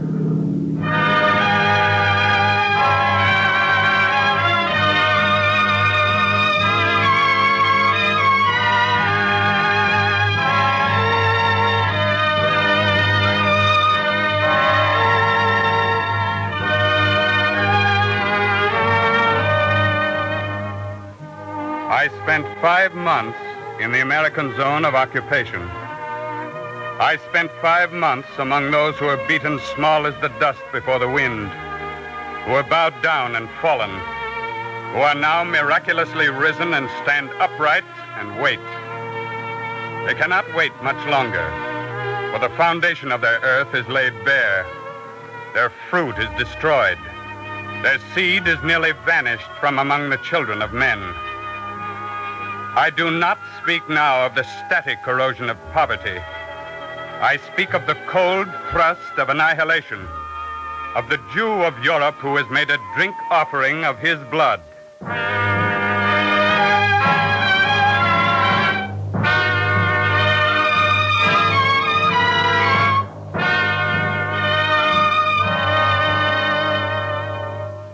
You may not understand the mind of the living unless you understand first the process of death. I visited the graves of 6 million dead. I viewed the instruments of torture. I forced myself to look upon the fertilizer manufactured by thrifty Germans from the bones of their victims. And I stood beside a man whose mouth was twisted in the hurt that is beyond pain. A man spoke to me out of the nakedness of his soul. You don't believe this, do you? No, I don't believe it. In your heart, you're saying that none of it is real. Yes. That this is only a stage set for a horrible play that never happened, that never will happen. Yes, I want to believe that. All right, believe it. It's easier that way. Human beings never did this to other human beings. It's all a monstrous lie. Let's go outside. I can't endure the smell. Outside, the air was clean. Flowers were planted along the gravel walk. It was easy to believe that what I had seen was only a wild nightmare fantasy. Only the smell lingered. The smell of human decay that mingled with the odors of flowers. Then we met a man. He was also a fantasy. Zeitlin, come here. Yes? This is the American who's come to help us. What does he want? He wants to talk to you, Zeitlin. Does he have passports for us? No.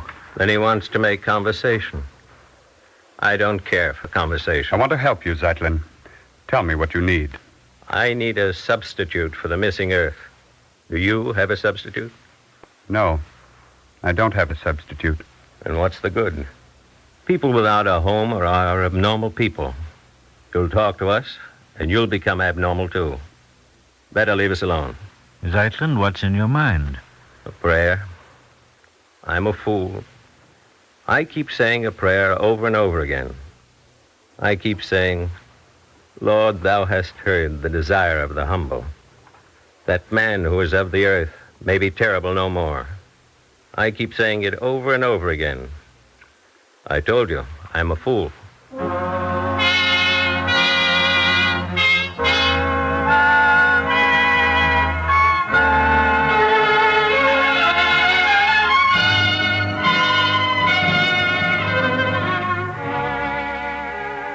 This is the content of a mind that has no recent memory except of terror. This is the utterance of one man who has been submerged in bestiality, who has seen his brother and his friend deprived of even the last pitiful dignity that is owing to the dead. And the content of his mind is... That man who is of the earth may be terrible no more. Accommodate yourself to the utterance. For this is the real tragedy of those who have been emerged from the pit and found no place for the flesh to dwell in safety. The tragedy is not in the mass. There is no mass. The mass is a deceit. I shall tell you what there is. 100,000 separate and distinct lives, each separately exalted by the miracle of survival. It is a miracle. It is the miracle of me. I am a Jew in Europe, and I am alive. Where is your family? Never ask that question. I need to know. There are no families. There are only individual survivors. There are no homes. There are only houses. Our houses, which the Germans live in. It's my job to help you get those houses back. No. No, we don't want to live in them now. Not here in Germany. Perhaps elsewhere, but not in Germany. We are sojourners in Europe now.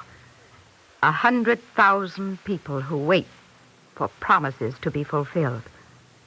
We are not dead and we are not living. We are displaced.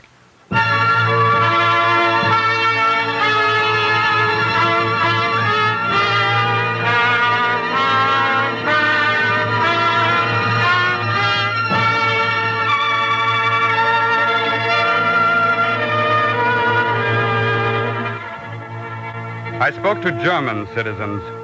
The virus of hate has been well sown and the infection is embedded at the root. They too are displaced in civilization. And this corruption of the human spirit will be slow in healing. I spoke to them. They will admit that they have been stupid. Only a few will admit that they have been wicked.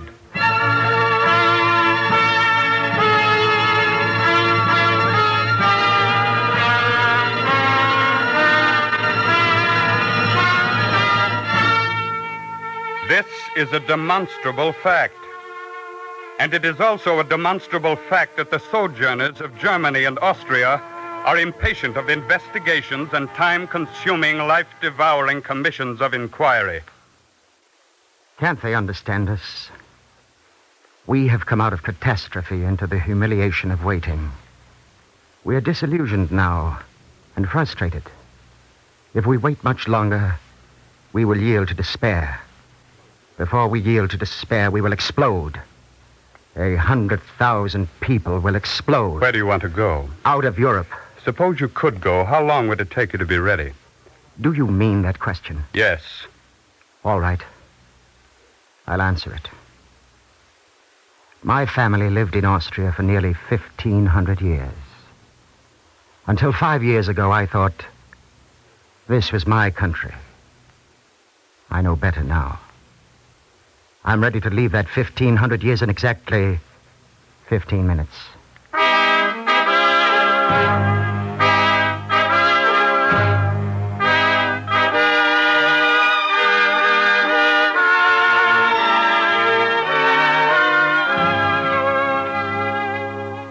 I have spoken to these men and women. I shall not forget their faces. A man may commune with his heart upon his bed, but after he has seen these faces, he may never be still. He will tread his life down to the earth and lay his glory in the dust. For these are men begotten in the image of the Lord of loving kindness. And now their inward part is a yawning gulf, and their throat is an open sepulchre. They are cast down in the multitude of the transgressions of the world. And for them now the pledges and the promises that have been given are made with a smooth tongue, and no remembrance of the testimony of 6 million dead. This, too, is the real tragedy. They have lost faith in words. And it is not strange that a few of them have become demented by that loss of faith. This is what I saw in the camp at Landsberg. Tell us your name. I have no name. What are you? I am man, a little lower than the angels and crowned with glory and honor. Don't worry about him, sir. The American doctors are giving him good care. His case isn't hopeless. Once he gets out of here, he'll become a normal man again. May I ask him a question? Of course. Is there something you need? Something you want? Nothing. No, there is something. I don't want to wear this suit. It is the prison uniform of the concentration camp. Tell them to give me another suit. I will. I'll take it up with the commanding officer right away. That's good. I don't want to wear this suit. It's the prison suit of the concentration camp. He has a legitimate grievance. Has he? He doesn't have to wear that prison suit. Have you seen anyone else wearing one? Do I? No, that's right, you don't. Then he doesn't have to either? No, but he wears the suit. Memories are the only thing he has left. The suit is a link to memories. He wants attention, and that's how he receives attention, by wearing a prison suit. There are only a few like him. They want 2 things, attention and security. Since the American Army came, the accommodations are very much better. But there were some who insist on living in one small room, like chickens on a roost. It gives them security to be together. The miracle is that there are only a few like that.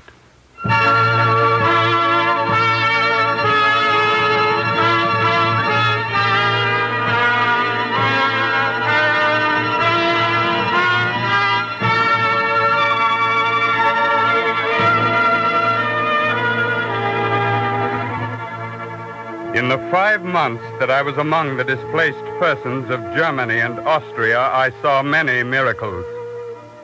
The miracle of people still sane, still godly, still exalted by dignity and personal grace. I went to Germany intending to help the few survivors, but I acknowledge now that they helped me. I acknowledge myself everlastingly in debt to them. They taught me the meaning of courage, of integrity, of charity. These are not just pretty words. There was the young man, pale-faced, dreamy-eyed, who nonchalantly said to me, "Thank you for everything. I want to say goodbye now." "Where are you going?"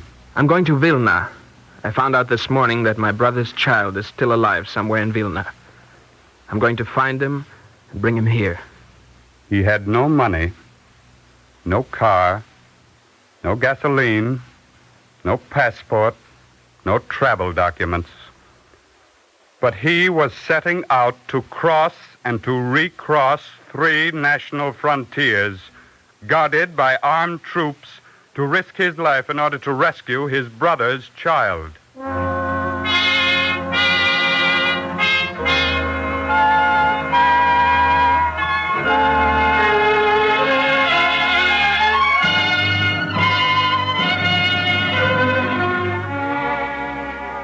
They taught me.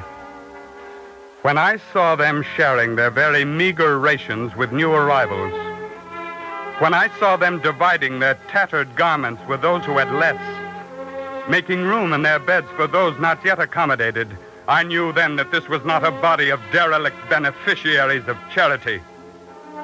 When people who have endured what they have endured organize schools before they build dining halls, when they pray for books before they ask for clothes, when they plead for a homeland and speak not at all of vengeance, such people are not the beneficiaries of charity. They are a brigade of free men united by a common memory, exalted by the aspiration to live again as a people. They know what they want. They told me. They told an American general who was sitting by my side. It was a young boy who told the general. He could not have been more than 15, but he knew what he wanted. Thank you for the new shoes, General. It's all right, son. How did your feet ever get in that condition? From walking. How far did you walk? All the way from the Polish frontier. Why did you cross the border illegally? I wanted to enter the American zone. Why? You know why. Would you like to question the lad, sir? If I may, General. Do you want to stay in Germany? No. Where do you want to go? It's written here on 2 pieces of paper. Here. There's nothing here. These are only letters. Yes, sir. One is a letter from a cousin in Chicago. It says, "My dear cousin, can I help you? Do you need food? Do you want money? Tell us how much and we will send it to you." And the other letter? It is from my sister in Tel Aviv. She doesn't ask if I need money. She says, "I am ready to receive you. All of Israel and Palestine is ready to receive you. Each night I cry and I pray to God you can come to us soon. We want you. This is your home." Do you have any questions, General? No. No questions.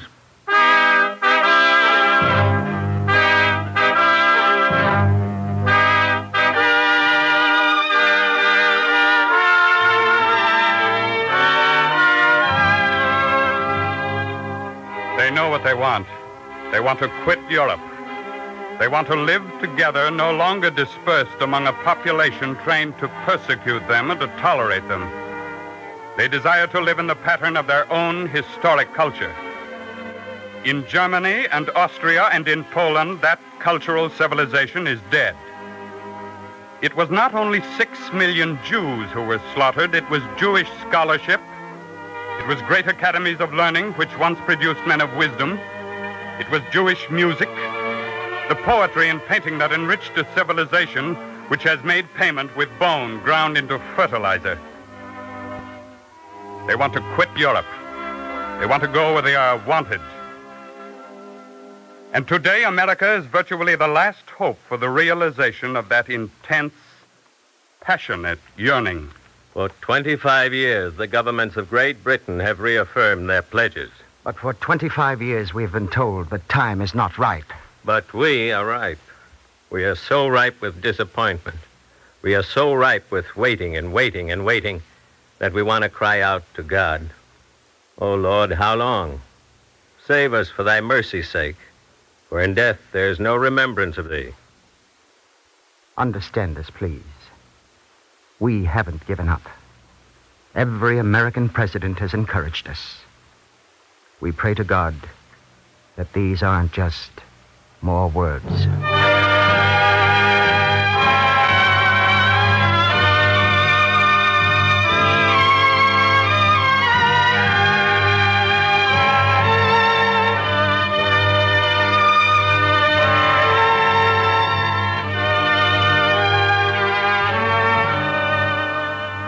You do not know what prayer means until you have heard them pray.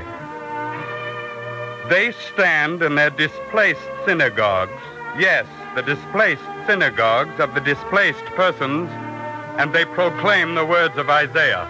And it shall come to pass in that day that the remnant of Israel and they that are escaped of the house of Jacob shall no more stay upon him that smote them, but shall stay upon the Lord. The Lord hath founded Zion, and in her shall the afflicted of his people take refuge. And when I hear them, and I still hear them, for the words are now sealed in my flesh, I want to say to the commissions and the statesmen and the unrepentant despoilers of their lives, I want to say, yea, thou shouldst not have gazed on their affliction in the day of their calamity, nor have laid hands on their substance. Neither shouldst thou have stood in the crossways to cut off those of his that escape.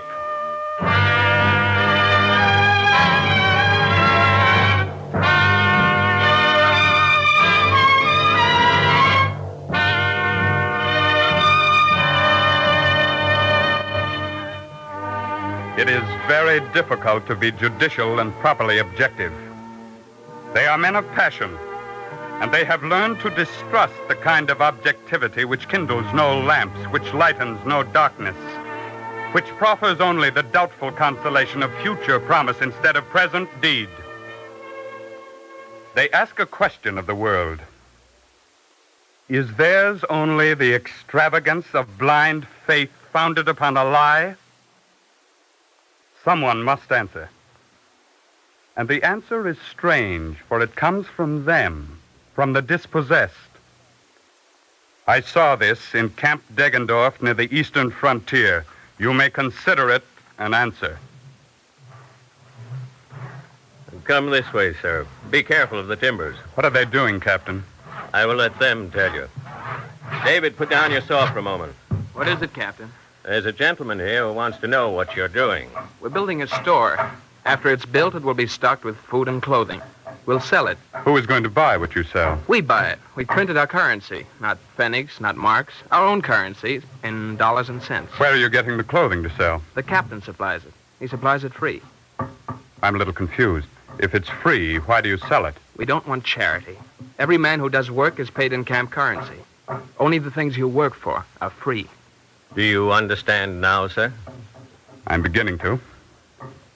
David, why are you doing this? We're training ourselves for Palestine.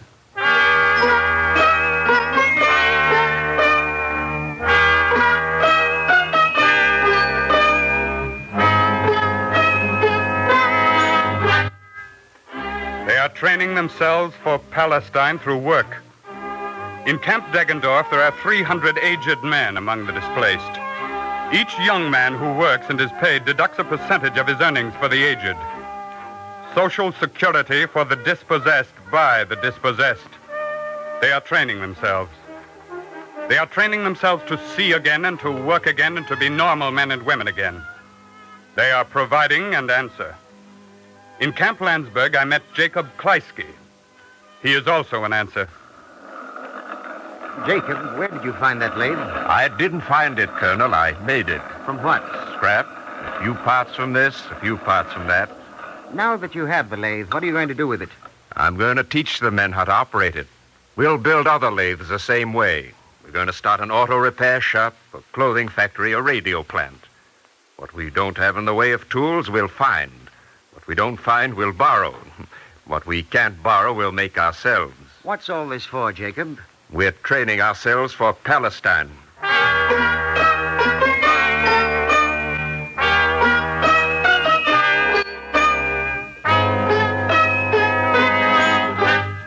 The words are not spoken idly. This man, Jacob Kleisky, has organized a shoe factory, a factory for the manufacture of dentures, a newspaper plant. A full font of type in Hebrew characters was missing. He made the missing letters himself. There were some who could not read the newspaper when it was published. He organized them into classes and appointed teachers. Jacob Kleisky is training the survivors of Landsberg into men of skill and capacity. It is not a small thing. It is an answer.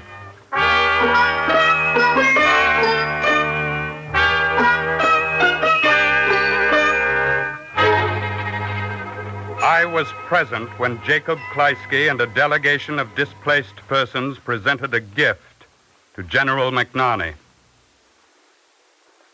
You may not know what this is, General. It is a menorah. It is the light that is kindled in the synagogue before the tabernacle.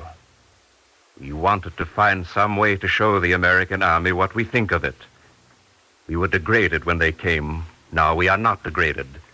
You are helping us to become free men with the privilege of looking after ourselves. Because of you, the barbed wire has come down. Because of you, we can stand in the synagogue and say, "In thee, O Lord, I have taken refuge. Let me never be ashamed." Please accept this menorah, General. We have made it ourselves out of scraps of cartridges and shell casing. Maybe that's significant. I hope so. Take it, General. Whatever is good and hopeful in us is in that.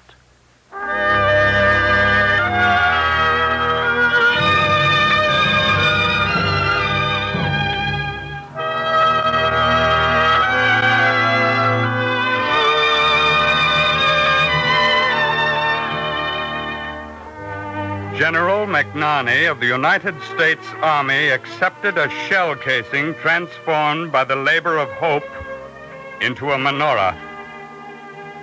This is the symbol of 100,000 men and women in the displaced persons camps of Germany and Austria.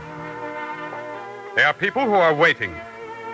They are determined to reach Palestine or to die. They are sustained by only one hope, that tomorrow, the day of migration to Palestine, will be announced.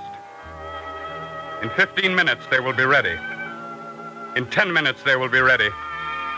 They are ready now, at this moment, at this precise second.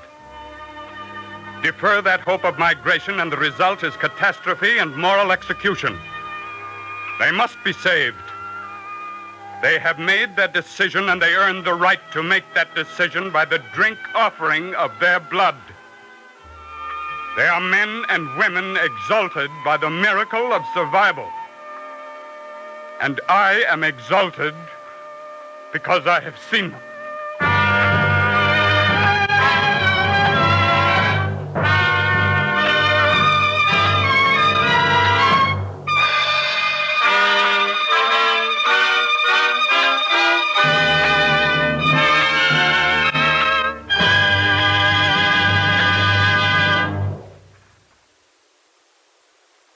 Our script was based upon a report written by Judge Simon H. Rifkin, former civilian advisor on Jewish affairs to the Commanding General of the United States Forces in the European Theater. If you would like a free copy of the script, write to The Eternal Light, 3080 Broadway, New York 27, New York.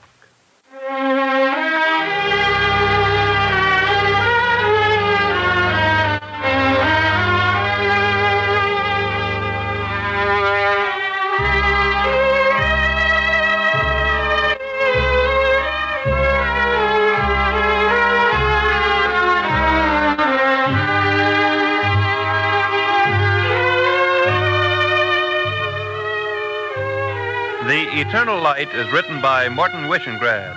The music is composed by Morris Momorsky and conducted by Milton Catons. The narrator was Raymond Edward Johnson. Liturgical music was sung by Cantor David Putterman. The entire production was under the direction of Frank Papp.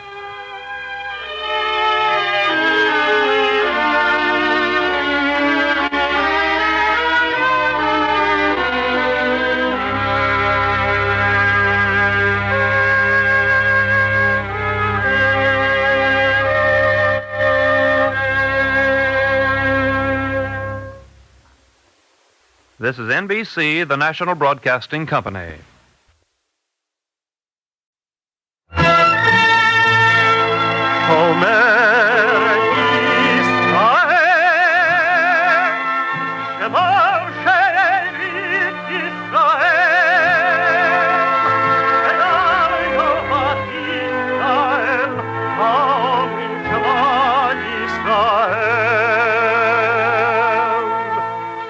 And the Lord spake unto Moses, saying, Command the children of Israel that they bring unto thee pure oil olive, beaten for the light, to cause the lamps to burn continually in the tabernacle of the congregation. And it shall be a statute forever in your generation.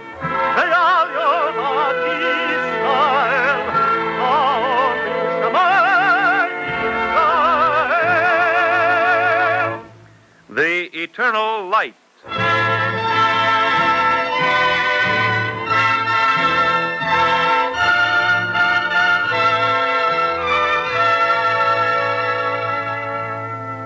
The National Broadcasting Company and its affiliated independent stations present The Eternal Light. This program comes to you under the auspices of the Jewish Theological Seminary of America. Today's play, adapted for radio by Milton Wayne, is based on a story entitled The Wise Men of Chelm, written by Dr. Solomon Simon. Roger de Koven is the narrator.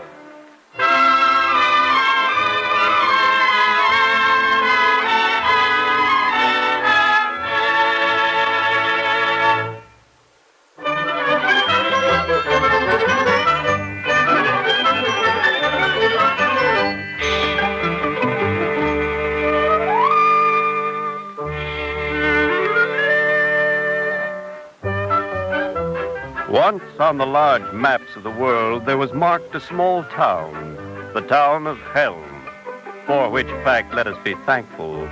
For if the city of Chelm and its inhabitants had never existed, surely for the high esteem in which we hold ourselves, someone would have had to invent it. And the time taken for such invention might have deprived the world of such graces as double-entry bookkeeping, the can opener, or even perhaps radio itself.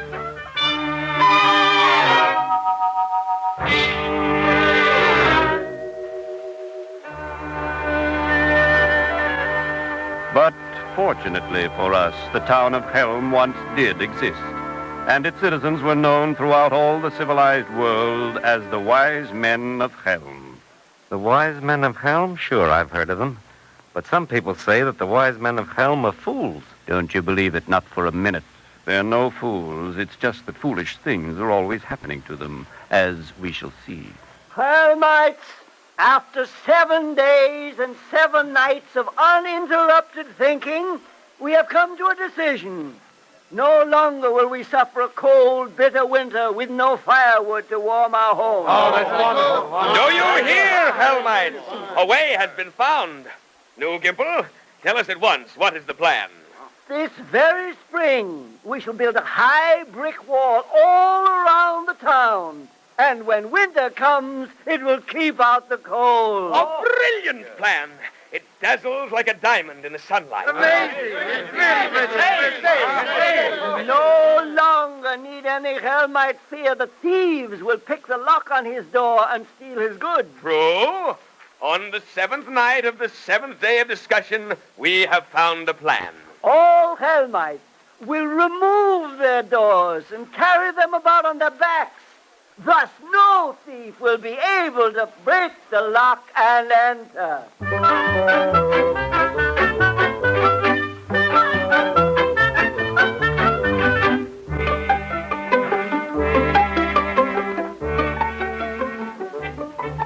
The little town of Chelm lay deep in the forests of Poland, quite hidden from all the world.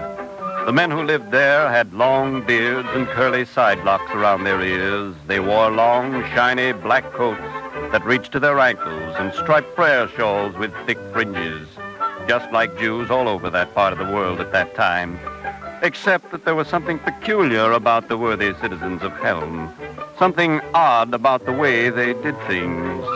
Truth to tell, they weren't really quite like other people. There's nothing much to ponder about. They're fools, just plain fools. But what is truly remarkable is how so many fools all came together in one little town. And therein, too, lie several tales. But the most authentic concerns a very minor angel known as Michael the Messenger. It's my fault that it happened many, many years ago.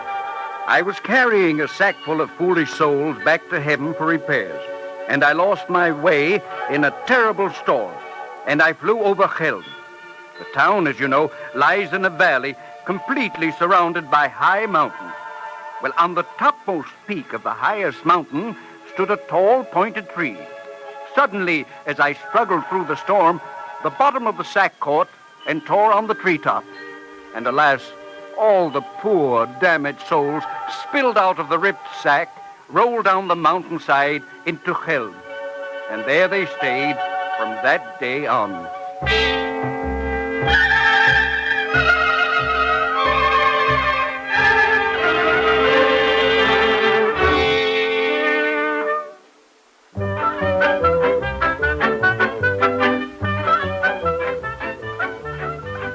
Now, it is written in the town records of Chelm that the citizens built a mill on top of a mountain where there was no water.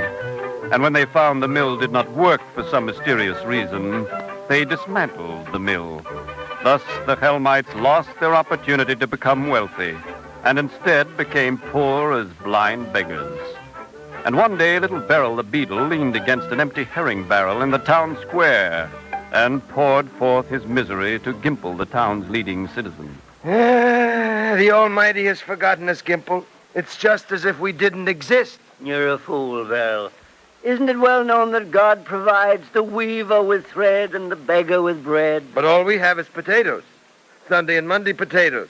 And on Tuesday and Wednesday, more potatoes. On Thursday and Friday, you eat potatoes again. Ah, but on the Sabbath. Then, for a change, we eat potato pudding. For weeks, I've been dreaming. Of what? Of the same thing you and all Chelmites dream. Of a piece of herring. A piece of herring and a slab of fresh black bread. Stop, Dimple. Please stop. We shall have it, Beetle. Gimple, tell me, are you ill? The people of Chelm shall have herring. Please, Gimple, come out of the sun. Lie down. Stop pulling at me. Run to Mottle, the mayor. Please, I'm too hungry to run. Tell him to call a town meeting at once. Tell him I have a plan.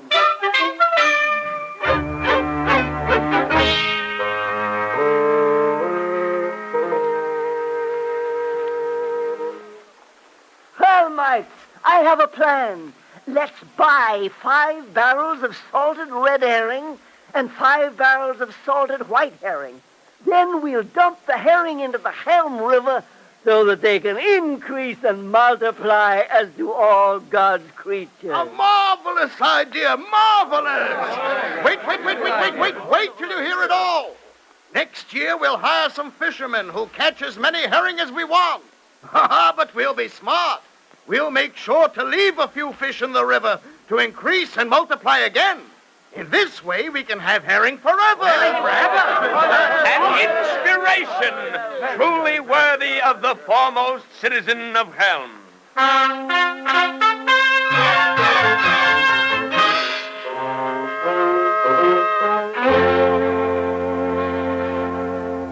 Such beautiful herring. It broke my heart to throw them into the river. The smell is driving me crazy. Gimple, how long must we wait for the increasing and multiplying? Pinya, the philosopher, has studied these matters. He says we're to wait a year and a day. So long? A year and a day from now, the fishermen will come with their nets. And every Chelmite will then have herring 3 times a day. How can I stand it? A whole year and a day.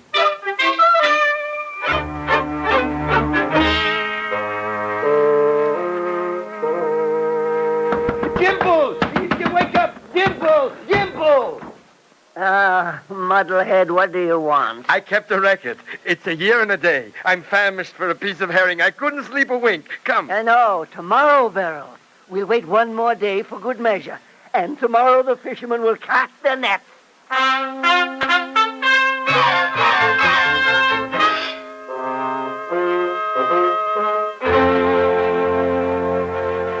Quickly! Quickly now, quickly! Throw in the net. Hold! Hold! Hold! The nets are up! Make room, please, make room. Well, fishermen, let's see the catch. Here, look! What is it? Nothing. A few bits of weed and a little mud. Nothing. Throw out the nets again. The fish must be there. An old torn boot. Nothing yet that would be very tasty with onion. Throw the nets again. Nothing.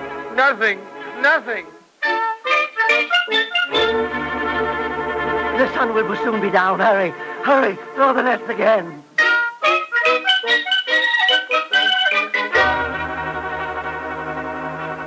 Ho! We have something! Ho! Quickly, haul it up on the beach. Stand back. Stand back, everybody. Stand back. There it is. Take a look.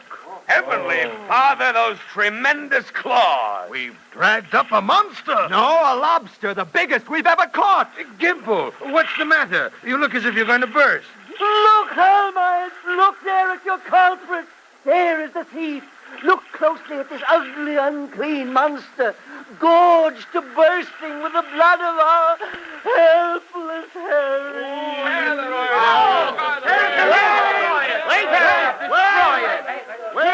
Pinya, the philosopher, why should we wait? Who ever heard of tearing a lobster apart? One speaks of tearing a herring apart, but never a lobster. Then what shall we do with the thief? How shall we punish it? Yes, how shall we punish it? Horrible is the crime. Horrible. And horrible shall be the punishment. What is more frightful death than drowning? In the time of Noah, when God decided to punish the whole wicked world, did he not send a flood upon it? Yes, a terrible, terrible flood. Therefore, let this fiendish glutton be drowned. Pinya, the philosopher, in recognition of your wise verdict, you may have the honor of seizing the lobster and throwing it into the deepest part of the river. Thank you. Careful, Pinya, it may bite. Thus do the Chelmites take revenge on the greedy murderer of their herring.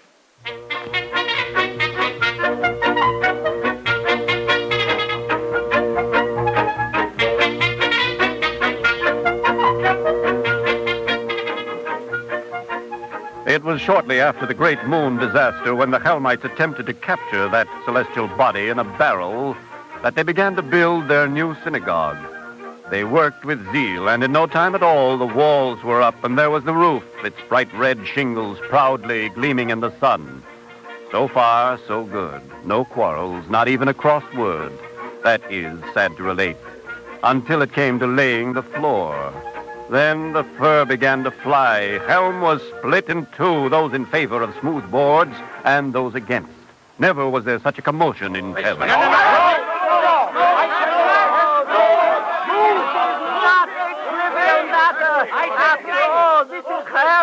This is Chelm, not Chedlitz or some other town full of simpletons. True, a most serious matter. When the day of fasting, when Yom Kippur comes. A most solemn day, most solemn. On that day, Jews remove their shoes in the synagogue and pray in their stockinged feet. Now, if the floorboards were not plain smooth, some Chelmite might get a splinter in his foot. A splinter leads to a sore foot. A sore foot may cause one to fall and break his neck. Chelmites, do you want a broken neck? No, who wants a broken neck? Listen, Chelmites! Listen to me! True, there is some danger if the boards are not planed, but there is even greater peril if the boards are too smooth. For on Simchas Torah, which is a very joyous holiday. A most joyous holiday. We finished reading the Torah and started again. Most joyous. On that day, Jews danced in the synagogue with the Holy Torah in their arms. On a planed floor, they'd naturally slip and fall. Then all of Chelm would have to fast and mourn for 40 days and 40 nights because the Holy Torah had been dropped. A calamity. A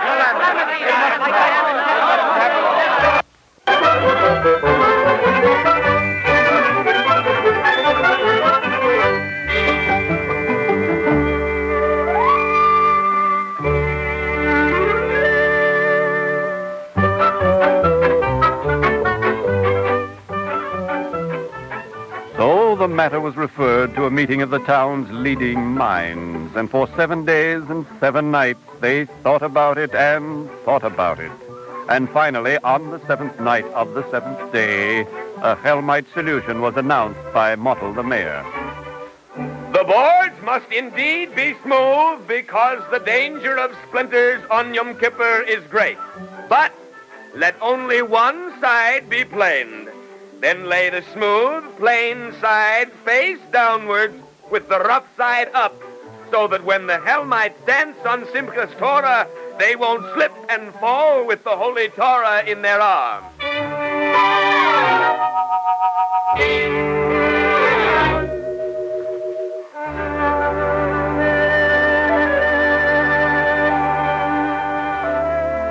And so it was done. The new synagogue was completed, and all Chelm celebrated. They danced and sang, ate and drank, and only one person was sad, Mottel the mayor. What's the matter, Mayor Mottel? Why the long face? Oh, Beryl, the synagogue is too beautiful. Too beautiful? You remind me of the bridegroom who complained that his bride was too pretty. Gimple, did you hear what this fool just said? What did I say that was bad? Didn't it ever occur to you that the synagogue's so beautiful, it might be stolen? Stolen? Oh, of course. The mayor is right. The danger is very serious. Beryl, tomorrow morning, before anything else, take a brush and paint Ze Hashur Sheyoch Chelm in huge letters on the front wall of the synagogue. What do those words mean, Gimple? This synagogue belongs to Chelm. Now that's a brilliant idea, Gimple. Let them steal it now. What can they do with it? Wherever they take it, everyone will know that it's stolen goods.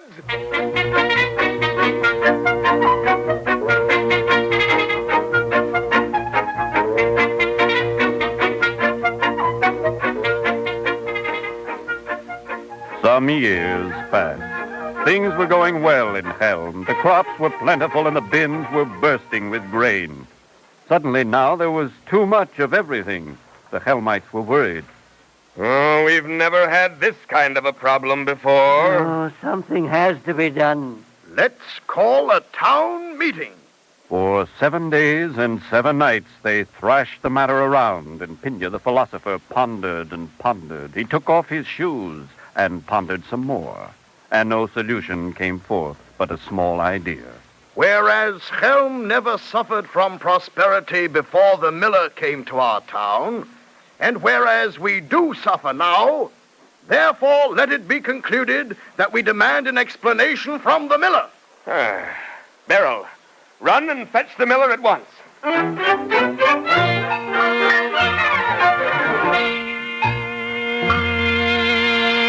Well, Miller, what is your answer to this charge? Helmites, I have a suggestion. Why don't you go into business? Business? What does he mean, business? What does it mean, this going into business? Going into business means buying and selling. Listen to him. If we buy something, naturally we need it for ourselves. So why should we sell it? Well, buy things that you don't need. Why should we buy things we don't need? Are you crazy? Are you from Shedlet? Let me explain. Buy things you yourselves don't need and sell them to the farmers who pass through Chelm. Oh, so. Then how does it work? Well, the idea is to buy cheap and sell dear. For example, you buy a pair of boots for 5 gulden and sell it for 6 gulden. A gulden for nothing. Did you hear that? One neither sows nor plows nor does anything, and yet one gets a golden. Why? Well, that's the way business is done. Well, then, if that's all there is to business, maybe we ought to try it. Let's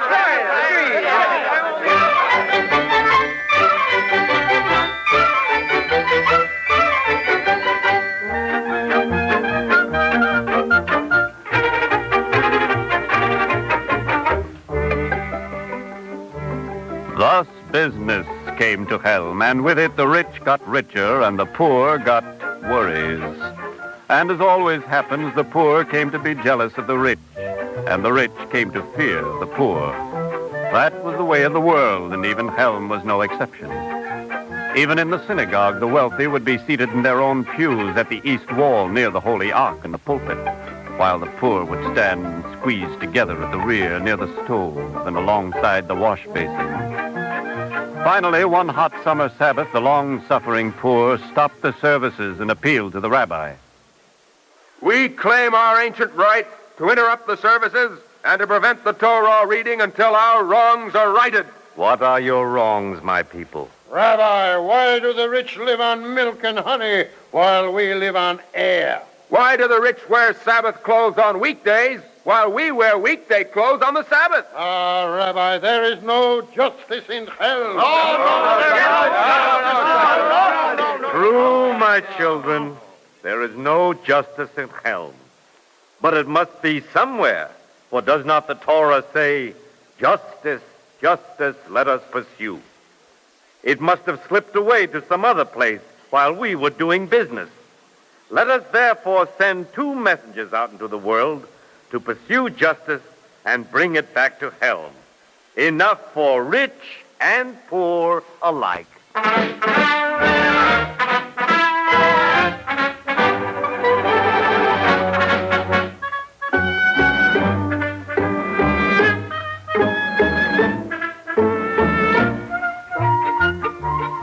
And so the 2 messengers set out into the world to pursue justice. Wherever they went, they would ask, Good people, can you tell us where to buy a little justice?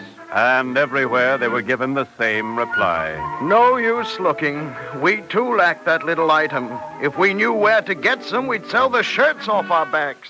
The Chelmites rode on. They rode and rode until they came to Warsaw. There a pair of sharp rogues caught sight of the country yokels and approached them. Friends, how would you like to get a fine bargain? We can sell you the Vistula Bridge cheap or the Saxony Gardens. Or perhaps you're interested in the Warsaw Synagogue. No, good folks. We don't want the bridge or the gardens.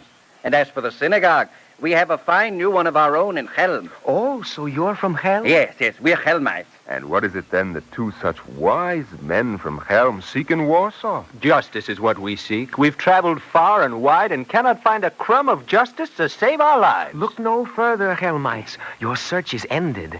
We can sell you as much justice as you want.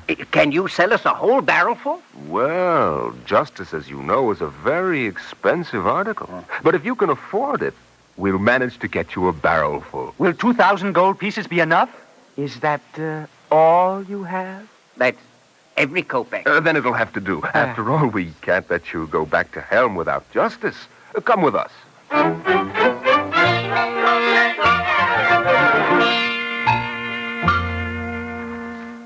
Here it is, your barrel full of justice. Thank you. Make sure not to jostle the barrel on the way. The cover might fly off and some of the treasure might be spilled. And you know how hard it is to get justice these days. You don't have to tell us that. Why, we'll carry it like a steaming bowl of delicious chicken soup.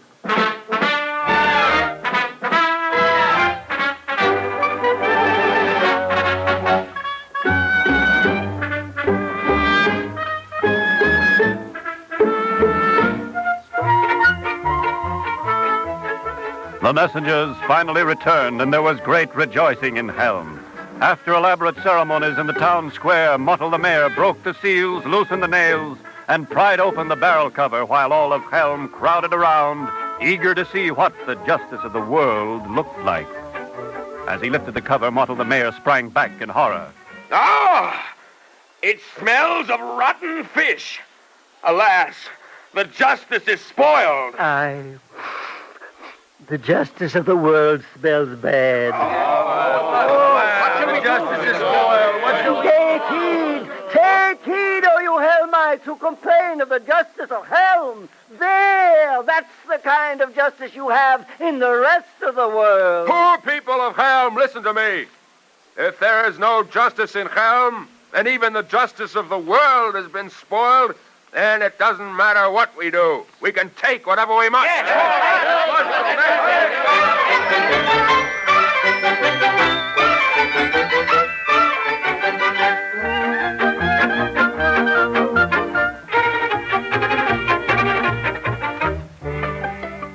They called a town meeting immediately, and there was talking and thinking and thinking and talking for 7 days and 7 nights.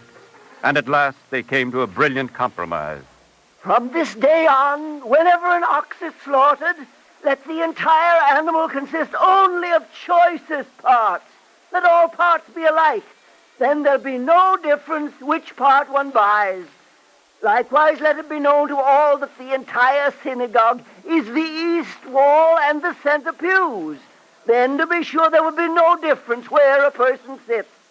But since it happens that the rich may be foolish enough to wish to pay more in order to sit at the former east wall, likewise, since they may desire to pay more for the former fine cuts of meat, then let them be welcome to their foolishness. And so it was done. Yes, in Chelm times had changed, and everything was just as before.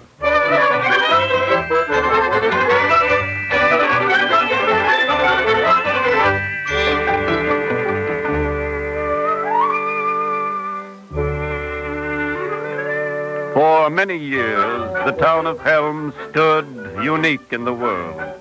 Then a terrible fire burned the synagogue and the town's dwellings to the ground, and the rabbi called his flock from their mourning. My children, the Lord works in mysterious ways his wonders to perform. This is a sign from on high. Like the destruction of Jerusalem in ancient times, the destruction of Chelm is a sign that we must go out into the world and spread the wisdom that is our heritage and our tradition. Like our forefathers of old, let us go forth with courage in our hearts to fulfill our destiny. Not with sorrow and not with tears, but proudly, the Helmites went forth and dispersed over the face of the earth. They mingled with all the peoples of the world and dutifully spread the wisdom that was once the pride of Chelm alone. And so, dear listener, if you should sometimes discover a bit of the Helmite in yourself, you'll know the reason why.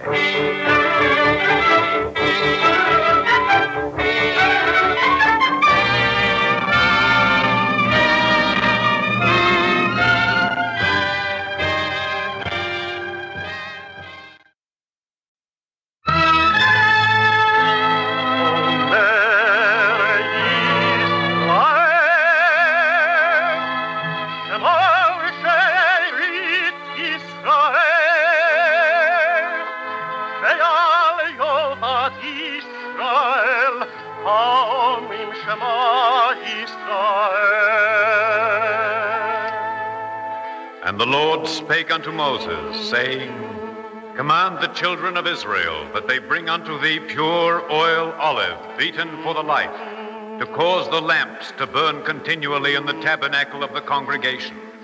And it shall be a statute forever in your generations.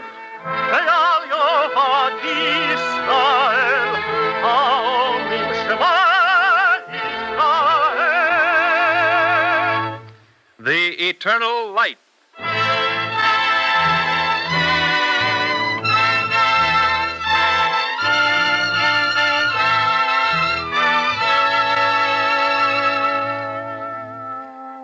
The National Broadcasting Company and its affiliated independent stations present The Eternal Light. This program is brought to you under the auspices of the Jewish Theological Seminary of America. Our story today is Milton Wayne's folktale adaptation, The Wandering of the Little Melody. Featured as Reb Doodler, the narrator is Alexander Scorby.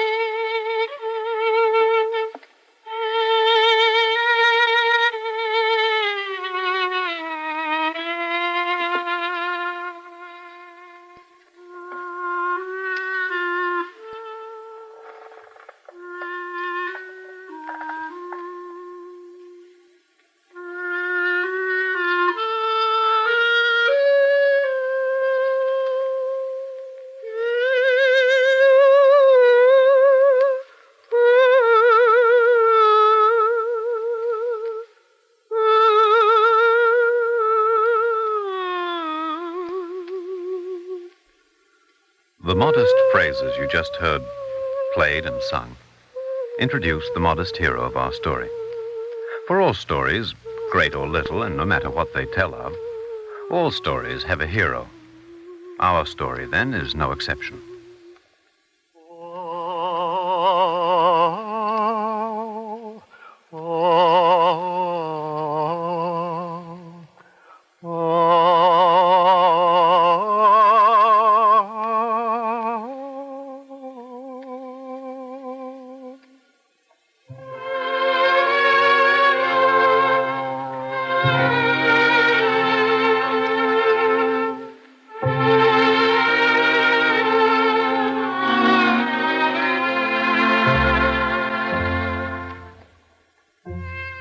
There, speaking in its own person, is the hero of our story.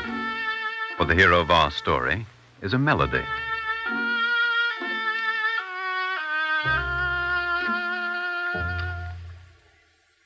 But stories need words, even if only a few. And since our hero is wordless, I, your humble servant, Doodle, the red-bearded, Chassid in the city of Talna in the province of Kiev, I shall attempt to supply the words. To make a beginning, it was during the visit to my home of that pious man, Reb Athalie, a Polish Chassid. To have pride in one's birth city is understandable, Reb Doodle. Well, the pride is also merited. And what is there so remarkably special about the songs you sing here in the city of Talna?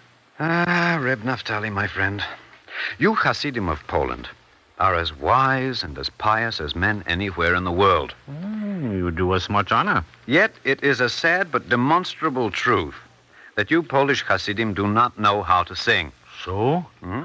Or might it be that the ears of Talna are not sensitive enough to capture our melodies? Why should we quarrel with the world's judgment?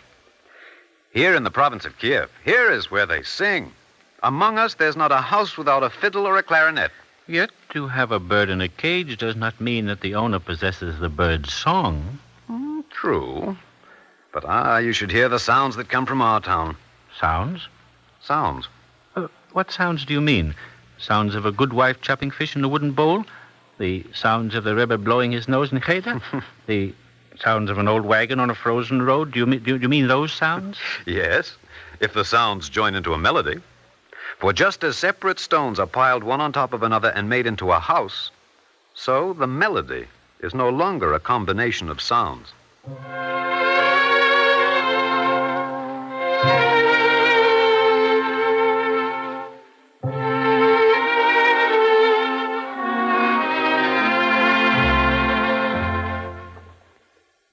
It is now a living body with a soul, and the soul is the heart of man. His love, his anger, his grace, his pity, his mercy. And like all living things, a melody lives and dies and passes away from the world and is forgotten. But sometimes the melody that was thought dead comes to life again. The melody returns and awakens, and a new feeling, a new soul is put into it by him who sings or plays it, and he renews its youth. And thus the cycle goes on, over and over again. A new creation, a new melody. But enough of theorizing. There's a story that can speak much better than I. It is the story of the wandering of a melody.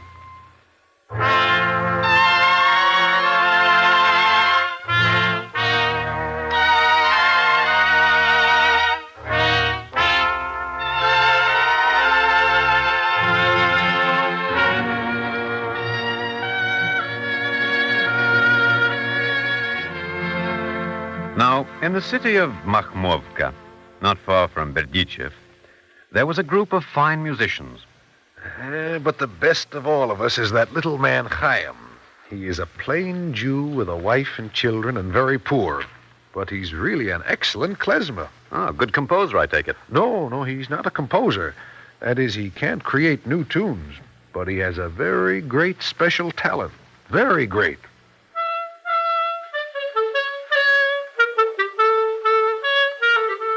And in what does this great talent lie? In stories, in explaining a melody. Actually, he takes a melody and translates it into the human tongue. He has such a talent that it frightens me.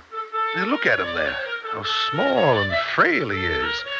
But when he puts the clarinet to his lips, he's a different man. His long eyebrows straighten, his eyes glisten, his face shines.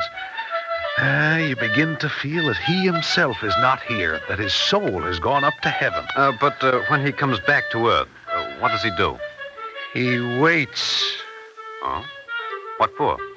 For a wedding of a rich couple. And on that expectation, he lives on credit. Ah. And after such a rich wedding? He pays all his bills and goes on living on credit.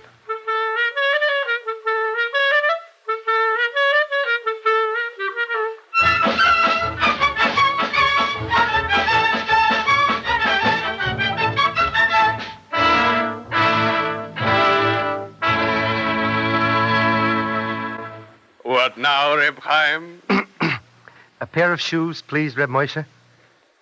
On credit. Only a very small pair for my youngest. On credit. And what are you waiting for these days? Didn't you hear? A wedding which will take place, with the help of God, in the home of the widow of Beryl Katzner. Beryl's widow? So soon? No, the daughter, Hannah. It will be a very big wedding. Why not? That heart of stone left almost $500,000. More than $500,000, they say. So more than $500,000. And all his life he begrudged even the piece of bread he ate and the water he drank. He lived poor and was buried rich. He'd stand up in his grave if he knew they were spending his money for a wedding. I haven't been home all day. The shoes, Reb Moshe. The shoes. Oh, yes. You may have the shoes on credit. Thank you. And for such a rich wedding, perhaps even a new pair of shoes for yourself, Reb Chaim.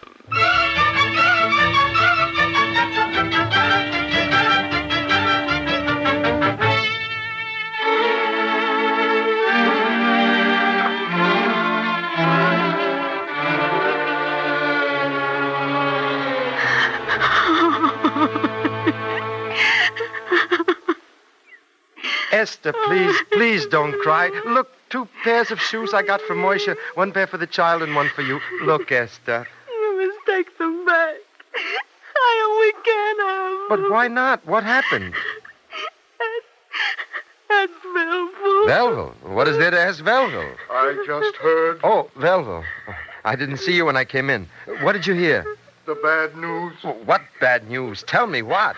Believe me, it was like thunder struck me when I heard. What? What did you hear?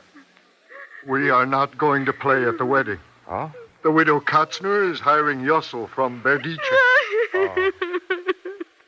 Yossel is a good musician. He was once my teacher, but why should they send for him when we're already here? Because she says people are coming to the wedding from the big city of Kiev. And besides... Well, what else is there? Tell me, what else? Your clarinet and my fiddle aren't enough. Because Yossel has promised, especially for the wedding, to write a new melody.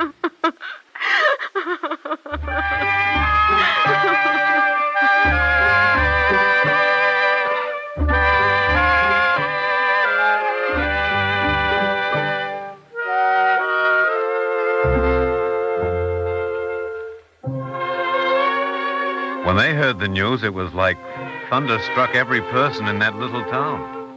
For everyone loved Reb Chaim, and they were all proud of his playing.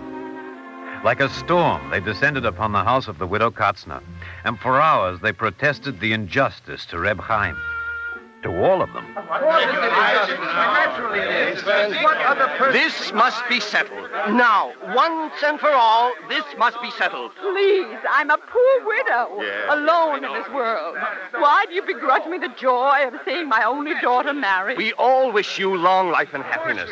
But why did you hire Yossel from Berdichev instead of our own Reb Chaim? I told you, Reb Labe, the guests coming from Kiev. Our Reb Chaim would not put you to shame if your guests came from Vienna or Budapest or London even. But look, I have told you before. Reb Chaim is as dear to me as my own brother would be. But he can't compose a tune. 1,000 tunes he has in his clarinet, and she needs still a new one. Not for myself, but for my husband. May he rest in peace. May he rest in peace. But I still don't understand. It's for his memory that Yossel promised to write a new tune for the prayer in memory of the dead, El Mole Rachamim, Father of compassion and mercy. But it isn't a question of a choice, a new tune or Reb Chaim. You can have both. Both? How? How can I have both? Reb Chaim will go to Berdichev, to this same Yossel who used to be his teacher. And he will ask Yossel for a new tune. And he will bring it back here to be chanted at the wedding. Good. As we all know, Reb Chaim is a very poor man. Now, if you give him the money for the journey, he will go. So I will give him the money.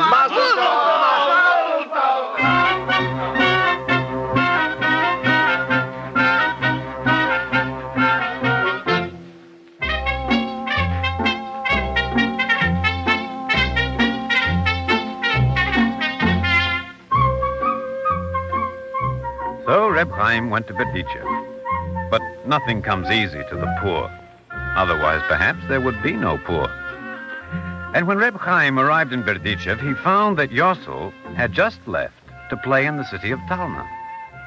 Now, what could he do? He couldn't return home without a melody, for he promised on his word of honor to bring back one of Yossel's. And to go on to Talna was impossible, for he'd given most of the travel money to his wife. And so Reb Chaim walked sadly about the streets of Berdichev. And so, Reb Chaim, what happened then? Huh? What, Velvel? I said, what happened then? Oh, forgive me. Where was I? You were walking about the streets of Berdichev. Oh, yes.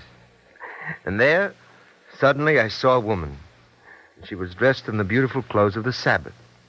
And in her hand she carried a large silver plate. Behind the woman came a procession of musicians. And the woman sang to the tune the musicians played. And the silver plate, what was that for? But to catch the coins the people were throwing. Oh. Every time she caught a coin, she cried, Mazel tov, Mazel tov. For this was a collection for a poor girl of the town who wanted to get married, but didn't have the money for a wedding. It was a good deed. They are good people. But the melody you were supposed to get from Yossel, where is it? Here, in my head. But where did you get it? That Mazel tov melody the woman sang and the musicians played, that was one of Reb Yossel's. When I heard it, my eyes began to glow like hot coals. Hand me your fiddle. I'll show you.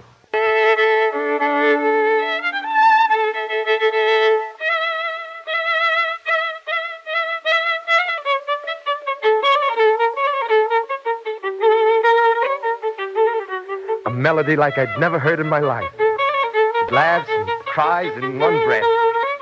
Pain, joy, fear, and hope. The pouring out of the soul. Everything in the same melody. And so it goes on. We'll have it ready for the wedding tomorrow night. Well, what do you think? It is everything you have said, but it's not what the widow wants. Why not? It's too happy. She wants a tune for the cantor to sing at the ceremony in memory of her husband. That's no reason for worry, Velvel. The widow will have her tune.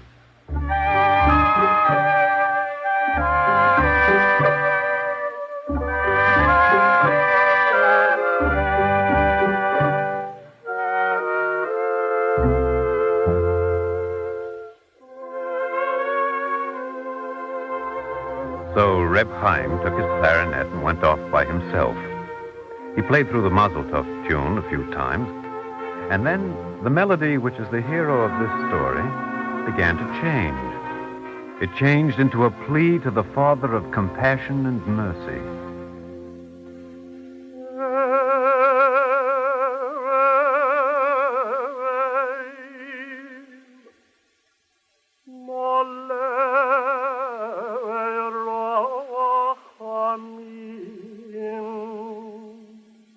The happy melody changed and became one of short and deep sighs, of a man confessing the sins of all his life, beating his breast over every sin and entrusting his soul to the Lord of hosts. Finally, the melody became a consolation. There is a God on earth, a living and a kind God.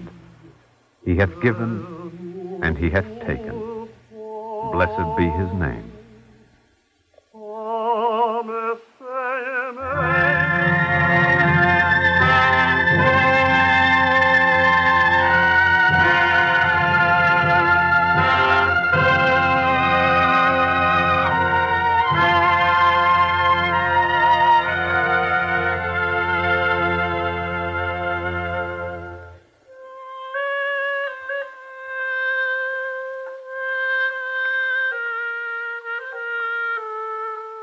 That night at the wedding, Reb Chaim played the melody on his clarinet, and the guests who came from Kiev to the marriage of the daughter of the widow Katzner had tears in their eyes, but no praise for the musician.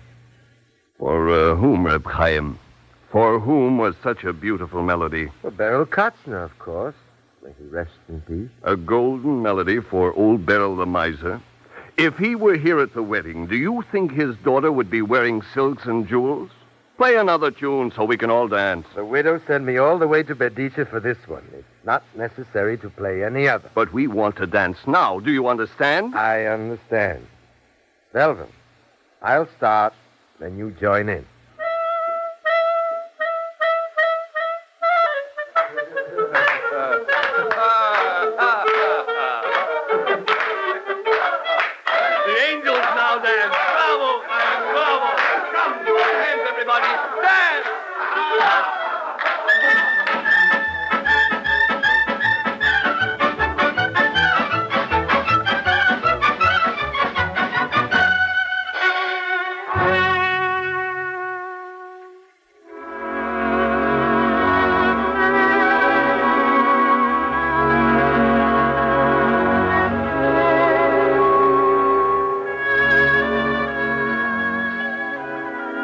And as was the custom, the beggars of the town, the poor, the crippled, and the blind, came to the wedding and mingled with the guests from Kiev. The beggars ate and drank and danced, and sadly shared in a joy that was not their own. And among these guests was a stranger to the town, a young and pretty child, small and thin and pale-faced. She ate little and spoke to no one, for she was very shy. She sat in a corner near the two musicians, and with her ears, her eyes, her whole being, she drank in the melody Reb Chaim was playing. And when, late in the wedding, Reb Chaim looked for her, she was gone. Velvo, where is she? Where did she go? Who? That little girl with the hunger in her eyes. She sat over there in the corner. The one that came with the beggars? Just the child. Who is she? Reb Shmuel said he saw her with a gypsy circus in Berdice. The scoundrels must have stolen her, and then they abandoned her. Pity. Perhaps she will come back. Perhaps the widow Katzner will take her into her house. We must find her. It would be a great good deed. Come, musicians, play. We want to dance. Are you ready, Velvo?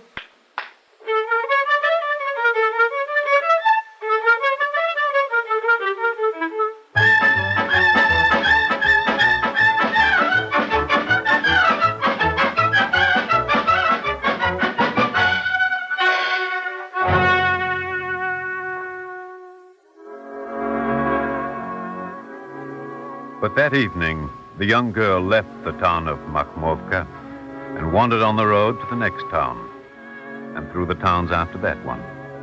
She was too shy to ask for alms, so she ate whatever she could find in the fields, and there, too, she slept. Until one day... But where did she come from? Who is she? I heard a knock on our door and a pitiful voice singing weakly. When I opened the door, she was lying there in a faint and burning with fever. But who is she? The poor child is half-starved. What could I do but take her in? To whom can the poor turn except to others who are poor? She's probably an orphan. More's the pity on her. Well, Jacob. Until she gets well, we must give her a bed. Yes, Jacob. Until she gets well.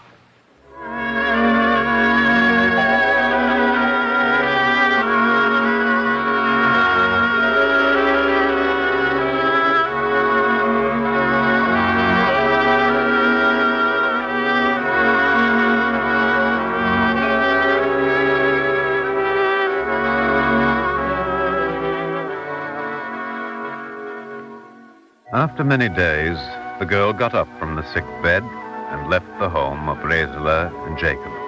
She went on her way, begging for a piece of bread.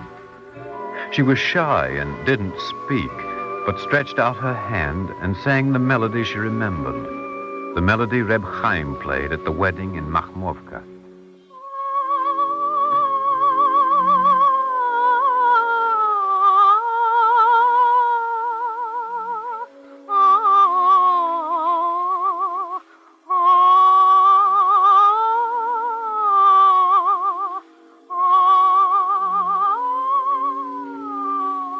And now the melody was a plea. The bad people stole me, it said, and have broken my life. Please have pity on a poor orphan. Please have mercy.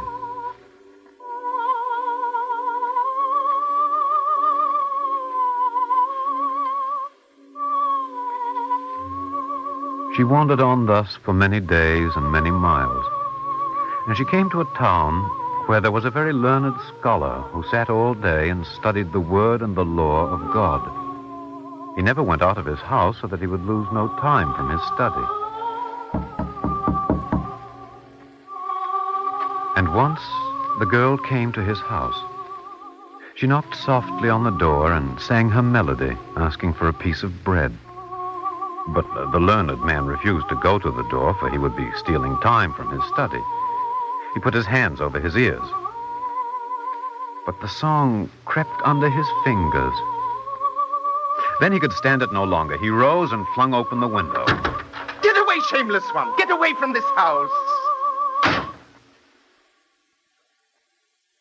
The girl went on her way, and the scholar returned to his book.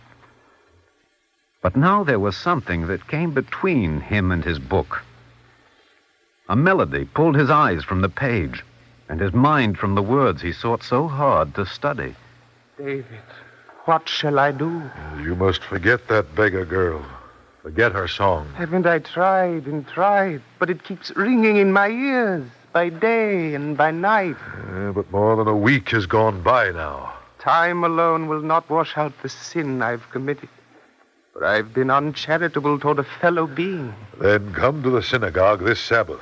The illustrious Reb Dovidel arrived here this morning. He asked that you come and sing for him. Perhaps then you will be whole again. I have no voice or heart to sing. And even if this were the Day of Atonement, my sin would not be removed. For only sins against God are forgiven. Sins against man are not forgiven unless the one offended has first been reconciled. All my study has been barren, for it was only for myself.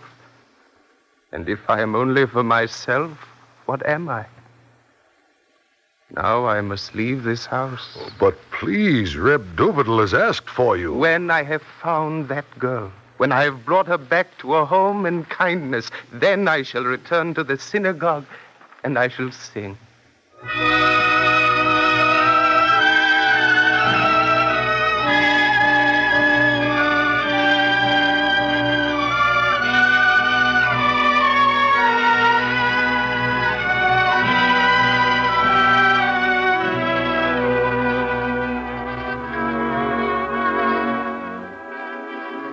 3 Sabbaths passed, and on the 4th, the scholar returned to the synagogue.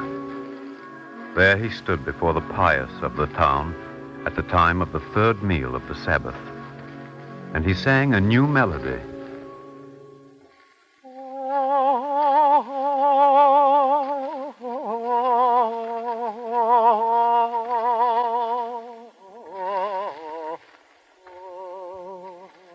He sang the melody of the orphan girl. Those who listened felt their hearts grow warm. From that moment, the melody became their own. And thus, after long wandering, the little melody, which is the hero of this story, returned once again to the holiness in which it was born.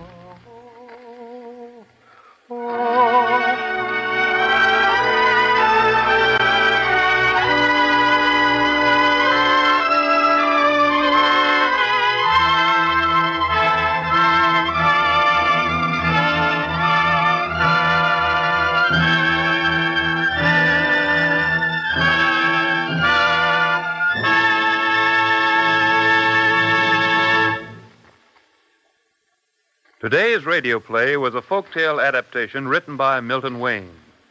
The music was composed by Morris Momorsky and conducted by Milton Katams. Cantor David Putterman sang the liturgical music.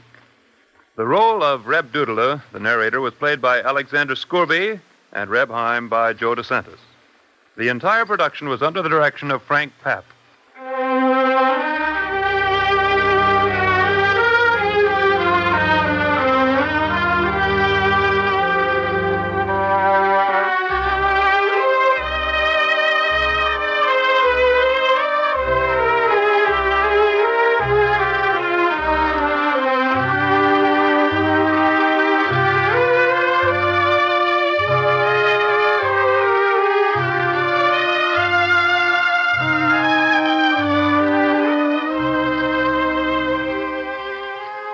This program is a weekly presentation of the National Broadcasting Company and its independent affiliated stations and comes to you under the auspices of the Jewish Theological Seminary of America.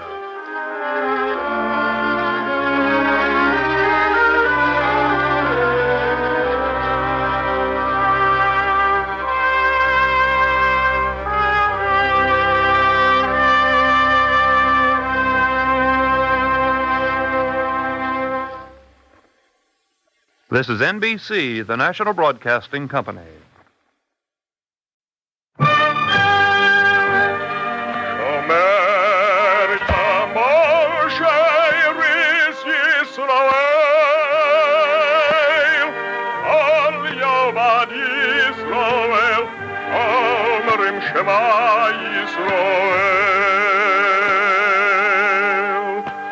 And the Lord spake unto Moses, saying, Command the children of Israel that they bring unto thee pure oil olive, beaten for the light, to cause the lamps to burn continually in the tabernacle of the congregation. And it shall be a statute forever in your generations.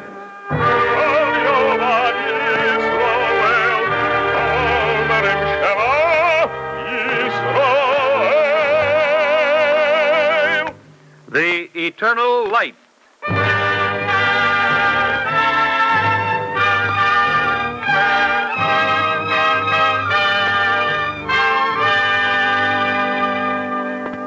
The National Broadcasting Company and its affiliated independent stations present The Eternal Light. This program comes to you under the auspices of the Jewish Theological Seminary of America. Today's play, adapted for radio by Virginia Wells, is based on the novel Job by Joseph Ross. It features Roger DeCoven and Bryna Rayburn.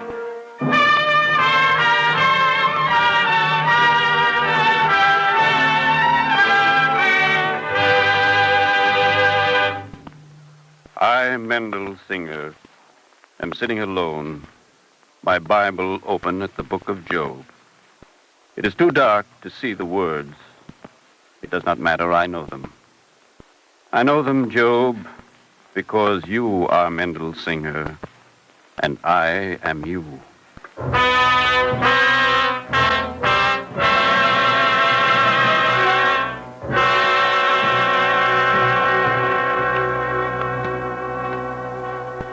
Job and I, Mendel Singer, we understand each other. We know what it is to be a man. We have cursed God who imprisoned us in this flesh. And at the end of our days, as a shock of corn comes in season, we have accepted our manhood. He who is father to the raindrop as well as to the whirlwind has brought us to rest. Now I can say it. I am glad I suffered. For how can one feel the wonder of the sunlight unless he has felt also the terror of the dark? No, I'm no philosopher. I'm an ordinary, commonplace man, born to suffer as the sparks fly upward. You who listen, you suffer too. And one day you will come to understand it.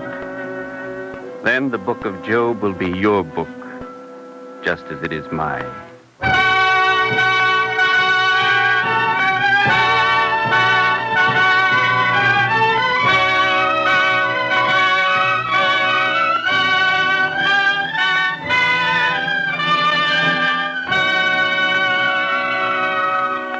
Would be more. Then, I remember it was a Friday. I came into the kitchen for the noonday meal. Yellow as melted sunlight, the floor gleamed in preparation for the Sabbath. Scrubbed and quiet also, my sons waited for their soup. Deborah was at the stove. She turned ladle in hand. She might have been asking me to bring a candle or close the door, except there was something in her voice. Mendel, the cradle, one of the rockers is broken.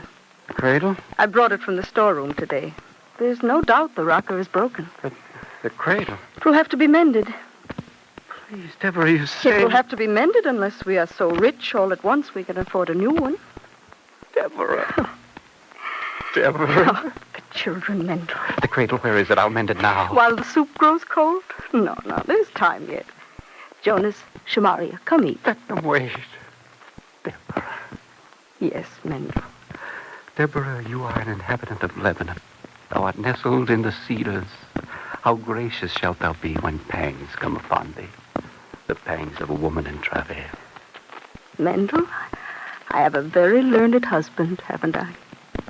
But he lets the soup grow cold. Come, let's eat.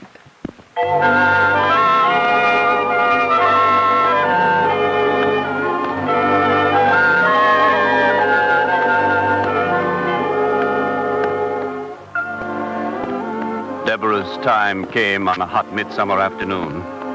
The clock stood still while I waited, listened, and my heart raced. Then above the silence of the clock and the racing of my heart, the most beautiful sound in the world.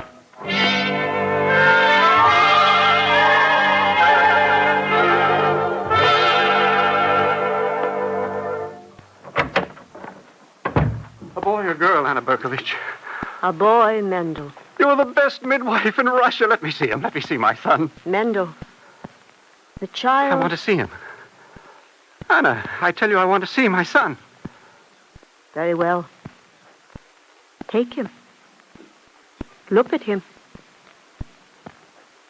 No. God have pity on you, Mendel Singer.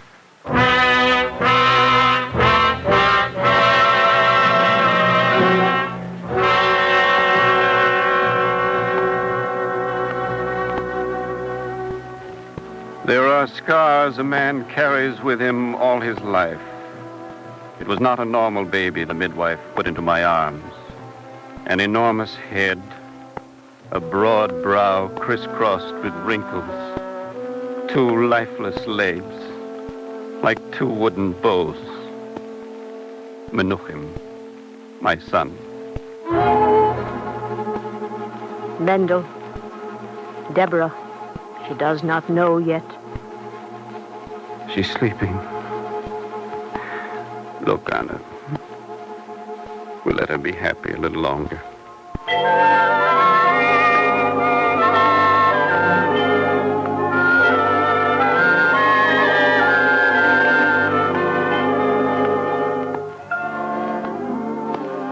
When I told her, she did not cry. That was worse than any tears, for tears are a language. They say, comfort me.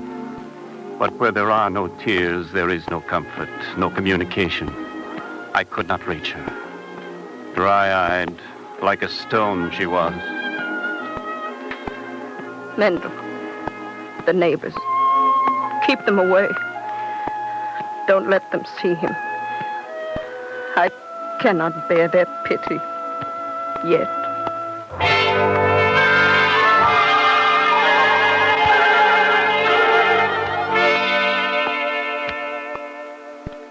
For a week we hid our son. But on the 8th day we could hide him no longer. Menuchim, son of Mendel, must be circumcised. The guests came full of talk and congratulations. Then I brought in the child and placed him in his godfather's arms. If we had feared their pity, this was worse. They pretended not to see him. All through the ceremony, they did not look at him at all. Baruch habo. Blessed is he who cometh. And a voice declared, And Abraham circumcised his son Isaac when he was 8 days old, as God had commanded him. O give thanks unto the Lord, for he is good, for his mercy endureth forever. This little child Menuchim may become great.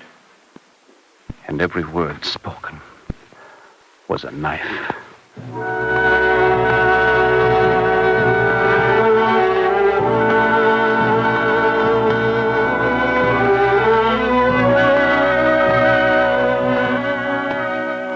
How can I tell you? Some of you will know. Others of you suffer in another way.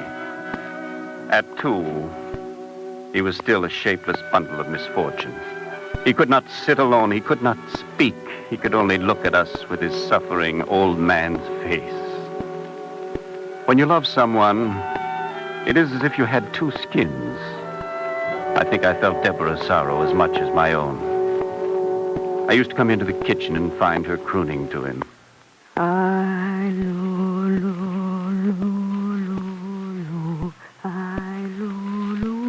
Always the same song, an old tune her mother had sung to her.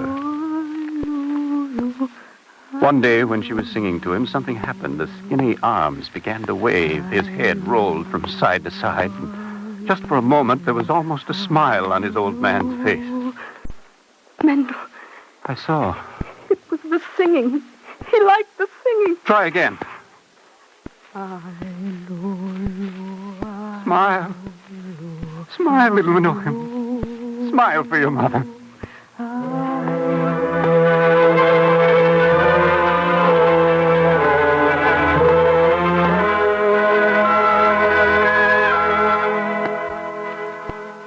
He did not smile again, but we kept on hoping. I don't know how, but somewhere among all the other things a woman has to do, Deborah found a moment every day to sing to Menuchim.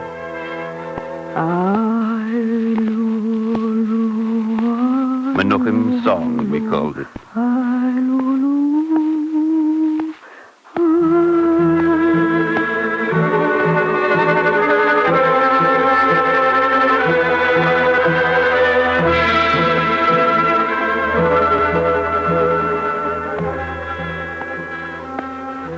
So the years passed, and we had grown almost accustomed to our sorrow. Jonas and Shemaria were growing up. Jonas, thin and dark, with a face like a flame. Shemaria, fair and round and sunny as a pumpkin. Good sons, both of them. Then came our second trouble.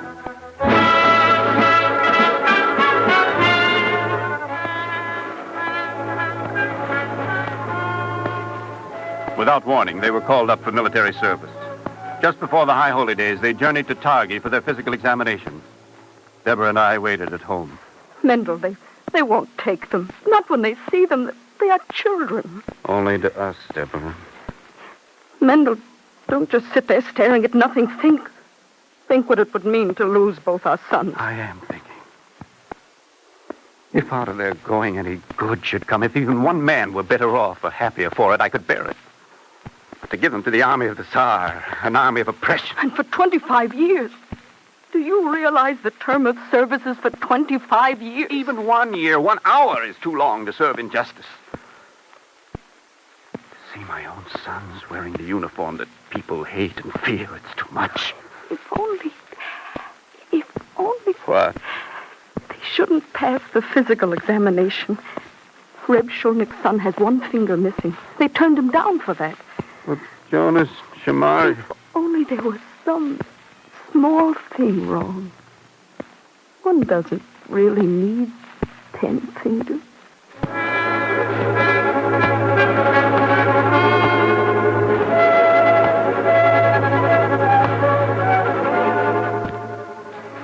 Thus, we waited for 3 days for the return of our sons from Targi.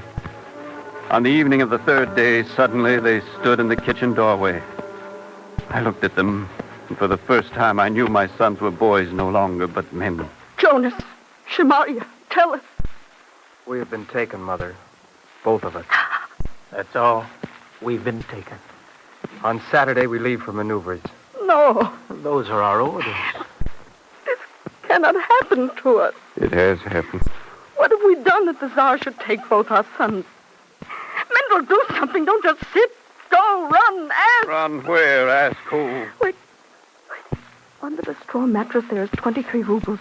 I was saving it for Menuchim, but it's enough to buy a passport. Passport? In Klutsk, there's a man who supplies them. He's in right with the authorities. How do you know these things? Mothers have ways of knowing. But the money, you say it'll buy 1 passport. We have 2 sons. I do not mind the army. No, Jonas. I tell you, I do not mind. Father, make him go. Only a Solomon could say what to do. Let us ask God's help and sleep on it.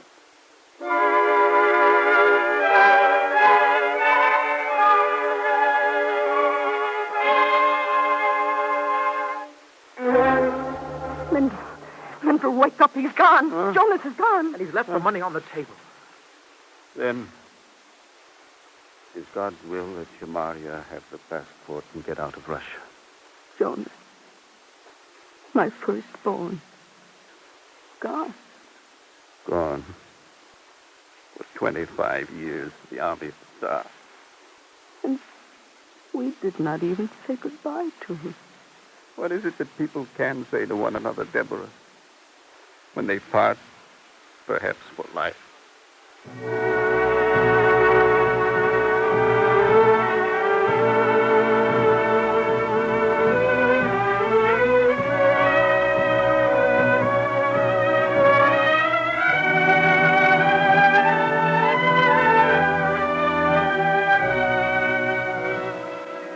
That same day, Shemaria left too. Shemaria, our second-born, stealing away like a thief to Glutz, and the passport that would take him out of Russia, away from us forever.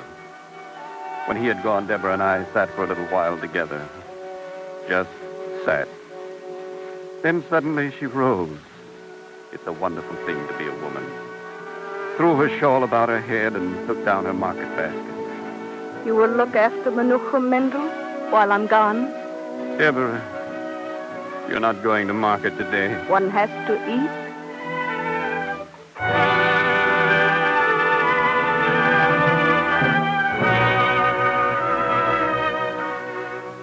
She was gone, and Menuchim and I were alone.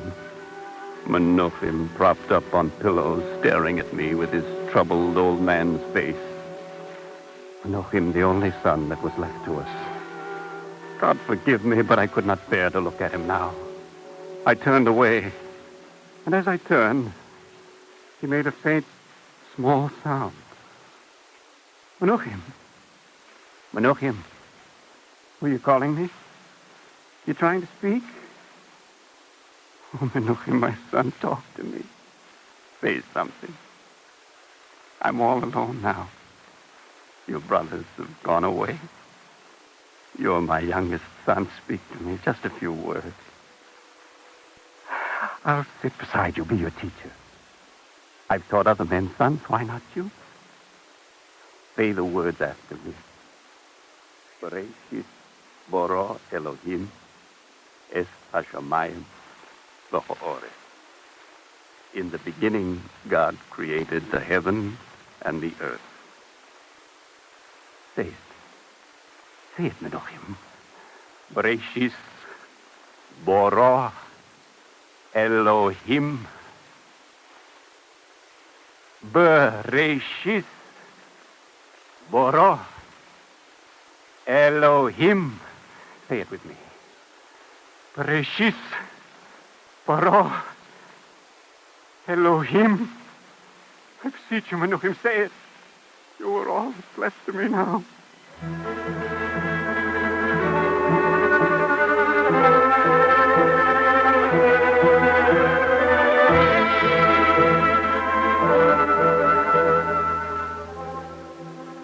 I don't know how many times I said the words. My voice grew hoarse, sank to a whisper.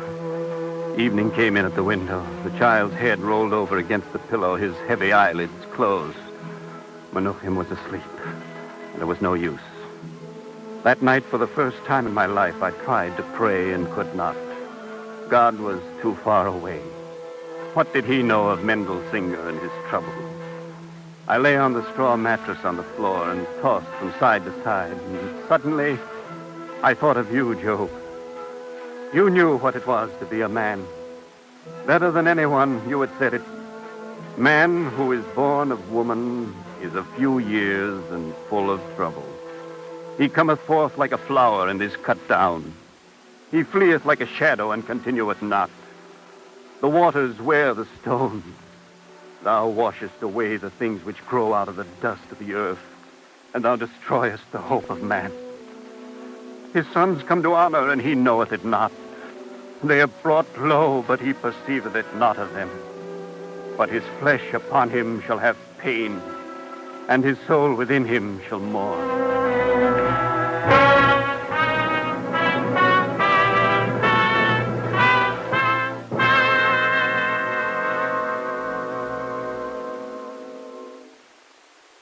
Now that we had lost our sons, nothing worse could happen to us. 12 months make a year. From time to time, Jonas sent a greeting. He served in Pakov with the army. But from Shemaria, we heard nothing. A wind had blown him away, we knew not where. Then one day, a postcard came. It showed a sky bluer than the sky we had ever seen, and an ocean bluer than the sky. And in the ocean were thousands and thousands of people, more than now a whole province. On the back was written in Shemaria's handwriting, "Dear Father and Mother, I arrived here 3 months ago." Here? Where is here, Mendel? I don't know. The postmark is blurred. I'll read on. I have a job. I sew buttons on pants. Then I iron the pants. Soon I will learn to sew the lining and the sleeves. Then I will be almost a tailor. Today is a holiday, the 4th of July. I'm writing this from Coney Island. Coney Island? Is that a country?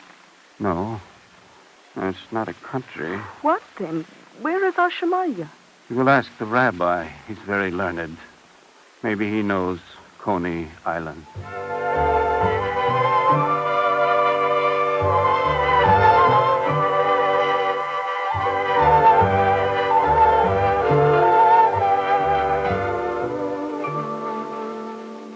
From the rabbi, we learned that Coney Island was in New York. New York, that we knew. Our Shemaria was in America. 3 months later, another postcard came. Dear Mother and Father, I am sending you the Statue of Liberty. I sew in the linings now. So soon? Soon I will be a tailor and can send you money, and you can come here too. Come to America? Leave Zukna? Never.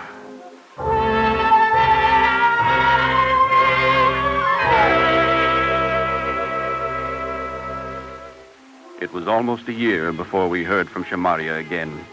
This time it was a letter. As I opened it, 3 pieces of paper fell out, green with spread eagles printed on them. Mendel, it's money. He's a good son.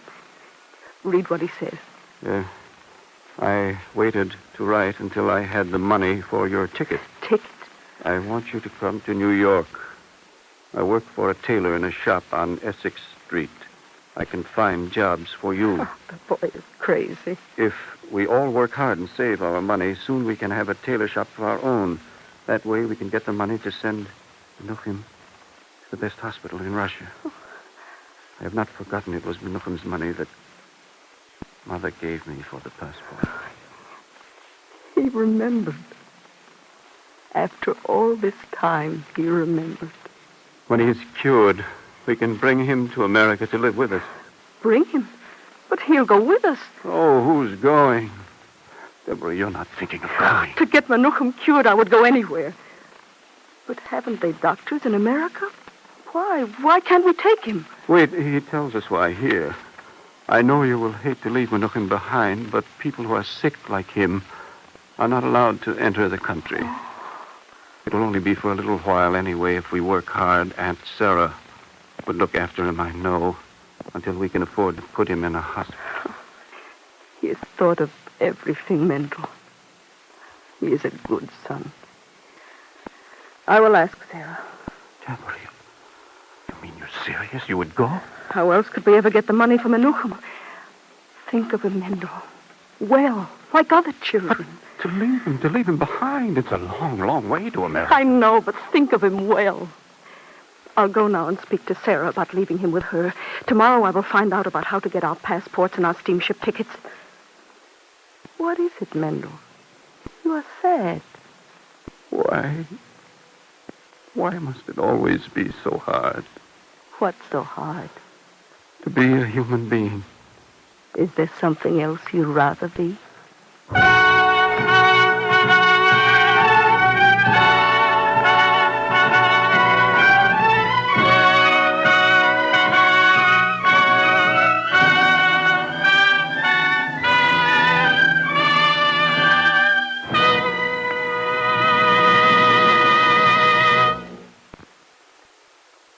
Today's Eternal Light play, adapted for radio by Virginia Wells, was part one of a special two-part series based on the book Job by Joseph Roth, published by the Viking Press.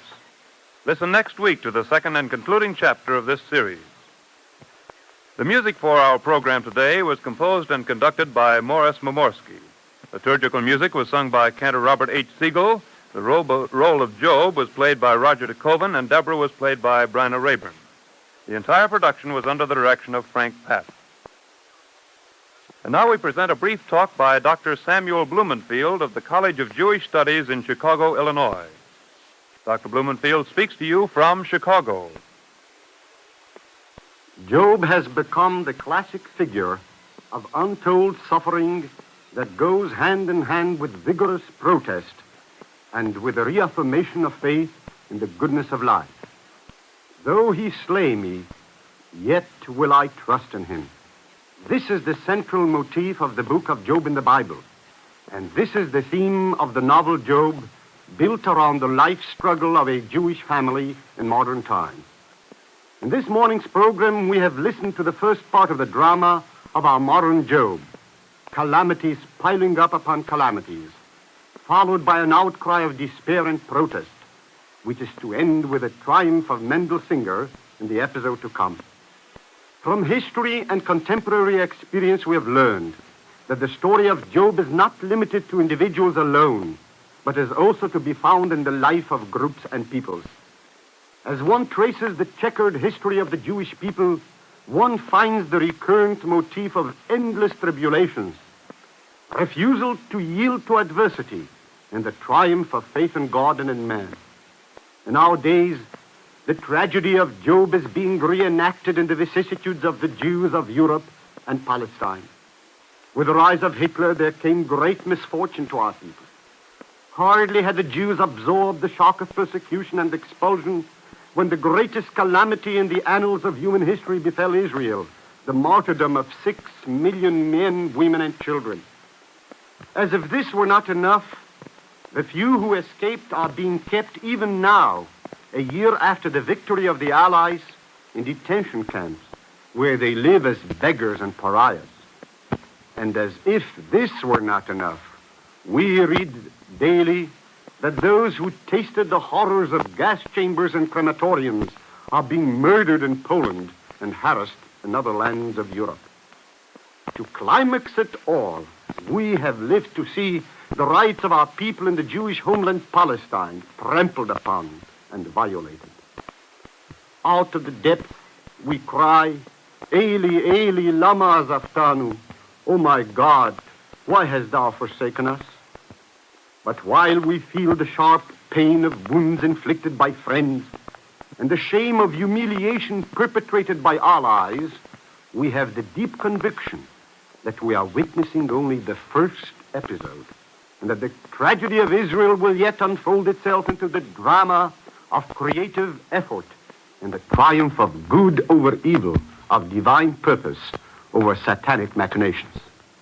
Today, even as in the course of the many centuries, the Jew repeats with the psalmist, Lo amut ki echyev asaper ba'aseyah, I shall not die, but live to tell the glory of the Almighty. Thank you, Dr. Blumenfield.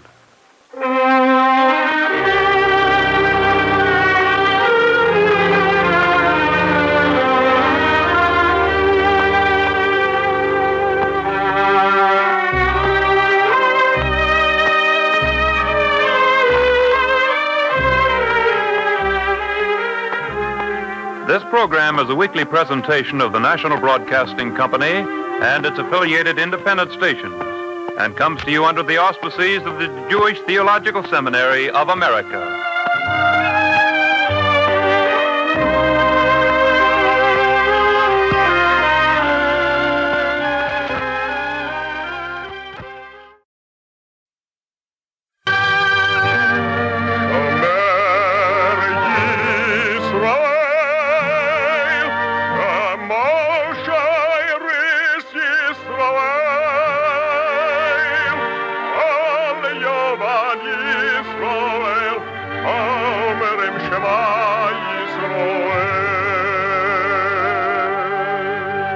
And the Lord spake unto Moses, saying, Command the children of Israel that they bring unto thee pure oil olive, beaten for the light, to cause the lamps to burn continually in the tabernacle of the congregation.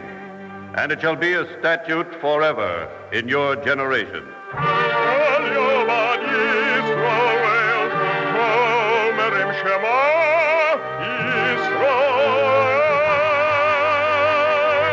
The eternal light.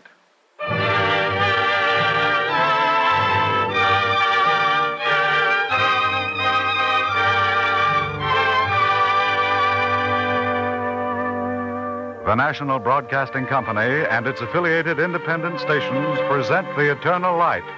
This program comes to you under the auspices of the Jewish Theological Seminary of America. Our story today, adapted for radio by Virginia Wells, is the concluding installment of a two-part radio edition of Job, the novel by Joseph Roth, featuring Roger de Koven and Bryna Rayburn.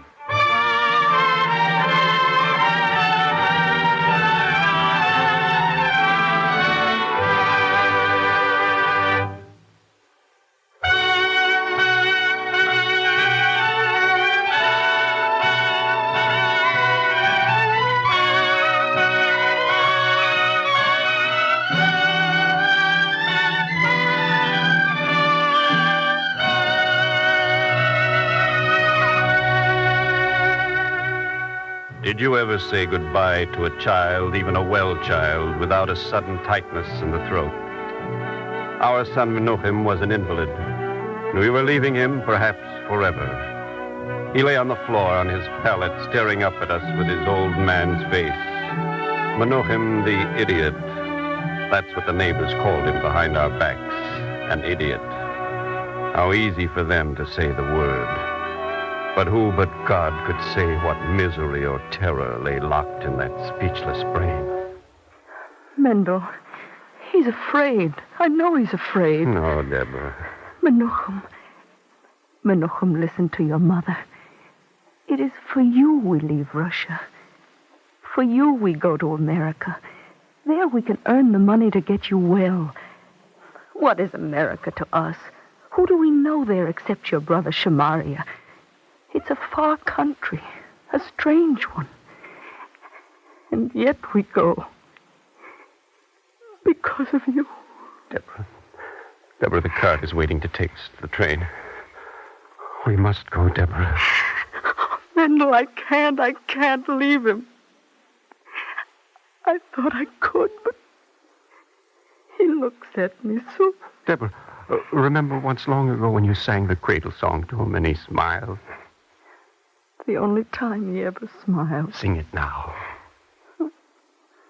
I'll try. Lulu, Lulu. Smile, Menuhin. Lulu. Smile for your mother. It's no use. He doesn't understand. He'll never be well.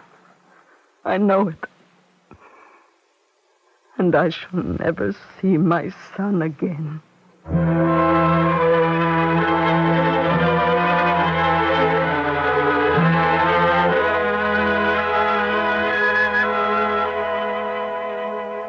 So it was we left our home in Russia.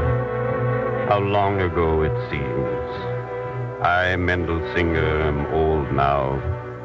And only now, when life is almost over, do I know what life means. I sit here in the darkness, my Bible open at the book of Job. It is too dark to read the words. It does not matter, I know them. I know them, Job, because you are Mendel Singer, and I am you.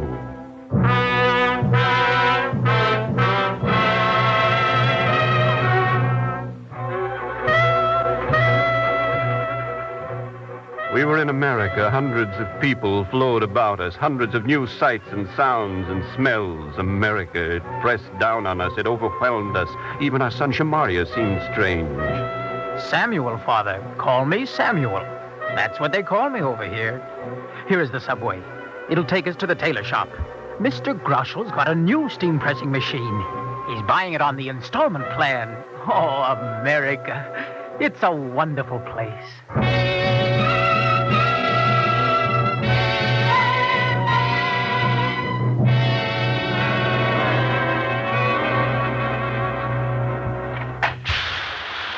So, you are Samuel's father and you his mother. A hard worker, Samuel, a bright boy. Shamari's a good boy. He tells me you and your wife want jobs. What can you do? I'm a teacher. I study the Talmud. Good. You can operate the pressing machine. Thank you. And your wife? Deborah, she's a very good cook. Good. She can sew on buttons and base linings.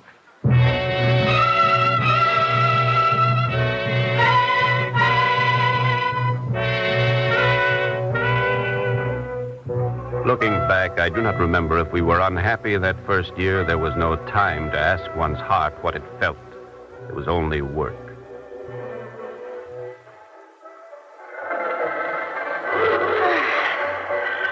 It's good to sit. You're tired. It's too much. The cooking in the house and the work in the shop. It is for Menucha, my work. How much have we saved?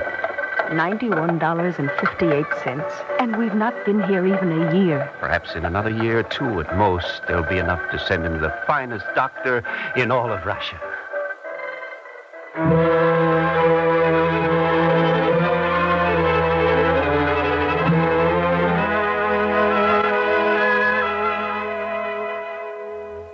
Another year went by.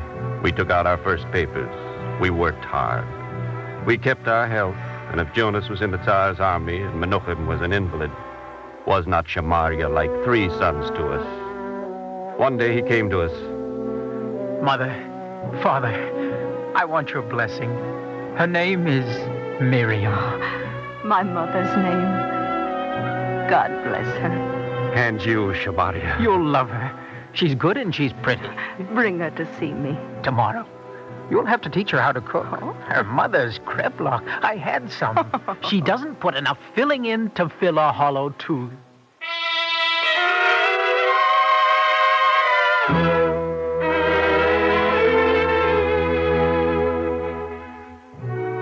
Now, at last, it seemed God had put forth his hand to bless us. There was almost enough money to send to Russia for Menuhin's treatment. Shamaria had chosen for his wife a girl whom we could love. His seed would be great, and his children as the grass of the earth to comfort our old age. The year was 1914. We stood on the threshold of our happiness. And then, like a wind from out of the wilderness, trouble blew across the water and found us out here in America. It was early in the morning. I was at my prayers. Give thanks to his holy name, for his anger is but for a moment. His favor is for a lifetime. Weeping may tarry for the night, but joy cometh in the morning. Extra, extra! Germany declares war on Russia. Russian troops march the border. Extra, extra! Mendel, what is it? What is all the noise? What is he saying? Read all about it. He's saying war. War? What war? Where? Russia. Russia has been attacked. Russia? But Menachem and Jonas, they... Oh, God, where are my sons?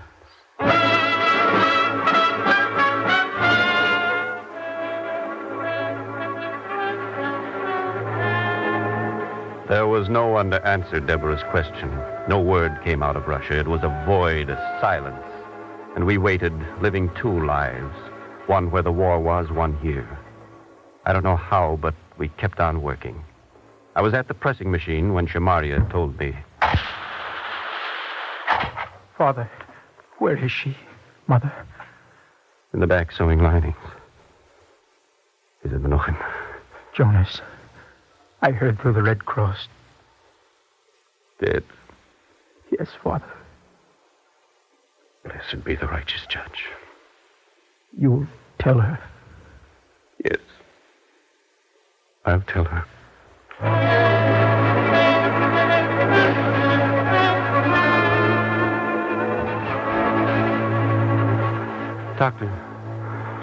Doctor, will she be all right? I've given her a sedative.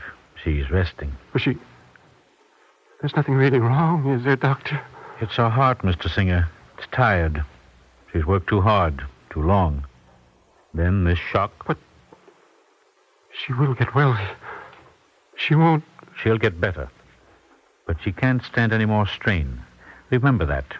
Don't let her worry. Keep her happy. Yes, Doctor, how?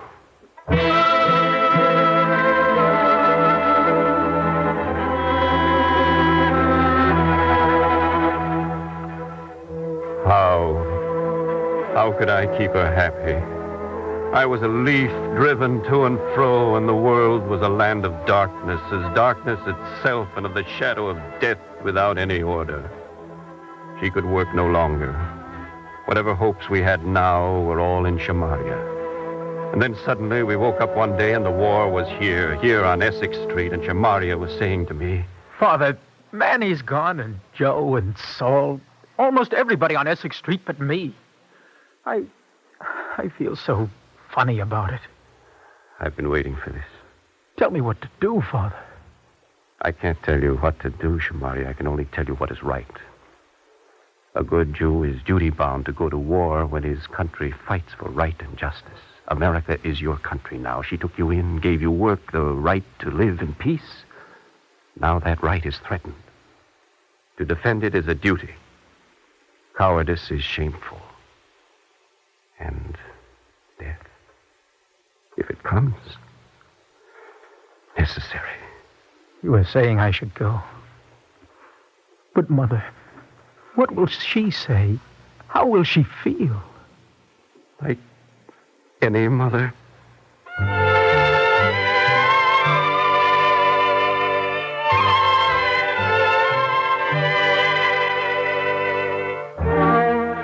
We moved Deborah's chair to the window so she could see him march down the street.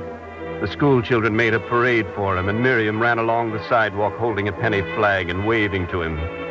Then he turned the corner. He's gone. But he will come back. Say you believe it, Mendel. Say he will. He'll come back, Deborah.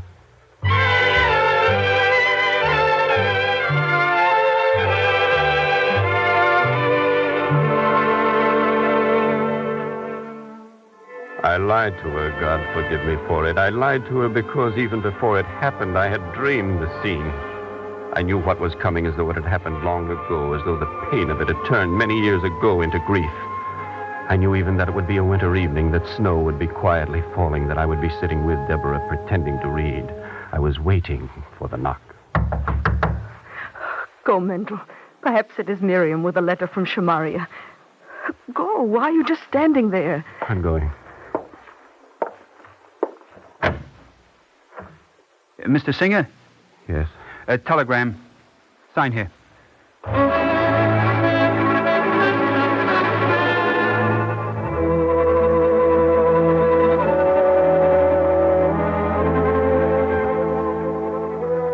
Long ago, I had told her about Menuhin, that he was not like other children. I had told her about Jonas, too, that he was dead.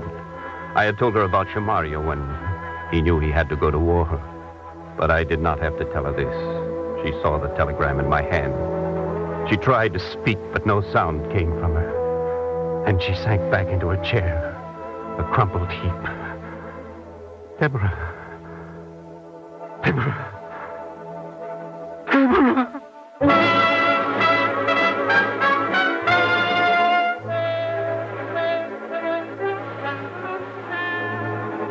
Shall we receive good at the hand of God, and shall we not receive evil? You too, Job. You pondered that, sitting in the ashes of your house. We know what it is to be born a man. For 7 days after her passing, I mourned for Deborah. The neighbors came. Poor man. What a sorrow. First his 2 sons, now his wife. Wasn't there a third son back in Russia? An idiot. What happened to him? Who knows? Dead, most likely. Look, it's beginning to snow again. And while they spoke among themselves, I talked to Deborah. Oh, you were well off, Deborah. God had pity on you. You are dead and buried. Toward me he shows no pity, for I am dead, and yet I live.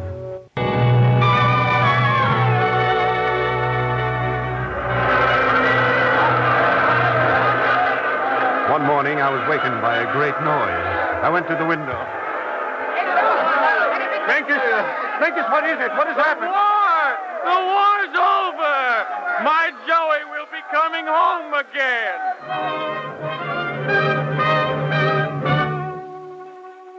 And where were my sons? Where was Jonah, Shamaria? Where was Menuhin? For what did God punish Mendelssohn? Why not the others?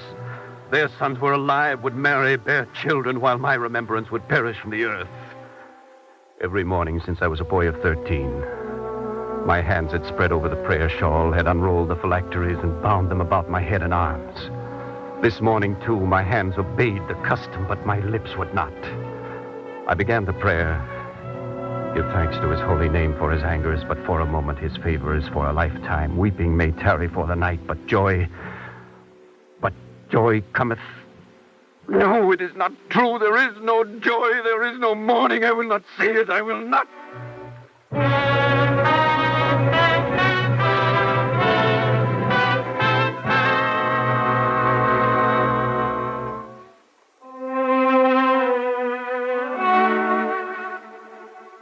I hid my phylacteries in the bottom of the old black trunk I had brought from Russia.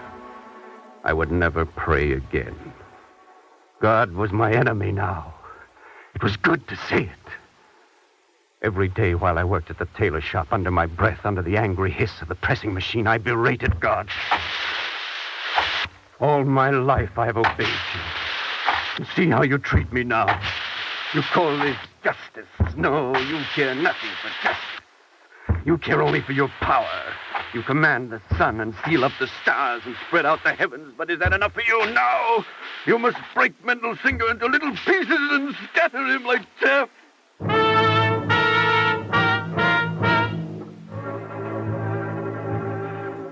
That is how I spent my days. At night, I would go home to my empty room, to the ticking of the clock. Deborah, I'm alone. I'm all alone.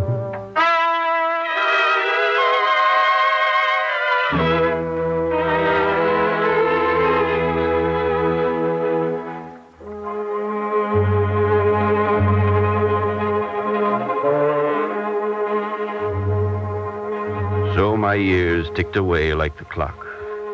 I looked in the mirror one day and my hair was white. I was old and alone. Menuchim was dead. I knew it now, for no word had come out of Russia since the war. In all the world, there was no one who cared about Mendelssohn. Then the last blow fell. Mendel, I hate to tell you this, but... Yes, Grashel. The shop. It is too much for me now. I have sold it. Sold the shop? I spoke to the new owner about you. Yes? He'll not need you, he says. He wants a younger man. I am sorry, Mendel.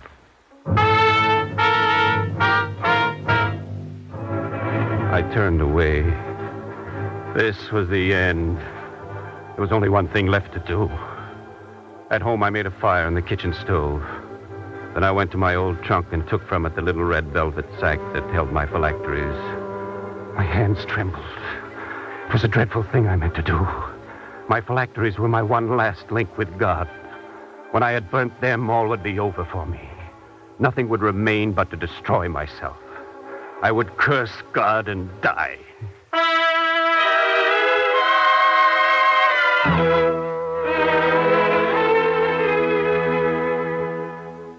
I stood before the fire. I lifted up the phylacteries and shut my eyes. I saw myself as a boy the day I had received them. I saw myself as a young man, Deborah beside me, and all my fresh young hopes. God did not understand why I had to do this thing, but maybe Deborah could. I spoke to her. Deborah, you do understand, don't you? I have nothing now. You have gone from me. My sons have gone. Now even my work. It is too hard, Deborah. Too hard to be a human being.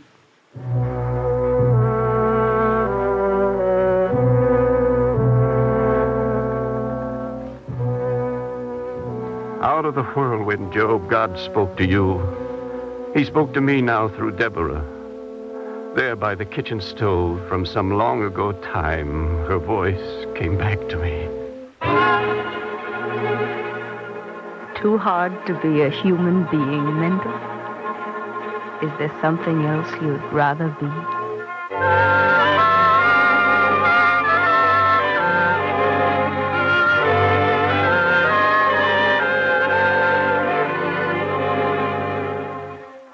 She spoke, and I thought of all our life together, our many sorrows, our few joys. I thought of love and birth and death, of trees in springtime, cowslips in the meadows, the first snowfall. I thought of all the things that only a human being knows. Suppose there had never been a Mendelssohn. Wonder filled my heart and a strange softening. I put on my phylacteries. I could say the words now. Give thanks to his holy name, for his anger is but for a moment. His favor is for a lifetime. Weeping may tarry for the night, but joy cometh in the morning.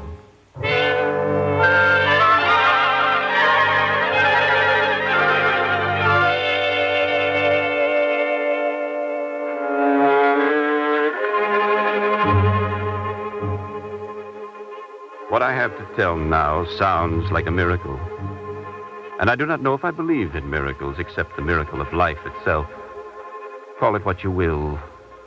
While I prayed there by the kitchen stove, there came a knocking. Who is it? Is this the house of Mendelssohn? Yes. I'll open the door. Who are you? You're a stranger, and yet I know you. They call me Menuchim.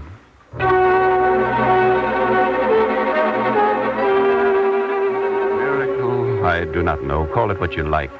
The mercy of God, the skill of science. But in my old age, my son was restored to me, and well.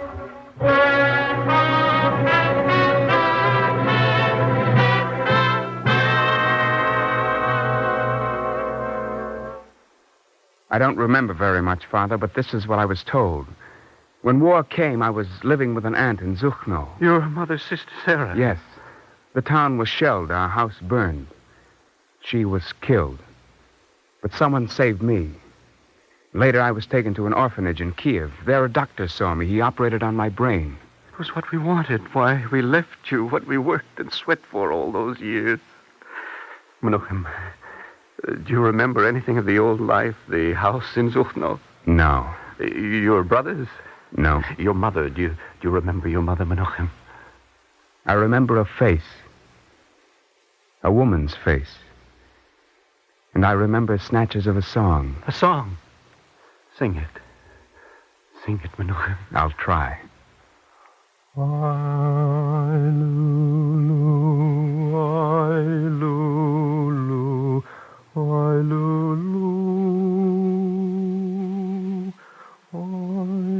Deborah, do you hear him? It's Menachem. He's well. He's singing you a song. I'm not alone, Deborah.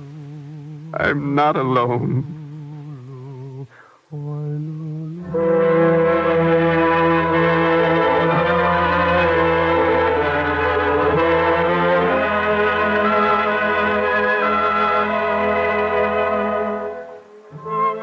I sit here now in the darkness.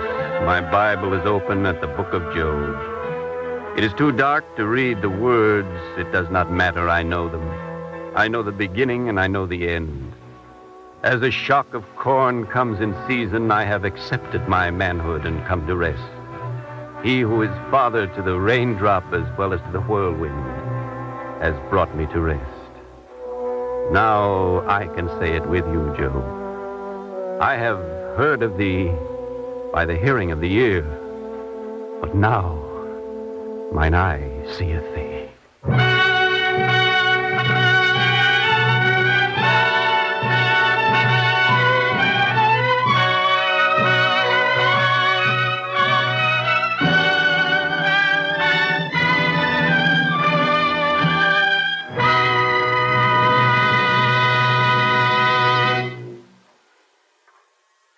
And now, we present a brief talk by Rabbi Rudolph M. Rosenthal of Temple on the Heights, Cleveland Heights, Ohio.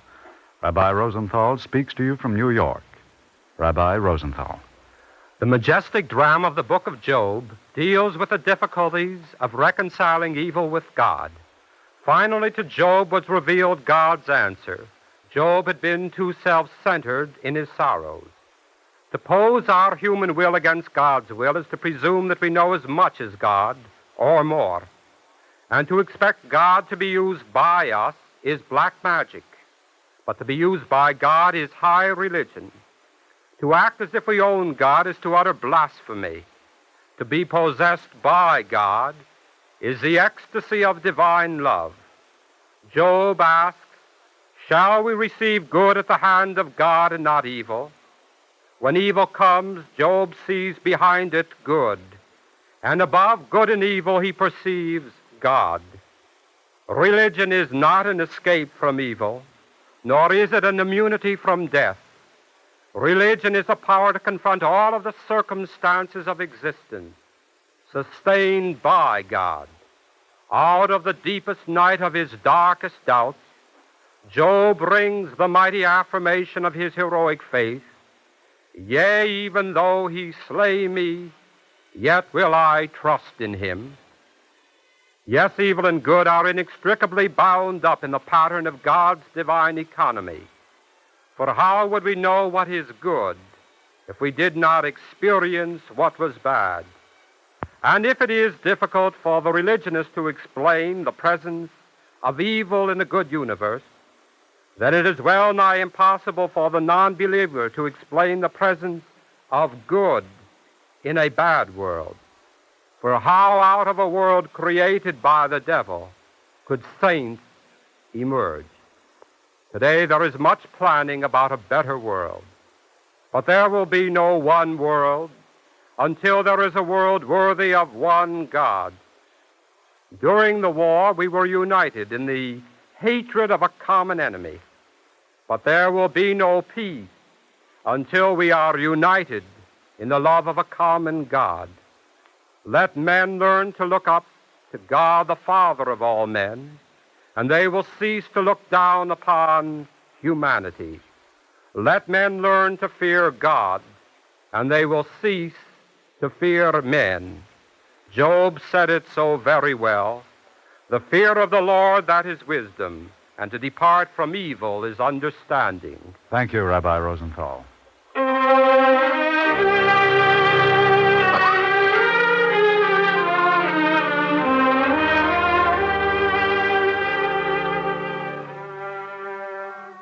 Today's Eternal Light play, adapted for radio by Virginia Wells, was the second and concluding chapter of a special two-part series based on the book Job by Joseph Roth, published by the Viking Press.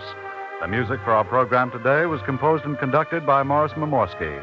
Liturgical music was sung by cantor Robert Siegel.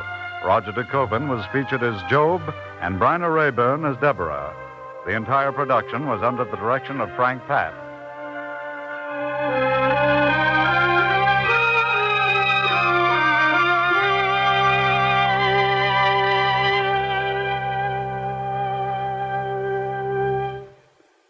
This is NBC, the National Broadcasting Company.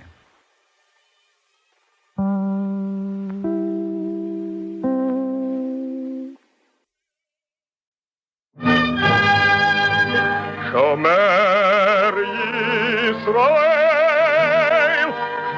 Moshe Ris Yisrael,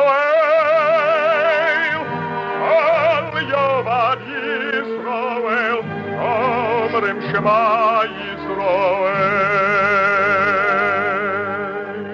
And the Lord spake unto Moses, saying, Command the children of Israel that they bring unto thee pure oil olive, beaten for the light, to cause the lamps to burn continually in the tabernacle of the congregation. And it shall be a statute forever in your generations. Al Yovad Yisrael, Omrim Shema Yisrael. The Eternal Light.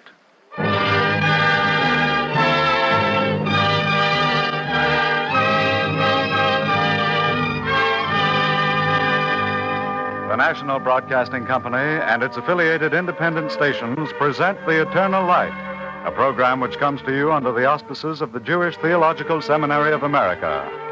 Our play today, by Harold Rosenberg, is an adaptation of the original French of Jean Racine's classic drama Athalie. Featured in the cast are Anne Seymour in the role of Athalie and Raymond Edward Johnson as Jehoiada, the high priest.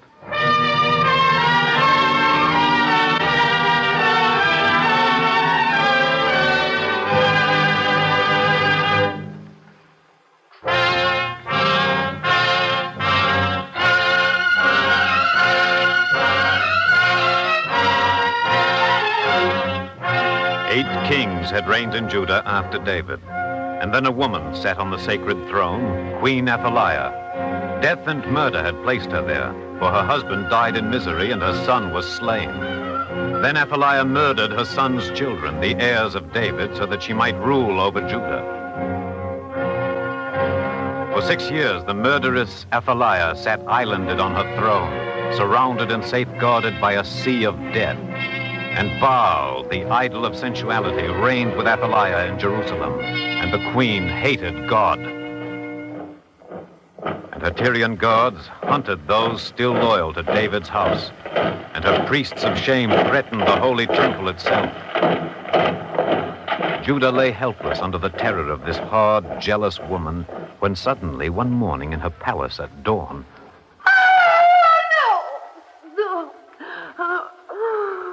No. Your Highness, I thought I heard... Go away. The priest of Baal is here. Huh? It's Matan, madam. Matan. Yes. Bring him here. Queen Athaliah, are you safe? What has happened? I was dreaming. I saw... Praise to Baal, only a dream. For a moment I thought... I was being murdered. There's always the danger of conspiracy. The Hebrews are still not entirely pacified. No, Matan. I've killed my enemies. The accursed race of David is destroyed. Jerusalem has never been more peaceful. Queen, what then? A dream. Why should a dream disturb me, Matan? I, who have been capable of any act. Listen. I seemed to awaken in an endless night. Suddenly, my mother Jezebel was standing at my bedside, adorned, and with her eyes painted as on the day she died. Are you afraid, Athalie? Yes, you should be, my poor child. You too will fall into the hands of the living God. Oh, I pity you, my daughter. My daughter. And her shadow stooped over my bed, and I reached out to embrace her. My fingers touched a mangled corpse, rags soaked in blood, flesh and bones that dogs had fought over. Great Baal. Exactly how Queen Jezebel was slain. I swooned backwards into darkness.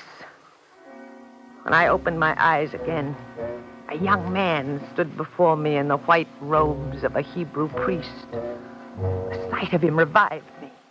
His sweet face, his charm, his grace soothed my heart. Sweet boy, who are you? Your glance is so noble, as if you were of royal race. Tell me who... No, don't do it. No! Still with the look of innocence on his face, the boy drew a dagger and stabbed me through the heart. My queen, it is but a chance combination of things, typical of a dream. Oh, Matan, I try to think of it that way. But I've had this same dream before, and I cannot escape it. The youth stabs me again and again. The horror of it is haunting my mind. There is only one thing left to do. I must go to the temple of the Judeans. Oh, don't venture among your enemies, my queen. Order the temple destroyed. Be patient, Matan. It will surely come to that later. But now, I must go there. I feel that in the temple, I shall learn about the boy in my dreams.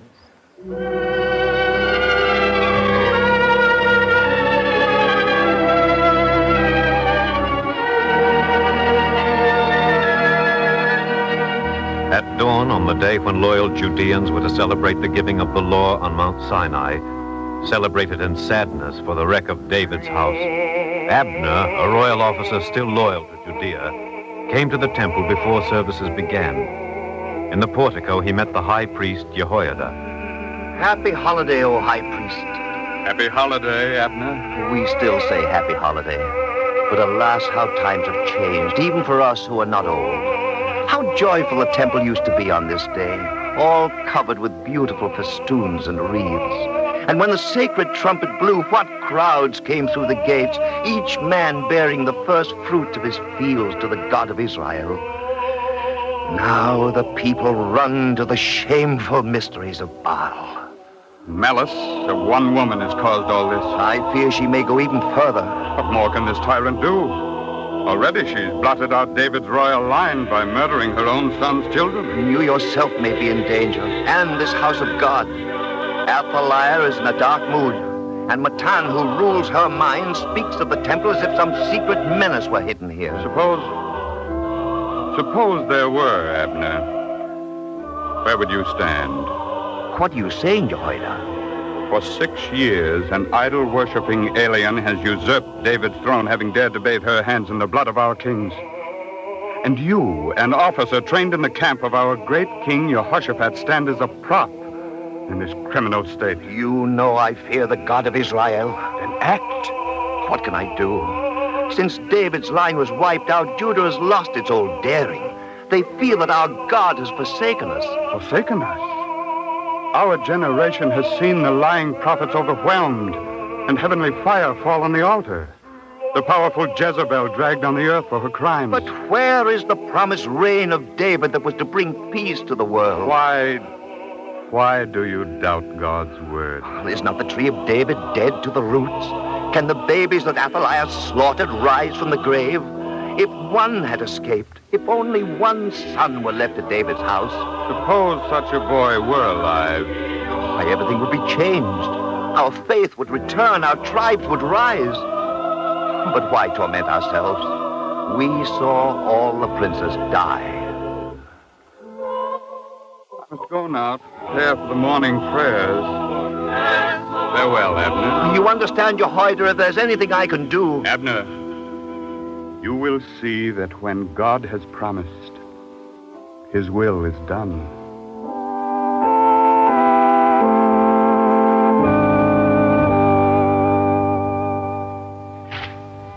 Jehoiada the high priest had a secret reason for his hope. For when Athaliah destroyed the royal seed, Joash, one of the king's sons, was stolen alive from among the slain and hidden from Athaliah in the house of the Lord. The boy served at the altar under the name of Eliakim, and none but Jehoiada and Jehoshaphat his wife knew who he was. But now, Athaliah was making even this dangerous security impossible. I'm afraid we shall not be able to hide the boy much longer, Jehoshaphat.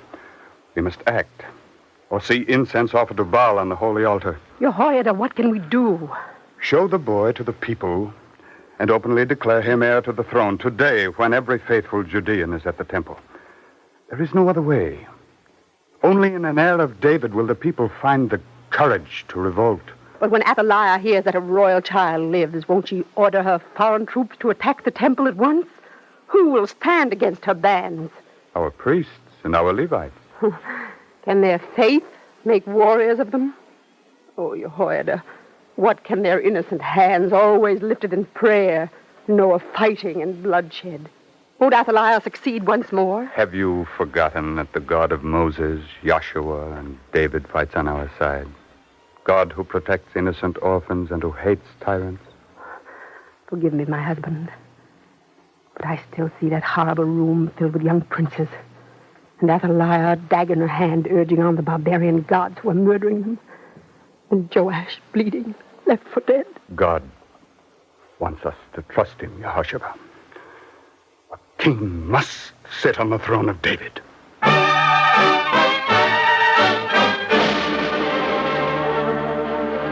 So the end of the Shavuos services was set for the act of liberation.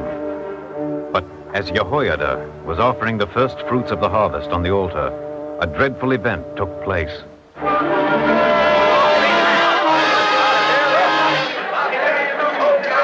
Under the protection of an armed guard, Athaliah had come to search out the mystery of her dream.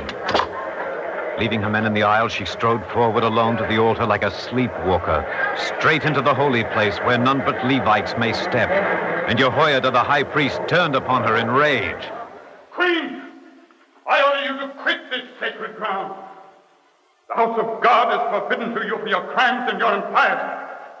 Gone! Athaliah opened her mouth to speak. One could almost hear already her command to arrest the daring high priest. But suddenly, she seemed to freeze in terror. Her eyes fixed on the altar and on the boy Eliakim, standing there in his priestly robes. Then her lips moved. It is he. It is the boy of my dream.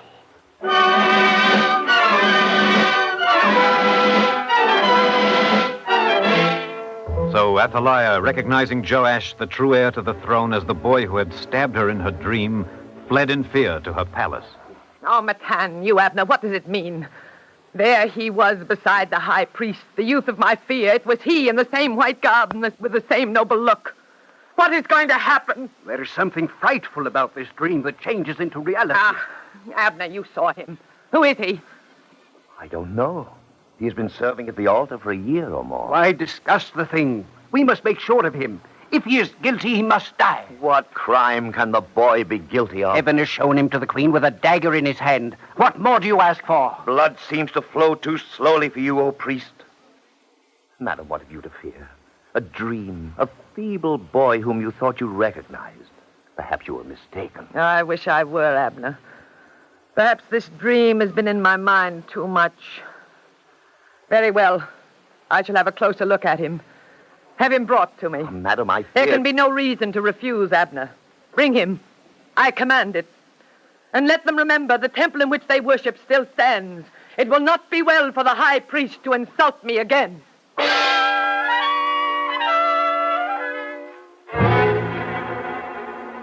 Do not be afraid, Jehoshaphat. Take Eliakim to her. You go with him.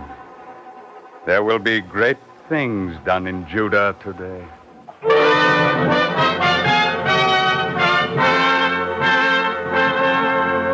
Abner and Yehoshua brought the boy called Eliakim before the fierce, distracted queen, his grandmother, and she questioned him.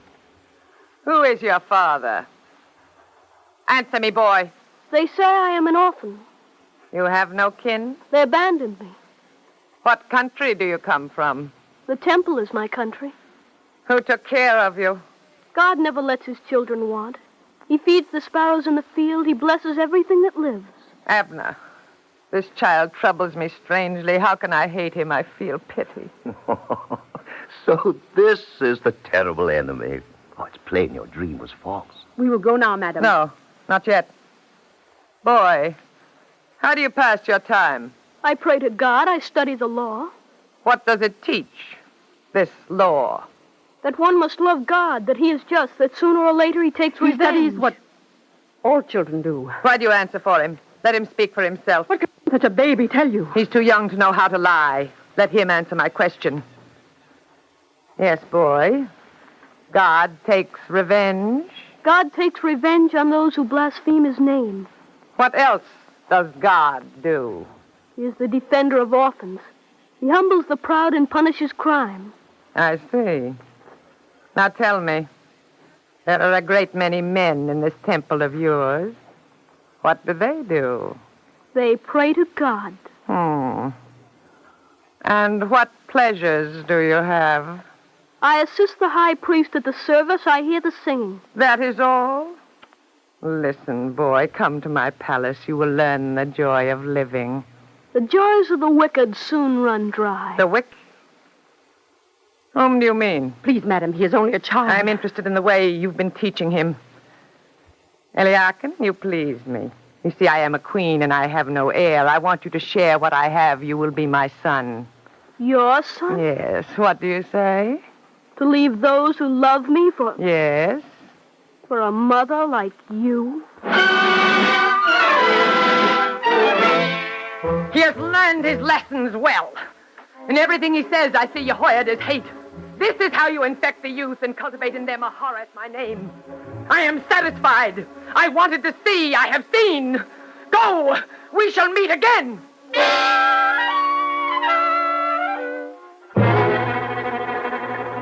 Matan, you are right. The temple must be destroyed. Muster my Tyrians. I entrust the task to you. Most gracious queen, this is the happiest moment of my life. Matan! Matan, come back! Quick, girl, go fetch Matan back. Yes, madam. Madam, I retract my command, Matan. You must not destroy the temple. No, not today. I have another plan. Forgive me, queen, but all your plans seem to cancel each other. I must see the boy Eliakim once more. My queen, I have found out a few things about this boy. They have begun to boast of his ancestry. The Judeans... It's just their plot to make him hate me. Matan, go to Yehoshua and say, the fire is kindled, the sword is raised.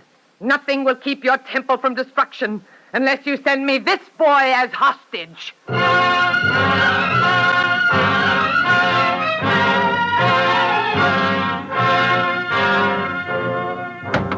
My friend, it is done. The temple is finished. Why, I heard the queen retracts and wants the boy instead. Yes, but if they refuse, the temple burns. They surely won't refuse. Would they let that temple fall for some boy they don't even know? Nabal, you are dealing with a very proud people. Jehoiada will defy the cruelest death rather than surrender a child dedicated to the service of God. They will refuse, I tell you. The rest is up to me, and fire and sword will rid my eyes of them.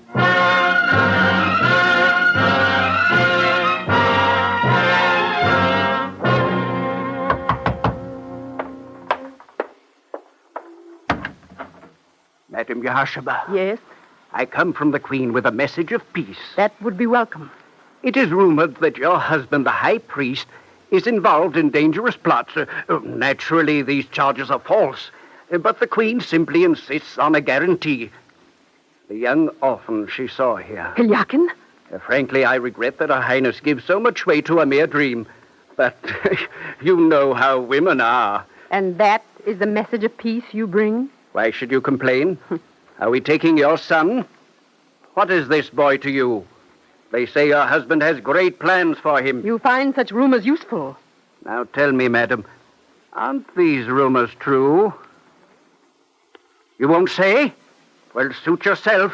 But remember, before the day ends, the boy goes to the Queen, or you will feel the wrath of her displeasure. The storm is broken. The secret is almost out. Matan, all but name the father of the boy. Let us hide him again. In the desert this time. Let him go as a suppliant to King Yehu. Poor boy. From the moment of his birth, they sought his life. We shall not hide the boy. We shall rely on God alone and act before Matan's plans are ready. Ishmael, order the temple gates closed, and let all grown males assemble below to receive arms.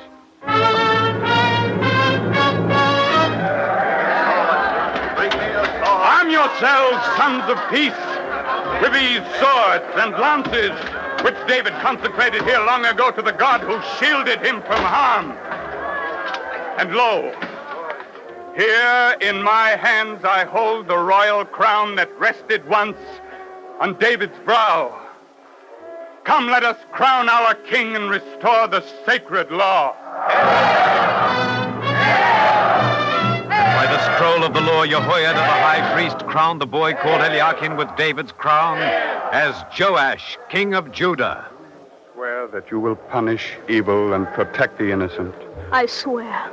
and that you will never forget the poor, since you yourself were poor and an orphan. I promise to follow the law of God. May he punish me if I depart from it. With this sacred oil, I anoint thee king. Priests, Levites, Judeans, behold your king. With God, your single hope. Soon Athalie will come to seek his life, and her barbarian hordes will besiege us here. My sons, do not be afraid. The God of Israel has troubled the murderous in the night, and he will spread his terror through her hosts.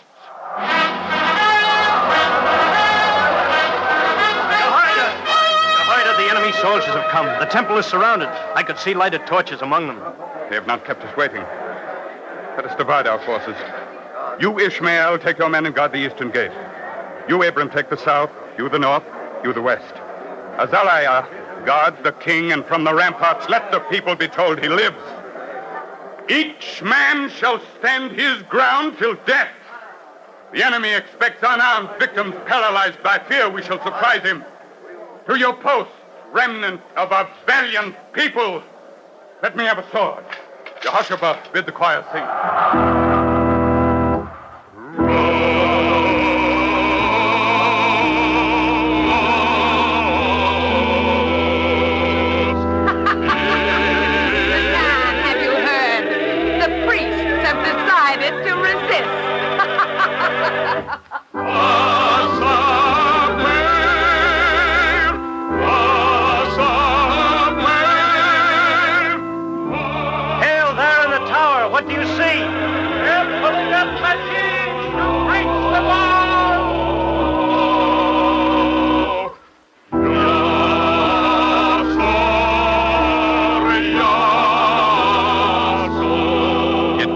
Prepared for the final assault, Athalie hesitated to give the signal.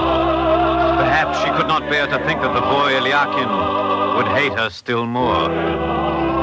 So, with the battering rams poised, she sent Abner to Jehoiada with a last demand that he give up the boy peacefully. And to Abner's amazement, Jehoiada seemed to yield to force. Let her come and take the boy. Only one thing.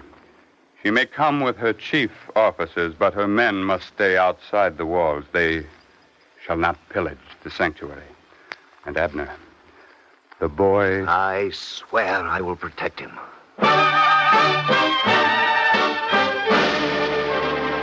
And Jehoiada set a trap for Athalie.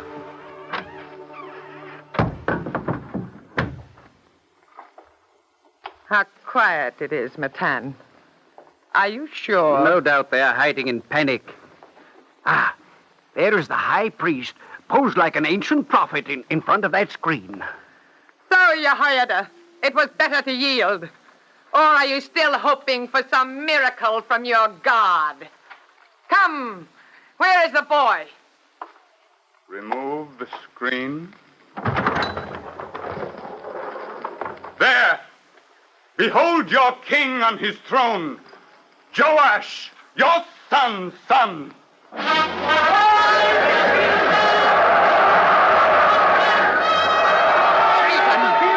Treason! God of the Judeans, you have done all this. You who set me against myself with dreams and with love, who confused me with pity, who beset me with visions. God! Take her away! Take her away, I say. Come, Judeans. Behold your king and renew through him Jacob's pact with the Lord. Now, King of the Judeans, begin your reign. Let not your heart be lifted up above your brethren. Never forget that power has its limits and its laws. That a judge of kings sits overhead. A judge who is the avenger of the innocent and the father of orphans.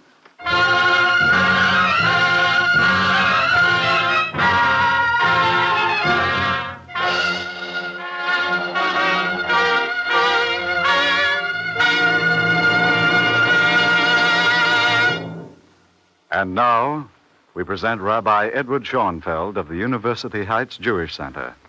Rabbi Schoenfeld. We have just heard the story of the queen who ascended the throne of Judah through murder and treachery, forsaking God and the principles of Judaism to worship false gods.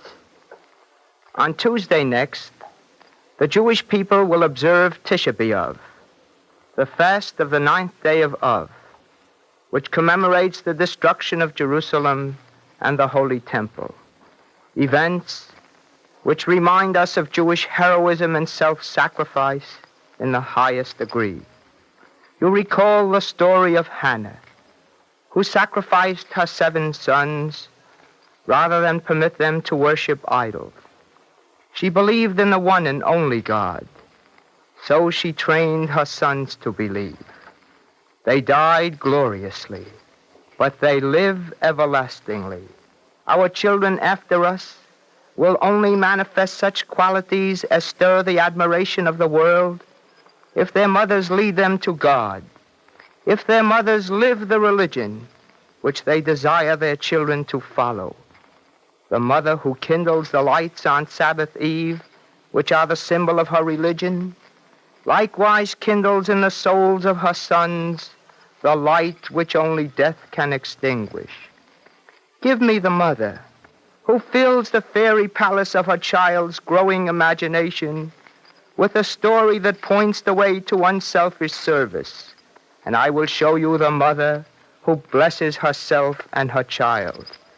Give me the mother who prays for and with her child in its most impressionable years, and I will show you the modern Hannah, whose fame will never depart from the lips of the young whom she blessed with her presence.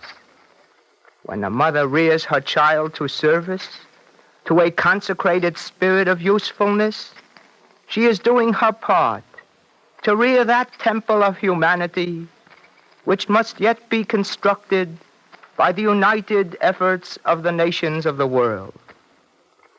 The period that precedes the fast day of the 9th of Av is followed by the Sabbath of consolation and hope. The hope of the temple rebuilt and the return of our people to the land of Israel. Mothers will be the inspiration of that hope. Mothers who will lead their families heavenward to the prophetic mountain of humanity, toward justice and everlasting peace. Thank you, Rabbi Schoenfeld.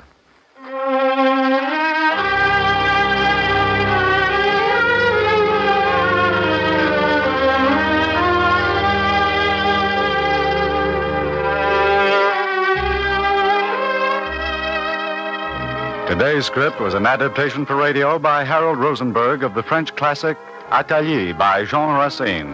The music was composed and conducted by Morris Momorsky. The liturgical music was sung by Cantor David Siegel. The entire production was under the direction of Ed King. Featured in the cast were Ann Seymour in the role of Athalie and Raymond Edward Johnson as Jehoiada the priest. This program is a weekly presentation of the National Broadcasting Company and its affiliated independent stations, and comes to you under the auspices of the Jewish Theological Seminary of America.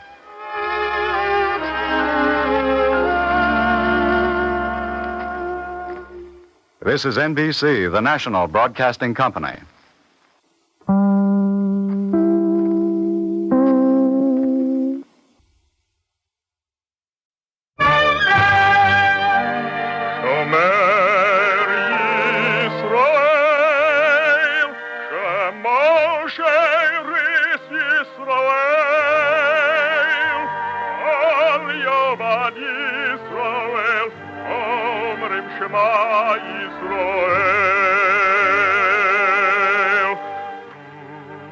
And the Lord spake unto Moses, saying, Command the children of Israel that they bring unto thee pure oil olive beaten for the light, to cause the lamps to burn continually in the tabernacle of the congregation.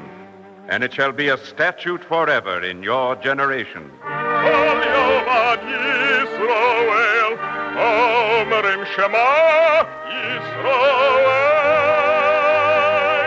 The Eternal Light.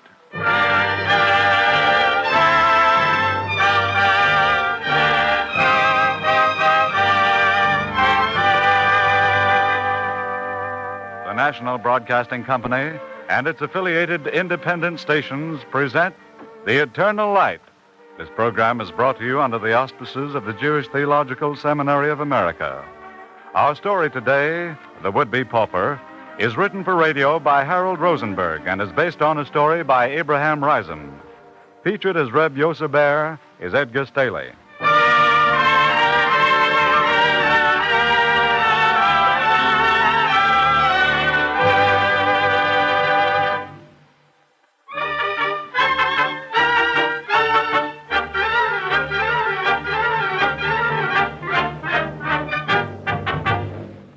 Let me tell you about our town's rich man, Reb Yoseber. Yoseber lives in a good house, has a tall, dignified wife and 2 well-bred children, and is highly valued in the community. In fact, it's his value to the community that this story is about. Yoseber often has visitors who remind him of his high standing in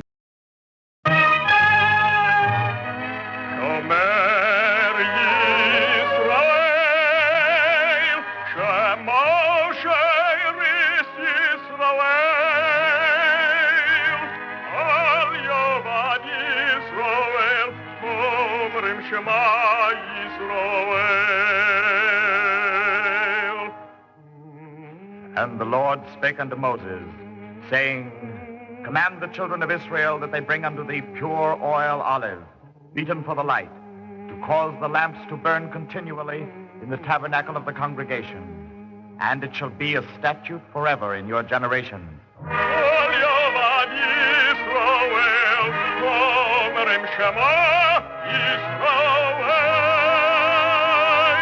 The Eternal Light.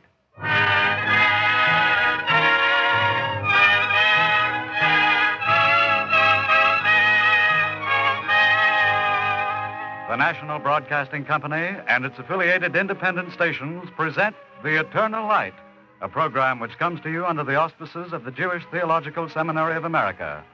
Today's story is based on Gotthold Lessing's dramatic poem, Nathan the Wise, and was written for radio by Ben Kagan. Featured in the cast are Will Geer as Nathan and Raymond Edward Johnson as the Sultan.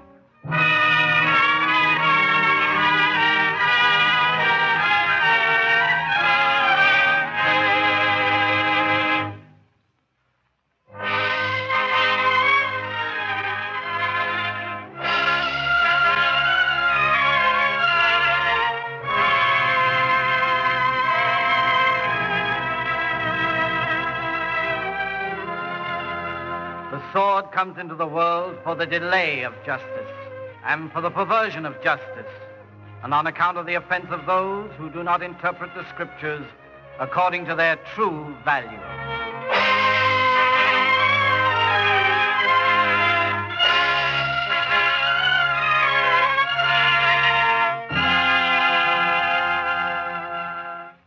Bear this thought in mind, listener, as we tell you today a story from antiquity concerning a sultan who pitted one religion against another, proclaiming his to be the truest, and concerning a Jew who judged not alone, for none may judge alone save one.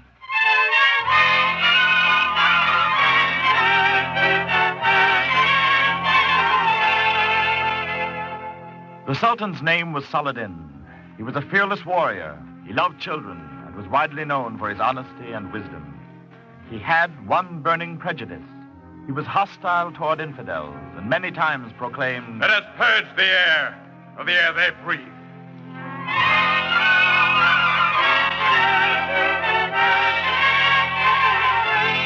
During the Third Crusade in the latter half of the 12th century, Saladin's armies were storming the kingdom of Tyre, while on a windy hill behind the battle lines, the Sultan impatiently awaited the outcome of the siege. There should have been news. Why is there no news? Why no word from the generals? Is it possible, Hampshire, that the enemy was stronger than anticipated, that they had set a trap, played a trick? It is still early, Saladin. The sun... It is early or late, depending on the interpretation one makes of time. Whoa! Huh? Sire, there's a lieutenant coming from the front. At last. He's bringing prisoners with him. 4 Templars who looked the worst for battle. Good.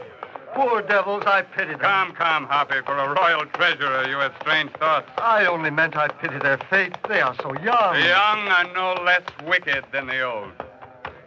Greetings, Saladin! Greetings. Well, what news? What news?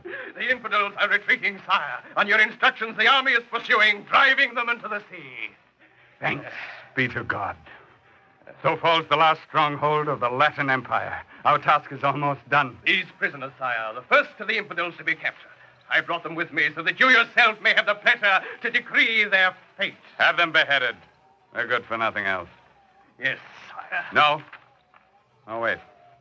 I want to question them first. Bring them closer. Come closer and face the Sultan. Move! Infidels, you see now that your cause is lost.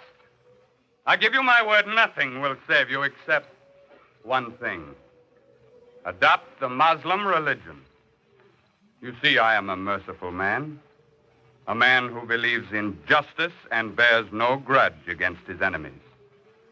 Adopt the Muslim religion and you live. Speak up and make your choice. Speak and answer the Sultan.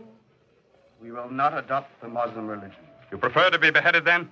We prefer not to adopt the Muslim religion. We have our own. Very well. You've made your choice. I'll suffer for it. Behead them. Move, infidels, move, you unbelievers! Well, that is done. Yes, that is done.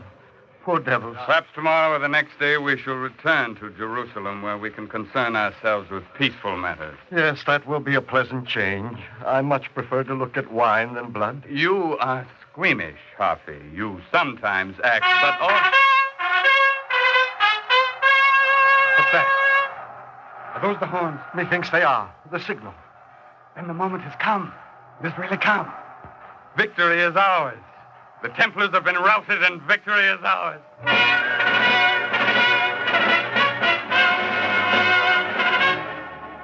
A fortnight later, Saladin's victorious army marched into Jerusalem.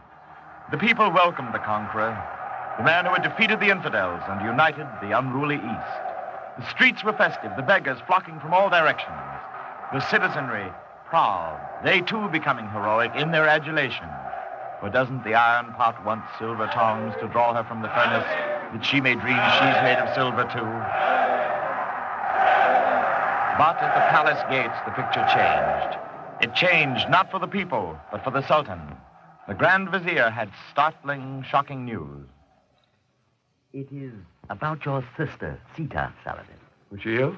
Has anything happened? I hesitate to tell you, sire. I fear you're Fear not and speak. Has she met with some misfortune? Well, my lord, it seems a Templar, an infidel, has escaped from Tyre. What has a Templar who's escaped to do with Sita? I'm coming to that. He found his way into the city and was given aid by certain unknown sources. Have them made known and come now to the point. Where does Sita figure in this? She is hiding him. Sita hiding a Templar? I can't believe it. Oh, she is, sire. There's proof. Why? What reason? Why would she hide a Templar? Why would she hide a loathsome creature detested by all mankind? Speak. I think she loves him. Well, there could be other reasons, but I know them not. They, have been seen together in the palace gardens, and the episode is common gossip among the people. Sita? My sister, Sita, a traitor.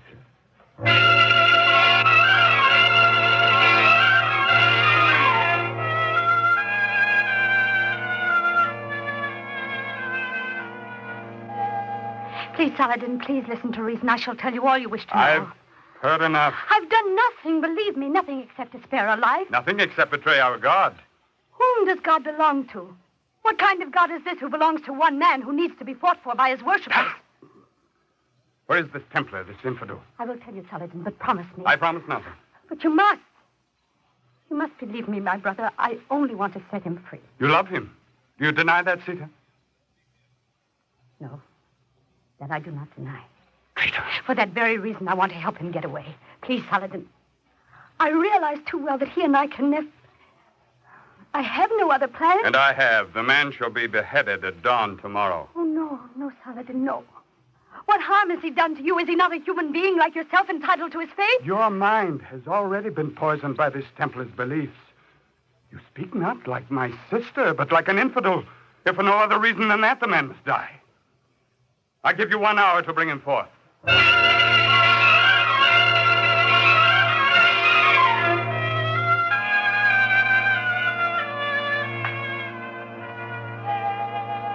Hafi, I ask you as a friend and as a man in Saladin's confidence.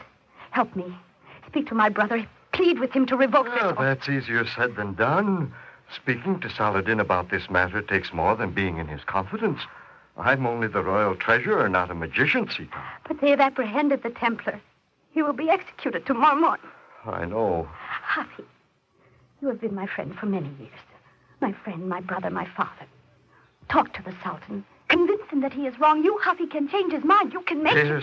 Sita, I've never been able to change the Sultan's mind, even in matters of finance, saying nothing of sparing a criminal's life. The Templar is guilty of no crime. You know, you've told me many times that piety towards God cannot depend on our beliefs and fancies about God. True, but in Saladin's eyes, being an infidel is crime enough. But not in your eyes, Hafi. My eyes are weak and do not matter greatly in this case. You have told me many times... I have. I do not find much comfort in bloodshed. I'm glad the war is over, the killing stopped. No, it hasn't. Just one more man. Another head will roll, and... And then his blood will be on your head. I did not judge the man or seal his fate. You know full well I'd gladly speak to Saladin if speaking were all that's wanted in this case, but Who else but you? There is a man. A Jew. Which Jew? So wise and close to God himself, he might convince the Sultan of his unjust decision. Who is this man? Where does he live? They call him Nathan the Wise, a man to whom his God has given the greatest of all the earthly gifts. He's famous throughout the city for his practice of giving alms to the poor. What makes you think this man could talk to Saladin? If any man could plead your Templar's case, that would be Nathan. And if any man might want to plead your Templar's case, that would be Nathan also. Then go find him, Hafi. Find him and ask his help. We have no time to lose.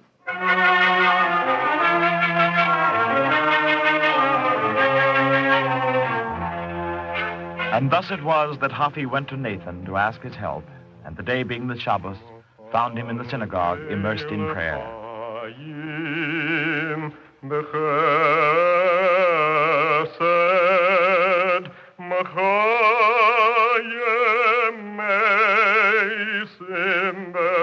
Thou sustainest the living with loving kindness, quickenest the dead with great mercy, supportest the falling, healest the sick, loosest the bound, and keepest thy faith to them that sleep in the dust. Who is like unto thee, Lord of mighty acts? And who resembleth thee, O King, who killest and quickenest, and causest salvation to spring forth?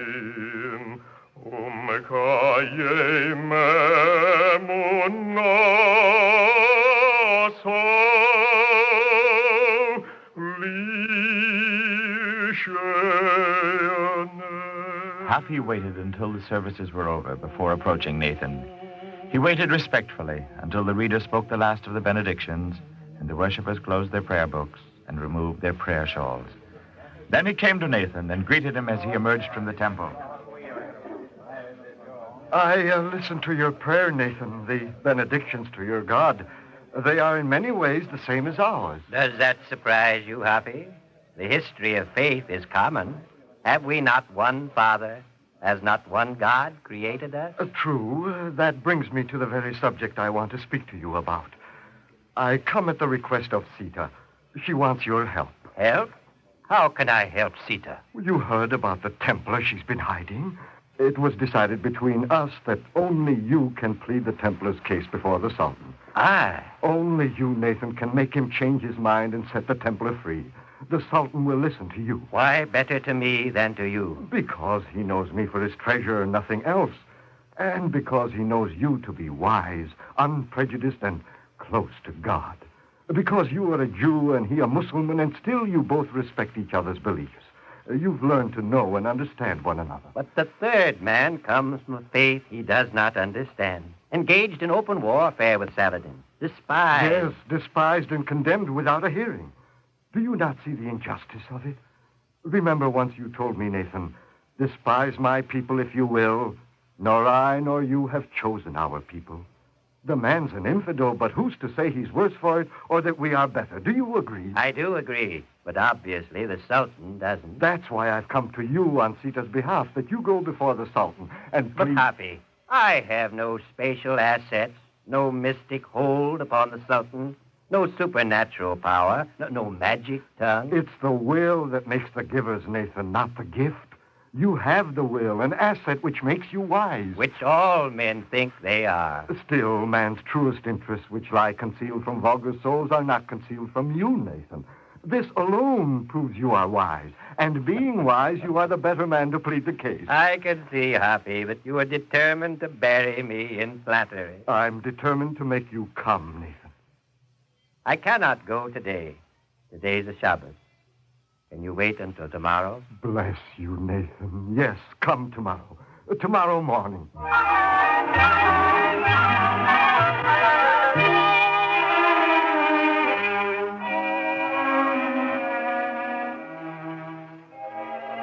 Saladin, I've brought a friend. His name is Nathan. Greetings, sire. Greetings, Nathan. I've heard about you. Do you not call yourself wise? No. Well, if you do not, the people do. He has an important message to deliver to you, Saladin. Draw nearer and speak. I will always listen to any and all complaints, no matter at whom directed. Prove your point, and justice shall be done. Sire, I do not wish to play with words or lead you on. I'm here on Sita's behalf to plead for justice for the Templar. Happy. Is this your doing? Milord... I do not wish to meddle, sire, only to make a statement, to state a viewpoint. I want to hear no more about that case. The decision has been made and stands. What can you lose by listening, Saladin? Surely you do not fear my words? Fear? You? I fear no man. Then let me speak. And if I do not prove my case, if you see no logic in it, behead the Templar and behead me also. You are confident, Jew. I only believe in the wisdom of God. My people believe and practice it. What else believe your people? Give me your teaching, Nathan. Sire, I am a Jew. And I a Mussulman. And among us here there is an infidel to boot. Of these three faiths, only one can be true. Well, then, tell me your views and let me hear your grounds. Which is the true faith? I fear this is a trap. Careful, Nathan. Be very careful. I was about to propose the identical question to you. Can you, sire, prove that one is truer, better than the other? I can prove that mine is best because it is mine. And I? If I prove the same thing on the same grounds, where does that leave you? And if the Templar proves his case, where does that leave us? You are making a point, Nathan, but I fail to see it. Sultan, let me relate to you a little tale. Tale. Why not? I've always had a love for tales when well narrated. The time is getting short, Nathan. The hour is running out. Make it brief. Tell on. Well, then, many years ago, there lived a man in eastern lands who who had received from his monarch a ring of priceless worth. It bore an opal stone which had a mystic power to render dear, alike to God and man, whoever wore the ring with perfect faith. Because of this, the Eastern man resolved that the ring should remain forever with his people. Upon his death, he left it to his dearest son, adding the stringent clause that he, in turn, should leave it to the son he loved the most, and that in every age, the dearest son, without respect to seniority, by virtue of the ring alone, should be the lord of all the people. And thus the ring came down from sire to son, until it reached the father of 3 sons, each equally dear to him. And by a kindly weakness, he promised the ring in turn to each of them. Thus matters stood, until a time when the father had to think of death, and then his heart was troubled. He did not want to break faith with 2 of his sons to whom he'd pledged his word, and he had but 1 ring for all 3. What was to be done? He sends in secret for a skilled craftsman.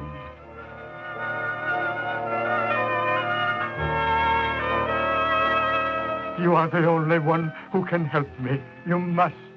You see this ring? I want you to make 2 other rings precisely like this one, at any cost. But they must be the same, absolutely alike, so that no one will be able to know the difference. I understand. I think it can be done. Go now and come back as quickly as you can, because my end is near.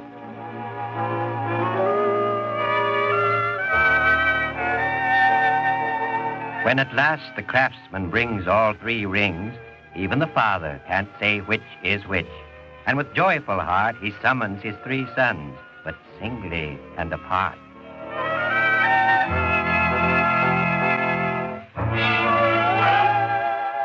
For you, my son, take this ring, and may God bless you. Take this ring, my son, and may God bless you. I give you this ring with my blessings, my son.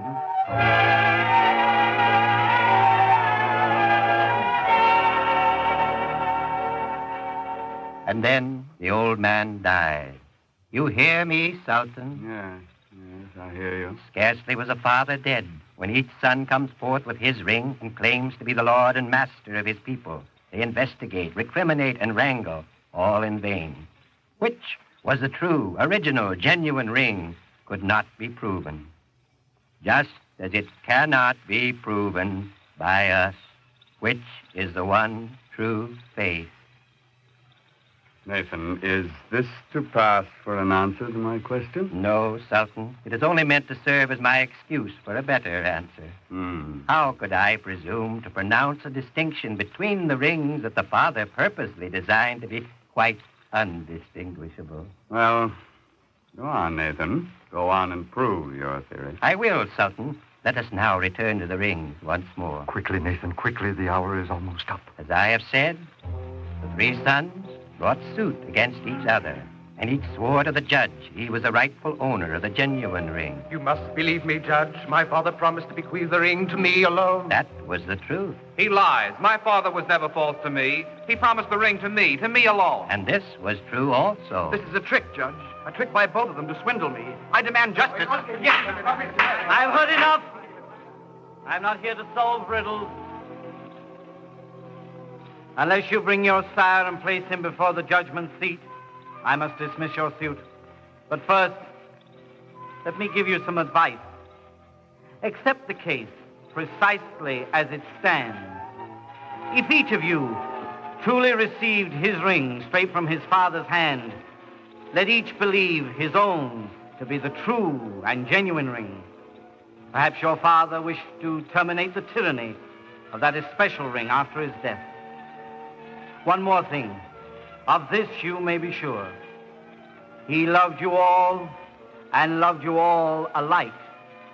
Well, let each of you now match his unbiased love, so free from every prejudice. Go forth into the world and practice what he taught you, to love all mankind with mild humility, hearty forbearance, true benevolence, and resignation to the will of God.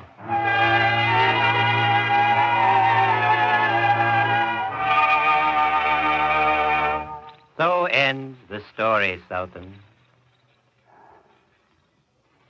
Nathan, I promise you the thousand years of the great judge are not yet up. Rabbi, call the guards.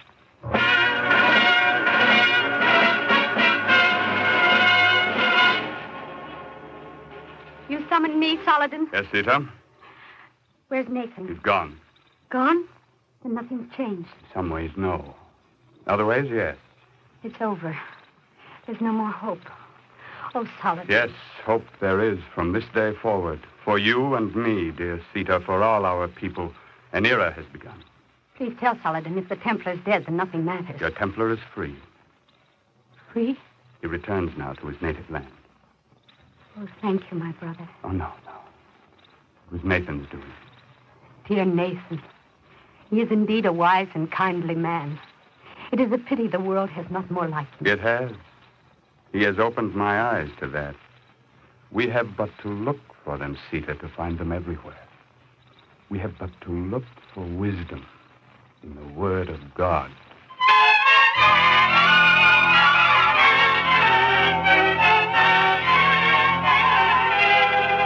It has been written, where there is wisdom, there is fear of God. Where there is no wisdom, there is no fear of God. Where there is knowledge, there is understanding. Where there is no knowledge, there is no understanding.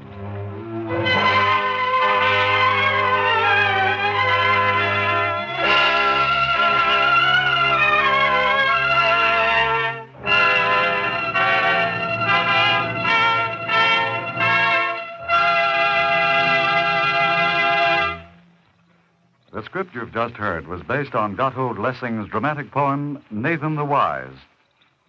And now we present a talk by Rabbi Max Gelb of Temple Israel of White Plains, New York. Rabbi Gelb. Last Wednesday, we observed the first anniversary of victory. The end of the war, however, has brought no abiding peace.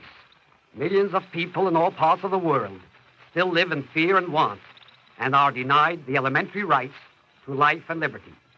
The drama Nathan the Wise reveals the old, deep-seated causes behind our present difficulties.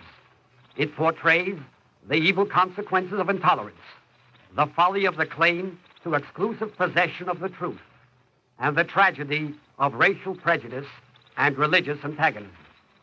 In the parable of the three rings, which we have just heard, Muslim, Christian, and Jew are represented as brothers, the children of one Father, all equally loved by him. The rabbis of the Talmud expressed a similar idea when they said that God, in creating Adam, the father of the human race, took the dust from the four corners of the earth so that no people may ever claim superiority over any other. The sense of human brotherhood is at the root of true religion. To deny the rights and dignity of man is to take the name of God in vain. This fundamental lesson needs to be applied in all our relationships today between Muslim, Christian, and Jew, between the white and the colored races. The call of our times is for that spirit of mutual understanding and respect among all creeds, which will foster reverence for one's own faith without resorting to any disparagement of another. Our religious convictions must become a source of harmony and cooperation, not of bigotry and friction. Our common obligation, therefore, is to mobilize our spiritual resources and help uproot the poisonous weeds of intolerance from our hearts, our homes, and our communities. With one accord, we must proclaim the truth, that whoever kindles the flames of hatred under any home will finally see his own house in ashes. Victory on the battlefield has not given mankind the answer to the evils which came so close to destroying all religion and civilization. It has merely cleared the way for an answer. And in the last analysis, it can be found only in the hearts of men and women everywhere who believe in the fatherhood of God and the brotherhood of man. The supreme task and opportunity of our generation is to translate this conviction into life. Thank you, Rabbi Gelb.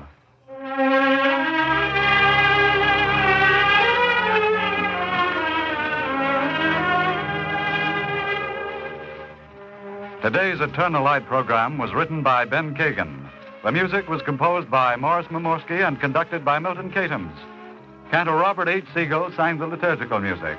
Raymond Edward Johnson played the Sultan, and Will Gear appeared as Nathan. The entire production was under the direction of Ed King.